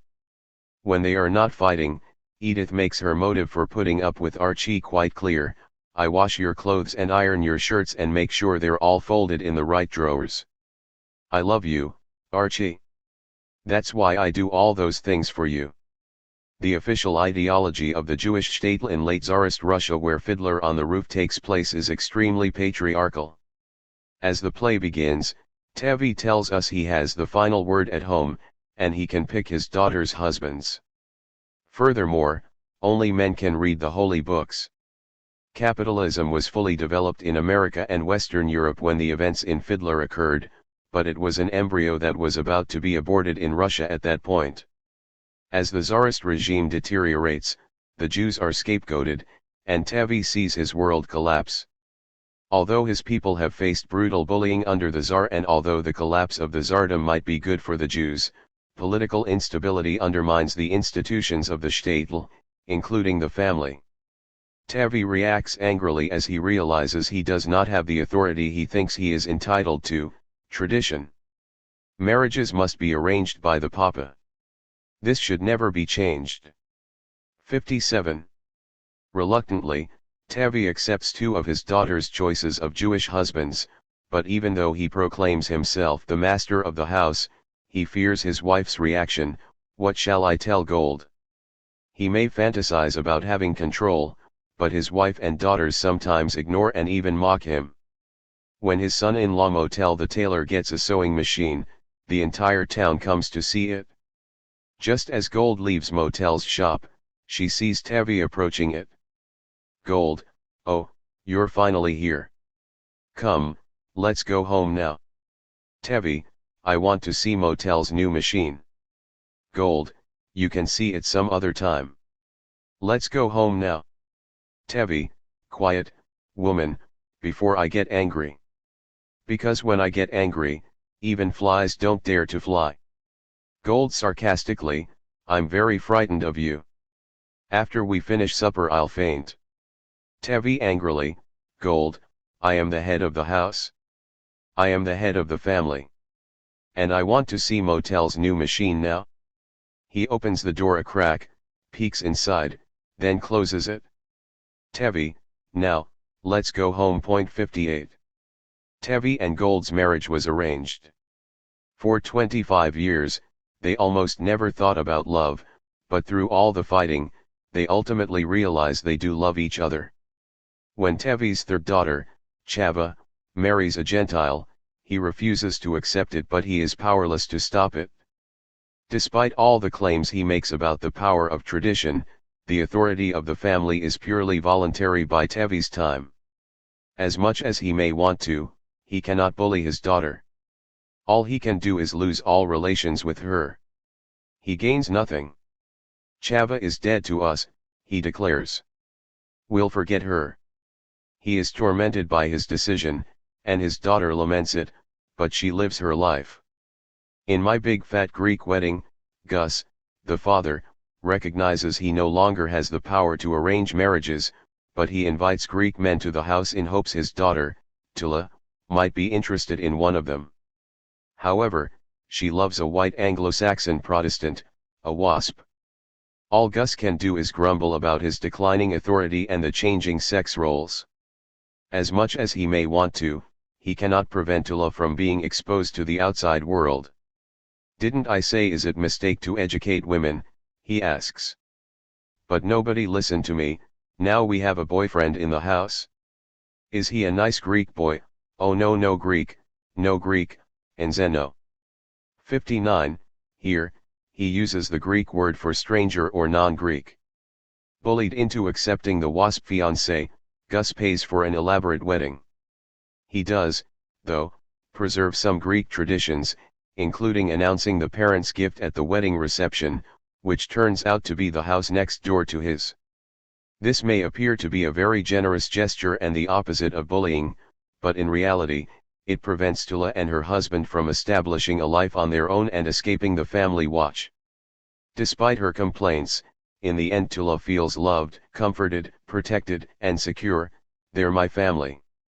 We fight, we laugh, and yet wherever I go, whatever I do, they will always be there. Television and movies have long portrayed bullying in the family, even though just who is the bully and who is the victim may be ambiguous. In the 1950s comedy The Honeymooners, Ralph Cramden, Jackie Gleason, is a bus driver who feels disrespected and exploited at work but dreams of another life where he can be free and in charge. He continually envisions entrepreneurial schemes, all of them disasters. Lacking recognition in the outside world, he tries to crown himself king of his castle and bully his wife, Alice, Audrey Meadows, but she feels free to dismiss him. Ralph to Alice, let's get something straight right now, right here and now. A man's home is just like a ship. And on this ship, I am the captain. I am the captain of this ship, do you understand that? You are nothing but a lowly, third-class seaman. That's all you are. Your duties, get the mess, swab the deck, and see that the captain feels good. That's all you have to do. Remember, you're nothing but a lowly third-class seaman. I'm the captain. He notices that Alice is leaving, and he stops her. Ralph, where are you going? Alice, Seaman Cramden, third class, is retiring to the poop deck until this big wind blows over. Despite all the bickering, the Cramdens often embrace in the end, with Ralph adoringly assuring Alice, "Baby, you're the greatest." 60. More recently, America watched Ray Romano's semi-autobiographical situation comedy Everyone Loves Raymond. 61 Raymond and his wife, Deborah, Patricia Heaton, live across the street from his parents, Marie, Doris Roberts, and Frank, Peter Boyle. For most of the series, Ray's older brother, a 6 feet 8 inches New York cop named Robert, Brad Garrett, who is even more trapped in the family network than Raymond, lives with their parents.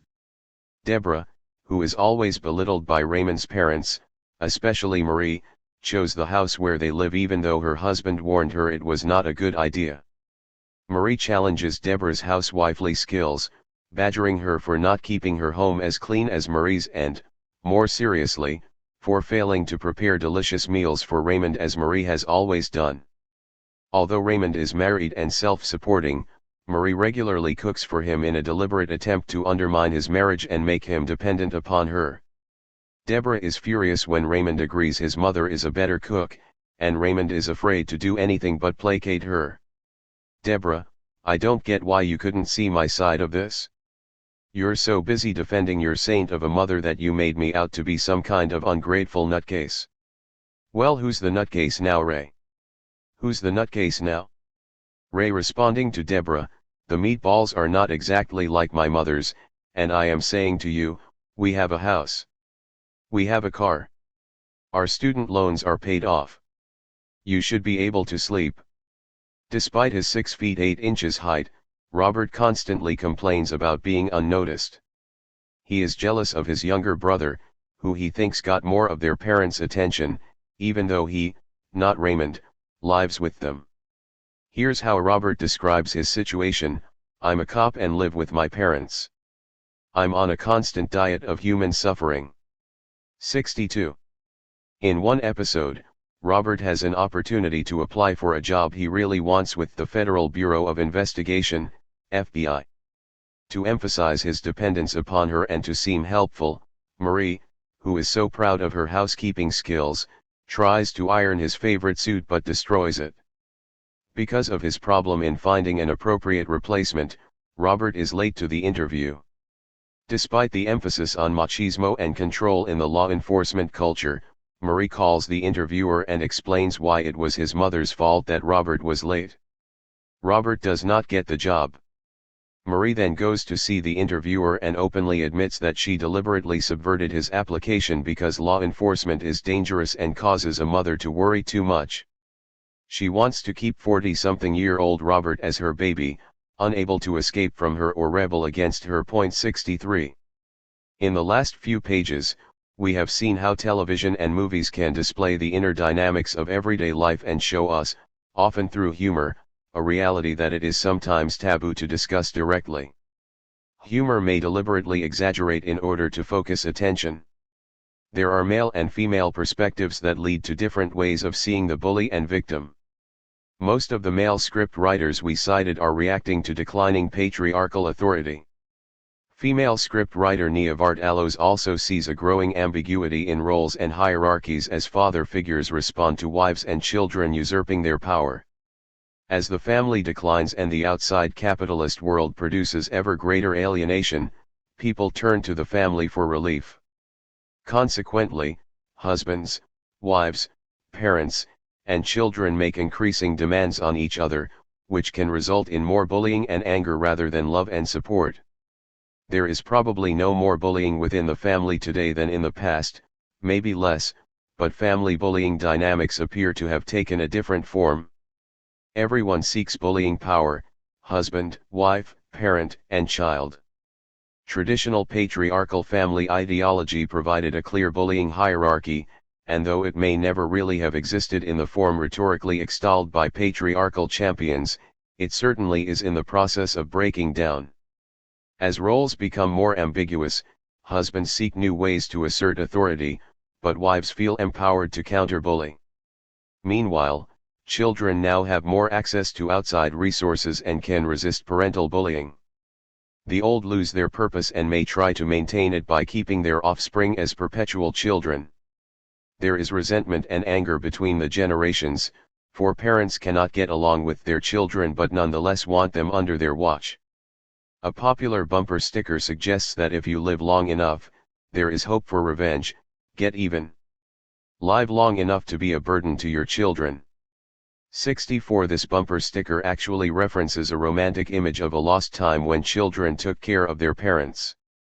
Ironically, at that time relatively few people lived long enough to lose their competence. Today, as more people live to an advanced age, the nursing home has replaced the family, although there are indications that the good old days of adult children having to take care of their aging parents are coming back. Another bumper sticker makes it clear that children have the final power: be kind to your children.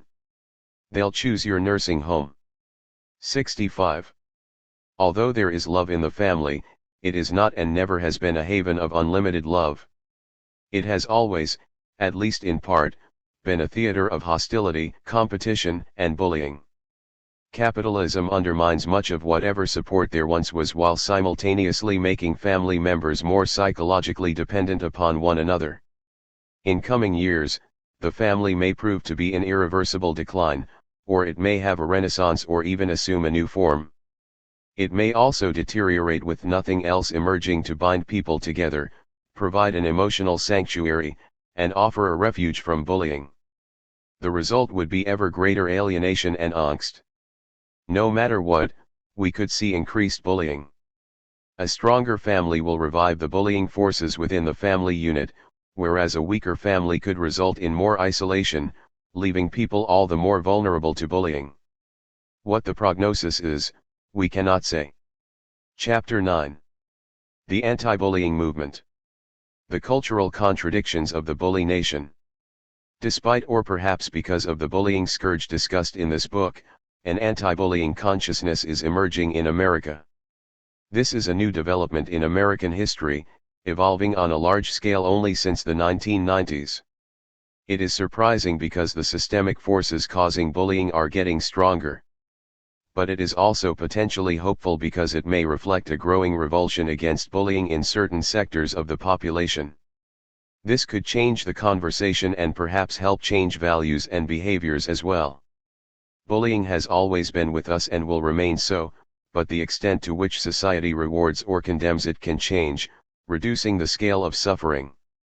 What are signs of the anti-bullying surge?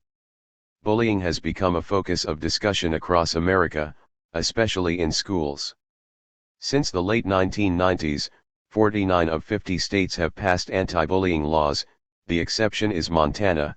1 National Anti-Bullying Month, October, was designated in 2006, and there are also anti-bullying weeks and days. 2 Schools, workplaces, and governments are enacting codes of behavior and extensive legislation seeking to reduce bullying and protect vulnerable target populations, such as the disabled, minorities, gays, and women.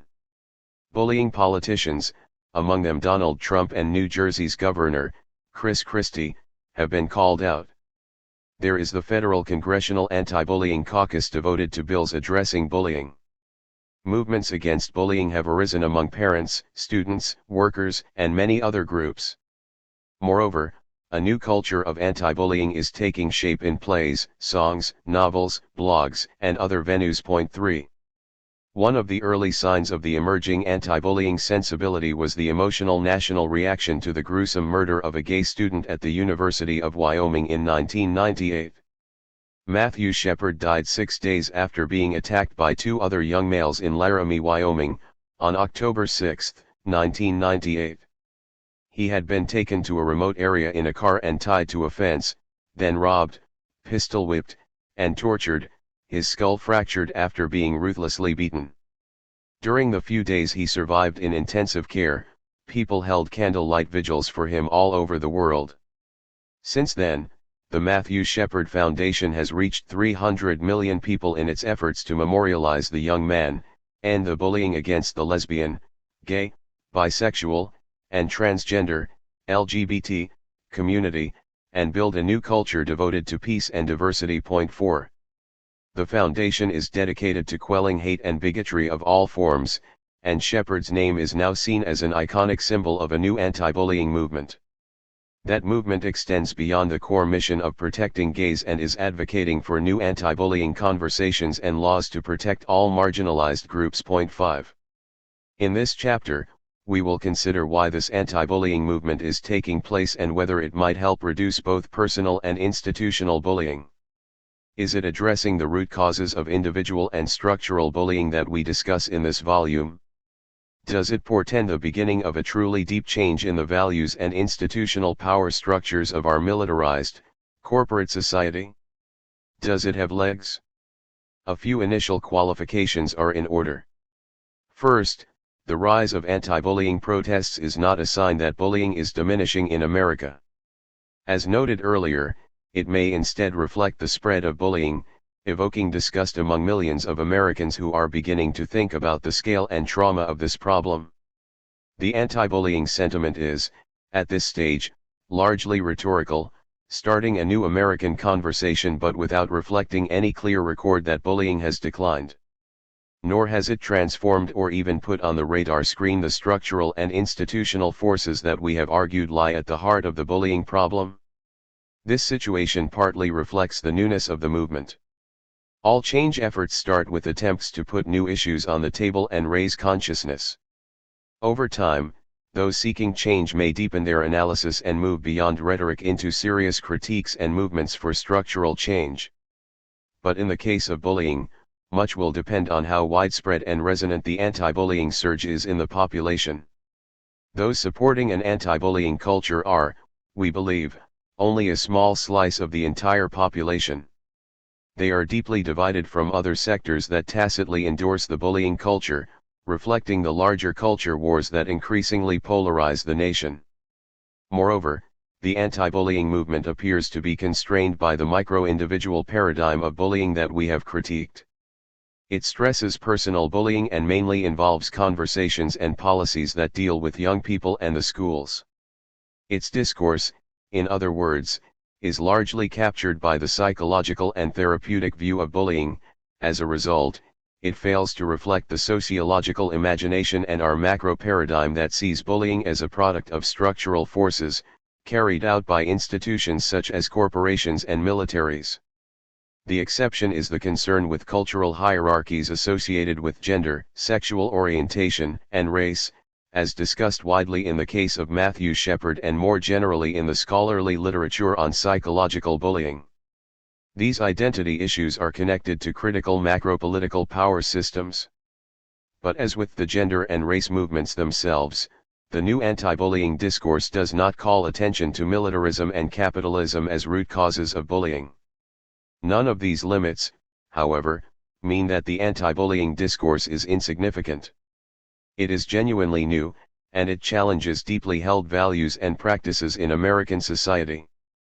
It appears to resonate widely and has been embraced by millions of adults concerned about their kids being bullied, as well as by many kids themselves. And institutions such as the schools that have become ground zero for the individual and youth bullying problem as discussed in Chapter 7 seem, in some of their practices, to be taking the new discourse seriously.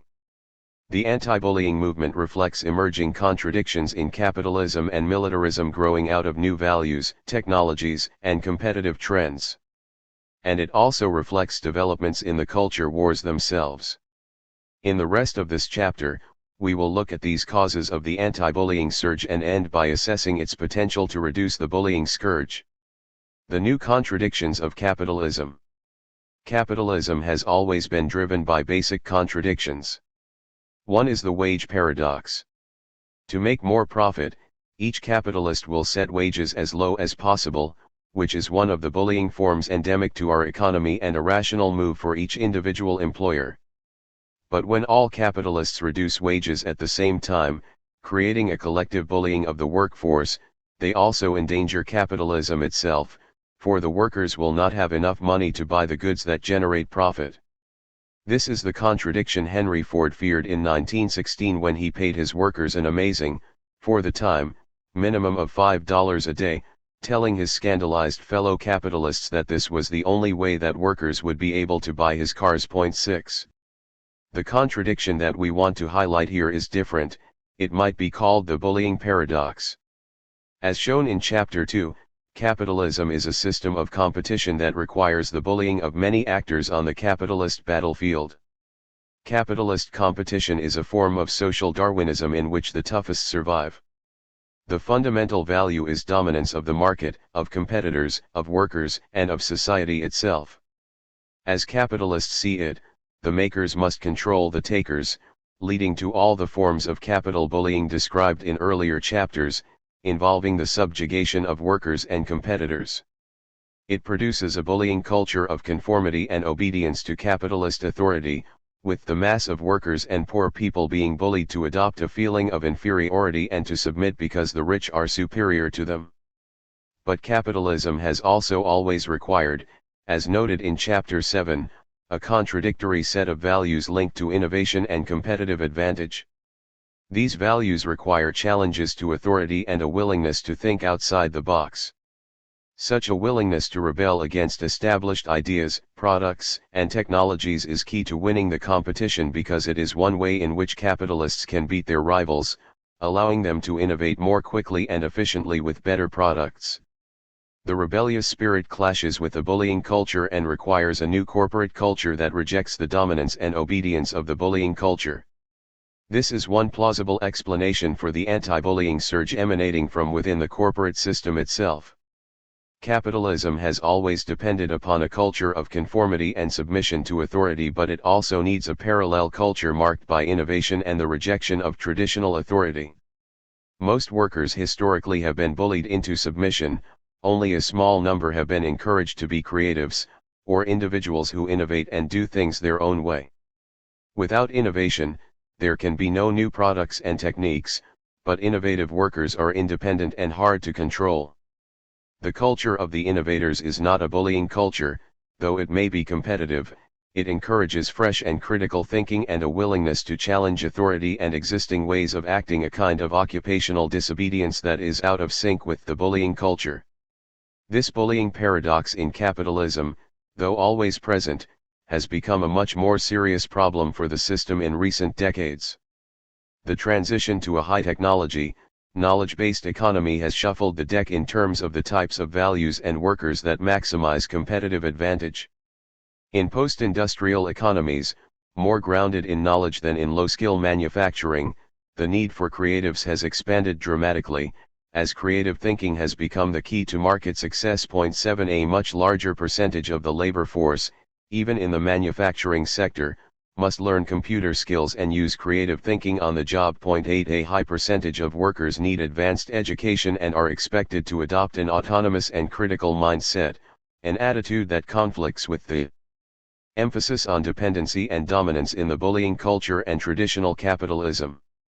This new set of corporate values may help explain the rise in anti-bullying sensibilities today among significant numbers of both workers and managers. Nonetheless, a large percentage of today's jobs, especially in the lower-paid portion of the service sector, continue to require conformity and submission. Whether among data entry clerks or fast food workers or nurses' aides or cashiers at big box stores, The culture of service sector work resembles the traditional authority system of a hierarchical capitalist economy. McDonald's and Walmart workers are subjected to the same scientific management that existed 100 years ago, whereby their every move is micromanaged by supervisors, and they face extreme regimentation. They must learn to embrace submission and obedience to the authority of their bosses and the rules of the company. Two other examples help illustrate other variants of the new bullying paradox. In Silicon Valley, creatives are major players in a world of technical prodigies and innovators, resisting any kind of established authority and espousing a culture of creative discovery as the only game in town. But of course, this is not the only game in town. Silicon Valley is intensely competitive, and it plays a tough capitalist game with venture capitalists and entrepreneurs and creatives, all constantly engaged in struggles for control and dominance. Point 9 The new technical genius is integrated with financial and competitive hierarchies that are not so different from traditional capitalist authority. Point 10 Silicon Valley both fuels the anti-bully surge and reinforces some of the toughest capitalist bullying in modern society. Another example is depicted in the widely acclaimed 2014 film Whiplash 11 about the ruthless measures employed by demanding music teachers and many other mentors in cultivating excellence. A bit reminiscent of the approaches used by Asian tiger mothers, 12 who are outraged if their children dare to bring home an A-. The bullying techniques in the film are used by great mentors to produce world-class technical excellence. The teachers drive their brilliant students and performers with unrelenting demands that cultivate creative skill while almost crushing the rising geniuses. Here, we see creatives enmeshed in a culture of out-of-the-box innovation and technical perfection, on the one hand, and a culture of dominance and abuse, on the other. This melding of bullying and anti-bullying cultures may be a model of what the new knowledge-based economy will emulate, encouraging both anti-bullying and bullying at the same time. The capitalist bullying paradox today is thus highly tangled and complex, and it can help explain the continuation of large-scale bullying as well as the anti-bullying surge in the economy and larger society. With regard to anti-bullying, competitive success in the new knowledge economy demands that a larger percentage of workers reject bullying values. Although these workers may add more innovation and technological value to a firm, they also create a culture of autonomy that clashes with the firm's need to have its authority accepted. The many workers who are trained for submission and obedience in lower-ranking jobs are simultaneously exposed to two cultures in the company, one emphasizing creativity and the other conformity. In a sense, the culture wars are brought into the company, which finds it must create and straddle or meld bullying and non-bullying cultures in order to succeed. Before moving on to the culture wars themselves, it is worth noting that military companies, those that produce most of their goods for the Pentagon and the military itself, are increasingly experiencing their own bullying paradox. Military technology is very sophisticated and requires a growing number of creative and innovative thinkers.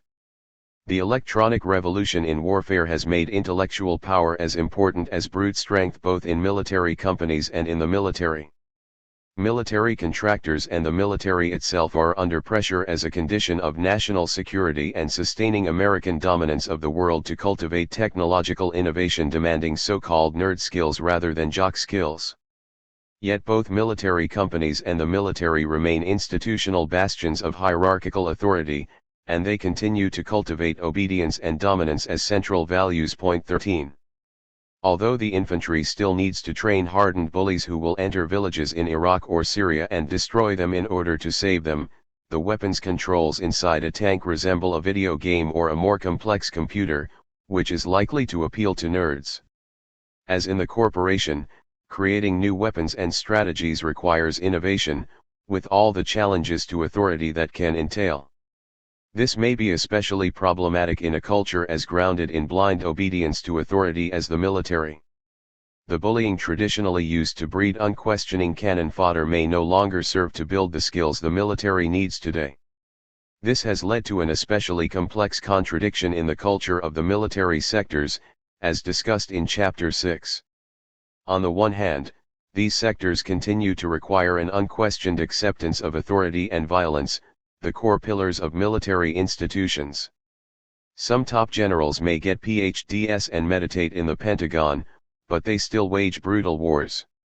Meanwhile, the drill sergeant is still a bully, and the culture of boot camp or basic training is still a bullying culture.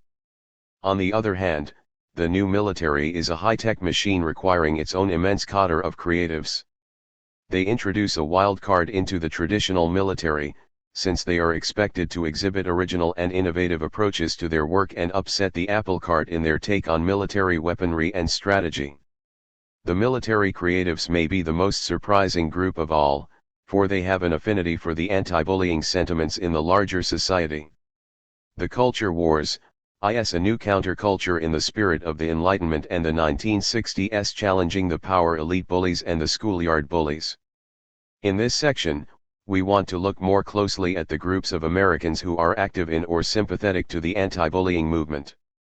This effort is partly speculative, since the documentation of anti-bullying proponents is not well established, though we have scholarly and media reports of people and organizations involved in helping promote anti-bullying values. Still, it is an initial step in assessing the popular base that might move the nation toward less bullying. But we need to indicate one other initial limitation here. The current anti-bullying sentiments are largely reflecting the view of bullying found in the micropsychological paradigm, which focuses on kids and schools. They do not adequately reflect the sociological imagination and the macro paradigm that concentrates on adults, institutions, and the structural bullying built into a militarized capitalist society. Any genuine movement to reduce bullying has to take seriously this larger perspective, a central message of our book. In the final section of this chapter, we will highlight the implications for a movement that recognizes the interconnected plagues of both personal and structural bullying and seeks to change institutions that fuel the bullying scourge. Let us begin, though, with the anti-bullying movement today, with all its limitations. Beyond its neglect of institutional bullying caused by the military and the corporate system, this movement is also limited by the fact that it does not reflect the attitudes and opinions of the overwhelming majority of Americans. It is not building a new national cultural consensus. Instead, it is a cultural shift taking place in important but limited sectors of the populace, being part of a deep cultural polarization in the nation rather than uniting it under a new cohesive anti-bullying worldview. We suggest, as a first approximation, that anti-bulliers are more strongly represented in the following groups or organizations. Marginalized groups that are traditionally bullied, including gays, the disabled, girls, nerds, and ethnic or racial minorities, urban populations rather than rural ones, intellectuals, including students and faculty in higher education, feminists and other groups advocating challenges to traditional gender and sexual identities and rights, social service workers, teachers, artists, people who oppose the death penalty and long prison sentences, people supporting strong gun control. People from the East and West Coasts, people who do not embrace fundamentalist religious doctrines, people who support the redistribution of wealth and power away from the rich, political progressives advocating for the powerless and poor and for a more socially just, environmentally sustainable, and peaceful society, animal rights activists. We suggest that those supporting more traditional bullying cultures and values are disproportionately drawn from the following groups: whites, males, rural rather than urban communities, gun owners and those strongly against gun control, people from the South and the West, jocks and anti-intellectuals, death penalty supporters, fundamentalist religious communities, military, police, and prison workers, people advocating for traditional family values, people opposing gay marriage and equal pay for women, people who are strongly pro-war, people who strongly support large corporations, anti-feminists and anti-gays. People who oppose the redistribution of wealth, opponents of benefits for the poor and workers, people who oppose environmental regulation and animal rights, people who don't believe in human-caused climate change. These lists are just illustrative samples. Although they might seem to be deliberate caricatures, since there is obviously a great deal of cultural diversity in all the groups within each list, they nonetheless give us a rough starting point for an analysis of the cultural wars surrounding bullying and anti-bullying. Individuals falling within the second list, for reasons related to social values, regional differences, wealth, or military position, tend to be more strongly associated with values of power, dominance, toughness, machismo, hierarchy, competition, conformity, control, and violence than those in the first list. Individuals in that first list, we shall argue, are more likely to reject these traditional values of a bullying culture. There is also a familiarity in the division of the two lists, for they look something like the red and blue political maps we see on election day. Moreover, for those familiar with the conversation about American culture wars, these two lists help to define leading protagonists on either side of the culture war battlefield. Point 14. In this section, we want to look more closely at anti-bullying sentiments in the context of the history and fever of America's culture wars. Though it has not been widely discussed in these terms, the anti-bullying culture, in our view, is part of larger countercultures that have challenged the ruling cultures and elites in Western militarized and capitalist societies, especially in the United States. If we look briefly at the history of culture wars and what has intensified and changed them in recent decades, we can learn more about the meaning and prospects of the anti-bullying movement. The media tend to report on culture wars as a recent phenomenon, tied to fights over gender, sexuality and sexual orientation, family values, and religion. American cultural warriors are now doing battle over homosexuality and gay marriage, abortion, traditional family values, guns, and the role of religion in politics and society. Point 15. They also tend to expand their battle over cultural issues to related socio-economic and political issues, such as capitalism, inequality, climate change, militarism, and the dominant role of the United States in the world. In political terms, one side of the culture wars asserts values related to the acceptance of traditional family, sexuality, religious, and capitalist authority, whereas the other side challenges these established authority structures and seeks more egalitarian, feminist, gay-friendly, secular, sustainable, and cooperative values. One side ultimately accepts dominance based on traditional hierarchies, and the other opposes not only the existing power structures but also the very legitimacy of steep power inequalities and hierarchies. Point 16. The cultural wars are on fire today, but they are not new. Indeed, they have a long history. A brief historical survey offers a useful context for looking at the rise of countercultures that have confronted dominant cultures, as well as the way in which the anti-bullying movement may be part of a current counterculture with deep historical roots. Culture war history helps us understand the depth and breadth of the values contested within the current discussion of bullying. It puts on clear display the difficulty inherent in creating an anti-bullying counterculture that targets some of the most deeply ingrained values in America's militaristic and capitalist systems. Two prior historical epochs of cultural wars provide useful insights, and they show that even though countercultures can weaken or destroy earlier established bullying systems, they can also create new bullying of their own. One example is the earliest of the modern Western cultural wars, the period in the 17th and 18th centuries when the European Enlightenment emerged to take on the Catholic Church and traditional religious authority. The Enlightenment took many different forms in different centuries and nations, but it generally involved challenges, based on reason, science, and human rights, to the medieval order, which was based on religion, tradition, and fixed social hierarchies. Historian Jonathan Israel argues that until the 18th century, Western civilization rested on faith, tradition, and authority. Point 17. The Enlightenment was a counterculture that served up a revolutionary challenge to the medieval religious culture, offering a new vision based on reason, science, and democracy. Point 18. In its most radical form, inspired especially by the great 17th century Dutch philosopher Benedict de Spinoza, it advocated revolutionary cultural and political changes that would be familiar to those following the current culture wars: democracy, racial and sexual equality, individual liberty of lifestyle, full freedom of thought, expression, and the press, eradication of religious authority from the legislative process and education, and full separation of church and state. 19. The French Enlightenment's philosophes, great cultural figures such as Voltaire, Jean-Jacques Rousseau, Denis Diderot, and Montesquieu, offered up their own variant of this countercultural surge to enshrine reason. Science, critical thinking, and democracy as values to replace absolutist religious and political authority. Point 20 Together, they became one of the legitimating forces behind the French Revolution and its overturning of the ancient aristocratic and religious order. Unfortunately, we must remember, the French Revolution degenerated into violent bullying during the Reign of Terror and ended in the creation of another monarchy under Napoleon. Nevertheless, the Enlightenment emerged as a counterculture in a great culture war that continues in new form even today.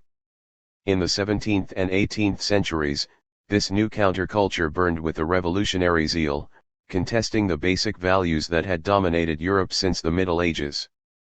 The Enlightenment thinkers were seen as heretics and were often persecuted for attacking the religious and political dogma of the day. They were questioning dominant values that lay at the heart of the Catholic Church and the landed aristocracy. Point 21.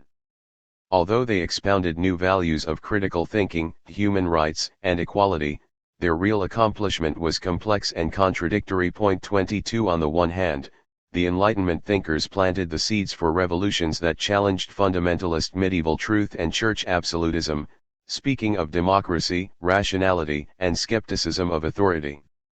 They helped dismantle the medieval culture of bullying.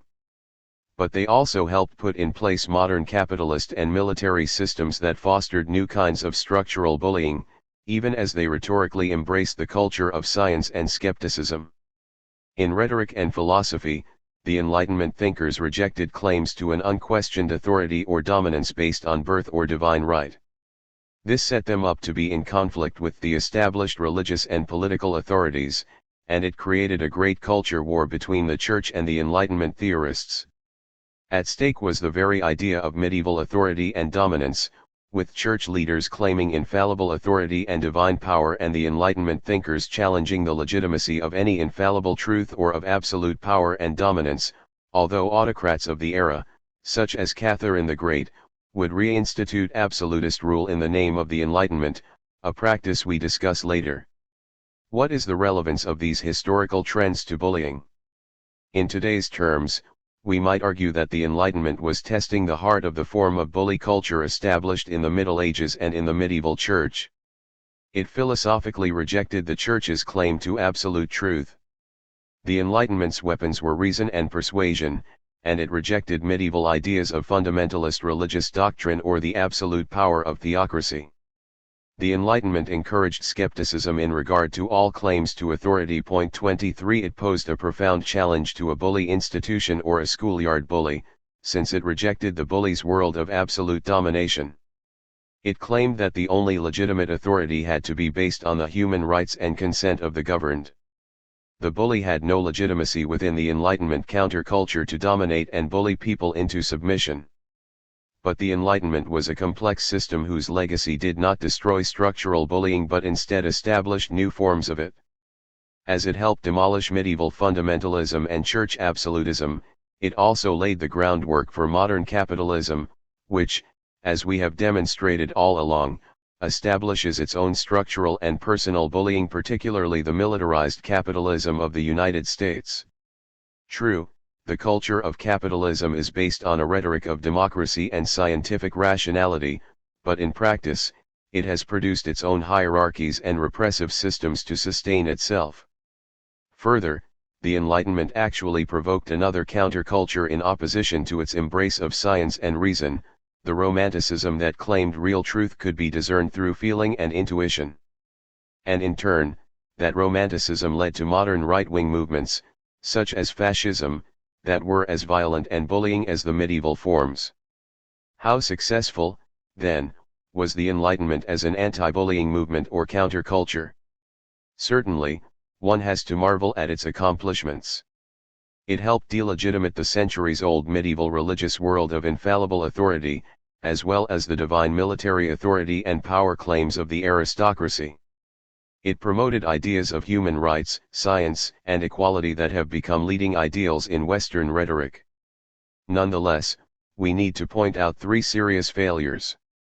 First, despite the fact that Enlightenment principles have had striking success in changing the rhetoric of modern Western cultures, they have not translated into contemporary economic and social institutions that destroy power hierarchies and ensure equality or human rights. The Enlightenment ended a highly unequal system, feudalism, that was based on caste and that considered inequality a virtue. However, the replacement system, capitalism, was also highly unequal, although it was based in class and masked itself as bringing equality. Rhetoric is not reality, a point we will return to in a moment. Second, the limits in reality have to do partly with the fact that the older values of church and aristocracy were challenged but hardly defeated. The Enlightenment did not destroy the old values but set the stage for an ongoing culture war between religion and science, authority and democracy, reason and violence. That war of values continues in the modern culture wars. Third, the new institutional orders created by the Enlightenment were decidedly not models of egalitarian and peaceful societies. Today, the Church and fundamentalist religion continue as powerful forces, and elite capitalists have replaced elite aristocrats. The new capitalist systems, backed by the most powerful military forces ever created, embraced Enlightenment values, but they have not put many of them into practice. As it changed ruling classes, the Enlightenment also changed ruling epistemologies, or ways of thinking and knowing. It replaced a religious epistemology, in which truth was established through authority and tradition, with science, which valued questioning and progress. But scientists evolved into a class of professional experts who sometimes intimidated or bullied many in the population into not questioning them by claiming they had a monopoly over objective truth. Point 24. As shown throughout this book, new leaders put new bullying into place, and both old and new forms of bullying have remained pervasive. This takes us to a second and more modern culture war that burst out with spectacular fireworks in the United States in the 1960s and continues today in new forms. Like the Enlightenment, this modern culture war attacked the established bullying culture but also created its own bullying practices, showing how difficult it is to move beyond bullying in social relations of any form.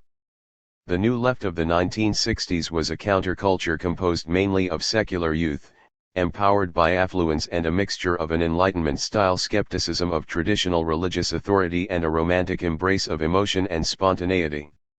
The young people who forged this new culture challenged racism, sexism, and the political influence of U.S. capitalist and military power.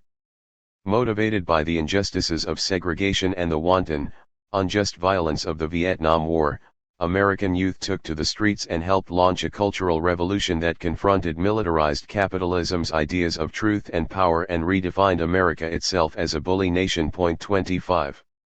At the heart of the 1960s student-led culture was the slogan, "Challenge Authority."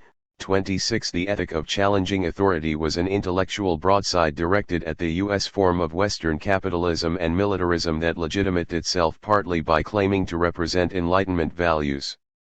The 60s counterculture argued that militarized capitalism had broken down medieval authority and absolutism but created its own fundamentalist and bullying ideologies of war and money, presenting them as objective truths. Among the key contributions of the 1960s to the culture war that had begun in the Enlightenment era was the challenge to male dominance and to conventional cultural values of family and sexuality. The 60s created a new wave of feminist movements, often dubbed second-wave feminism, that would question patriarchy and male authority. Inspired initially by Betty Friedan's landmark work, The Feminine Mystique, influential second-wave authors included Kate Millett, who wrote Sexual Politics, a classic work of the new movements, Robin Morgan, a leading activist who wrote the second-wave manifesto Sisterhood is Powerful, and Germaine Greer, who published The Female Eunuch. Point 27. The leading edge of the feminist cultural assault attacked the structure of the family, the denial of women's reproductive rights, and the patriarchal character of the capitalist system that discriminated against women at work and turned them into bullied sex toys, as dramatized in modern sitcoms such as Mad Men. The students' opposition to the Vietnam War was pivotal to the 60s and it helped to distinguish them as part of a counterculture movement confronting the mainstream and violent bullying culture.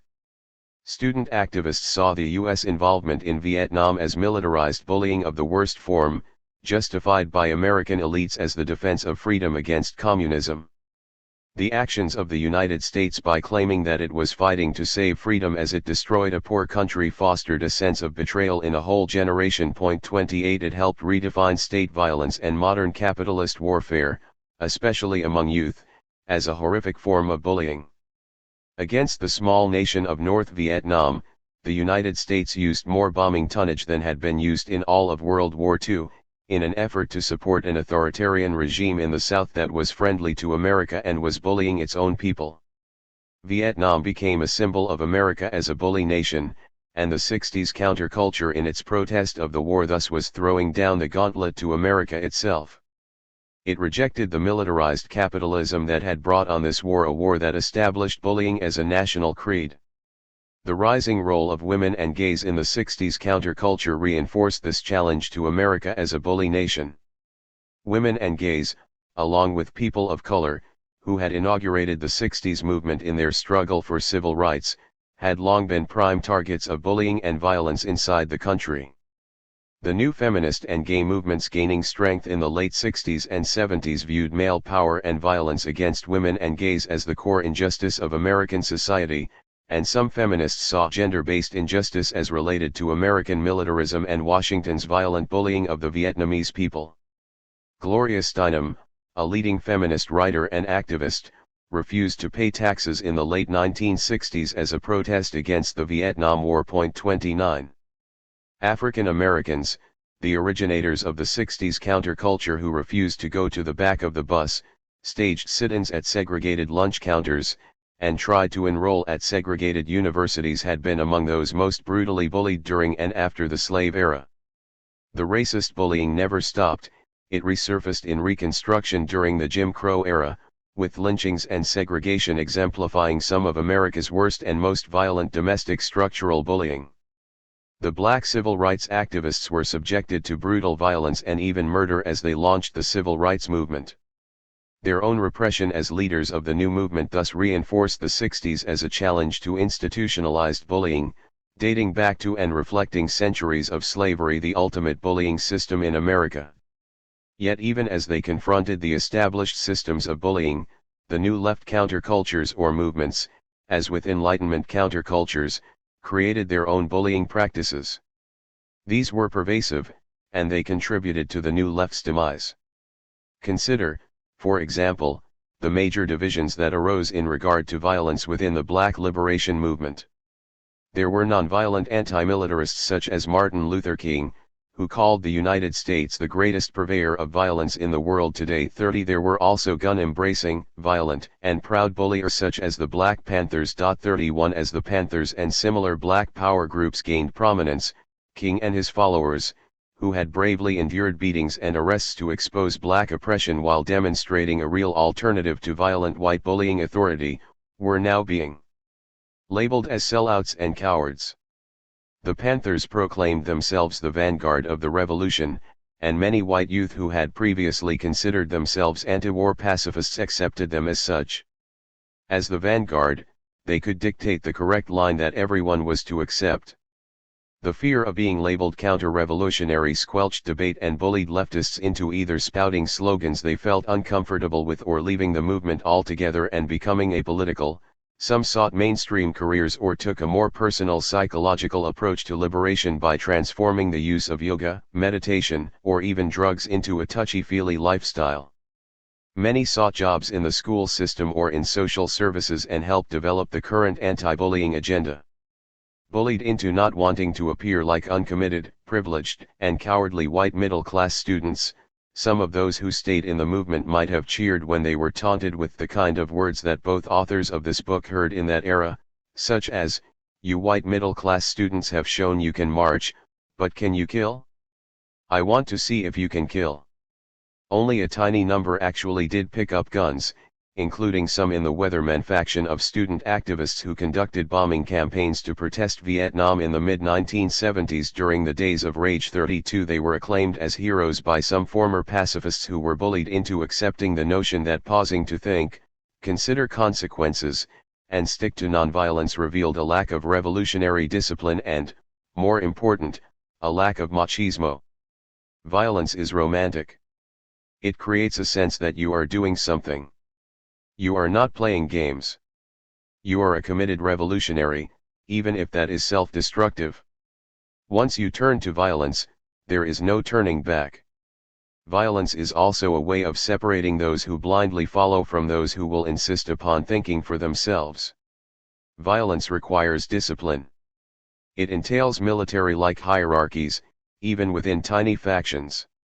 It destroys visions of egalitarianism or open debate. The whole left and the whole counterculture became deeply divided as more splinter groups and parties, black and white such as Progressive Labor, the Weathermen, the Spartacus, and the October League emerged, claiming to be the vanguard. Different parties accused each other of being wimpy or counter-revolutionary. 33 sectors of the left and the counterculture of the 1960s and 1970s degenerated into a bullying culture that undermined much of what they originally stood for: nonviolence, opposition to hierarchy, anti-authoritarianism, free expression, and creativity. Some of the most severe bullies rose into the leadership ranks. People who could not accept them either left or were driven out. Unfortunately, this tendency seems to describe many revolutions launched in the name of liberation, as happened in France, Russia, and China. One of the most sobering books ever written about revolution is George Orwell's Animal Farm, in which the pigs lead the other animals into overthrowing the farmer and then become indistinguishable from him. 34 One exception to this degradation of revolutions may be South Africa, but even there, most wealth is still in white hands, partly because of Nelson Mandela's decision not to expel the whites and partly because Mandela's revolutionary group, the African National Congress, was bullied by the United States and other global powers into accepting a capitalist system based on neoliberal or austerity policies.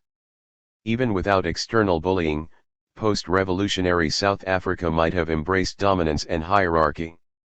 Power produces latent bullying, and it is very tempting to use it.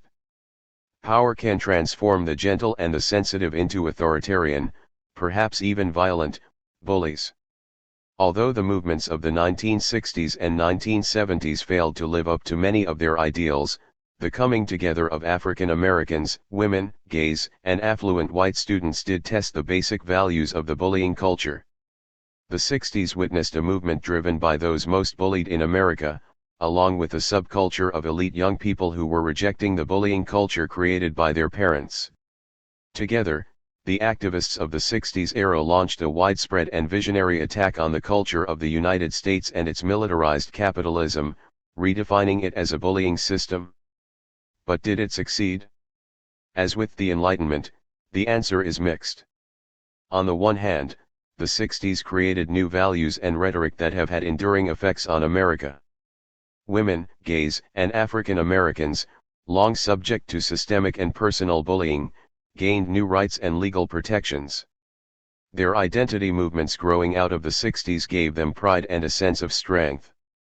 The 60s-based movements, particularly those comprising students, women, gays, and African Americans, helped foster the current anti-bullying sentiment.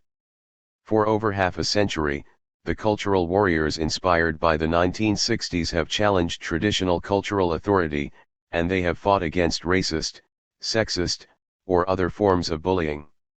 The 60s opened up a new conversation on cultural issues that has forced the nation as a whole to question established truths, many based on traditional religious doctrine about marriage, the family, materialistic consumerism, systemic racism, militarism, and homosexuality.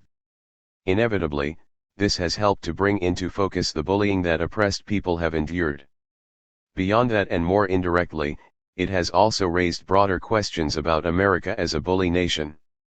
At the same time, the 60s counterculture had significant limits and failures.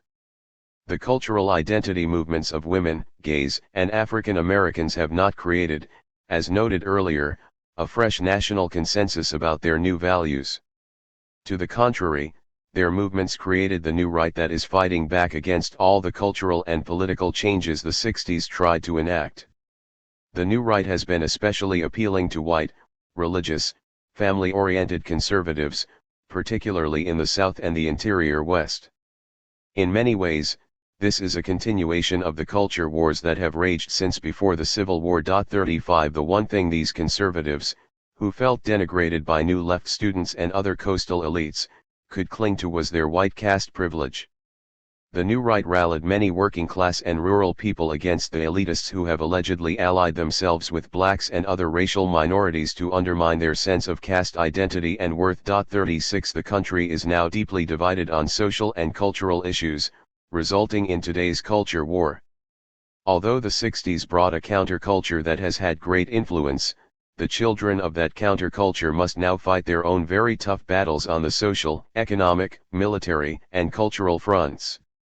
It remains unclear which set of values will prevail. Because the divisions are still so bitter and strong, the legacy of the 60s in changing national institutions and policies has been weak. With the coming of the Reagan Revolution, economic inequalities, including job and poverty problems, grew worse than they were in the 60s. Capitalism has become more unequal and punitive, bullying the poor and much of the population with severe austerity policies that are far more harsh than in the 60s. Violence carried out by the military abroad and by the police and individual shooters at home has escalated rather than declined.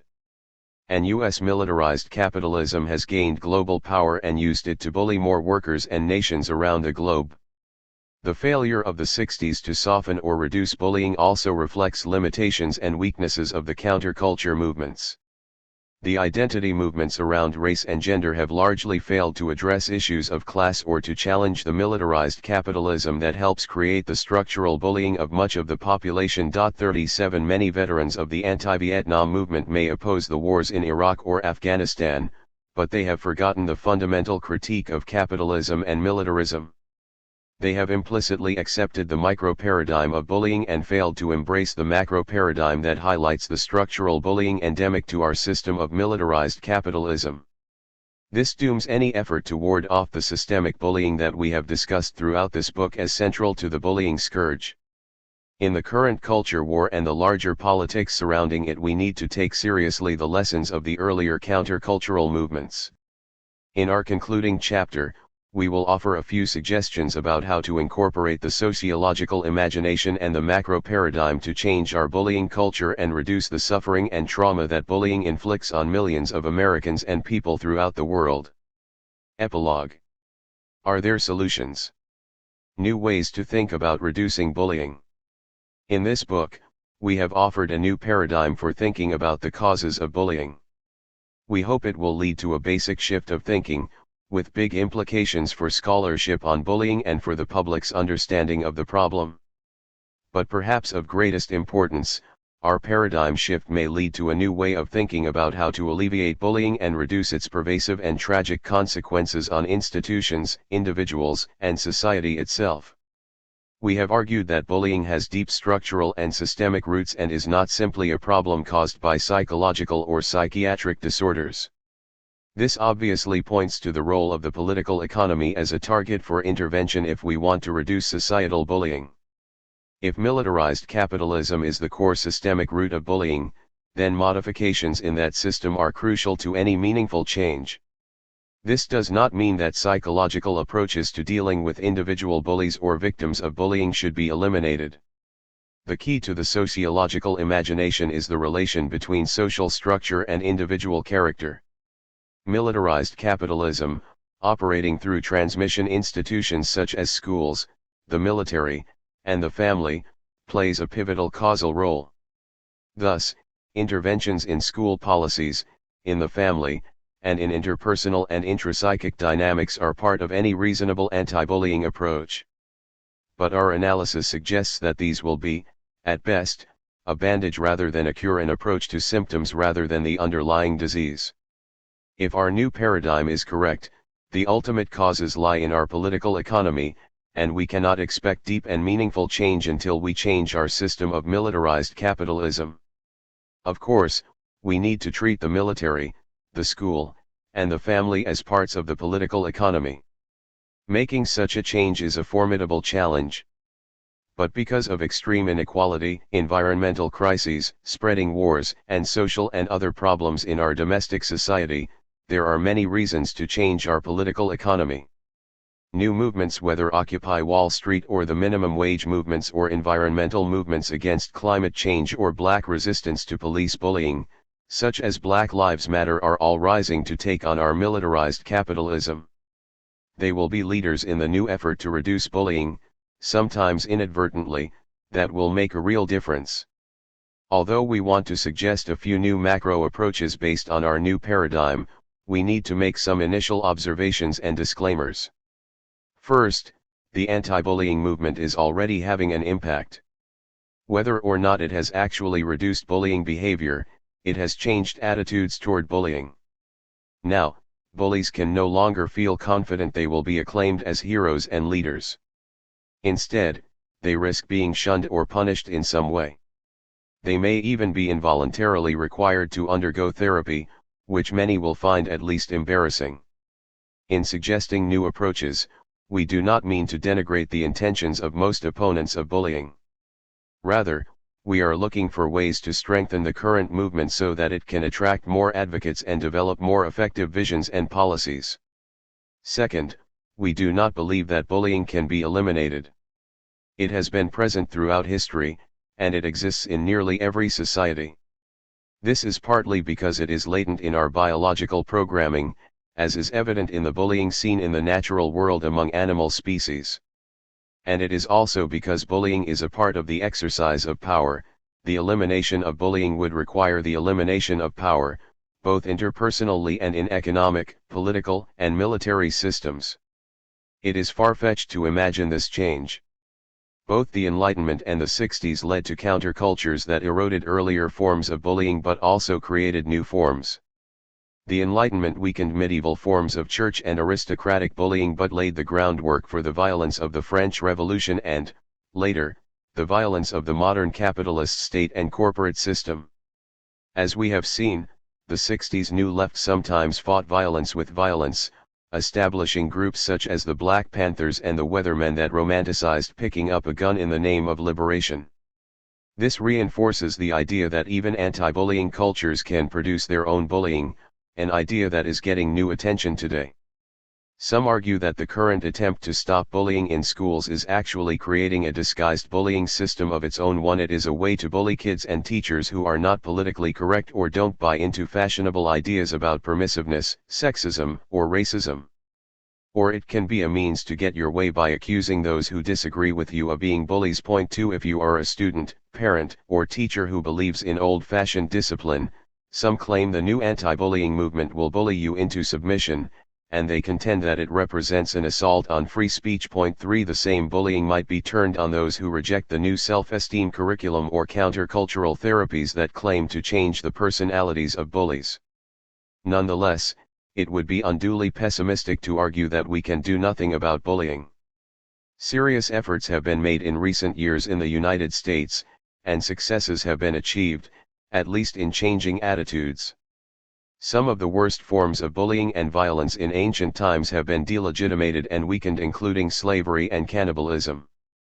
In the last few decades, victims of bullying such as gays, racial minorities, and the disabled have gained more legal and cultural protections. Our view is that we can achieve better results by restructuring society and the militarism and harsh capitalism that create or reinforce bullying. We want to move toward a new culture and socio-economic system that discourages bullying rather than rewarding it. The result will not be the elimination of all bullying but rather a reduction in its scale and the level of suffering it inflicts, as well as possibly a reduction in the number of bullies who rise to leadership positions. This puts us on the path less taken and the one that follows from the analysis in this book. Bullying must be understood as behavior constructed by hierarchical and violent societal systems, even if it also has biological and psychological roots. Although the current approach has largely been to focus on interpersonal interventions through psychotherapy or counseling of kids at schools, we want to look at bullying in the world of adults, driven not simply by psychological problems but also by socio-economic and military institutions that survive and prosper by rewarding bullying. Comparative national studies of personal bullying, though limited in number and far from conclusive, suggest that there are many developed countries in the world that have less bullying than the United States. Many European countries rank as lower in bullying than the United States, with Sweden and some other Scandinavian countries often rated as particularly low in school and workplace bullying and in the safety and well-being of children, seen in the conventional paradigm as a measure of protection from bullying. Point 4. What might explain this? And why might the results actually understate the true differences? First, Sweden and Denmark, like most European countries, have very small militaries compared to the United States. They embrace a more peaceful way of thinking about the world and managing conflict. Their military systems are defensive and have no capacity for aggression or conquest. Thus, the bullying that stems from militarism does not exist in most countries in Europe today, especially small ones such as Sweden and Denmark. Second, the studies are measuring rates of personal bullying, but they do not count victims of structural bullying. This excludes millions of victims who suffer from unrecognized forms of structural bullying, such as low-wage workers, foreclosed homeowners, and victims of military or police repression. If we take those who are structurally bullied into account, the numbers of bullied in the United States would soar astronomically, and those in Scandinavian countries such as Sweden and Denmark would increase far less, since the latter countries have softer economies and smaller militaries that produce far less institutional bullying. This points us in an obvious direction. If we want to reduce bullying, we need to embrace economic models more like those in Sweden and Denmark, as well as reduce our militaries to the small, defensive forces found in Scandinavian countries. Point 5. Making a shift toward the European economic system and approach to international peace is a logical macro strategy to address the macro bullying generated by US militarized capitalism. At the very least, it will lead to fewer rewards for bullying behavior and make bullies less likely to be perceived as natural leaders. Sweden and Denmark are capitalist nations, but compared to the United States, they are more egalitarian and compassionate toward workers and the poor. They have more generous social welfare systems and far better job protections, worker training, and benefits. Point 6. Moreover, they have two macro system characteristics that almost certainly reduce both structural and personal bullying. First, inequality is far lower in almost all European countries, especially in Sweden and Denmark. Since inequality of power and wealth is the structural foundation of all bully systems, economic models organized to create more equality will reduce institutional bullying and personal bullying as well. Second, European nations tend to be more inclusive, viewing all citizens as stakeholders entitled to benefits in their universal welfare states. This means that everyone receives free or inexpensive education, healthcare, childcare, elder care, public transportation, and many other public goods. Universal welfare both reflects and creates more community, and it reduces the distinctions between in-groups and out-groups that define bullying cultures. Of course, all of this needs to be qualified by the greater cultural homogeneity of European societies and their difficulty in assimilating immigrants from the Middle East, North Africa, and Asia. Even in Scandinavia, immigration has tested the limits of European inclusiveness. Immigrants have been subjected to both institutional and personal bullying, resulting in a rise in violence in these traditionally peaceful and egalitarian societies. This shows, again, the challenge of eroding bullying in societies that are ethnically diverse and that are divided economically between poor immigrants and prosperous white European, native-born peoples. A third factor, probably related to small militaries, is the European approach to the environment. Scandinavian nations, along with most other European countries, have a much lower per capita carbon footprint than the United States. They are moving far more rapidly than the United States to a renewable energy economy that drastically reduces environmental bludgeoning and bullying. Europeans are seeking to live in harmony with the earth, rather than dominating it for short-term profit. Point 7. This turns us back to more general features of European culture. In comparison with Americans, Europeans tend to be more cooperative, less competitive, more generous toward the poor, and less enamored of the reverse Robin Hood austerity politics that enriches the already wealthy in the United States. These egalitarian and anti-bullying values are linked to a more peaceful and collective approach to world affairs, together with a rejection of the idea of hegemony. Europe is no longer seeking to dominate the world, perhaps sobered by the two world wars that destroyed European empires and their militaristic cultures. Point 8. This suggests that perhaps the most important change in the United States would be to let go of the idea of global dominance. American exceptionalism has long promoted this vision, and the 20th century was the American century in which the nation was the only true superpower. Many Americans still believe this is the right path for their country, and politicians have campaigned as if it would be suicidal not to embrace it. But economic and political changes, including the cost of terrible and failed wars in Vietnam, Iraq, and Afghanistan, may, we hope, weaken the American appetite for dominance and military intervention. Americans elected Obama partly for his opposition to Bush's war in Iraq. Obama won a Nobel Peace Prize but quickly reverted to the US elite's commitment to American hegemony or dominance. Nonetheless, millions of Americans are tired of their country's wars and see a higher priority for social and economic reconstruction at home. Because of this changed attitude, there is an opening through which the anti-bullying campaign must move. Dominance is the core value of bullying culture. If the United States were to move away from its militaristic view of itself as the world's policeman, which much of the world views as another name for world bully, it would weaken the central macro pillar of America as a bully nation. This is arguably the most important political strategy to reduce structural bullying and broader forms of violence in the world. An effort to embrace more of the egalitarian economics of the European social welfare states would be the natural complement to this anti-bullying macro movement, as would a shift toward the share economy movement and the new economy visions advanced by progressive thinkers in the United States. Writers such as Juliet Schor and Gar Alperovitz have laid out new economic visions for a sustainable and democratic economy that would foster a new culture of cooperation and more altruistic and communal values. Point 9. If we reduce the domination of the super-rich at home and seek to invest in public goods for the entire society, we are taking direct aim at the bullying culture. Public investment in infrastructure, especially a new renewable energy system, would create more and better jobs at home that would serve the well-being of the whole planet. Since this would be funded by money taken from reduced military budgets, it would immediately reduce structural bullying. By reducing both militarism and environmental bludgeoning and bullying, while improving the lives of most of our struggling workers currently bullied into insecurity and fear, we would promote the new economy and politics of people at peace with the earth and each other. This is not only good economics and good environmental policy.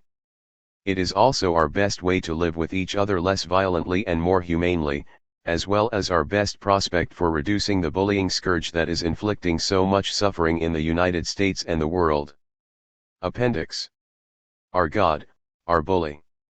Israel, Jihad, and the Middle East, ancient and modern.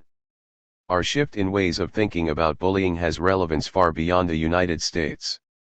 Institutionalized bullying is a major problem in many nations and regions around the world. In this appendix, we look at the Middle East, with an analysis of Israel and some of the Islamic nations and religious groups in conflict with one another and with Israel itself. We hope to show that our concept of institutionalized bullying provides a historical and contemporary window into a new way of viewing much of the world's most important and distressing violence, while also showing how nations or groups that at one period stood out as anti-bullies can evolve into some of the world's fiercest bullies. The United States, the focus of this book, is probably the most powerful bullying military empire in the world today, but it has predecessors, among them Rome, Britain, the Mongols, Nazi Germany, the Stalinist Soviet Union, and ancient China. China could offer a challenge again, as could a united Europe. In The Better Angels of Our Nature, one Steven Pinker suggests that violent bullying has diminished. In fact, he argues, the 20th was the gentlest and the kindest century in the history of the world. However, that assessment seems dubious when we realize he was talking about a century that brought us to the brink of nuclear annihilation and gave us the two most destructive world wars in all of history, a series of near genocides on several continents, and an environment so polluted that it endangers the survival of the biosphere. Violent bullying is hardly the exclusive province of vast empires. Tiny Belgium may now pride itself on being one of the world's leading advocates of human rights, but from 1885 to 1908, Belgium's King Leopold II killed, it is estimated, at least 10 million people in the Congo as he enslaved local populations and burned down villages in his efforts to extract ivory and rubber. Point 2. If we fast forward 100 years, we continue to see people facing brutal bullying and a lack of rights in relatively weak poor countries, especially in the Middle East, places labeled by the Western media as terrorist states. As Noam Chomsky affirmed, the level of atrocities committed by movements such as the Islamic State of Iraq and Syria, he suggested they are inadvertent byproducts of the American invasions of Iraq and Afghanistan. ISIS is a monstrosity. There's not much doubt about that. It didn't come from nowhere. It's one of the results of the US hitting a very vulnerable society, Iraq, with a sledgehammer, which elicited sectarian conflicts that had not existed. They became very violent. The US violence made it worse. We're all familiar with the crimes. Out of this came lots of violent, murderous forces. ISIS is 1.3. When we speak of a terrorist movement, we must remember that terrorist itself is a vague, subjective term. If a small group, often without a state, uses violence to resist a powerful nation, it gets described as terrorist. The mouse becomes a terrorist bully threatening the lion. Chomsky and Edward Herman have suggested the label should be reversed. They say that the real terror network is the United States and its clients, such as Israel. Point 4. The meaning of the word terrorist, much like bully, may mean quite different things to different people. Each side in a conflict may call itself a victim and the other a perpetrator. Were the American invasions of Vietnam, Iraq, and Afghanistan acts of terrorism? How about the bombings of Hiroshima, Nagasaki, and Dresden? Or Israel's incursion into Lebanon or its occupation of the West Bank and Gaza? Powerful nations describe their weak opponents as terrorists to claim they are bullied and acting in self-defense or in defense of a stable global order that provides security for the weak as well as the strong. When he was the head of state, hardly anyone screamed louder against terrorism than the late Israeli Prime Minister Menachem Begin. When the British controlled Palestine, including what eventually became Israel, London put a price on his head for conducting terrorism, the very word they used. He was held responsible for bombing the British Army headquarters at the King David Hotel. Point 5. Begin's heirs, including Benjamin Netanyahu, still label Arab resistance terrorist as they continue to suppress Palestinian rights and threaten other countries. Partially, but not entirely, as a result of its own recalcitrant policies, Israel does have real enemies. It does have reason to fear that even if it became more tolerant and conciliatory, some Arabs would forever perceive it as an illegitimate representative of Western colonialism, a Jewish incursion dumped by Christians on Muslim territory. As we look for an example of a small bully nation that, despite its size, wields great influence in the world, we shall focus mainly upon Israel, although it is hardly unique. It is an appropriate choice for several reasons. First, Israel is heavily dependent upon the United States, both the American government, especially the military apparatus, and the self-appointed wealthy leadership of the American Jewish community. Indeed, some people speculate it could not survive without American support. Second, it is heir to a millennia-old history in which one people experienced both ends of the bullying hierarchy. Although their numbers were never large, the Israelites tried to assert bullying power for some of that history. At other times, the Jews were among the world's most vulnerable bullying victims. This suggests the bullying hierarchy is fluid. Someone's position on the spectrum can change over time. There is no innate bullying personality or culture, rather, events and resources can make you a bully or a victim, and neither bully nor victim has an automatic claim to moral superiority. Bullying by Islamic nations and groups, ISIS, Al-Qaeda, and Saudi Arabia.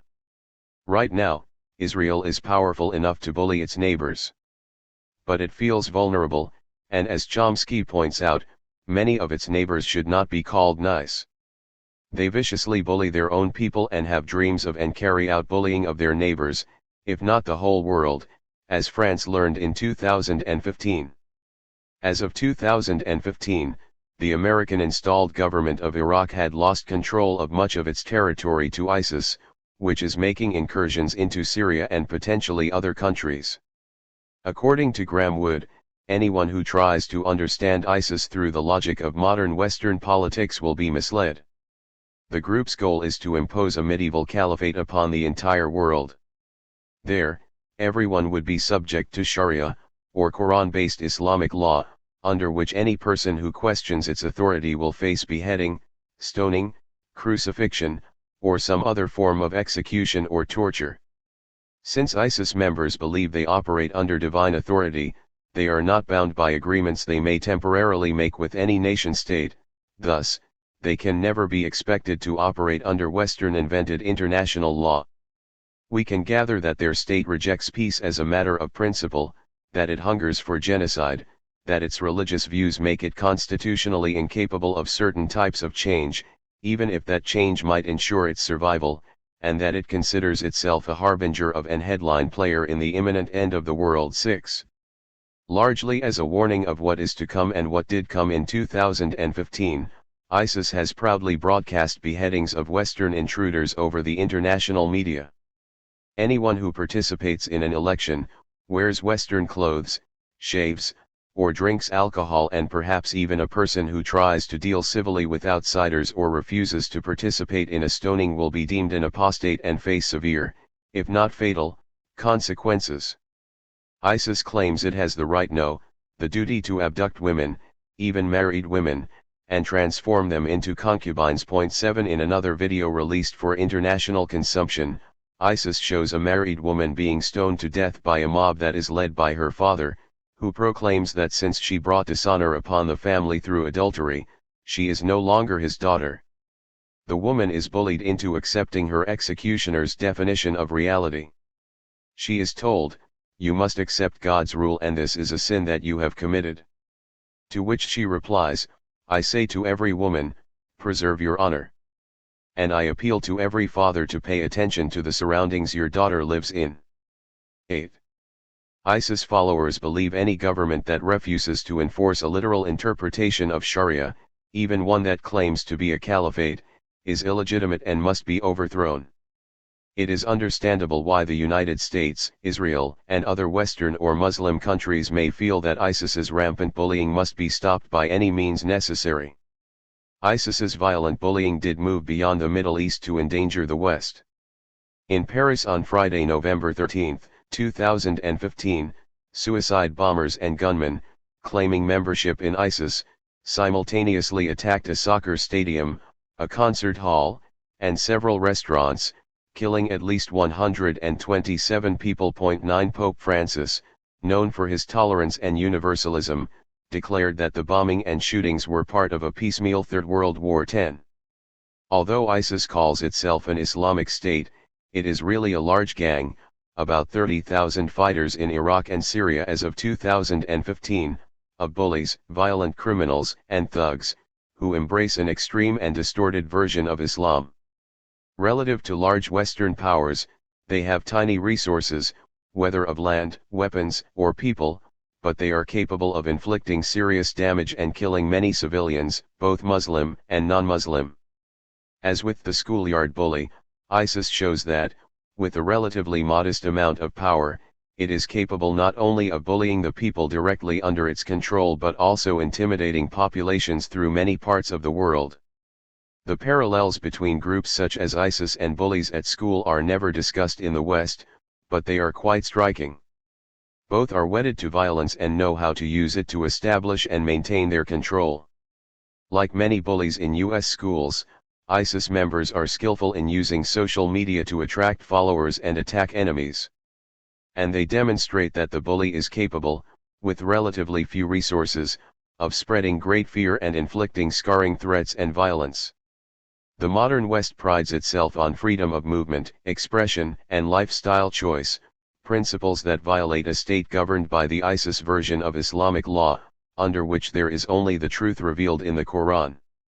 Diane Foley is the mother of James Foley, a Western journalist who was beheaded by Jihadi John, this ISIS leader, whose real name was Mohammed Imwazi, is believed to have been killed in an American bombing raid. Diane Foley offered this tribute to her son: "I hope our country can choose to lead in ways of peace and valuing young Americans who are trying to protect press freedom and our best ideals. That's the part of America I'm proud of. I don't like this bully part." 11. In an Islam caliphate, there is no need for freedom, it may even be viewed as evil. A few violent acts by a tiny number of people, especially if they are willing to die for Allah, can drive Western states to severely curtail their own citizens' freedom in the name of protecting them. We are all familiar with increased scrutiny at airports in the wake of 9/11. It has become so routine that we hardly think about it. Each violent attack on Western civilians can lead to government policies that further erode freedom. Thus, Islamic fundamentalist groups, such as Al-Qaeda or ISIS, although tiny in numbers, can bully the world's richest and most powerful countries into undermining modern Western values. The acts of a few Muslims have intensified Western hostility toward Islam, reducing the freedom of Muslims and leading to a self-fulfilling prophecy behaviors that affirm that no Muslim can trust a Christian or a Jew. After the Paris attacks, there was talk throughout Europe of increased surveillance of Muslims and a decreased willingness to welcome Syrian refugees fleeing ISIS out of a fear that some of them could be ISIS sympathizers. ISIS and Western advocates of strong action against it have something in common, which they share with bullies: a xenophobic distrust of anyone outside their culture or control. Many Islamic fundamentalists assume that no matter how much openness or tolerance Westerners, whether Christians or Jews, may profess, they all harbor a secret hatred toward Islam and want to impose their values and culture on the Middle East, as they steal its oil and exploit it economically. Behind any Jew lurks a Zionist, cheering the Palestinian occupation. Similarly, much discourse in the West assumes any Muslim is a potential terrorist, anticipating the moment when a global caliphate emerges victorious. As with the schoolyard bullies, ISIS, Al-Qaeda, and other Islamic fundamentalists draw deep identity and status distinctions between the inner saved group, the cool or in group in the school, and everyone else. The outsiders, those not in the faith, will be subject to endless threats, humiliation, and verbal or physical violence.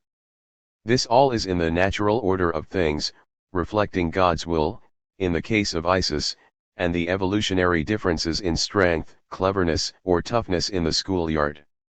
When Paris was attacked, France declared war against ISIS, bombing it mercilessly. This will be matched by more attacks from ISIS and more recruitment of young people to ISIS's cause as Muslim civilians die from French and American air strikes. It appears that xenophobic bullying provoked by xenophobic bullying breeds more xenophobic bullying, a variant of bullying eliciting fear and reprisals in schoolyards. This bullying dynamic plays out in politics, as we have shown throughout the book, in ways that reproduce anger, fear, and recruitment to one's own cause, again much as in the schoolyard. Republican presidential candidates seem to believe that American distrust of Muslims will unify their base. Likewise, enmity toward the West, including Christian Europe, the United States, and Israel, is a common cause uniting Muslim fundamentalists who are actually very hostile to each other. Israel itself also has deep internal divisions that could tear the country apart were it not for a sense that all Israelis are under siege by a shared enemy. Saudi Arabia is an absolute monarchy whose royal family enriches itself through controlling much of the world's oil, but the monarchy is under constant peril of being overthrown by its own people. The Israeli lobby tries to minimize American support for the monarchy, but Israel and Saudi Arabia have something in common: they both depend upon military aid from the United States.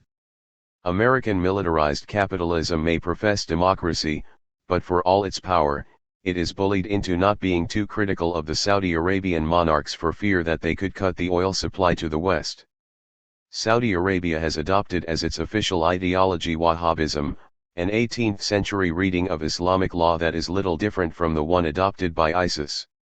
ISIS has accused the Saudis of not being sufficiently committed to Sharia, yet from 2007 to 2010, There allegedly were 345 public beheadings in Saudi Arabia. 12 Sorcery, apostasy, and adultery are included among capital offenses there, and homosexuals are lashed, if not executed.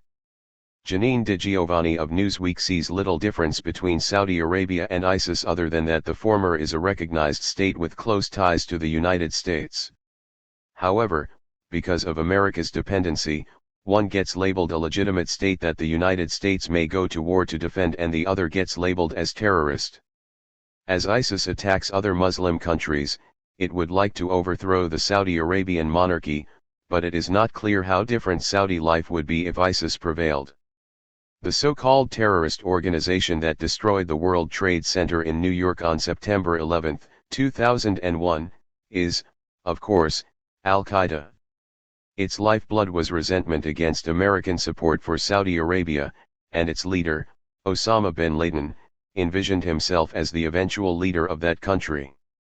He too sought a country, if not a world, governed by a literal interpretation of Islamic law. Again, there was little substantive difference between the codes of Al-Qaeda, ISIS, and Saudi Arabia, but Al-Qaeda accused the Saudis of not being pure enough, and ISIS launched the same charge at Al-Qaeda. The United States has difficulty conceiving that ordinary people, on their own, could legitimately be hostile to American intentions and policies. Somebody must be misleading them, and there is no such thing as a movement that can emerge spontaneously without hierarchical leadership. The truth is, however, that even though bin Laden sponsored Al-Qaeda, it was a loose confederation, much of which was not under his direct control. In the 1980s, he had received American support because the United States hoped he would help drain the Soviet Union of resources in its invasion of Afghanistan. Similarly, the United States had supported Saddam Hussein because he had gone to war against Iran, which was seen as even more anti-American. Although bin Laden and Saddam Hussein were actually enemies, the United States assumed no one could possibly attack them without the support of a state, especially one that threatened American interests, and Hussein challenged America's usage of the Persian Gulf as a shipping lane for oil. Somehow, then, Hussein was deemed responsible for 9/11. Feeling its bullying power threatened, the United States wanted to blame a nation-state. It could not admit that a loose confederation without an organized army could ever challenge it. Hence, the United States invaded Iraq, with consequences that are all too well known. 13. A bullying god. The early history of the Jews. Bullying in the Middle East is nothing new. For millennia, empires rose and fell in the region, and nations violently bullied each other, or at least tried to. The ancient Israelites dreamed of a bullying empire, but they never really achieved it. Envisioning themselves, like ISIS, as acting with a divine moral blessing, they worshipped a god who went through several transformations over the centuries, but whose earliest images were certainly bully-like. He anointed them as a chosen people, a status that originally may have made them feel morally free to do whatever they wanted to other nations, particularly the Canaanites, whose land they conquered. Initially, their god promised them virtually the entire known civilized world. To your offspring, I assign this land, from the river of Egypt to the great river, the Euphrates. 14. This was a god who ordered genocide and then disqualified Israel's first king, Saul, from the throne when he failed to obey a command to kill every man, woman, child, and animal from Amalek. 15. Like the god of Isis, this divinity required stoning of homosexual 16 women who were found not to be virgins at the time of their weddings, and adulterers. 17. Like a schoolyard bully, this god would not tolerate dissent or challenges to his authority or that of his designated leaders. His reactions could be so brutal that the grumblers would soon learn they had better acquiesce and accept their punishment as completely justified. The people spoke against God and against Moses. Why did you make us leave Egypt to die in the wilderness? There is no bread and no water, and we have come to loathe this miserable food. The Lord sent serpents against the people. They bit the people, and many of the Israelites died. The people came to Moses and said, "We have sinned by speaking against the Lord and against you." 18. Capriciously, God tested righteous Job. Robbers took his herds and wealth. His children and most of his servants were killed, and he himself was inflicted with boils. Job did not question God's just intentions, and he begged heaven to explain what he did to deserve his fate. God replied by essentially telling Job he was a little nothing whom God had made and whom God could destroy at whim, someone so inferior that he simply could not understand God's way. To expect God to explain his actions was arrogant. Who is this who darkens counsel? Speaking without knowledge? Where were you when I laid the earth's foundations? Have the gates of death been disclosed to you? Have you seen the gates of deep darkness? If you know these, tell me. 19. When Judea was conquered, its people found themselves at the mercy of great empires, and they were forced to abandon any fantasy of glory and domination. Sure enough, their God was transformed from a brutal warlord bully to a protector who provided peace and compassion. Even the early books of the Torah, where God is at his most vindictive, advise the Jews to remember that they had been slaves and strangers and therefore to treat other peoples, especially people over whom they have power, with fairness and generosity. You shall not oppress a stranger, for you have known the feelings of the stranger, having been strangers yourself in the land of Egypt. 20. The same prophets who warn Israel of total destruction, such as Jeremiah, once they lose their home offer a vision of joy, harmony, and celebration. The blind and the lame among them. They shall come with weeping. And with compassion will I guide them. Then shall maidens dance gaily. Young men and old alike. I will turn their mourning to joy. I will comfort them and cheer them in their grief. 21. The prophets offered this hope not just for Israel. There would be a messianic age when all humanity would live in peace and friendship, a world of kindness and sharing, not aggression and hate. They shall beat their swords into plowshares, and their spears into pruning hooks. Nation shall not take up sword against nation. They shall never again know war. 22. The Book of Kings, written before Judea was conquered, and the Book of Chronicles, written afterward, both assert that David, the warrior king, was not qualified to build the temple in Jerusalem, the city he conquered and made his capital. However, they offer very different explanations, which suggests a profound change in values before and after the fall of Judea. King suggests he had not yet had the decisive victory because of the enemies that encompassed him, until the Lord had placed them under the solace of his feet. 23. Chronicles claims the fact that he was a warrior, victorious or not, disqualified him. It declares, "For you have shed much blood on the earth in my, God's, sight." 24. After a first exile, the Jews were able to return to their homeland, but they lived in the shadow of powerful empires, Persia, Alexander, and Rome. However, a rebellion against Rome ended in a second exile, which persisted for 2,000 years. They wandered among other peoples, where they faced outcast status, expulsions, violence, pogroms, and ultimately the Holocaust. In their pariah position, they clung to the image of their God as one who promises peace, compassion, and comfort, not a bully warlord. They admired scholars, not warriors. In fact, they regarded soldiers as the scum of the earth. Although they could be aggressive in business or in arguments, they shunned violence. They could manipulate adversaries by going out of their way to appear weak and unthreatening. Humor was a weapon they resorted to far more readily than armaments. Yet even though they often appeared to be compliant bully victims, underneath that veneer rested a defiance that Rabbi Walter Waskow called God wrestling. 25. Rabbi Sherwin Wine described this: the other personality and tradition, the unofficial one, was skeptical and angry. It shrugged its shoulders a lot, distrusted all authority, and learned to laugh at the absurdity of things. Its heroes are the angry mockers of authority who conform reluctantly because they have to. 26. God wrestling almost certainly helped the Jews survive through 2,000 years of pariah status, and it may account for their having an influence far beyond their demographic numbers. For instance, although Jews make up only 0.2% of the world's population, they win an astonishing 22% of Nobel Prizes. 27. In the United States, God wrestling may explain why Jews are the most liberal and democratic white ethnic group. In the 2012 election, President Obama won only 39% of the white vote 28 but 70% of the Jewish vote 29. Israel as a bully nation, from victims to bully. After 2,000 years of wandering as bullied pariahs, largely as the world's compensation for the Holocaust, the Jews got their state back.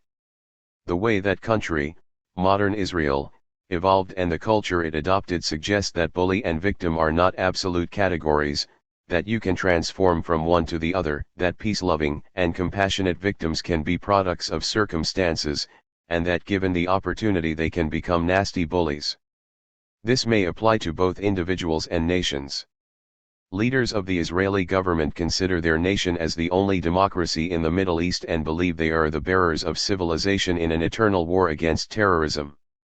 Israel pictures itself as a tiny enclave, perpetually besieged by vast hordes of enemies intent on bringing a second Holocaust, even though the country can easily overwhelm any likely foe militarily. The Israelis use the 2,000 years of persecution, especially the Holocaust, as a blank check justifying whatever they do. Like a bully, they use that history as a bludgeon, squelching debate. Any Gentile critic gets intimidated with the label anti-Semite, and they try to silence Jewish challengers by calling them self-haters. Former President Jimmy Carter points out that even in America, politicians dare not defy the Israeli lobby. It would be almost politically suicidal for members of Congress to espouse a balanced position between Israel and Palestine, to suggest that Israel comply with international law or to speak in defense of justice or human rights for Palestinians. 30. When Carter proposed this, Abraham Foxman, director of the Anti-Defamation League, responded, "For a man of his stature and supposed savvy to hold forth that Jews and Zionists have closed off means of discussion is just anti-Semitism." 31. In a very real sense, the Palestinians are paying the world's price for the 2,000 years of oppression, even though they had little to do with it. This is reminiscent of ancient times when the Canaanites basically paid for what the Egyptians did. Israelis seem to have forgotten the commandment not to persecute the stranger because they have been strangers in someone else's land. The slogan "never again" has come to mean get them before they get you. Instead, it could mean, we know what it is to wander the earth at the mercy of other nations. Let us take no path which would increase the misery of displaced peoples and make sure no one else goes through a Holocaust even vaguely approximating ours. Carter, along with former Irish President Mary Robinson, has described Israel's treatment of the Palestinians as war crimes. Certainly, bullying is an apt description. Israel rejected this opportunity for peace. There is no humane or legal justification for the way the Israeli Defense Forces are conducting this war. Israeli bombs, missiles, and artillery have pulverized large parts of Gaza, including thousands of homes, schools, and hospitals. More than 250,000 people have been displaced from their homes in Gaza. Hundreds of Palestinian non-combatants have been killed. Much of Gaza has lost access to water and electricity completely. This is a humanitarian catastrophe. There is never an excuse for deliberate attacks on civilians in conflict. These are war crimes. 32. Israeli bullying tactics in the West Bank and Gaza appear to be intended to make sure that the Palestinians never have a viable state that thrives independently of Israeli control, one that can challenge Israeli authority, manage its own resources, develop its own economy, or provide for its own people. After living in the region, Australian journalist Mel Frickberg observed Israeli practices that she called environmental terrorism. 33 deliberately intended to impoverish the Palestinians and make life for them in the West Bank unsustainable.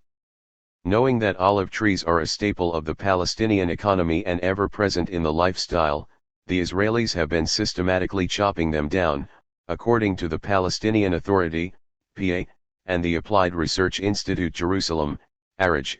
Approximately 800,000 olive trees have been uprooted since Israel occupied the West Bank and Gaza in 1967-34. After the Palestinians are bullied into leaving, the Israelis can claim the land is abandoned and seize it, as the Palestinians find themselves unable to legally protect their property. The Israelis' treatment of the Arabs is motivated by more than fear or an economic desire to control land and resources. It is also an attempt to show the world that they are no longer the wimps, the schlemiels who could be pushed around for 2,000 years only to march into the gas chambers. There is a sense that if old Jews were too weak or peace-loving to fight back, they deserved their bullied fate. New Jews are now tough. No one had better mess with them. 35 Israeli tourist posters show soldiers with machine guns praying at the Western Wall, the surviving relic of the old Jerusalem temple. We decided we had better not call it by its old name, the Wailing Wall, because that implies weakness and mourning. Israelis view their control of the Western Wall as a sign of triumph. The God they now worship is more like the warrior bully of the early books of the Hebrew Bible than the God of compassion and universality of the later books. They shun the culture that evolved in Eastern Europe in the last few centuries before the Holocaust. They have replaced the language of that culture, Yiddish, with Hebrew, the language of the ancient warrior bully God. Here is an excerpt from a conversation between Yiddish novelist Isaac Singer and Israeli Prime Minister Menachem Begin in 1978, the year they both won the Nobel Prize. With Yiddish, Begin shouted, "We could not have created any navy; with Yiddish, we could have no army; with Yiddish, we could not defend ourselves with powerful jet planes; with Yiddish, we would be nothing. We would be like animals." Isaac sat with hands folded in his lap and shrugged his shoulders. "Nu," he said sweetly to the hushed crowd, "since I am a vegetarian, for me to be like an animal is not such a terrible thing." 36. Although they were obsessed with Jewish survival, it was the goal of Begin and his successors to transform the Jews into a people like everyone else. They would forget their universalistic, pacifist-like, humanist, God-wrestling traditions and instead be tied to a land where they could assert militaristic bullying power. The death of an individual Jew would be as deplorable as anyone else's, but the survival of Jews as a people matters only if they are a distinctive culture with unique gifts. Ironically, their status as pariah bully victims helped them to develop such a culture. Access to bullying power has made them new enemies, not brought them security or safety, and becoming a people like any other may destroy their distinctive culture as effectively as any enemy ever could.